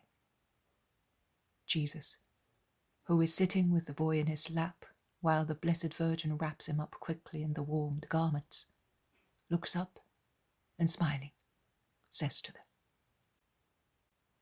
"I did promise you that I would come, and Simon Zealot will be coming today or tomorrow too. I sent him on an errand, but he will soon be here, and we will be together for many days." Marciam is soon dressed, and his little cheeks, which had turned pale in the cold, colour once again. Jesus puts him down and goes into the next room, followed by everybody. Mary goes in last, holding the boy by the hand, and she reproaches him kindly. "What should I do to you now? You disobeyed. I said to you, 'Stay in bed until I come back.' Instead you came before." "John's shouts awoke me," replies Marciam apologetically. "That is exactly when you should have obeyed. To stay in bed while one sleeps is no obedience, and there is no merit in doing so. You should have been able to do it when there was merit, because it exacted your willpower. I would have brought Jesus to you, and you would have had him all to yourself, without running the risk of catching a cold." "I did not know that it was so cold." "But I did. It grieves me to see you disobey." "No, mother, it grieves me more to see you thus. If it had not been for Jesus, I would not have got up, even if you had forgotten me in bed without any food, my beautiful mother. Give me a kiss, mummy. You know that I am a poor boy." Mary takes him in her arms and kisses him, stopping thus the tears running down his cheeks and making him smile once again with the promise, "I will never, never, never again disobey you." Jesus in the meantime is speaking to the two disciples. He inquires about their progress in wisdom, and as they state that everything becomes clear to them through Mary's words, he says, "I know. The supernaturally bright wisdom of God becomes clear light also for the most hard-hearted people when spoken by her. But you are not hard-hearted, and thus you fully benefit from her teaching. You are here now, son. The teacher becomes a pupil once again." "Oh no, you will continue to be the teacher. I will listen to you as they do. I am only the son these next days, nothing else. You will be the mother and teacher of Christians. You are so even now. I am your firstborn and first pupil, and they, and Simon when he comes, are the others. See, mother, the world is here. The world of the future in the little pure Israelite who will not even be aware of becoming the Christian. The world, the old world of Israel in the Zealot. Mankind in John, the Gentiles in Syntyche. And they all come to you, the Holy Mother who gives the milk of wisdom and life, to the world and to centuries. How many mouths have desired to suckle at your breast, and how many will do so in future? Patriarchs and prophets longed for you, because the nourishment of man was to come from your fertile womb. And my followers will seek you to be forgiven, taught, defended, loved, like as many Marziams.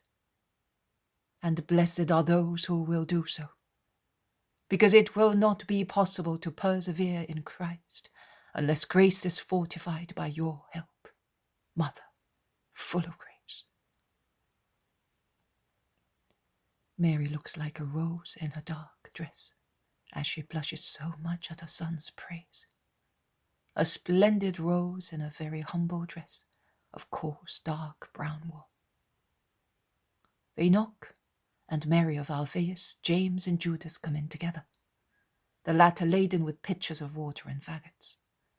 Their joy to meet again is reciprocal, and it increases when they learn that the zealot will be coming soon.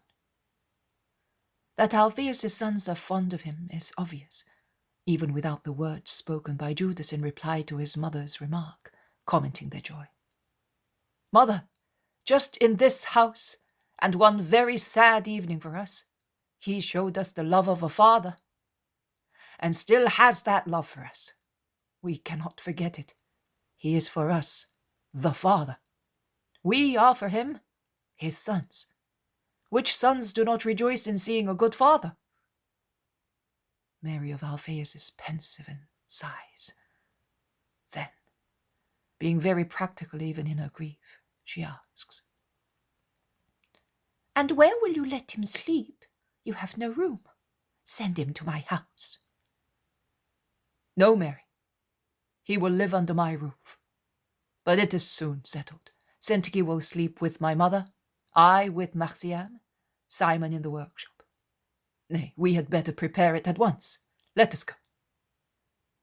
And the men go out into the kitchen garden, while the two Marys go to do their work in the kitchen.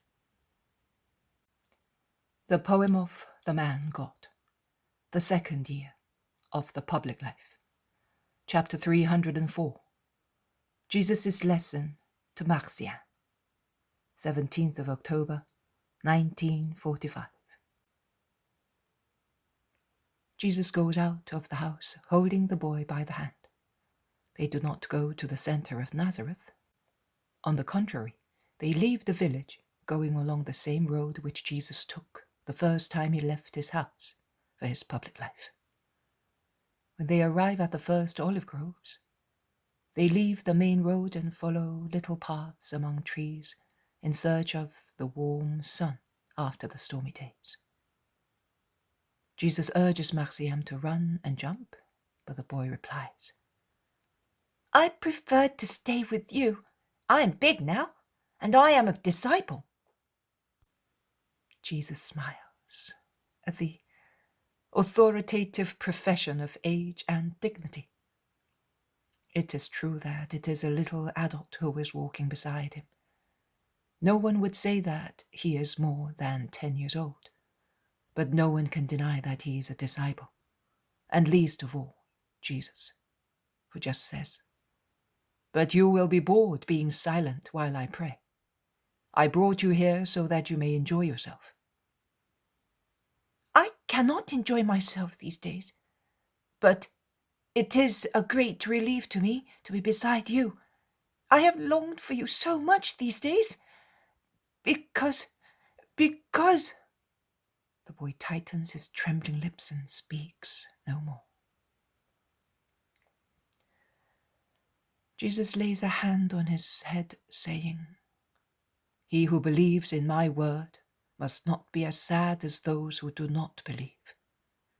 I always speak the truth, also when I assure you that there is no separation between the souls of the just people who are in Abraham's bosom and the souls of the just people on the earth. I am resurrection and life, Marziam, and I have brought the latter even before fulfilling my mission. You have always told me that your parents were longing for the coming of the Messiah, and they asked God to live long enough to see him. So they believed in me. They died in that faith. Therefore, they have already been saved by it, and have risen again and are alive through it. Because my faith gives life by giving thirst for justice. Consider how many times they must have resisted temptations to be worthy of meeting the Savior. But they died without seeing you, Lord. And they died in that manner. I saw them. You know, when they extracted all the dead people of the village from the earth. My mother, my father, my little brothers. What do I care if they said to me to comfort me, "Your relatives are not like these. They did not suffer." Oh, they did not suffer.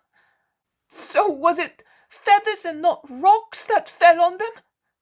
And was it air and not earth and water which suffocated them? And did they not suffer thinking of me when they felt they were dying?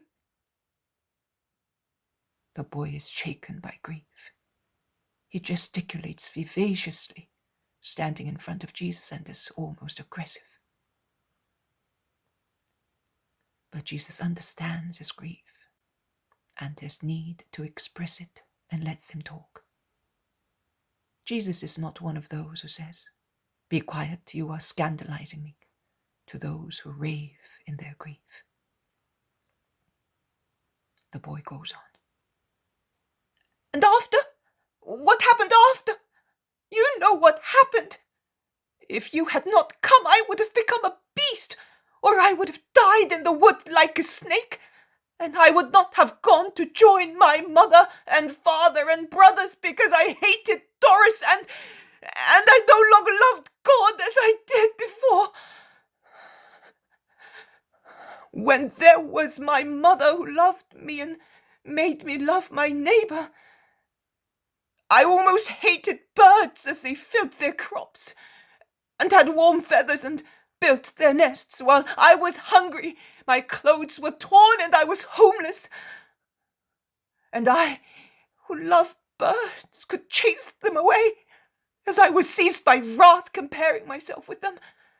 And then I would weep, realizing that I had been bad and had deserved hell. Ah, so you repented of being bad? Yes, my Lord.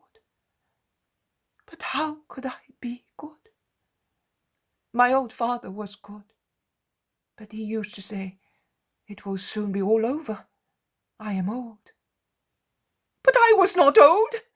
How many years would I have had to wait before I could work and eat like a man and not like a stray dog? I would have become a thief if you had not come.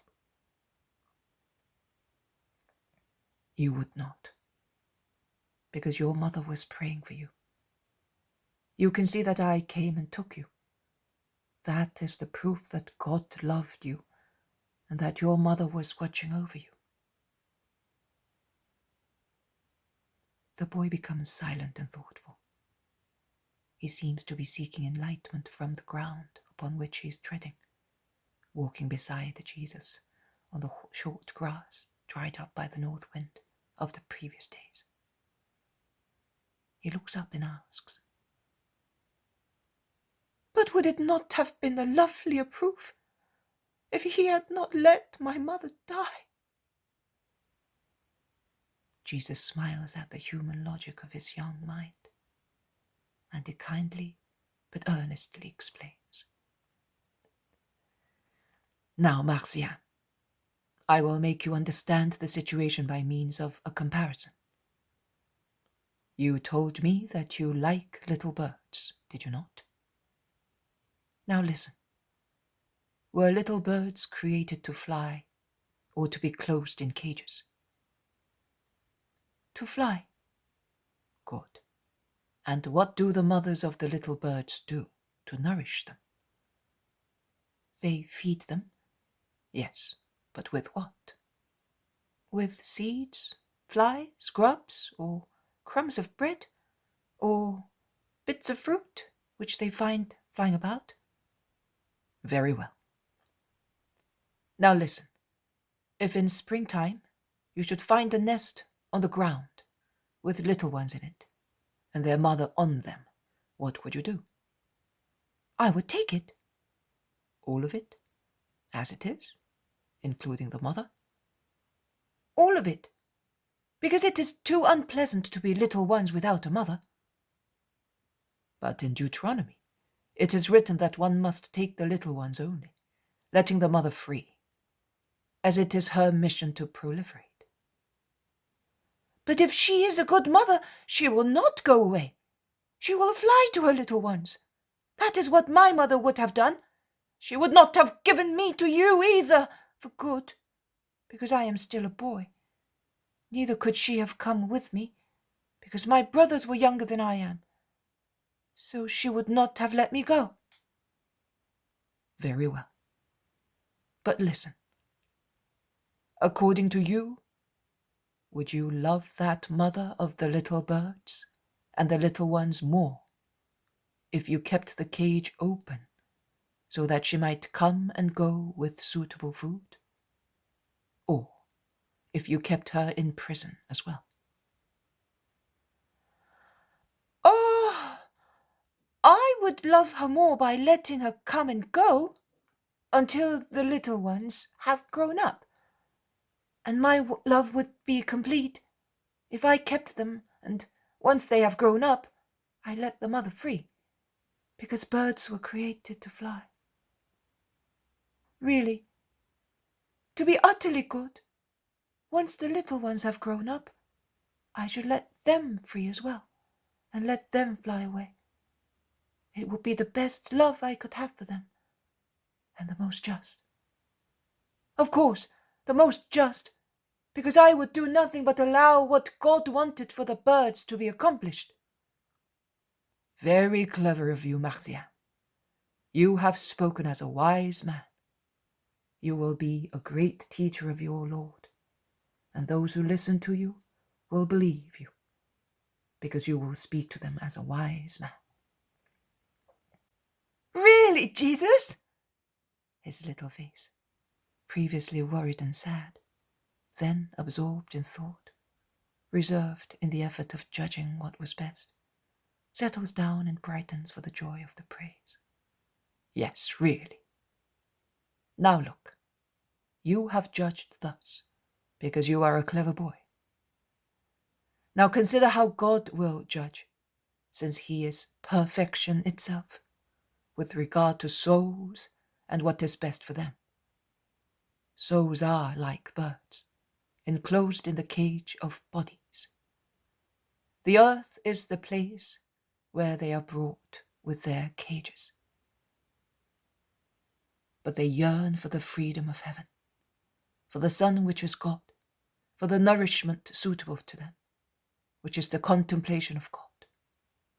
No human love, not even the holy love of a mother for her children, or of children for their mother, is so strong as to suffocate such yearning of souls to be rejoined to their origin, which is God. Likewise, God, because of his perfect love for us, finds no reason so strong as to exceed his desire to be rejoined to the soul longing for him. What happens then? Sometimes he loves it so much that he says to it, "Come, I will free you." And he says so even if there are some children around a mother. He sees everything. He knows everything. What he does well. When he frees a soul, the limited intelligence of men may not think so, but it is true. When he frees a soul, he always does it for a greater welfare of the soul itself and its relatives. As I have already told you, he then adds to the misery of the guardian angel the ministry of the soul which he has called to himself, and which loves its relatives with a love free from human burdens, because it loves them in God. When he frees a soul, he binds himself to take its place in taking care of the survivors. Has it not done that with you? Has it not made you, little child of Israel, my disciple, my future priest? Yes, my lord, he has. Now consider this. Your mother will be freed by me, and will not need your suffrages. But had she died after redemption, and were she in need of suffrages, you could pray for her as a priest. Just think, all you could have done was to spend some money to give an offering to a priest to the temple, so that he would make on her behalf a sacrifice of victims, such as lambs or doves or other fruits of the earth. That is, in case you had remained the little peasant Jabez near your mother. Instead, you, Marcia, the priest of Christ, could offer directly for her the true sacrifice of the perfect victim, in whose name all forgiveness is granted.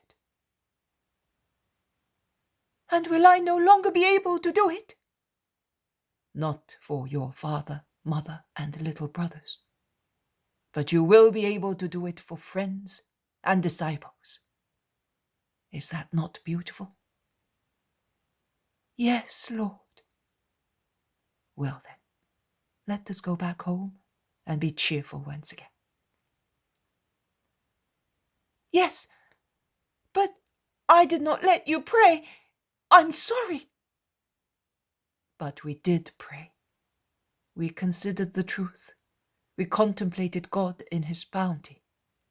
All that is prayer. And you did it as a true adult. Come on now, let us sing a psalm of praise for the joy which is within us. And he begins to sing. My heart is stirred by a noble theme. Marciam joins his silvery voice to the bronze and golden voice of Jesus. The poem of the man God, the second year of the public life. Chapter 305. Simon Zealot at Nazareth, 18th of October, 1945. It gets dark early in December. The lights are lit early and families gather in one room. That happens also in the little house in Nazareth. And while the two women work, one at the loom, the other doing needlework, Jesus and John of Endor, sitting near the table, are talking in low voices. And Marciam is about to finish polishing two chests laid on the floor. The boy is working vigorously when Jesus stands up and, bending over the wood, says, "That is enough now. It is smooth enough, and tomorrow we will be able to paint it. Put everything away now, because we will be working again tomorrow."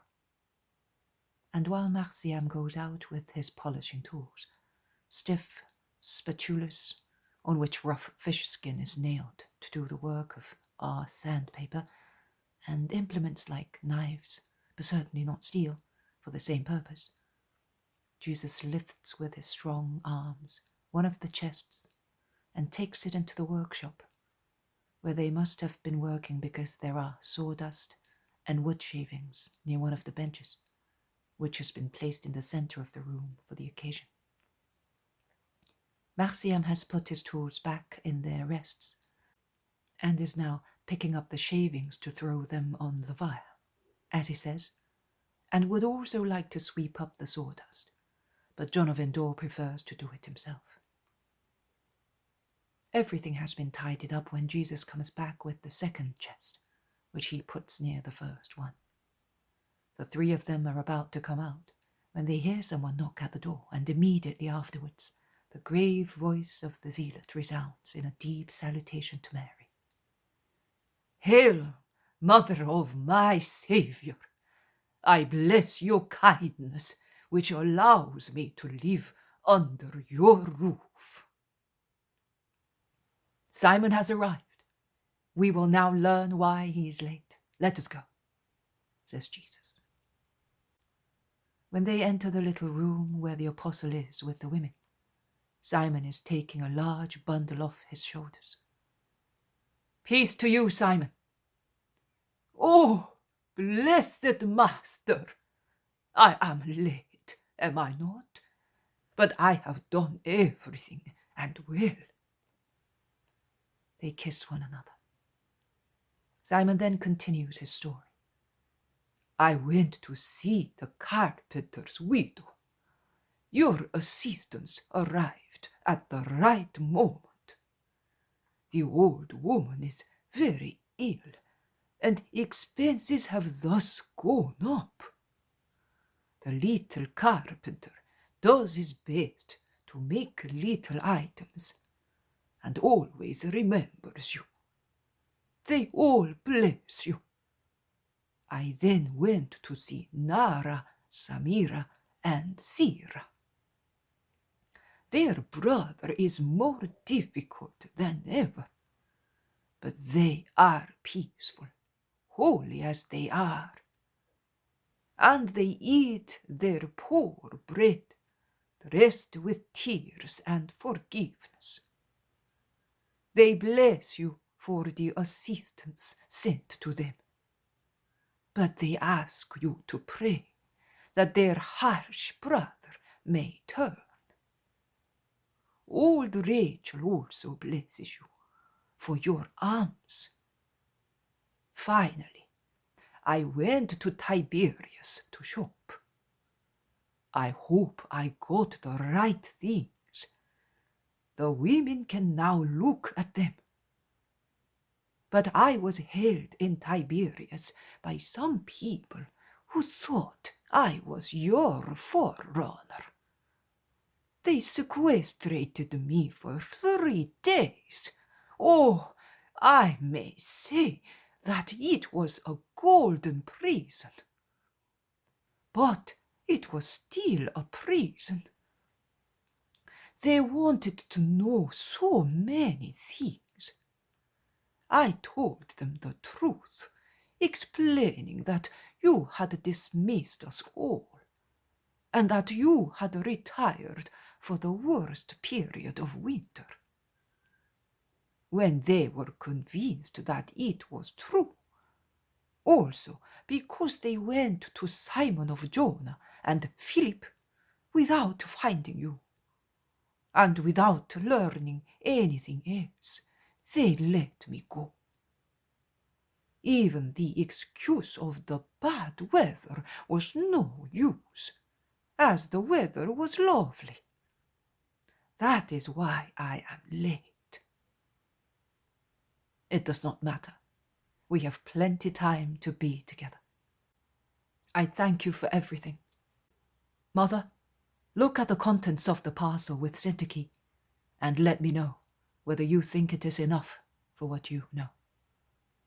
And while the women are opening the parcel, Jesus sits down and talks to Simon.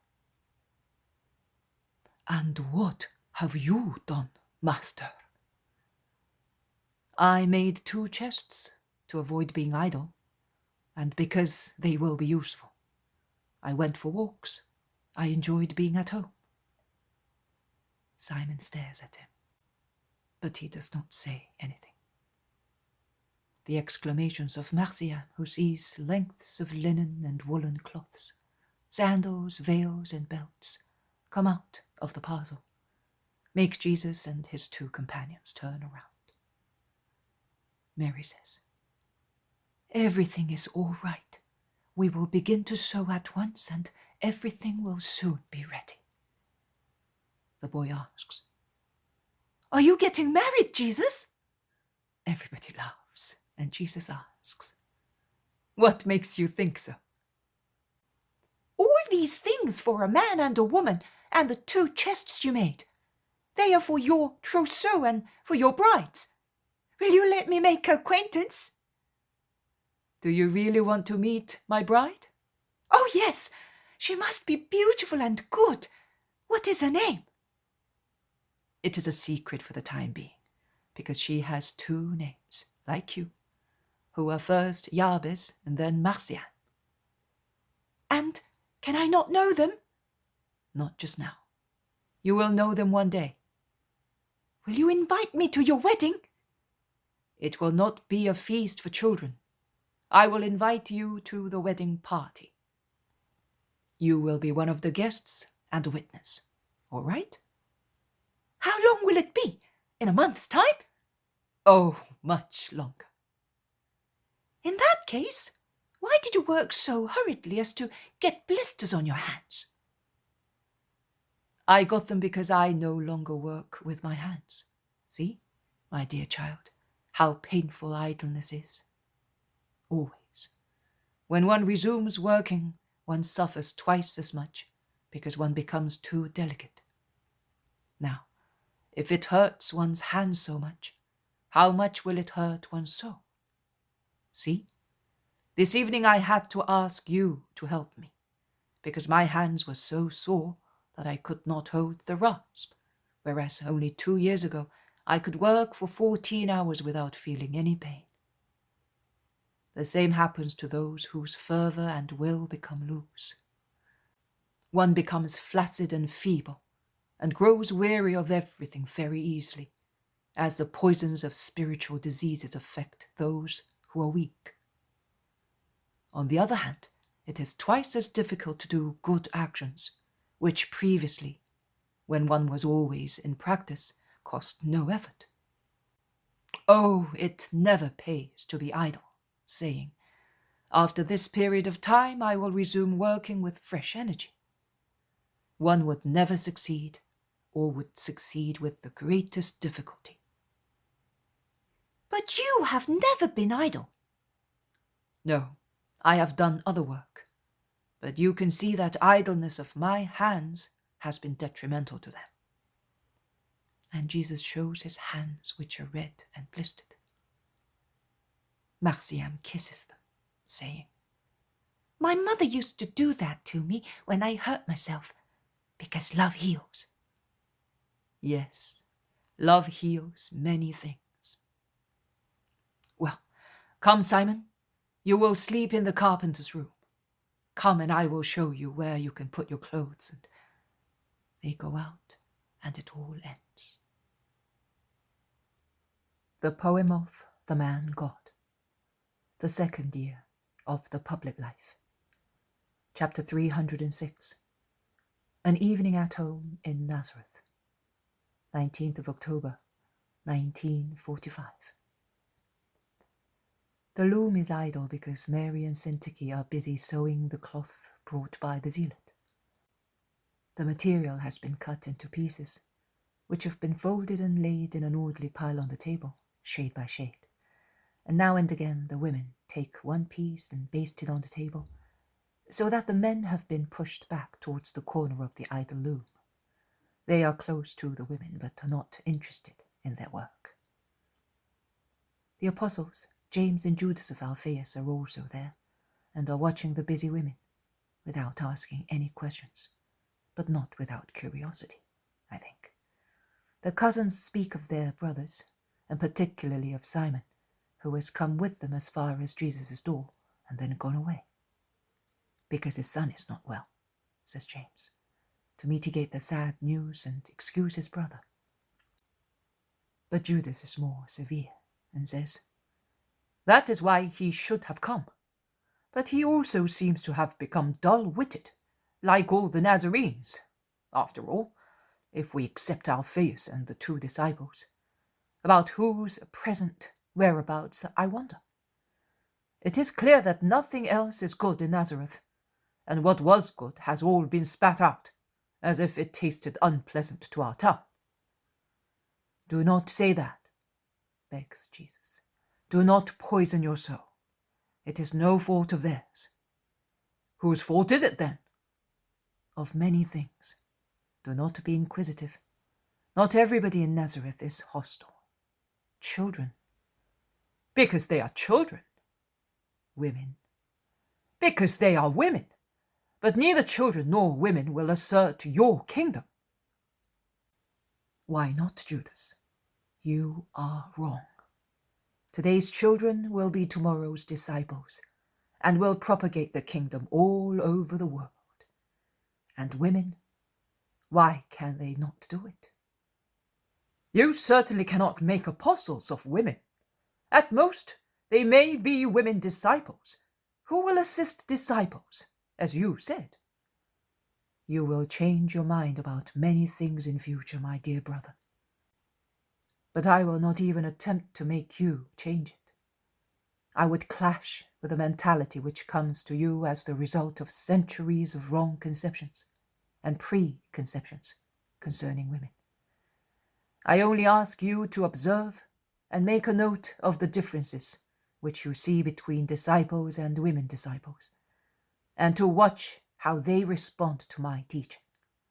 You will see, beginning with your mother, who we can say was the first disciple in order of time and of her heroism, and still is, as she bravely makes headway against the whole town which sneers at her because she is faithful to me, and she resists the voice of her own blood, which spares her no reproach because she is faithful to me.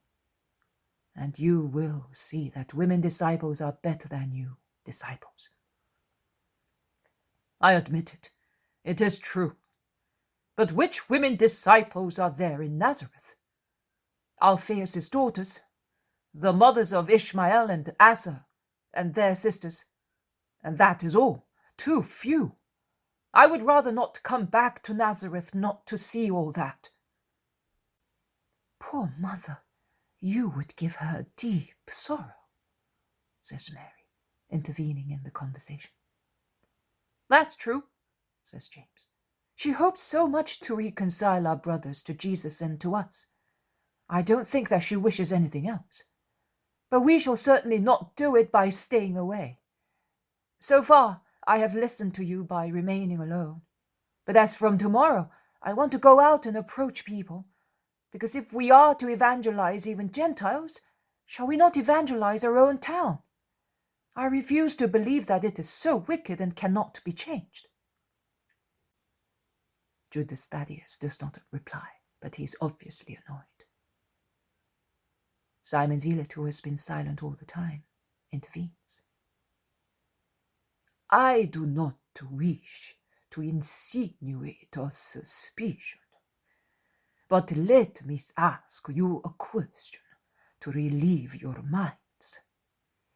My question is, are you sure that in the stiffness of Nazareth no alien powers are involved, which have come from outside, and which work satisfactorily here on a factor which, if men reasoned according to justice, should be the best guarantee that the Master is the holy man of God?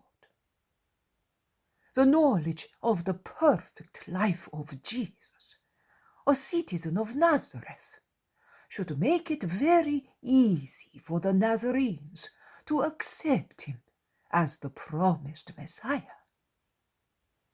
I, and with me, many of my age here in Nazareth have known, more than you have, several alleged messiahs, at least by repute.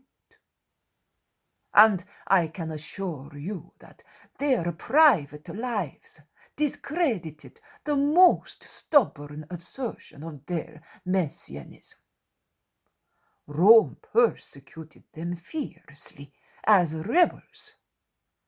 But apart from their political ideas, which Rome could not allow where she rules, those false messiahs deserved being punished for many private reasons.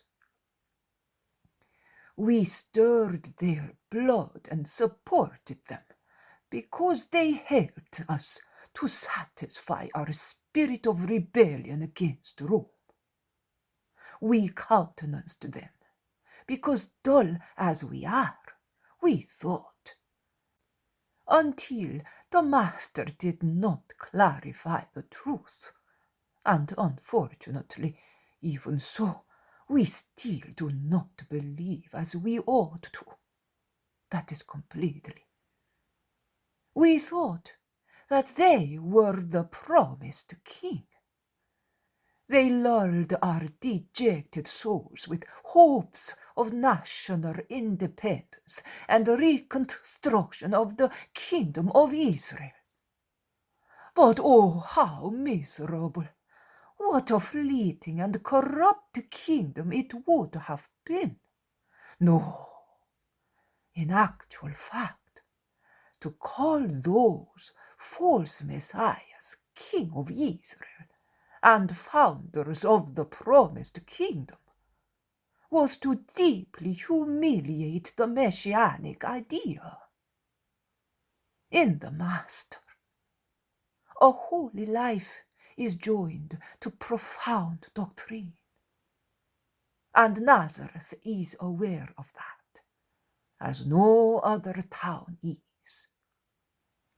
Neither do I think of accusing Nazareth of misbelief in his supernatural birth, with which the Nazarenes are not acquainted. But his life, now so much hatred, so much impenetrable resistance, nay, so much increased resistance, could it not originate from hostile maneuvers? We know Jesus' enemies. We know what they are worth. Do you think that they have been inactive or absent only here, when they have preceded us, or marched side by side with us, or followed us everywhere to destroy the work of the Christ? Do not accuse Nazareth of being the only culprit, but weep for it has been misled by Jesus' enemies. What you have said, Simon, is very true. Weep for it, says Jesus, and he's very sad. John of Endor remarks, "You are quite right also in stating that a favourable factor changes into an unfavourable one, because the thoughts of man are seldom according to justice. The first obstacle here is the humble birth, the humble childhood, the humble boyhood, the humble youth of our Jesus. Man forgets that real values are concealed under modest appearances, whereas non-entities are disguised as great people in order to impose themselves on the crowd. It may be, but nothing will change my opinion of my fellow citizens. Whatever they have been told, they should have judged the Master by his real deeds, and not by the words of unknown people." There is a long silence, broken only by the noise of cloth being divided into strips by the Blessed Virgin to make borders. Syntyche has never spoken, but has been most attentive. Her attitude is always one of deep respect and reservedness, and it is not quite so rigid, only with Mary and the boy. But the boy has fallen asleep, sitting on a little stool at Syntyche's feet, with his head on his folded arm, resting on her knees. She does not move and waits for Mary to hand her the strips. "What an innocent sleep! He's smiling," remarks Mary, bending over the sleeping child. "I wonder what he is dreaming," says Simon, smiling. "He is a very intelligent boy. He learns quickly, and he wants lucid explanations. He asks very shrewd questions and wants clear answers on everything. I admit that at times I am embarrassed in giving him an answer. Certain topics are above his age, and sometimes they are above my capability to explain them. says John. Sure, like that day. Do you remember, John? You had 2 vexing pupils that day, and very ignorant, says Syntyche, smiling quietly and looking at the disciple with deep eyes. John smiles too and says, Yes, and you had a very poor teacher, who had to call the true teacher to help him, because in none of the books which he had read had that silly teacher found the answer to give to a child, which proves that I am still an ignorant teacher. Human science is still ignorance, John. The teacher was not inadequate, but what they had given him in order to be a teacher was not sufficient. Poor human science. How mutilated it looks to me. It makes me think of a deity which was honoured in Greece. Only pagan materialism could believe that the Greeks would possess the goddess of victory forever because she was wingless. Not only did they strip victory of her wings, but they deprived us of our freedom. It would have been better if she had had her wings, in our belief. We could have believed that she was capable of flying and stealing celestial thunderbolts to strike our enemies. But in the state she was, she gave us no hope, but only dejection and sadness. I could not look at her without suffering. And she seemed to be suffering and looked humiliated by her mutilation. She looked a symbol of sorrow, not of joy. And she was. And man does to science what he did to victory. He cuts off its wings, which could achieve supernatural knowledge and thus give him the key to discover many secrets of knowledge and of creation. They believed and believed that they can keep it a prisoner by cutting off its wings, and have thus made it dull and deficient. Winged science would be wisdom. As it is only partial understanding. And did my mother reply to you that day? Yes, she did, with perfect lucidity and chaste words, suitable to be heard by a boy and 2 adults of different sex, so that none of us had to blush. What was it about? The original sin, Master. I wrote your mother's explanation so that I would remember it, says Syntyche, and John of Endor also says. So did I. I think it will be one of the points we will be asked to clarify if we go among the Gentiles one day. But I do not think I will be going because... Why, John? Because I will not leave long. But would you go willingly? More than many people in Israel, because I am not biased. And also, yes, also, because I have set a bad example among the Gentiles at Syntyche and in Anatolia. I would have liked to do some good where I did wrong. The good to be done. Take your word there and make you known. But it would have been too great an honour. I do not deserve it. Jesus looks at him smiling, but does not say anything in that connection. He asks, "And have you no other questions to ask?" I have one. It occurred to me the other evening when you were talking to the boy about idleness. I endeavoured to find an answer, but I was not successful.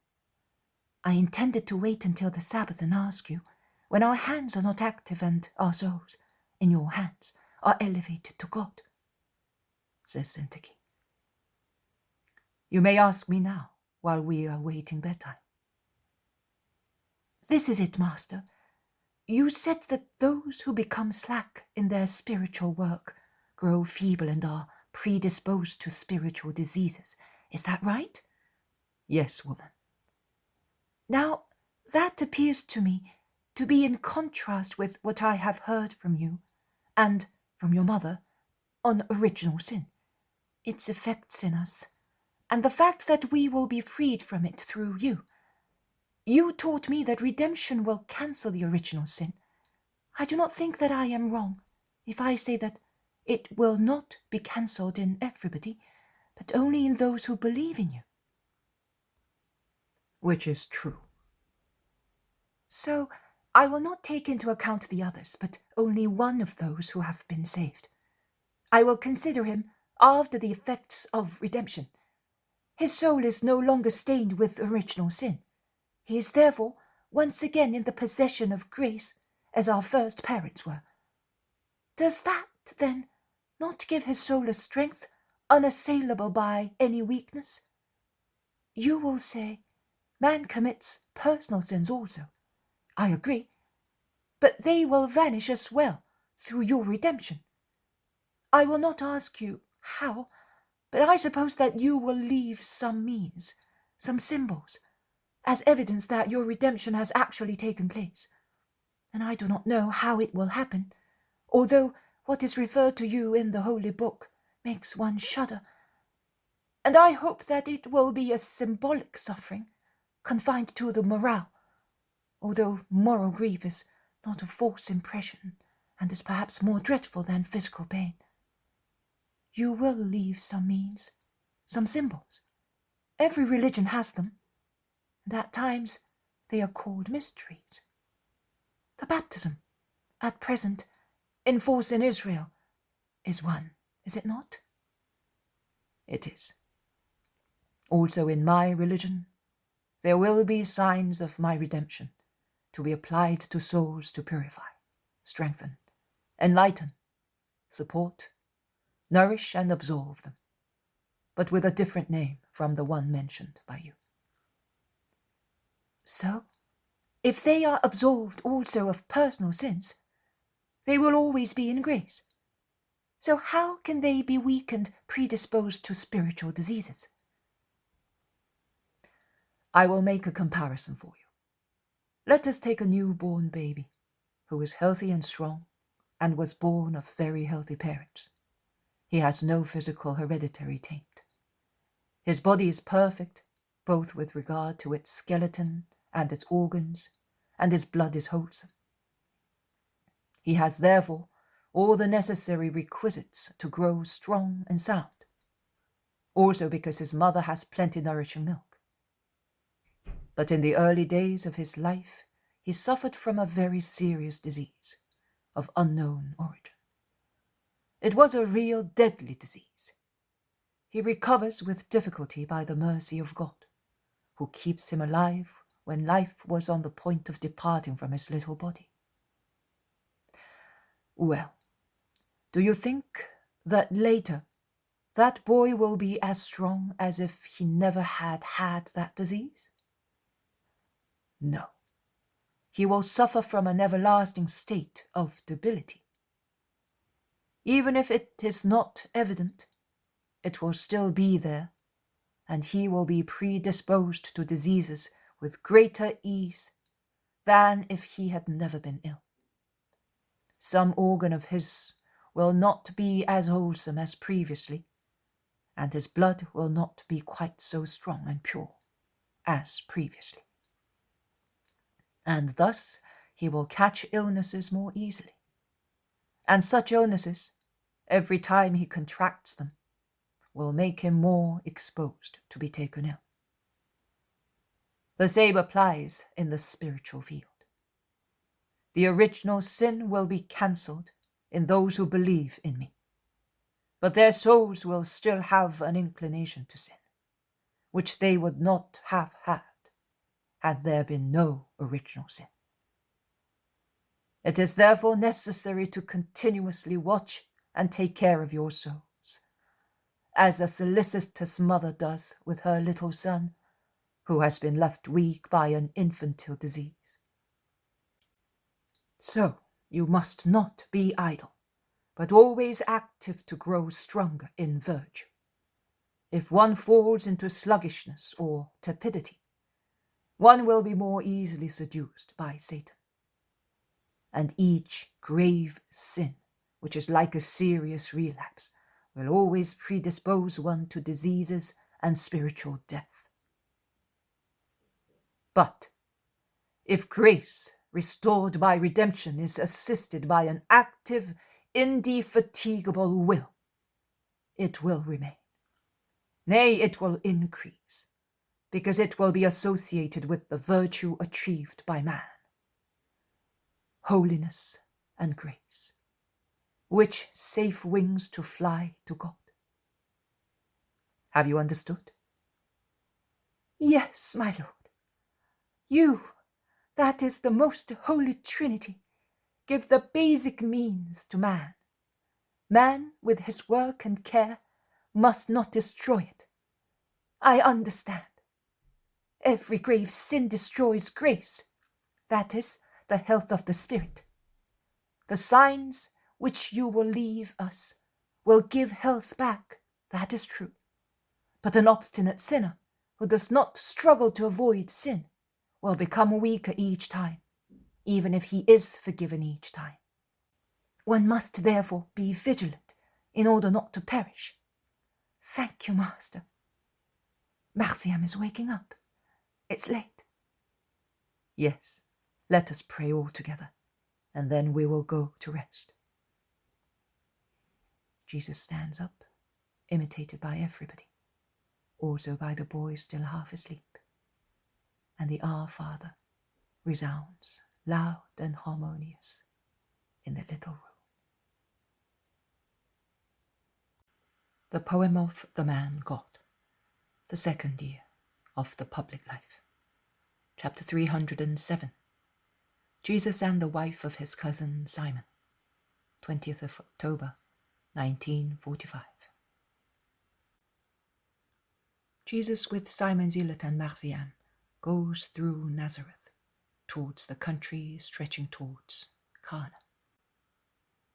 And he crosses his skeptical hostile town along the more central streets and cuts diagonally across the market square, crowded in the early morning.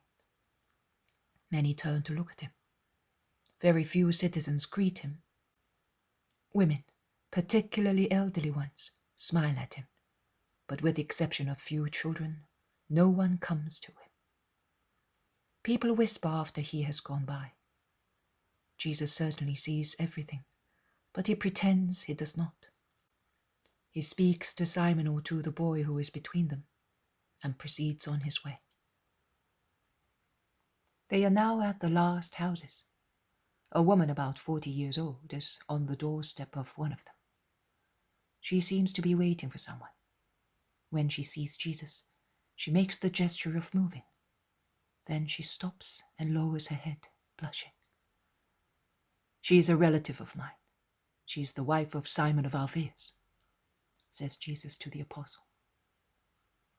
The woman seems to be on tenterhooks, overwhelmed by clashing sentiments. She changes color, raises and lowers her head, and her face expresses a keen desire to speak, which is restrained by some reason. Peace to you, Salome, greets Jesus when he arrives near her. The woman looks at him as if she were surprised at the kindness in the voice of her relative, and she replies, blushing even more. Peace to... A lump in her throat prevents her from ending the sentence. She hides her face in her folded arm and weeps desolately, leaning against the doorpost.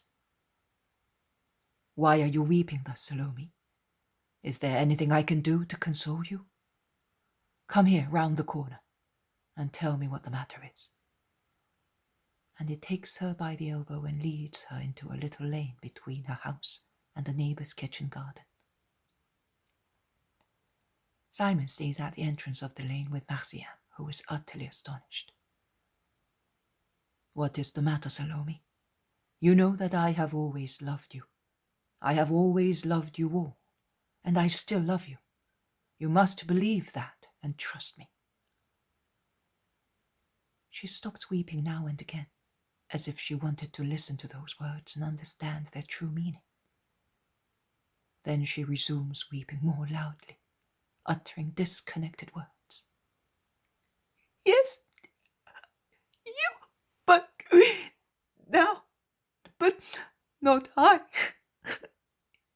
Not even Simon, but he is more foolish than I am. I said, call Jesus. But the whole village is against us. Against you, me, and my boy. When she touches the tragical point, her weeping becomes tragical too. She writhes and moans, striking her face as if she were mad with grief. Jesus grasps her hand, saying, Don't do that. I am here to comfort you. Speak, and I will do everything. The woman looks at him with eyes wide open with astonishment and grief. But hope gives her energy to speak, and to speak in an orderly way. Will you have mercy on me, even if Simon is guilty? Will you? Oh, Jesus, you save everybody.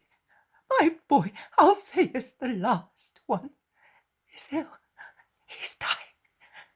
You loved Alphaeus. You used to carve toys in wood for him.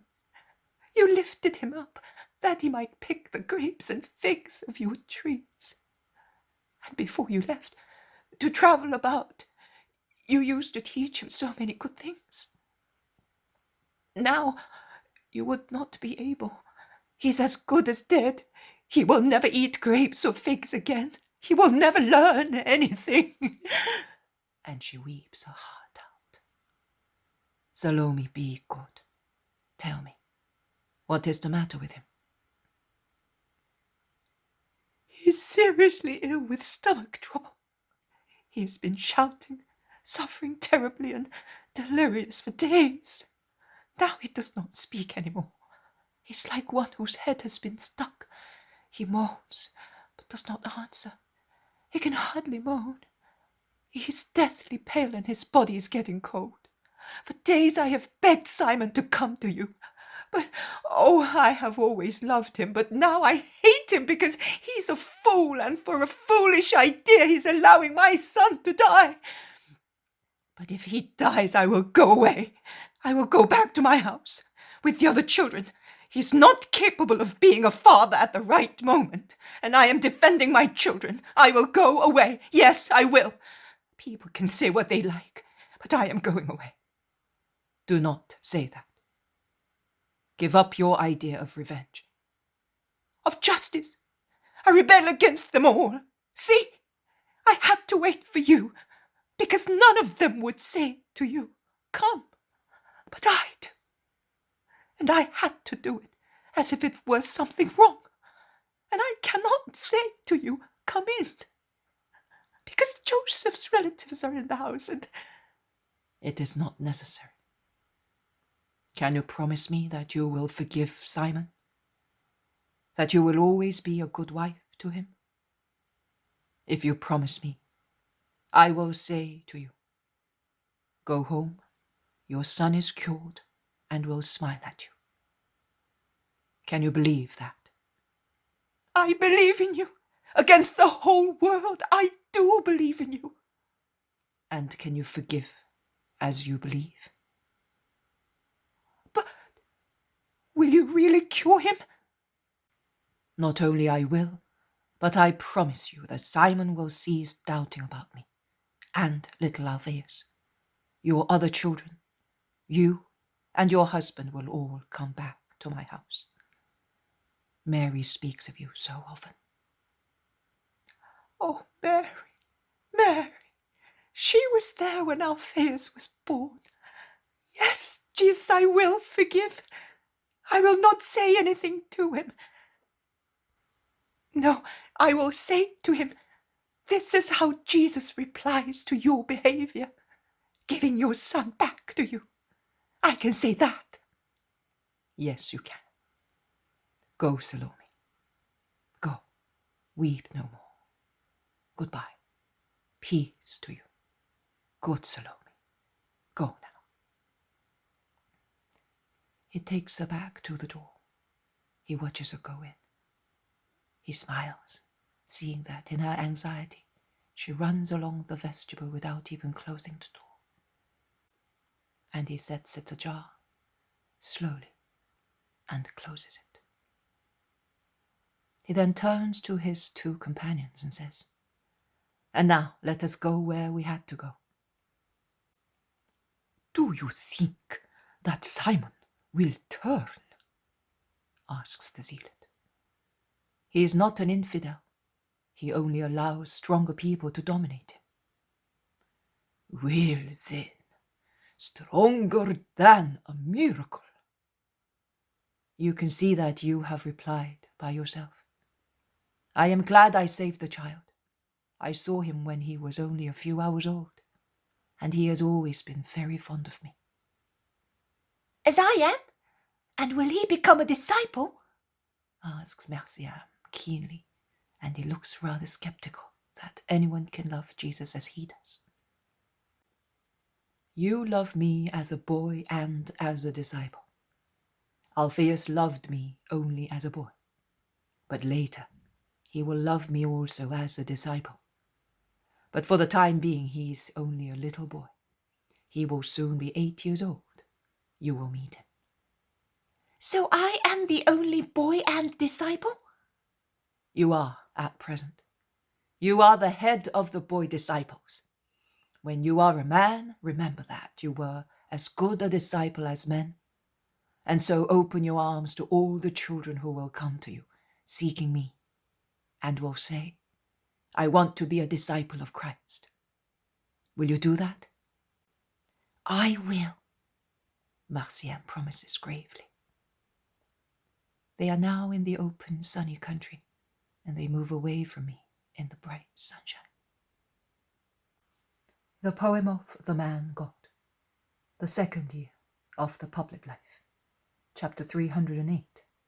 Simon goes back to Jesus, 21st of October, 1945.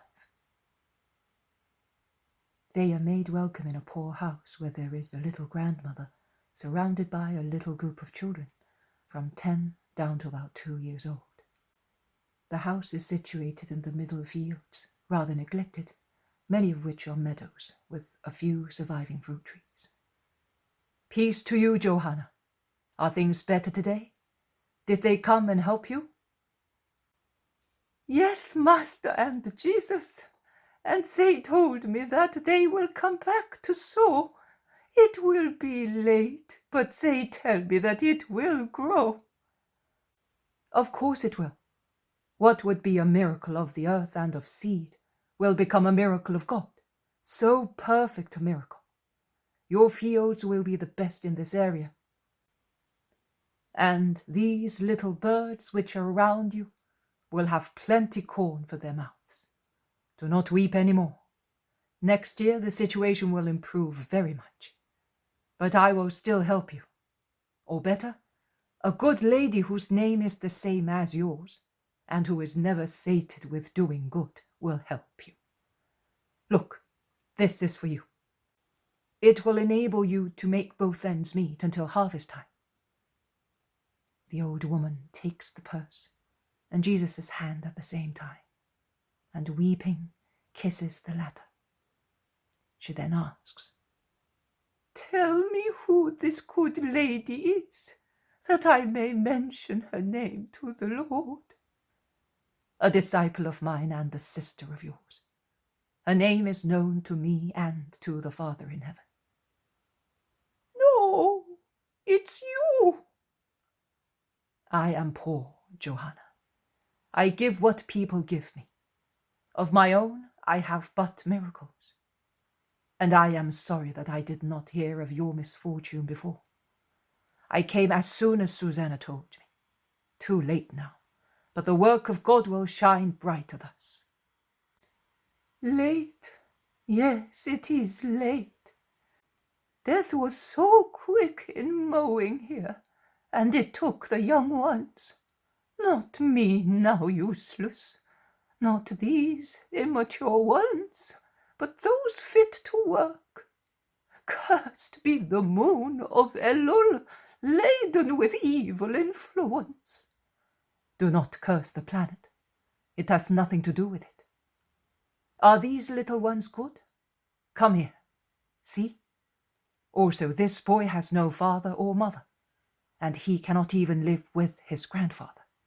But God does not abandon him, and will not abandon him as long as he is good. Is that right, Marciam?"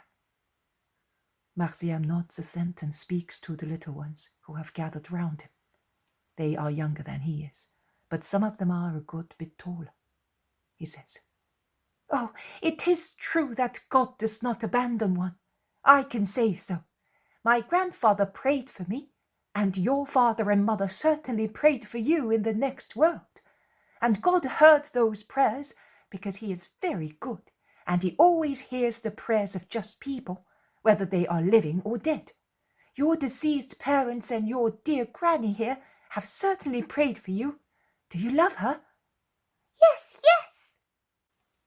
The peeping of the orphan swarm rises enthusiastically. Jesus becomes silent in order to listen to the conversation of his little disciple and the orphans. "That's right. We must not make old people weep. In actual fact, we must not make anybody weep, because those who grieve their neighbor grieve God. But old people, the Master is kind to everybody, but he is more than kind and loving with old people and children, because children are innocent and old people suffer. They have already wept so much. We must love them twice, 3 times, 10 times, for those who no longer love them. Jesus always says that he who does not honor an old person is doubly wicked, like he who ill-treats a child, because old people and children cannot defend themselves. So be good to your old mother." "Sometimes I do not help her," says one of the bigger ones. "Why? After all, you eat the bread which she procures for you with her work. Does it not taste of tears when you upset her? And you, woman?" The woman is 10 years old at most, and she is a very thin, pale girl. "Do you help her?" The little brothers reply all together. "Oh, Rachel is good. She stays up until late to spin the little wool we have, and she became feverish working in the field to prepare it to be sown when our father was dying." "God will reward you for that," says Marciam gravely. "He has already rewarded me by relieving my granny of her worry." Jesus intervenes. "Do you not want anything else?" "No, Lord." "But are you cured?" "No, Lord, but it does not matter. Even if I die now, my grandmother is assisted. Previously I was sorry to die because I helped her." "But death is dreadful, child." "As God helps me in life, he will help me in death, and I will go to my mother." "Oh, don't weep, grandmother. I love you too, dear grandmother. I will not say that again if it makes you weep. Nay, if you wish so, I will ask the Lord to cure me. Don't weep, my little mother." And she embraces the desolate old woman. "Cure her, Lord. You made my grandfather happy because of me. Make this old woman happy now." Graces are obtained through sacrifices. What sacrifice will you make to obtain it? Asks Jesus seriously. Marciam thinks. He seeks the most painful thing to give up. And then he smiles. "I will have no more honey for a whole month." That is not much. The month of Chislev is already far gone. "When I say a month, I mean the 4 phases of the moon. And just think, during these days there is the Feast of Lights and honey cakes." That is true. Well, Rachel will recover thanks to you. Now let us go. Goodbye, Johanna. I will come back before I go away. Goodbye, Rachel. Goodbye, Toby. Be good. Goodbye, you little ones.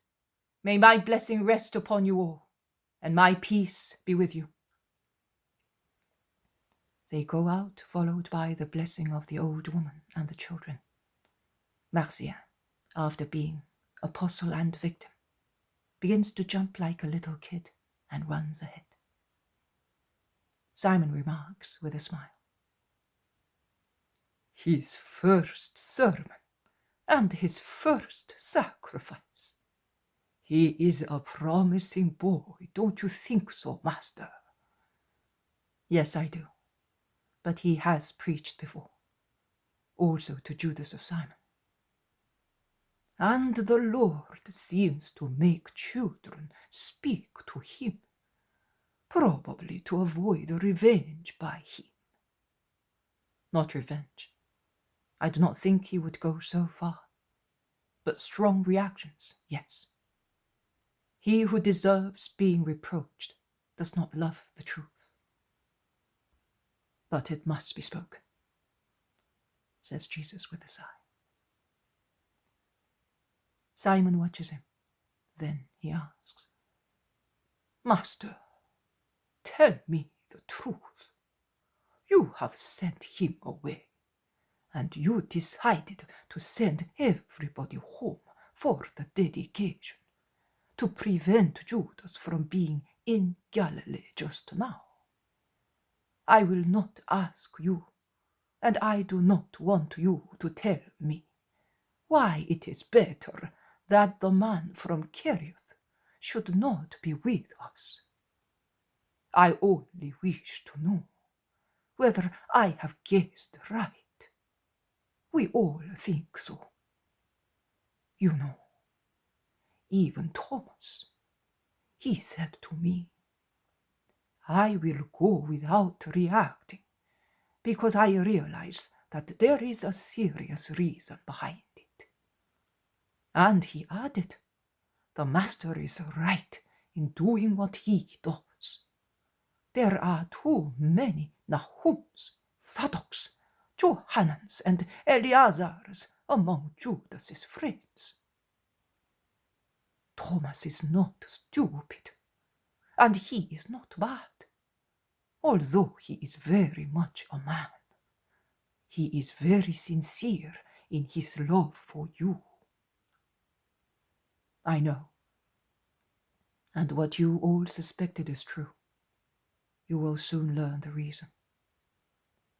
We are not asking you to tell us. But I will have to ask you to help me, and I must tell you."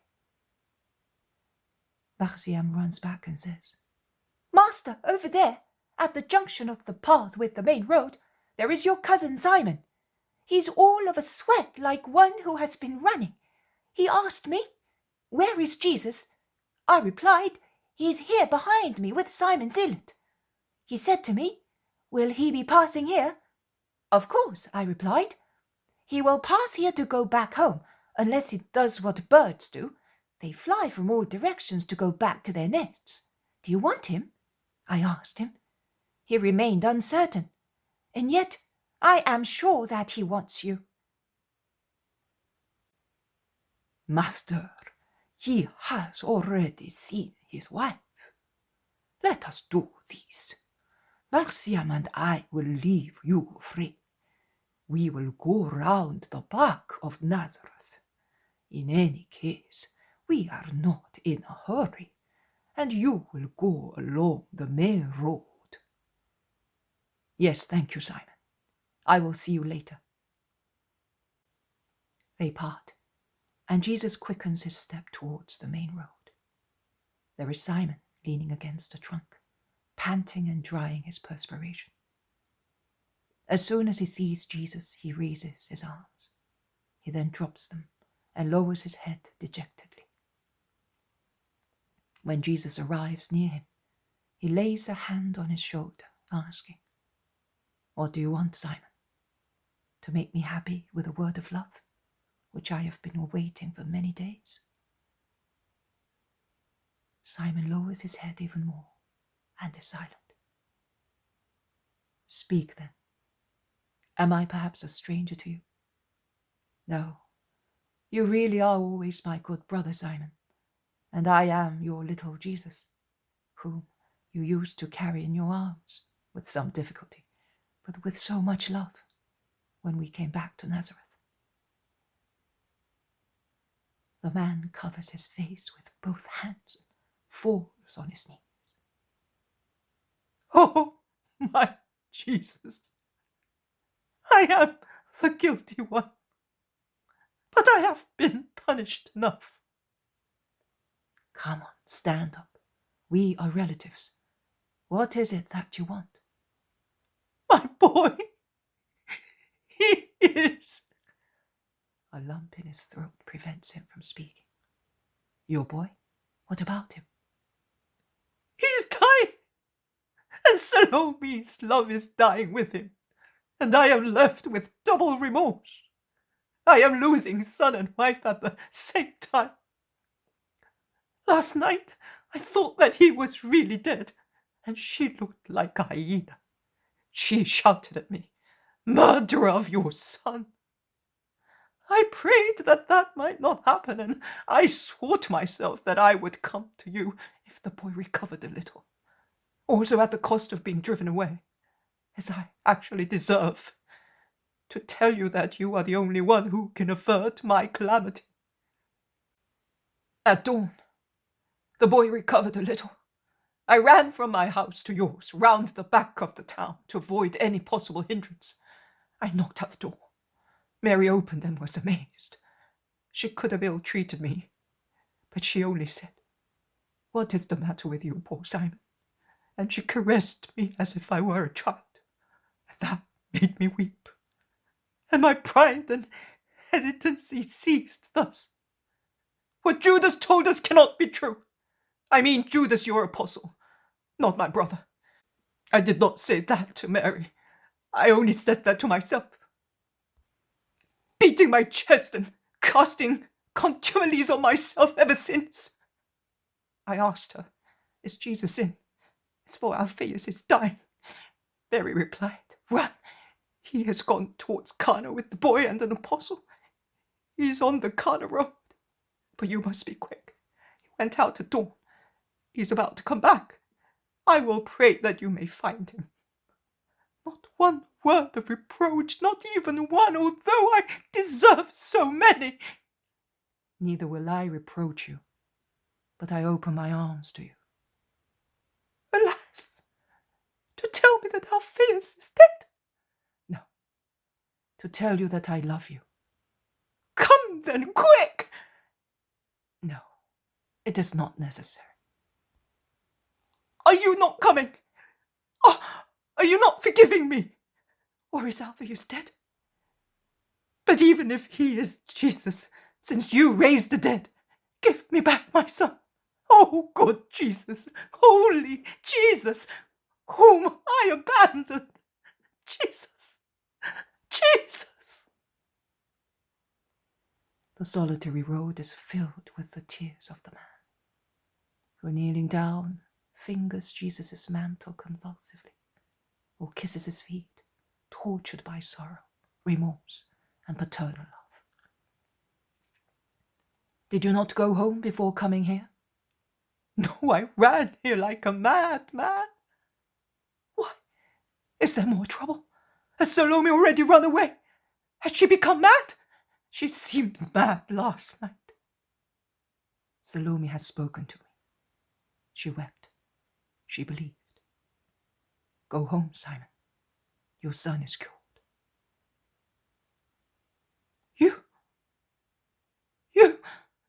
You have done that? For me, who offended you by believing that snake? Oh, Lord, I do not deserve so much. Forgive me.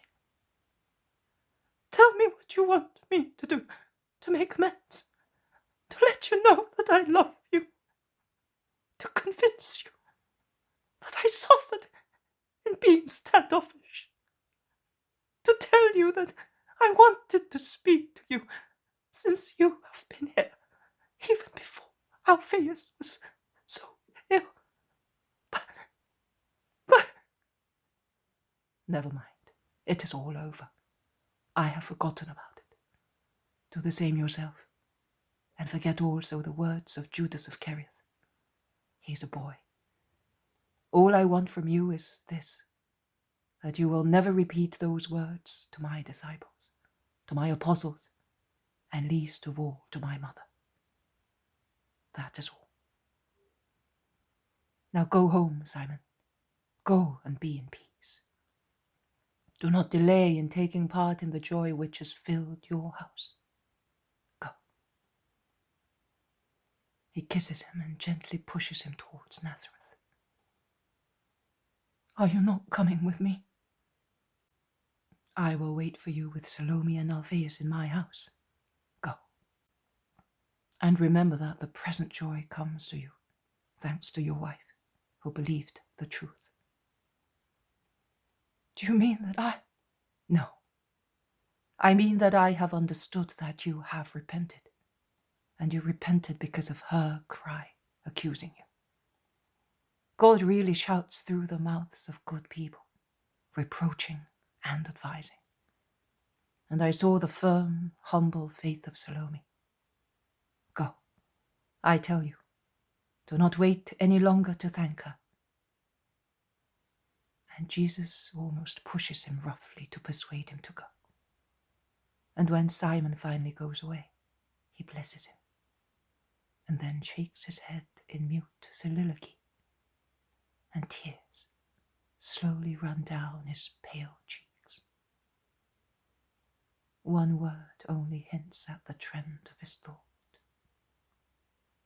Judas. He sets out along the same road taken by the zealot, behind the boundary of the village, towards his house. The poem of the man God. The second year of the public life. Chapter 309. Simon Peter at Nazareth, 22nd of October, 1945.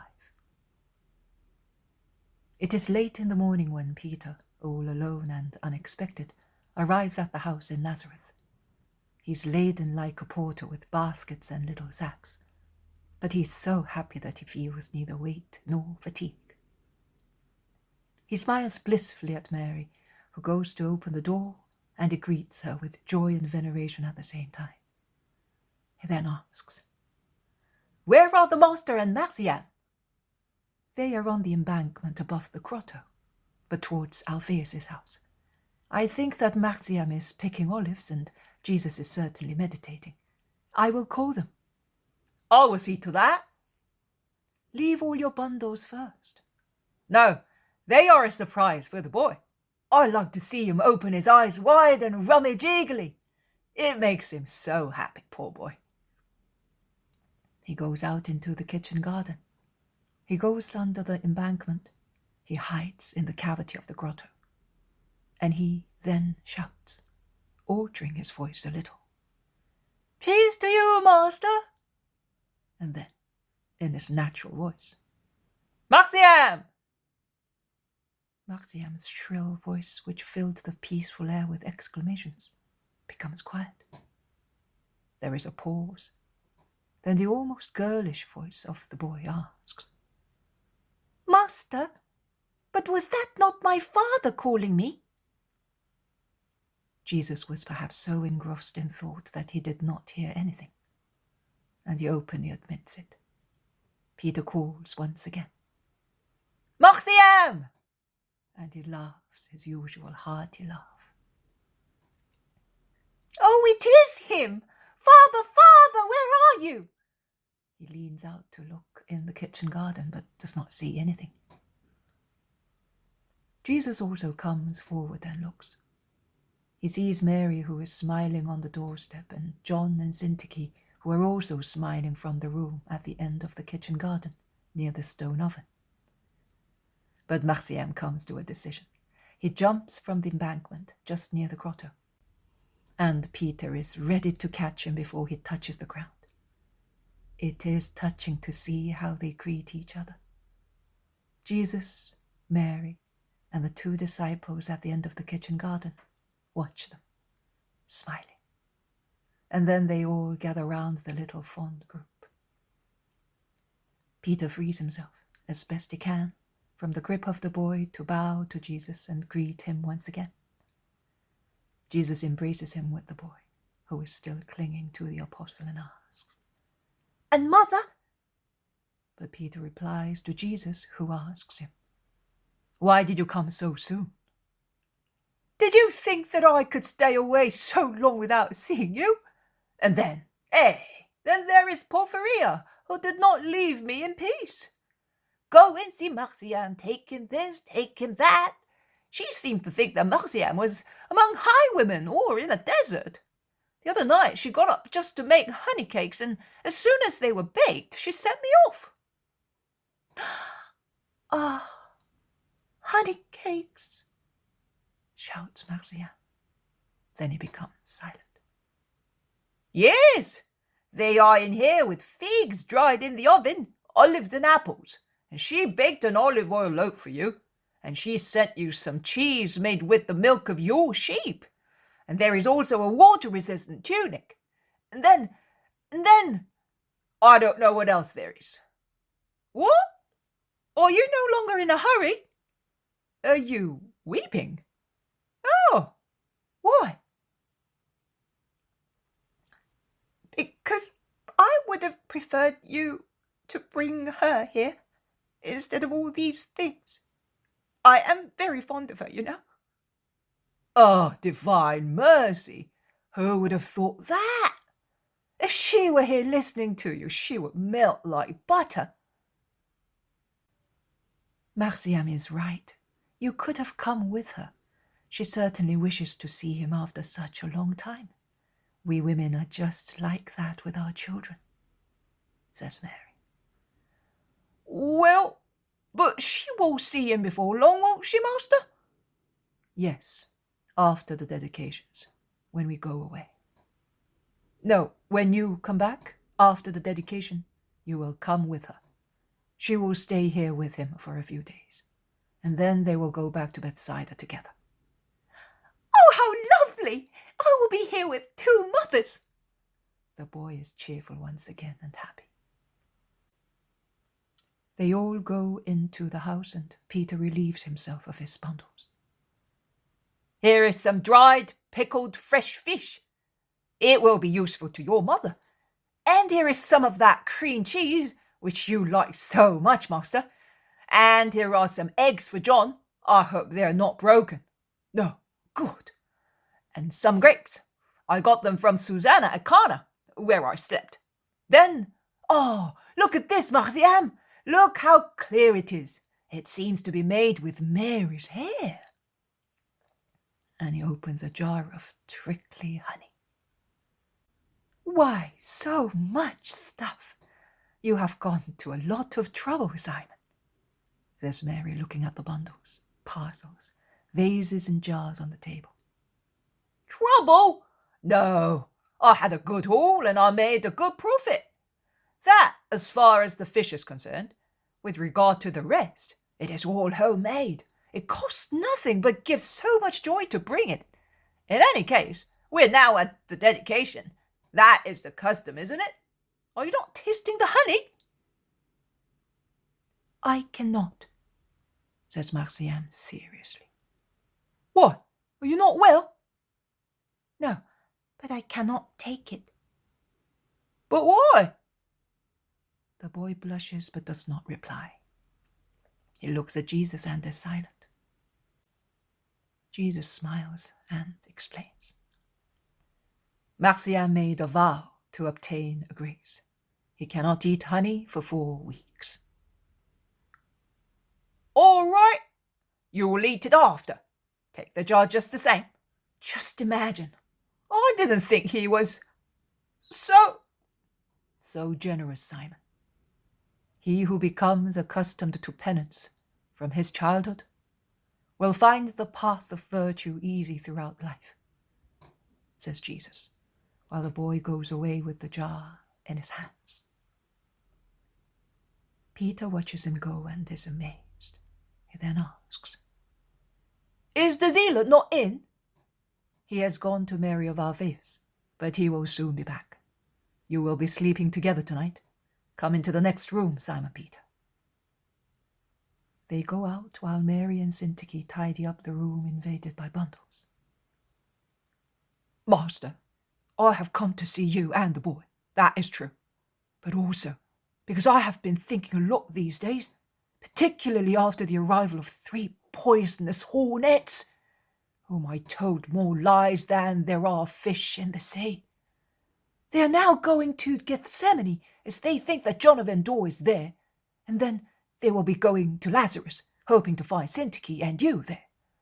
Let them walk, but they will come back and, Master, they want to cause you trouble because of those 2 wretched people. I made all the necessary arrangements months ago. When they come back looking for these 2 persecuted people, they will not find them anywhere in Palestine. See these chests? I made them for John and Syntyche. Did you notice all those folded garments near the loom? They are for them. Are you surprised? Yes, Master. Where are you sending them? To Antioch. Peter whistles meaningfully and then asks, To whom? And how will they go there? To a house belonging to Lazarus. The last one Lazarus has, where his father governed in the name of Rome, and they will go by sea. Oh, I see. Because if John had to go there on foot.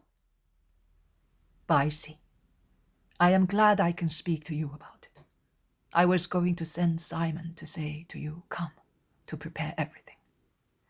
Listen, 2 or 3 days after the feast of the dedication, we will leave from here, few at a time, in order not to attract anybody's attention. The group will be formed by me, you, your brother, James and John, my 2 cousins, John and Syntyche. We will go to Ptolemy. From there, you will take them by boat to Tyre. There, you will board a ship sailing to Antioch, as if you were proselytes going back home. You will then come back, and you will find me at Aksib. I will be on the mountaintop every day. In any case, the Spirit will guide you. What? Are you not coming with us? I would be noted too much. I want to give peace to John's soul. And what will I do, since I have never been away from here? You are not a child, and soon you will have to go much further than Antioch. I trust you. You can see that I esteem you very much. And what about Philip and Bartholomew? They will come and meet us at Jotapata and will evangelize while awaiting us. I will write to them, and you will take the letter. And those 2 over there, do they already know their destiny? No. I want them to celebrate the feast in peace. Oh, poor people. Fancy that. People are persecuted by criminals and... Do not foul your mouth, Simon. No, Master, listen. How will they carry these chests? And John, he looks seriously ill to me. We will take a donkey. No, we will take a cart. And who will drive it?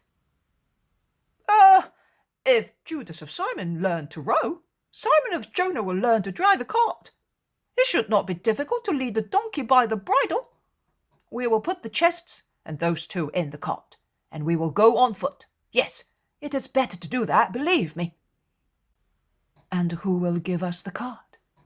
Remember that I do not want our departure to be noted. Peter thinks. He makes up his mind. Have you any money?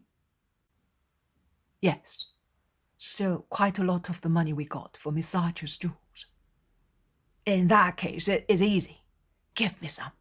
I will get a donkey and a cart from someone, and yes, we will make a present of the donkey to some poor wretch and the cart. We will see. I am glad I came.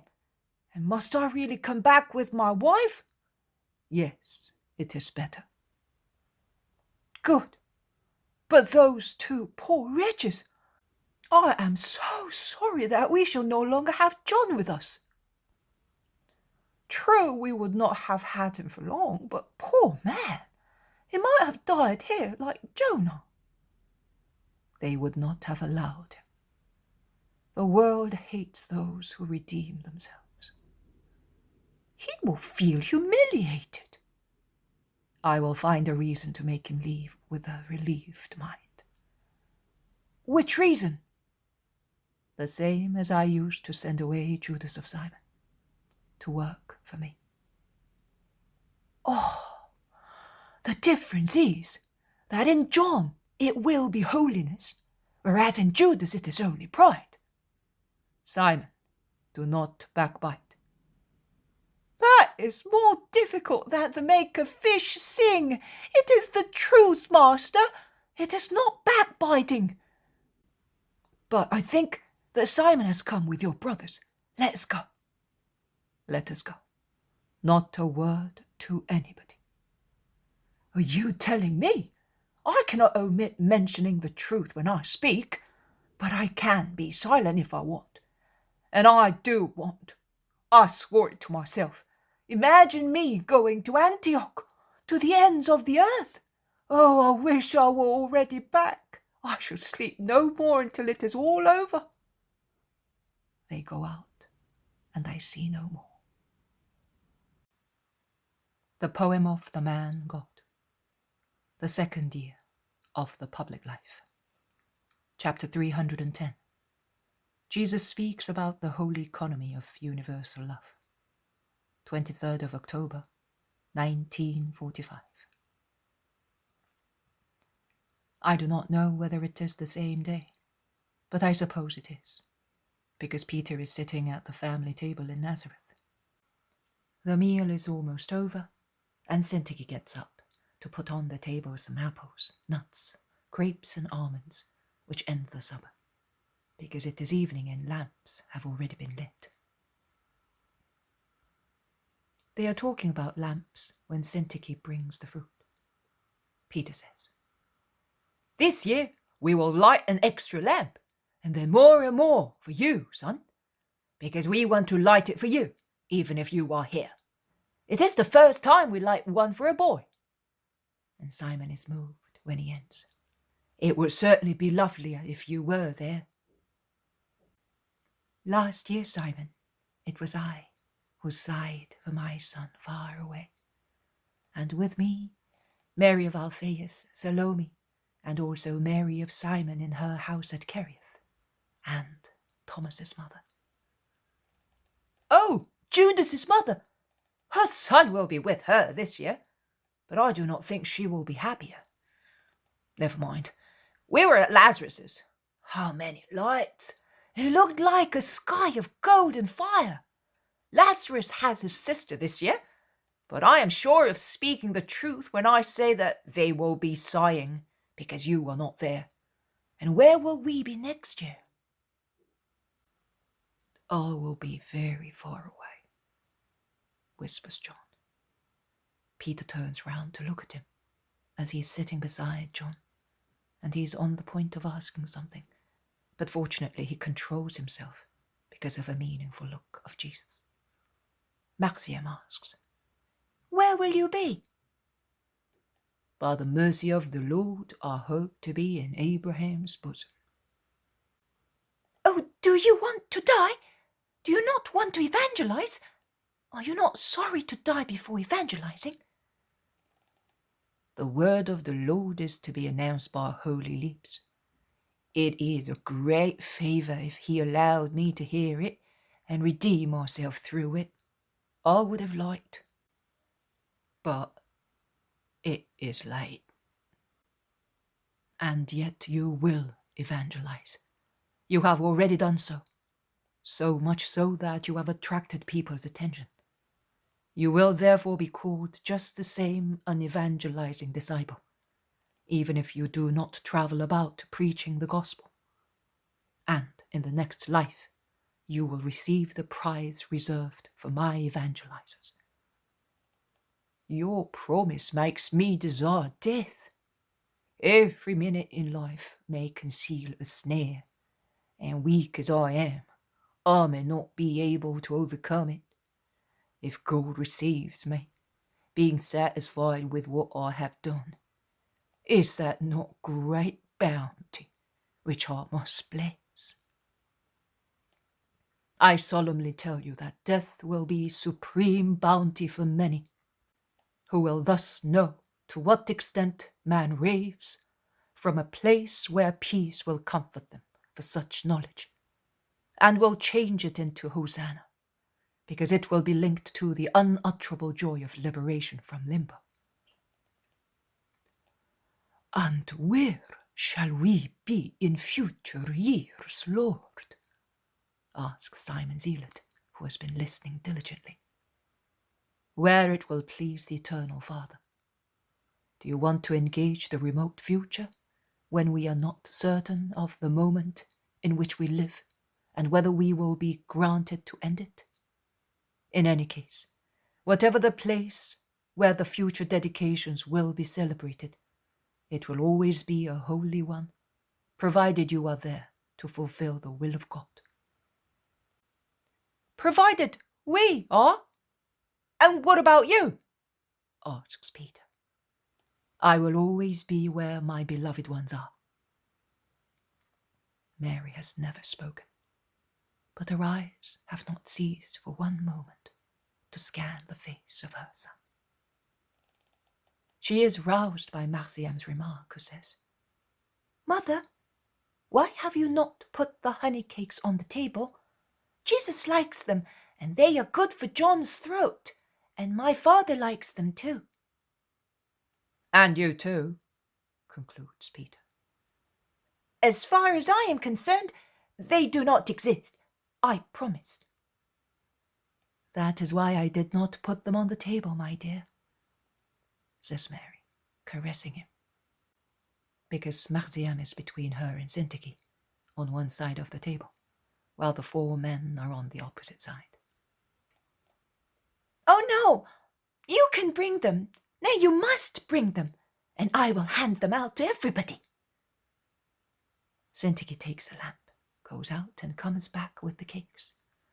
Marciam takes the tray and begins to hand them out. He gives Jesus the most beautiful one, golden and raised like one made by a master confectioner. The next one in perfection is for Mary. Then it is the turn of Peter, Simon, and Syntyche. But in order to serve John, the boy gets up and goes beside the old sick teacher and says to him, I am giving you yours and mine with a kiss, to thank you for what you teach me. He then goes back to his place, lays the tray in the middle of the table resolutely, and folds his arms. You make this delicious cake go the wrong way, says Peter, when he sees that Marciam does not take any. And he adds, At least a little bit. Here, take some of mine, so that you will not die to have some. You're suffering too much. Jesus will let you have it. But if I did not suffer, I would have no merit, Father. I offered this sacrifice exactly because I knew that it would make me suffer. After all, I have been so happy since I made it that I seem to be full of honey. I taste it in everything, and I even seem to breathe it in the air. That is because you're dying to have some. No, it's because I know that God says to me, You are doing the right thing, my son. The Master would have satisfied you, even without this sacrifice. He loves you so much. Yes, but it is not fair that I should take advantage of it, just because he loves me. In any case, he says that great is the reward in heaven, even for a cup of water offered in his name. I think that if it is great for a cup of water given to other people in his name, it must be great also for a cake or a little honey, which one gives up out of love for a brother. Am I wrong, Master? No, You have spoken wisely. In fact, I could have granted you what you asked for in favor of little Rachel, also without your sacrifice, because it was a good thing to do, and my heart desired it. But I did it with greater joy, because I was helped by you. The love for our brothers is not confined to human means and limits, but it rises to much higher levels. When it is perfect, it really touches the throne of God and blends with his infinite charity and bounty.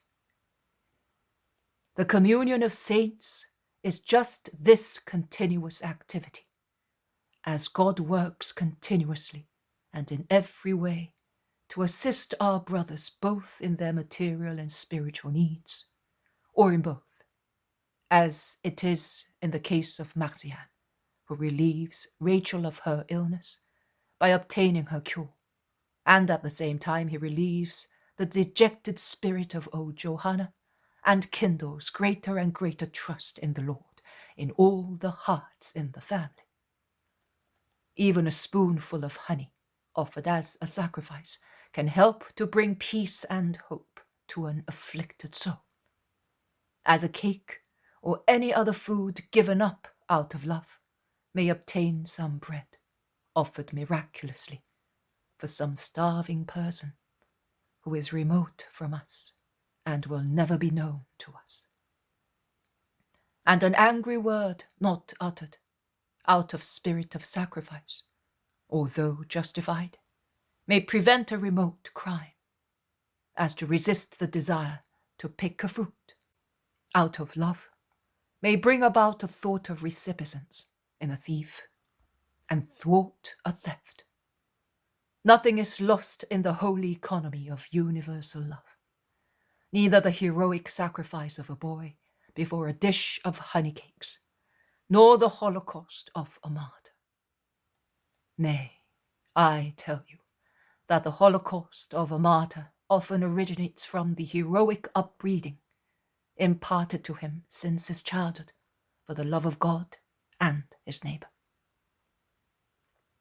So, it is really a good thing that I should always make sacrifices, for the time when we will be persecuted, says Marcian earnestly. Persecuted? Asks Peter. Yes, don't you remember that he said so? You will be persecuted in my name. You told me the first time you came all alone to Bethsaida in summer to evangelize. This boy remembers everything, comments Peter, admiring him. The supper is over. Jesus stands up. He prays for everybody and blesses them. And while the women go to tidy up the kitchen, Jesus and the men take seats in a corner of the room, where he begins to carve a piece of wood, which under the amazed eyes of Marcian takes the shape of a little sheep. The poem of the man God, the second year of the public life. Chapter 311. John of Endor will have to go to Antioch. End of the second year. 24th of October, 1945. It is a wet winter morning. Jesus is already up and is busy in his workshop. He's making small items, but in a corner there is a new loom, not a very big one, but well-shaped and polished. Mary comes in with a cup of steaming hot milk. Drink this, Jesus. You have been up so long, and it is damp and cold. Yes, but at least I have been able to finish everything. The 8 feast days had paralyzed my work. Jesus has sat down on the carpenter's bench a little sideways and drinks the milk, while Mary looks at the loom and rubs her hand on it caressingly. Are you blessing it, Mother? Asks Jesus, smiling. No, I am caressing it because you made it. You blessed it by making it. It was a good idea to make it. It will be very useful to Syntyche. She is a very skillful weaver. It will help her to approach women and girls. What else have you made? I see thin shavings of olive, I think, near the lathe. I have made useful things for John. See? A stylus case and a writing board, and these desks in which he can keep his rolls. I could not have made all these things if Simon of Jonah had not thought of getting a cart. But now we can load them as well. And also through these little things, they will feel that I love them. You suffer in sending them away, do you not? I do. For myself and for them. I have waited up to the present moment to tell them, and it is strange that Simon has not yet arrived with Porphyria. I must tell them now. I have had this pain in my heart all these days, and even the light of the many lamps looked sad to me. A suffering which I must now communicate to others. Oh, Mother, I would have liked to have kept all to myself. My good son. Mary caresses his hand to comfort him. There is silence. Then Jesus resumes speaking. Is John up? Yes, I heard him cough. He's perhaps in the kitchen taking his meal. Poor John. Tears stream down Mary's cheek. Jesus stands up. I am going. I must go and tell him. It will be easier with Syntyche, but with him. Mother, go to Marcian. Wake him up and pray while I speak to that man. I feel as if I had to rummage in his bowels. I may kill or paralyze his spiritual vitality. How painful, Father. I am going. And he's really depressed when he goes out. He walks the few steps which separate him from John's room, which is the same one where Jonah died. That is Joseph's room. He meets Syntyche, who is coming in with the faggot from the stone oven, and greets him, completely unaware of the situation.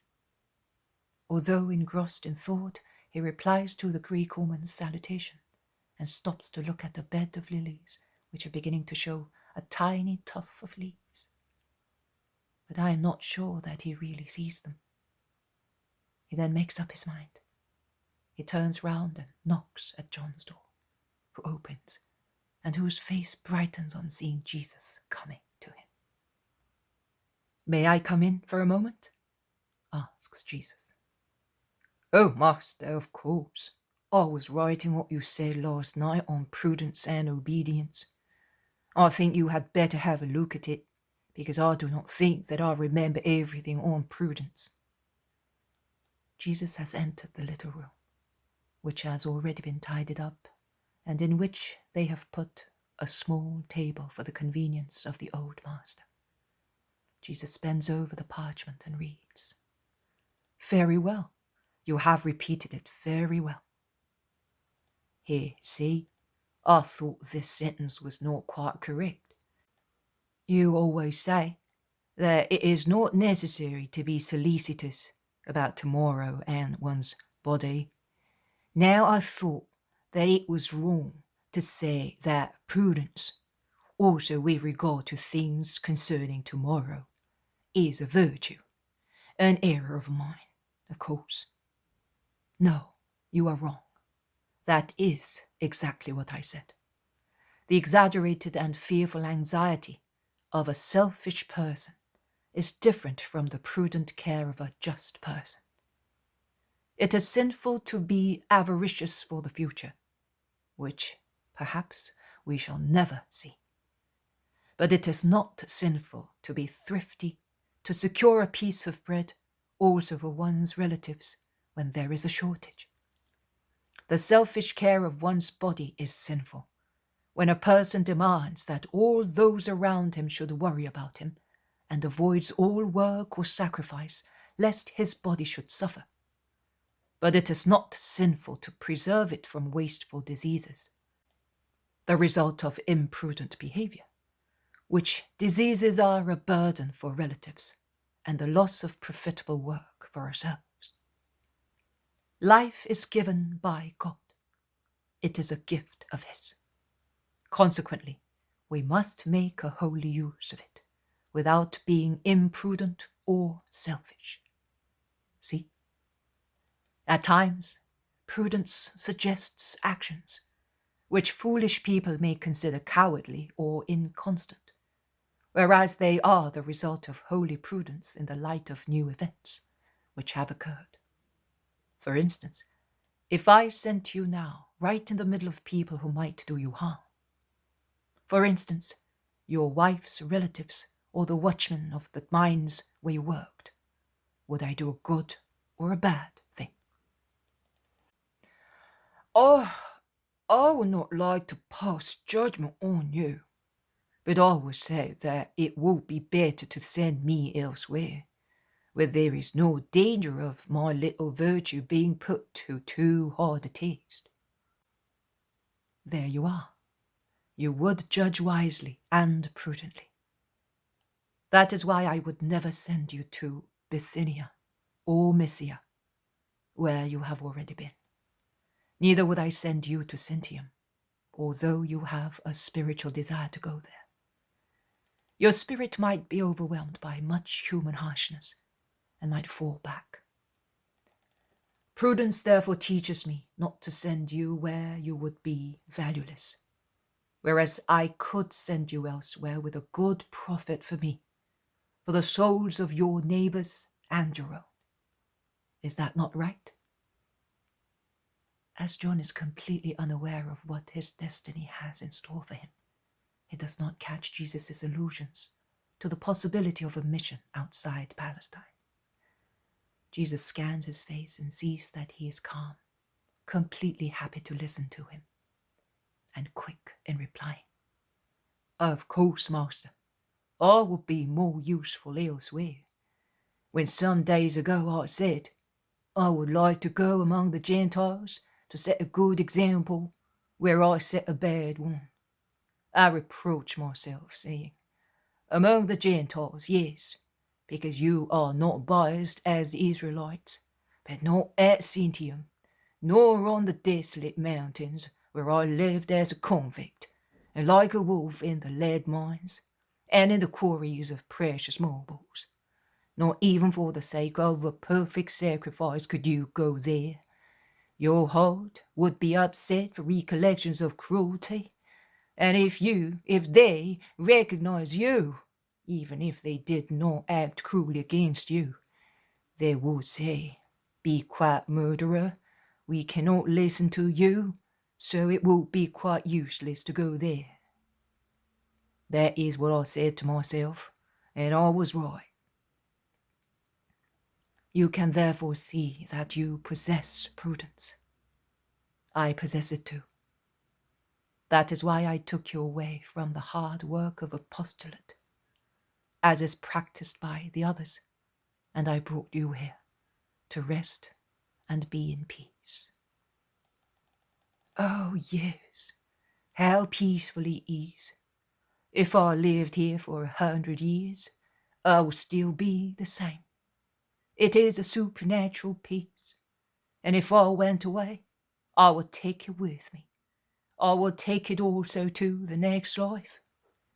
Recollections may still stir my heart, and offences may make me suffer, because I am a man, but I will never be able to hate again, because hatred has been sterilized here for good, as far as its most remote ramifications.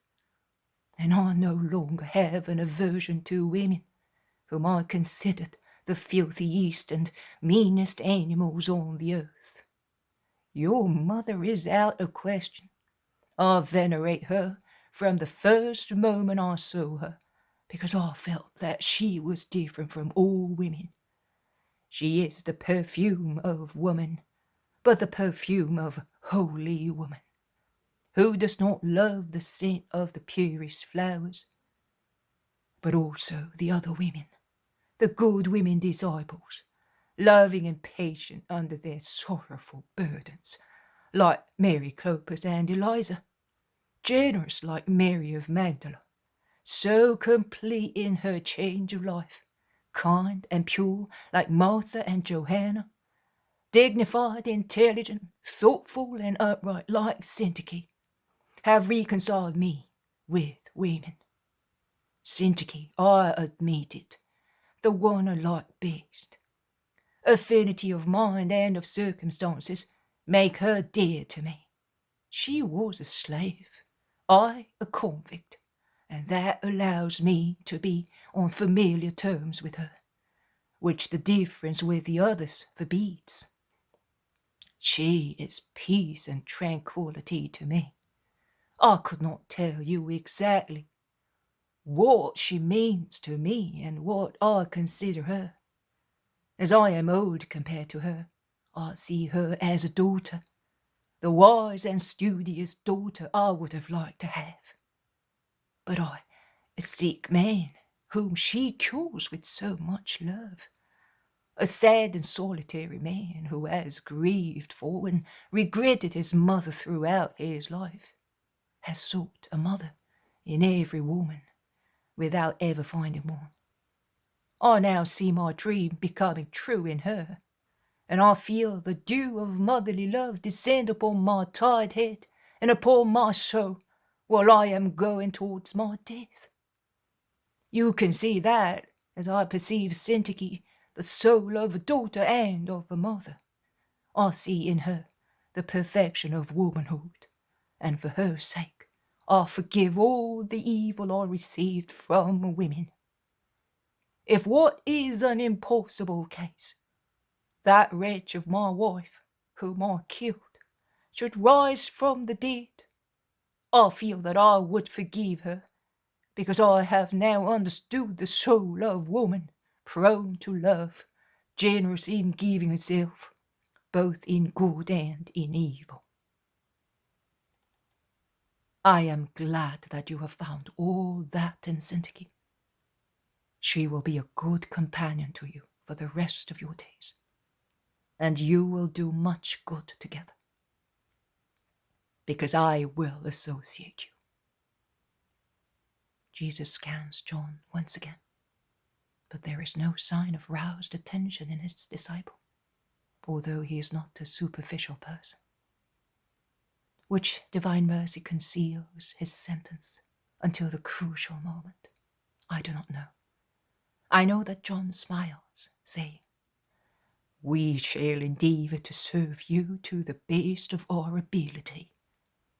Yes, and I am sure that you will do so, without discussing the work or the place which I will allot to you, even if it should not be what you wish. John has a first inkling of what awaits him. His countenance and colour change. He becomes grave and pale, and his only eye stares attentively and inquisitively at the face of Jesus, who continues. Do you remember, John, when I said to you to dispel your doubts about God's forgiveness? To let you understand mercy, I will employ you in special merciful deeds, and I will apply to you the parables of mercy. Yes, and you did. You have convinced me, and you have granted me the possibility to do deeds of mercy, and I will say, the most delicate ones, such as giving alms and teaching a boy, a Philistine and a Greek woman. That made it clear to me that God was aware of my true repentance, and thus he entrusted me with innocent souls, or the souls of converts, that I might perfect them. Jesus embraces John and draws him close to his side, as he is wont to do with the other John, and turning pale because of the grief he has to cause, he says, "Also now God is going to entrust a delicate holy task to you, a task of predilection. Only you, who are generous, unreserved, and unbiased, wise, and above all, have offered yourself to all renunciations and penances to expiate the remaining purgation and debt you still had with God. Only you can do it. Anybody else would refuse, and quite rightly, because he would be lacking the necessary requisites. Not one of my apostles possess what you have, to go and preach the ways of the Lord. Further, your name is John, so you will be a precursor of my doctrine. You will prepare the way for your master. Nay, you will act in place of your master, who cannot go so far. John starts and endeavors to free himself from Jesus' arm in order to look at him in the face. But he is not successful because Jesus' hold is kind but authoritative, while his lips give the final blow. He cannot go so far as Syria, as far as Antioch. Lord, shouts John, freeing himself with violence from Jesus' embrace. Lord, to Antioch. Tell me that I have misunderstood you. Tell me, please. He's standing. His whole attitude is a supplication. His only eye, his face, which has turned ash grey, his trembling lips, his outstretched shaking hands, his lowered head, which seems to be burdened by the news. But Jesus cannot say you have misunderstood. He opens his arms, standing up to receive the old teacher on his heart, and he opens his lips to confirm. Yes, to Antioch, to a house of Lazarus, with Syntyche. You shall leave tomorrow or the day after. John's desolation is really heartrending. He half frees himself from the embrace, and face to face with his thin cheeks wet with tears, he cries, "Oh, you do not want me any longer. In what have I offended you, my Lord?" He gets free of Jesus' grasp and throws himself on the table in an outburst of heartrending sobs, interrupted by fits of coughing, insensible to Jesus' caresses, and he moans, "You are driving me away. You are rejecting me. I will never see you again." Jesus is clearly grieved, and he prays. He then goes out slowly and sees Mary with Marciam at the kitchen door. The boy is frightened by John's weeping. A little farther away, there is Syntyche, who is also astonished. "Mother, come here a moment." Mary goes at once. She's pale. They go in together. Mary bends over the weeping man as if he were a poor boy, saying, "Good, be good, poor son of mine. Do not weep like that. You will hurt yourself." John raises his convulsed face and shouts, "He is sending me away. I will die all alone, far away. Oh, he might have waited a few months and let me die here.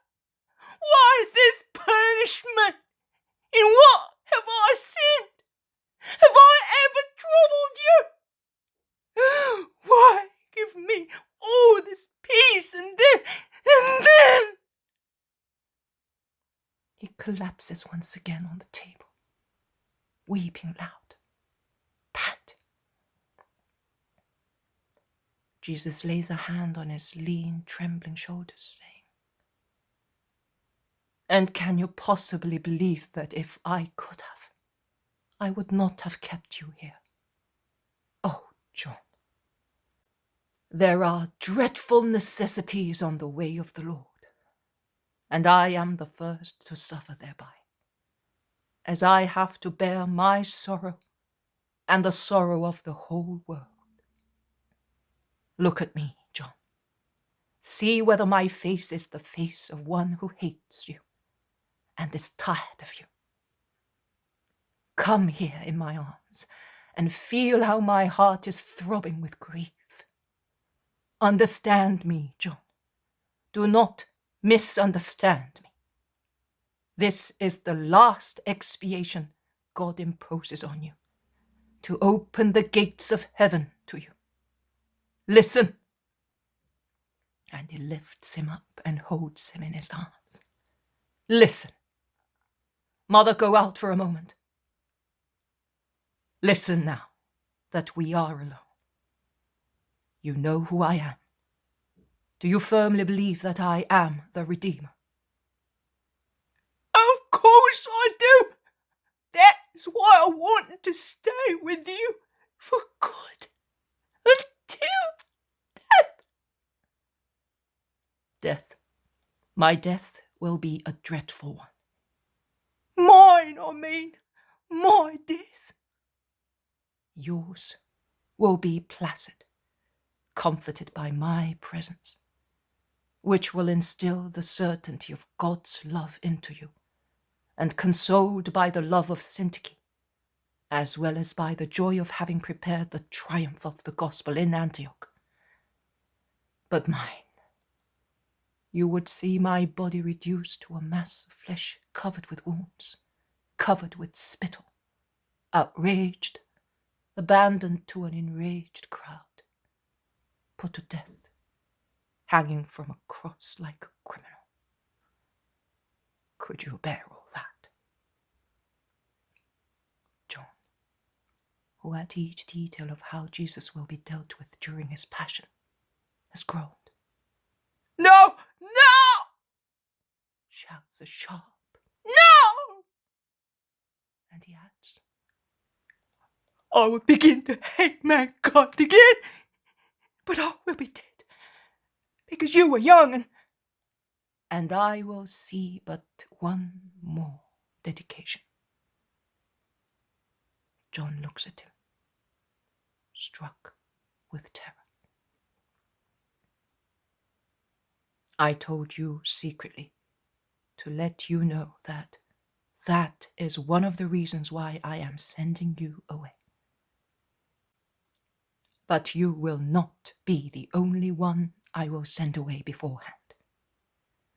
All those whom I do not want to be upset more than their strength can possibly stand. And do you think that is lack of love? No, my more to God.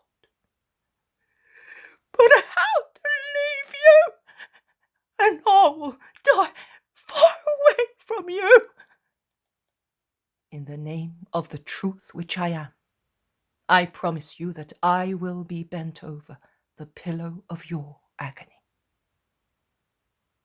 How can that be, if I am so far away and you say that you cannot come so far? You say that to make my departure less sad. Johanna of Cusa, dying at the foot of Lebanon, saw me, although I was far away, and she did not yet know me, and from where I was, I brought her back to the poor life of this world. Believe me, on the day of my death she will regret having survived. But for you, the joy of my heart during this second year of my teaching, I will do more. I will come to take you to peace, and I will entrust to you the mission to say to those who are waiting, the hour of the Lord has come. As springtime is coming to the earth, so the springtime of paradise is rising for us. But that will not be the only time I will come. I will Come, you will perceive me. Always. I can and I will do it. You will have the Master within you, as you do not have me even now. Because love can be communicated to its beloved ones, and so sensitively as to touch not only their spirits, but also their senses. Are you more tranquil now, John? Yes, my lord. But how sorrowful. However, you're not rebelling. Rebel? Never. I would lose you completely. I say, our Father, thy will be done. I knew that you would understand me. He kisses John's cheek, still wet with continuous, although calmer tears. Will you let me say goodbye to the boy? There is another grief. I was fond of him. He weeps bitterly again. Yes, I will call him at once, and I will call Syntyche also. She will suffer too. You must help her, you, a man. Yes, my lord. Jesus goes out while John weeps and kisses and caresses the walls, furnishings of the little hospitable room. Mary and Marciam come in together. Oh, mother, did you hear? Did you know? I knew, and I was sorry, but I also parted with Jesus, and I am his mother. That is true. Marciam, come here. Do you know that I am going away and we shall not see each other again? He wants to be brave, but he takes the boy in his arms. He sits on the edge of the bed and weeps on the dark-haired head of Marciam, who imitates him at once. Jesus enters with Syntyche, who asks, "Why so much weeping, John?" He is sending us away. Do you not know? Have you not been told yet? He is sending us to Antioch. Well, did he not say that where there are 2 people assembled in his name, he will be among them? Come on, John. So far, perhaps you have chosen your lot yourself, and thus the imposition of another's will, even if a loving one, frightens you. I am accustomed to accepting the fate imposed on me by other people. And what a destiny! So, I now willingly submit to this new fate. Why not? I did not rebel against despotic slavery, except when it wanted to rule over my soul. And should I now rebel against the sweet slavery of love, which does not injure, but elevates our souls, and bestows on us the honor of being his servants? Are you afraid of tomorrow, because you're not well? I will work for you. Are you afraid of being left alone? But I will never leave you. Be sure of that. I have no other aim in life but to love God and my neighbor, and you are the neighbor whom God entrusts to me. Consider, therefore, whether you are dear to me. You need not work to live, because you will be in Lazarus' house. But I advise you to make use of teaching as a means of approaching people. You, John, as a teacher, and you, Syntyche, with needlework. It will be useful to your apostolate, and will give an aim to your daily life. It will be done, Lord, replies Syntyche resolutely. John is still holding the boy in his arms and is weeping quietly. Marciam is caressing him. Will you remember me? I will, John, always. And I will pray for you. Nay, wait a moment. He runs out. Syntyche asks, "How shall we go to Antioch?" "By sea. Are you afraid?" "No, Lord.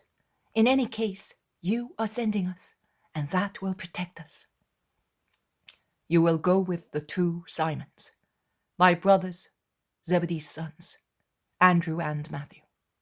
From here to Ptolemy you will go by cart, in which we shall put the chests and the loom which I made for you, Syntyche, with some articles which will be useful to John." I imagined something when I saw the chests and the garments, and I prepared my soul for the separation. It was too beautiful to live here. A stifled sob breaks Syntyche's voice, but she collects herself to support John's courage. She asks in a firm voice, "When are we leaving?" "As soon as the apostles come. Tomorrow, probably." "Well, if you do not mind, I will go and pack the garments in the chests. Give me your rose, John." I think that Syntyche is anxious to be alone so that she may weep. John replies, "Take them, but give me that roll tied with a blue ribbon." Marciam comes in with his jar of honey. Here, John, take it. You will eat it in my place. "No, my child. Why?" "Because Jesus has said that a spoonful of honey offered as a sacrifice can give peace and hope to an afflicted soul. You are afflicted. I am giving you all the honey that you may be completely comforted." "But it is too big a sacrifice for you, boy." "Oh, no. In Jesus' prayer, we say, 'Lead us not into temptation, but deliver us from evil.' This jar was a temptation to me, and might have been an evil because it might have made me infringe my vow. Now I will not see it any more, and it is easier, and I am sure that God will help you because of this new sacrifice. But do not weep any more, and you too, Syntyche." In fact, the Greek woman is now weeping, noiselessly, while taking John's robes. And Marciam caresses them in turn, with a keen desire to weep himself. Syntyche goes out laden with rolls, and Mary follows her with a jar of honey.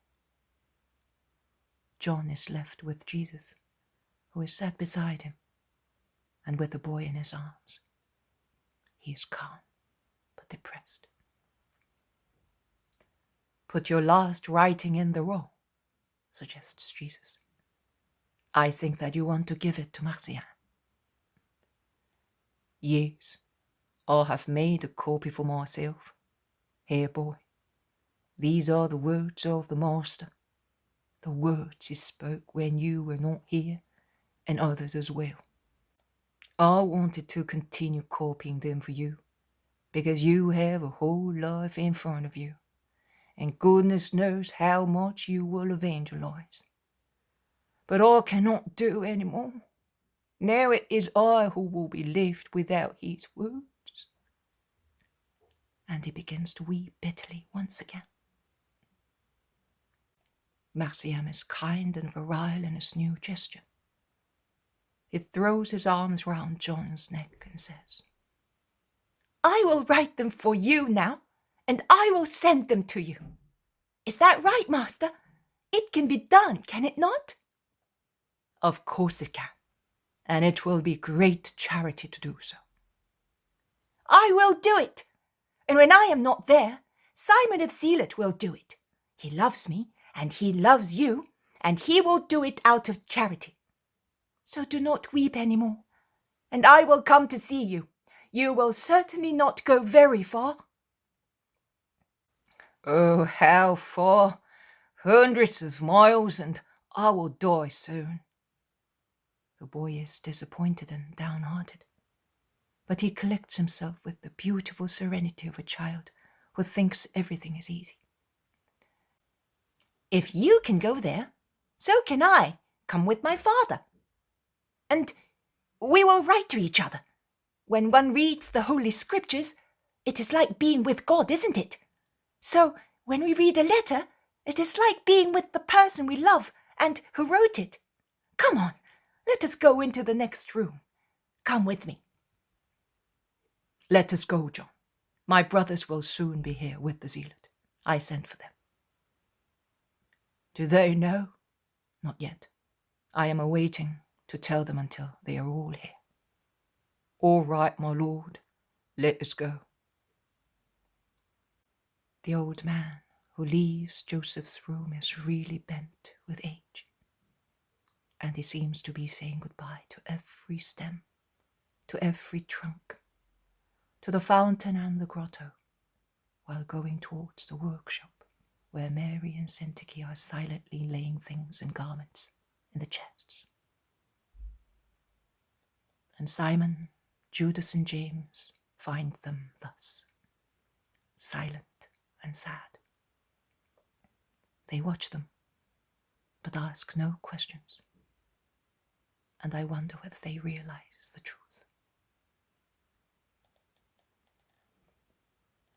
Jesus says, to give the readers a clear indication, I had indicated the place of John's prison expiation, with a name now in use. Someone is objecting to this, so I will now clarify the matter. Bithynia and Mysia, for those who want the ancient names. But this is the gospel for simple people and little ones, not for doctors, to the majority of whom it is unacceptable and useless. And simple peoples and the little ones understand Anatolia better than Bithynia or Mysia. Is that not right, little John, who are weeping over John of Endor's grief? But there are so many John of Endors in the world. They are the forlorn brothers for whom I made you suffer last year. Rest now, little John, as you will never be sent far away from the Master. Nay, you will be closer and closer to him. And the second year of preaching and public life ends thus, the year of mercy, and I can but repeat the lamentation dictated at the closing of the first year. But it does not implicate my mouthpiece, who continues her work, struggling against all kinds of obstacles. It is not really the great people, but the little ones who proceed along the paths of heroism, leveling them through their sacrifices, also for those who are weighed down by too many things. The little ones, that is, those who are simple, meek, pure in their hearts and intellects. Little children, and I say to you, oh little children, and to you, Romualdo, and to you, Mary, and to all those who are like you, come to me to hear again, and always the word who speaks to you, because he loves you, and he speaks to you to bless you. My peace be with you.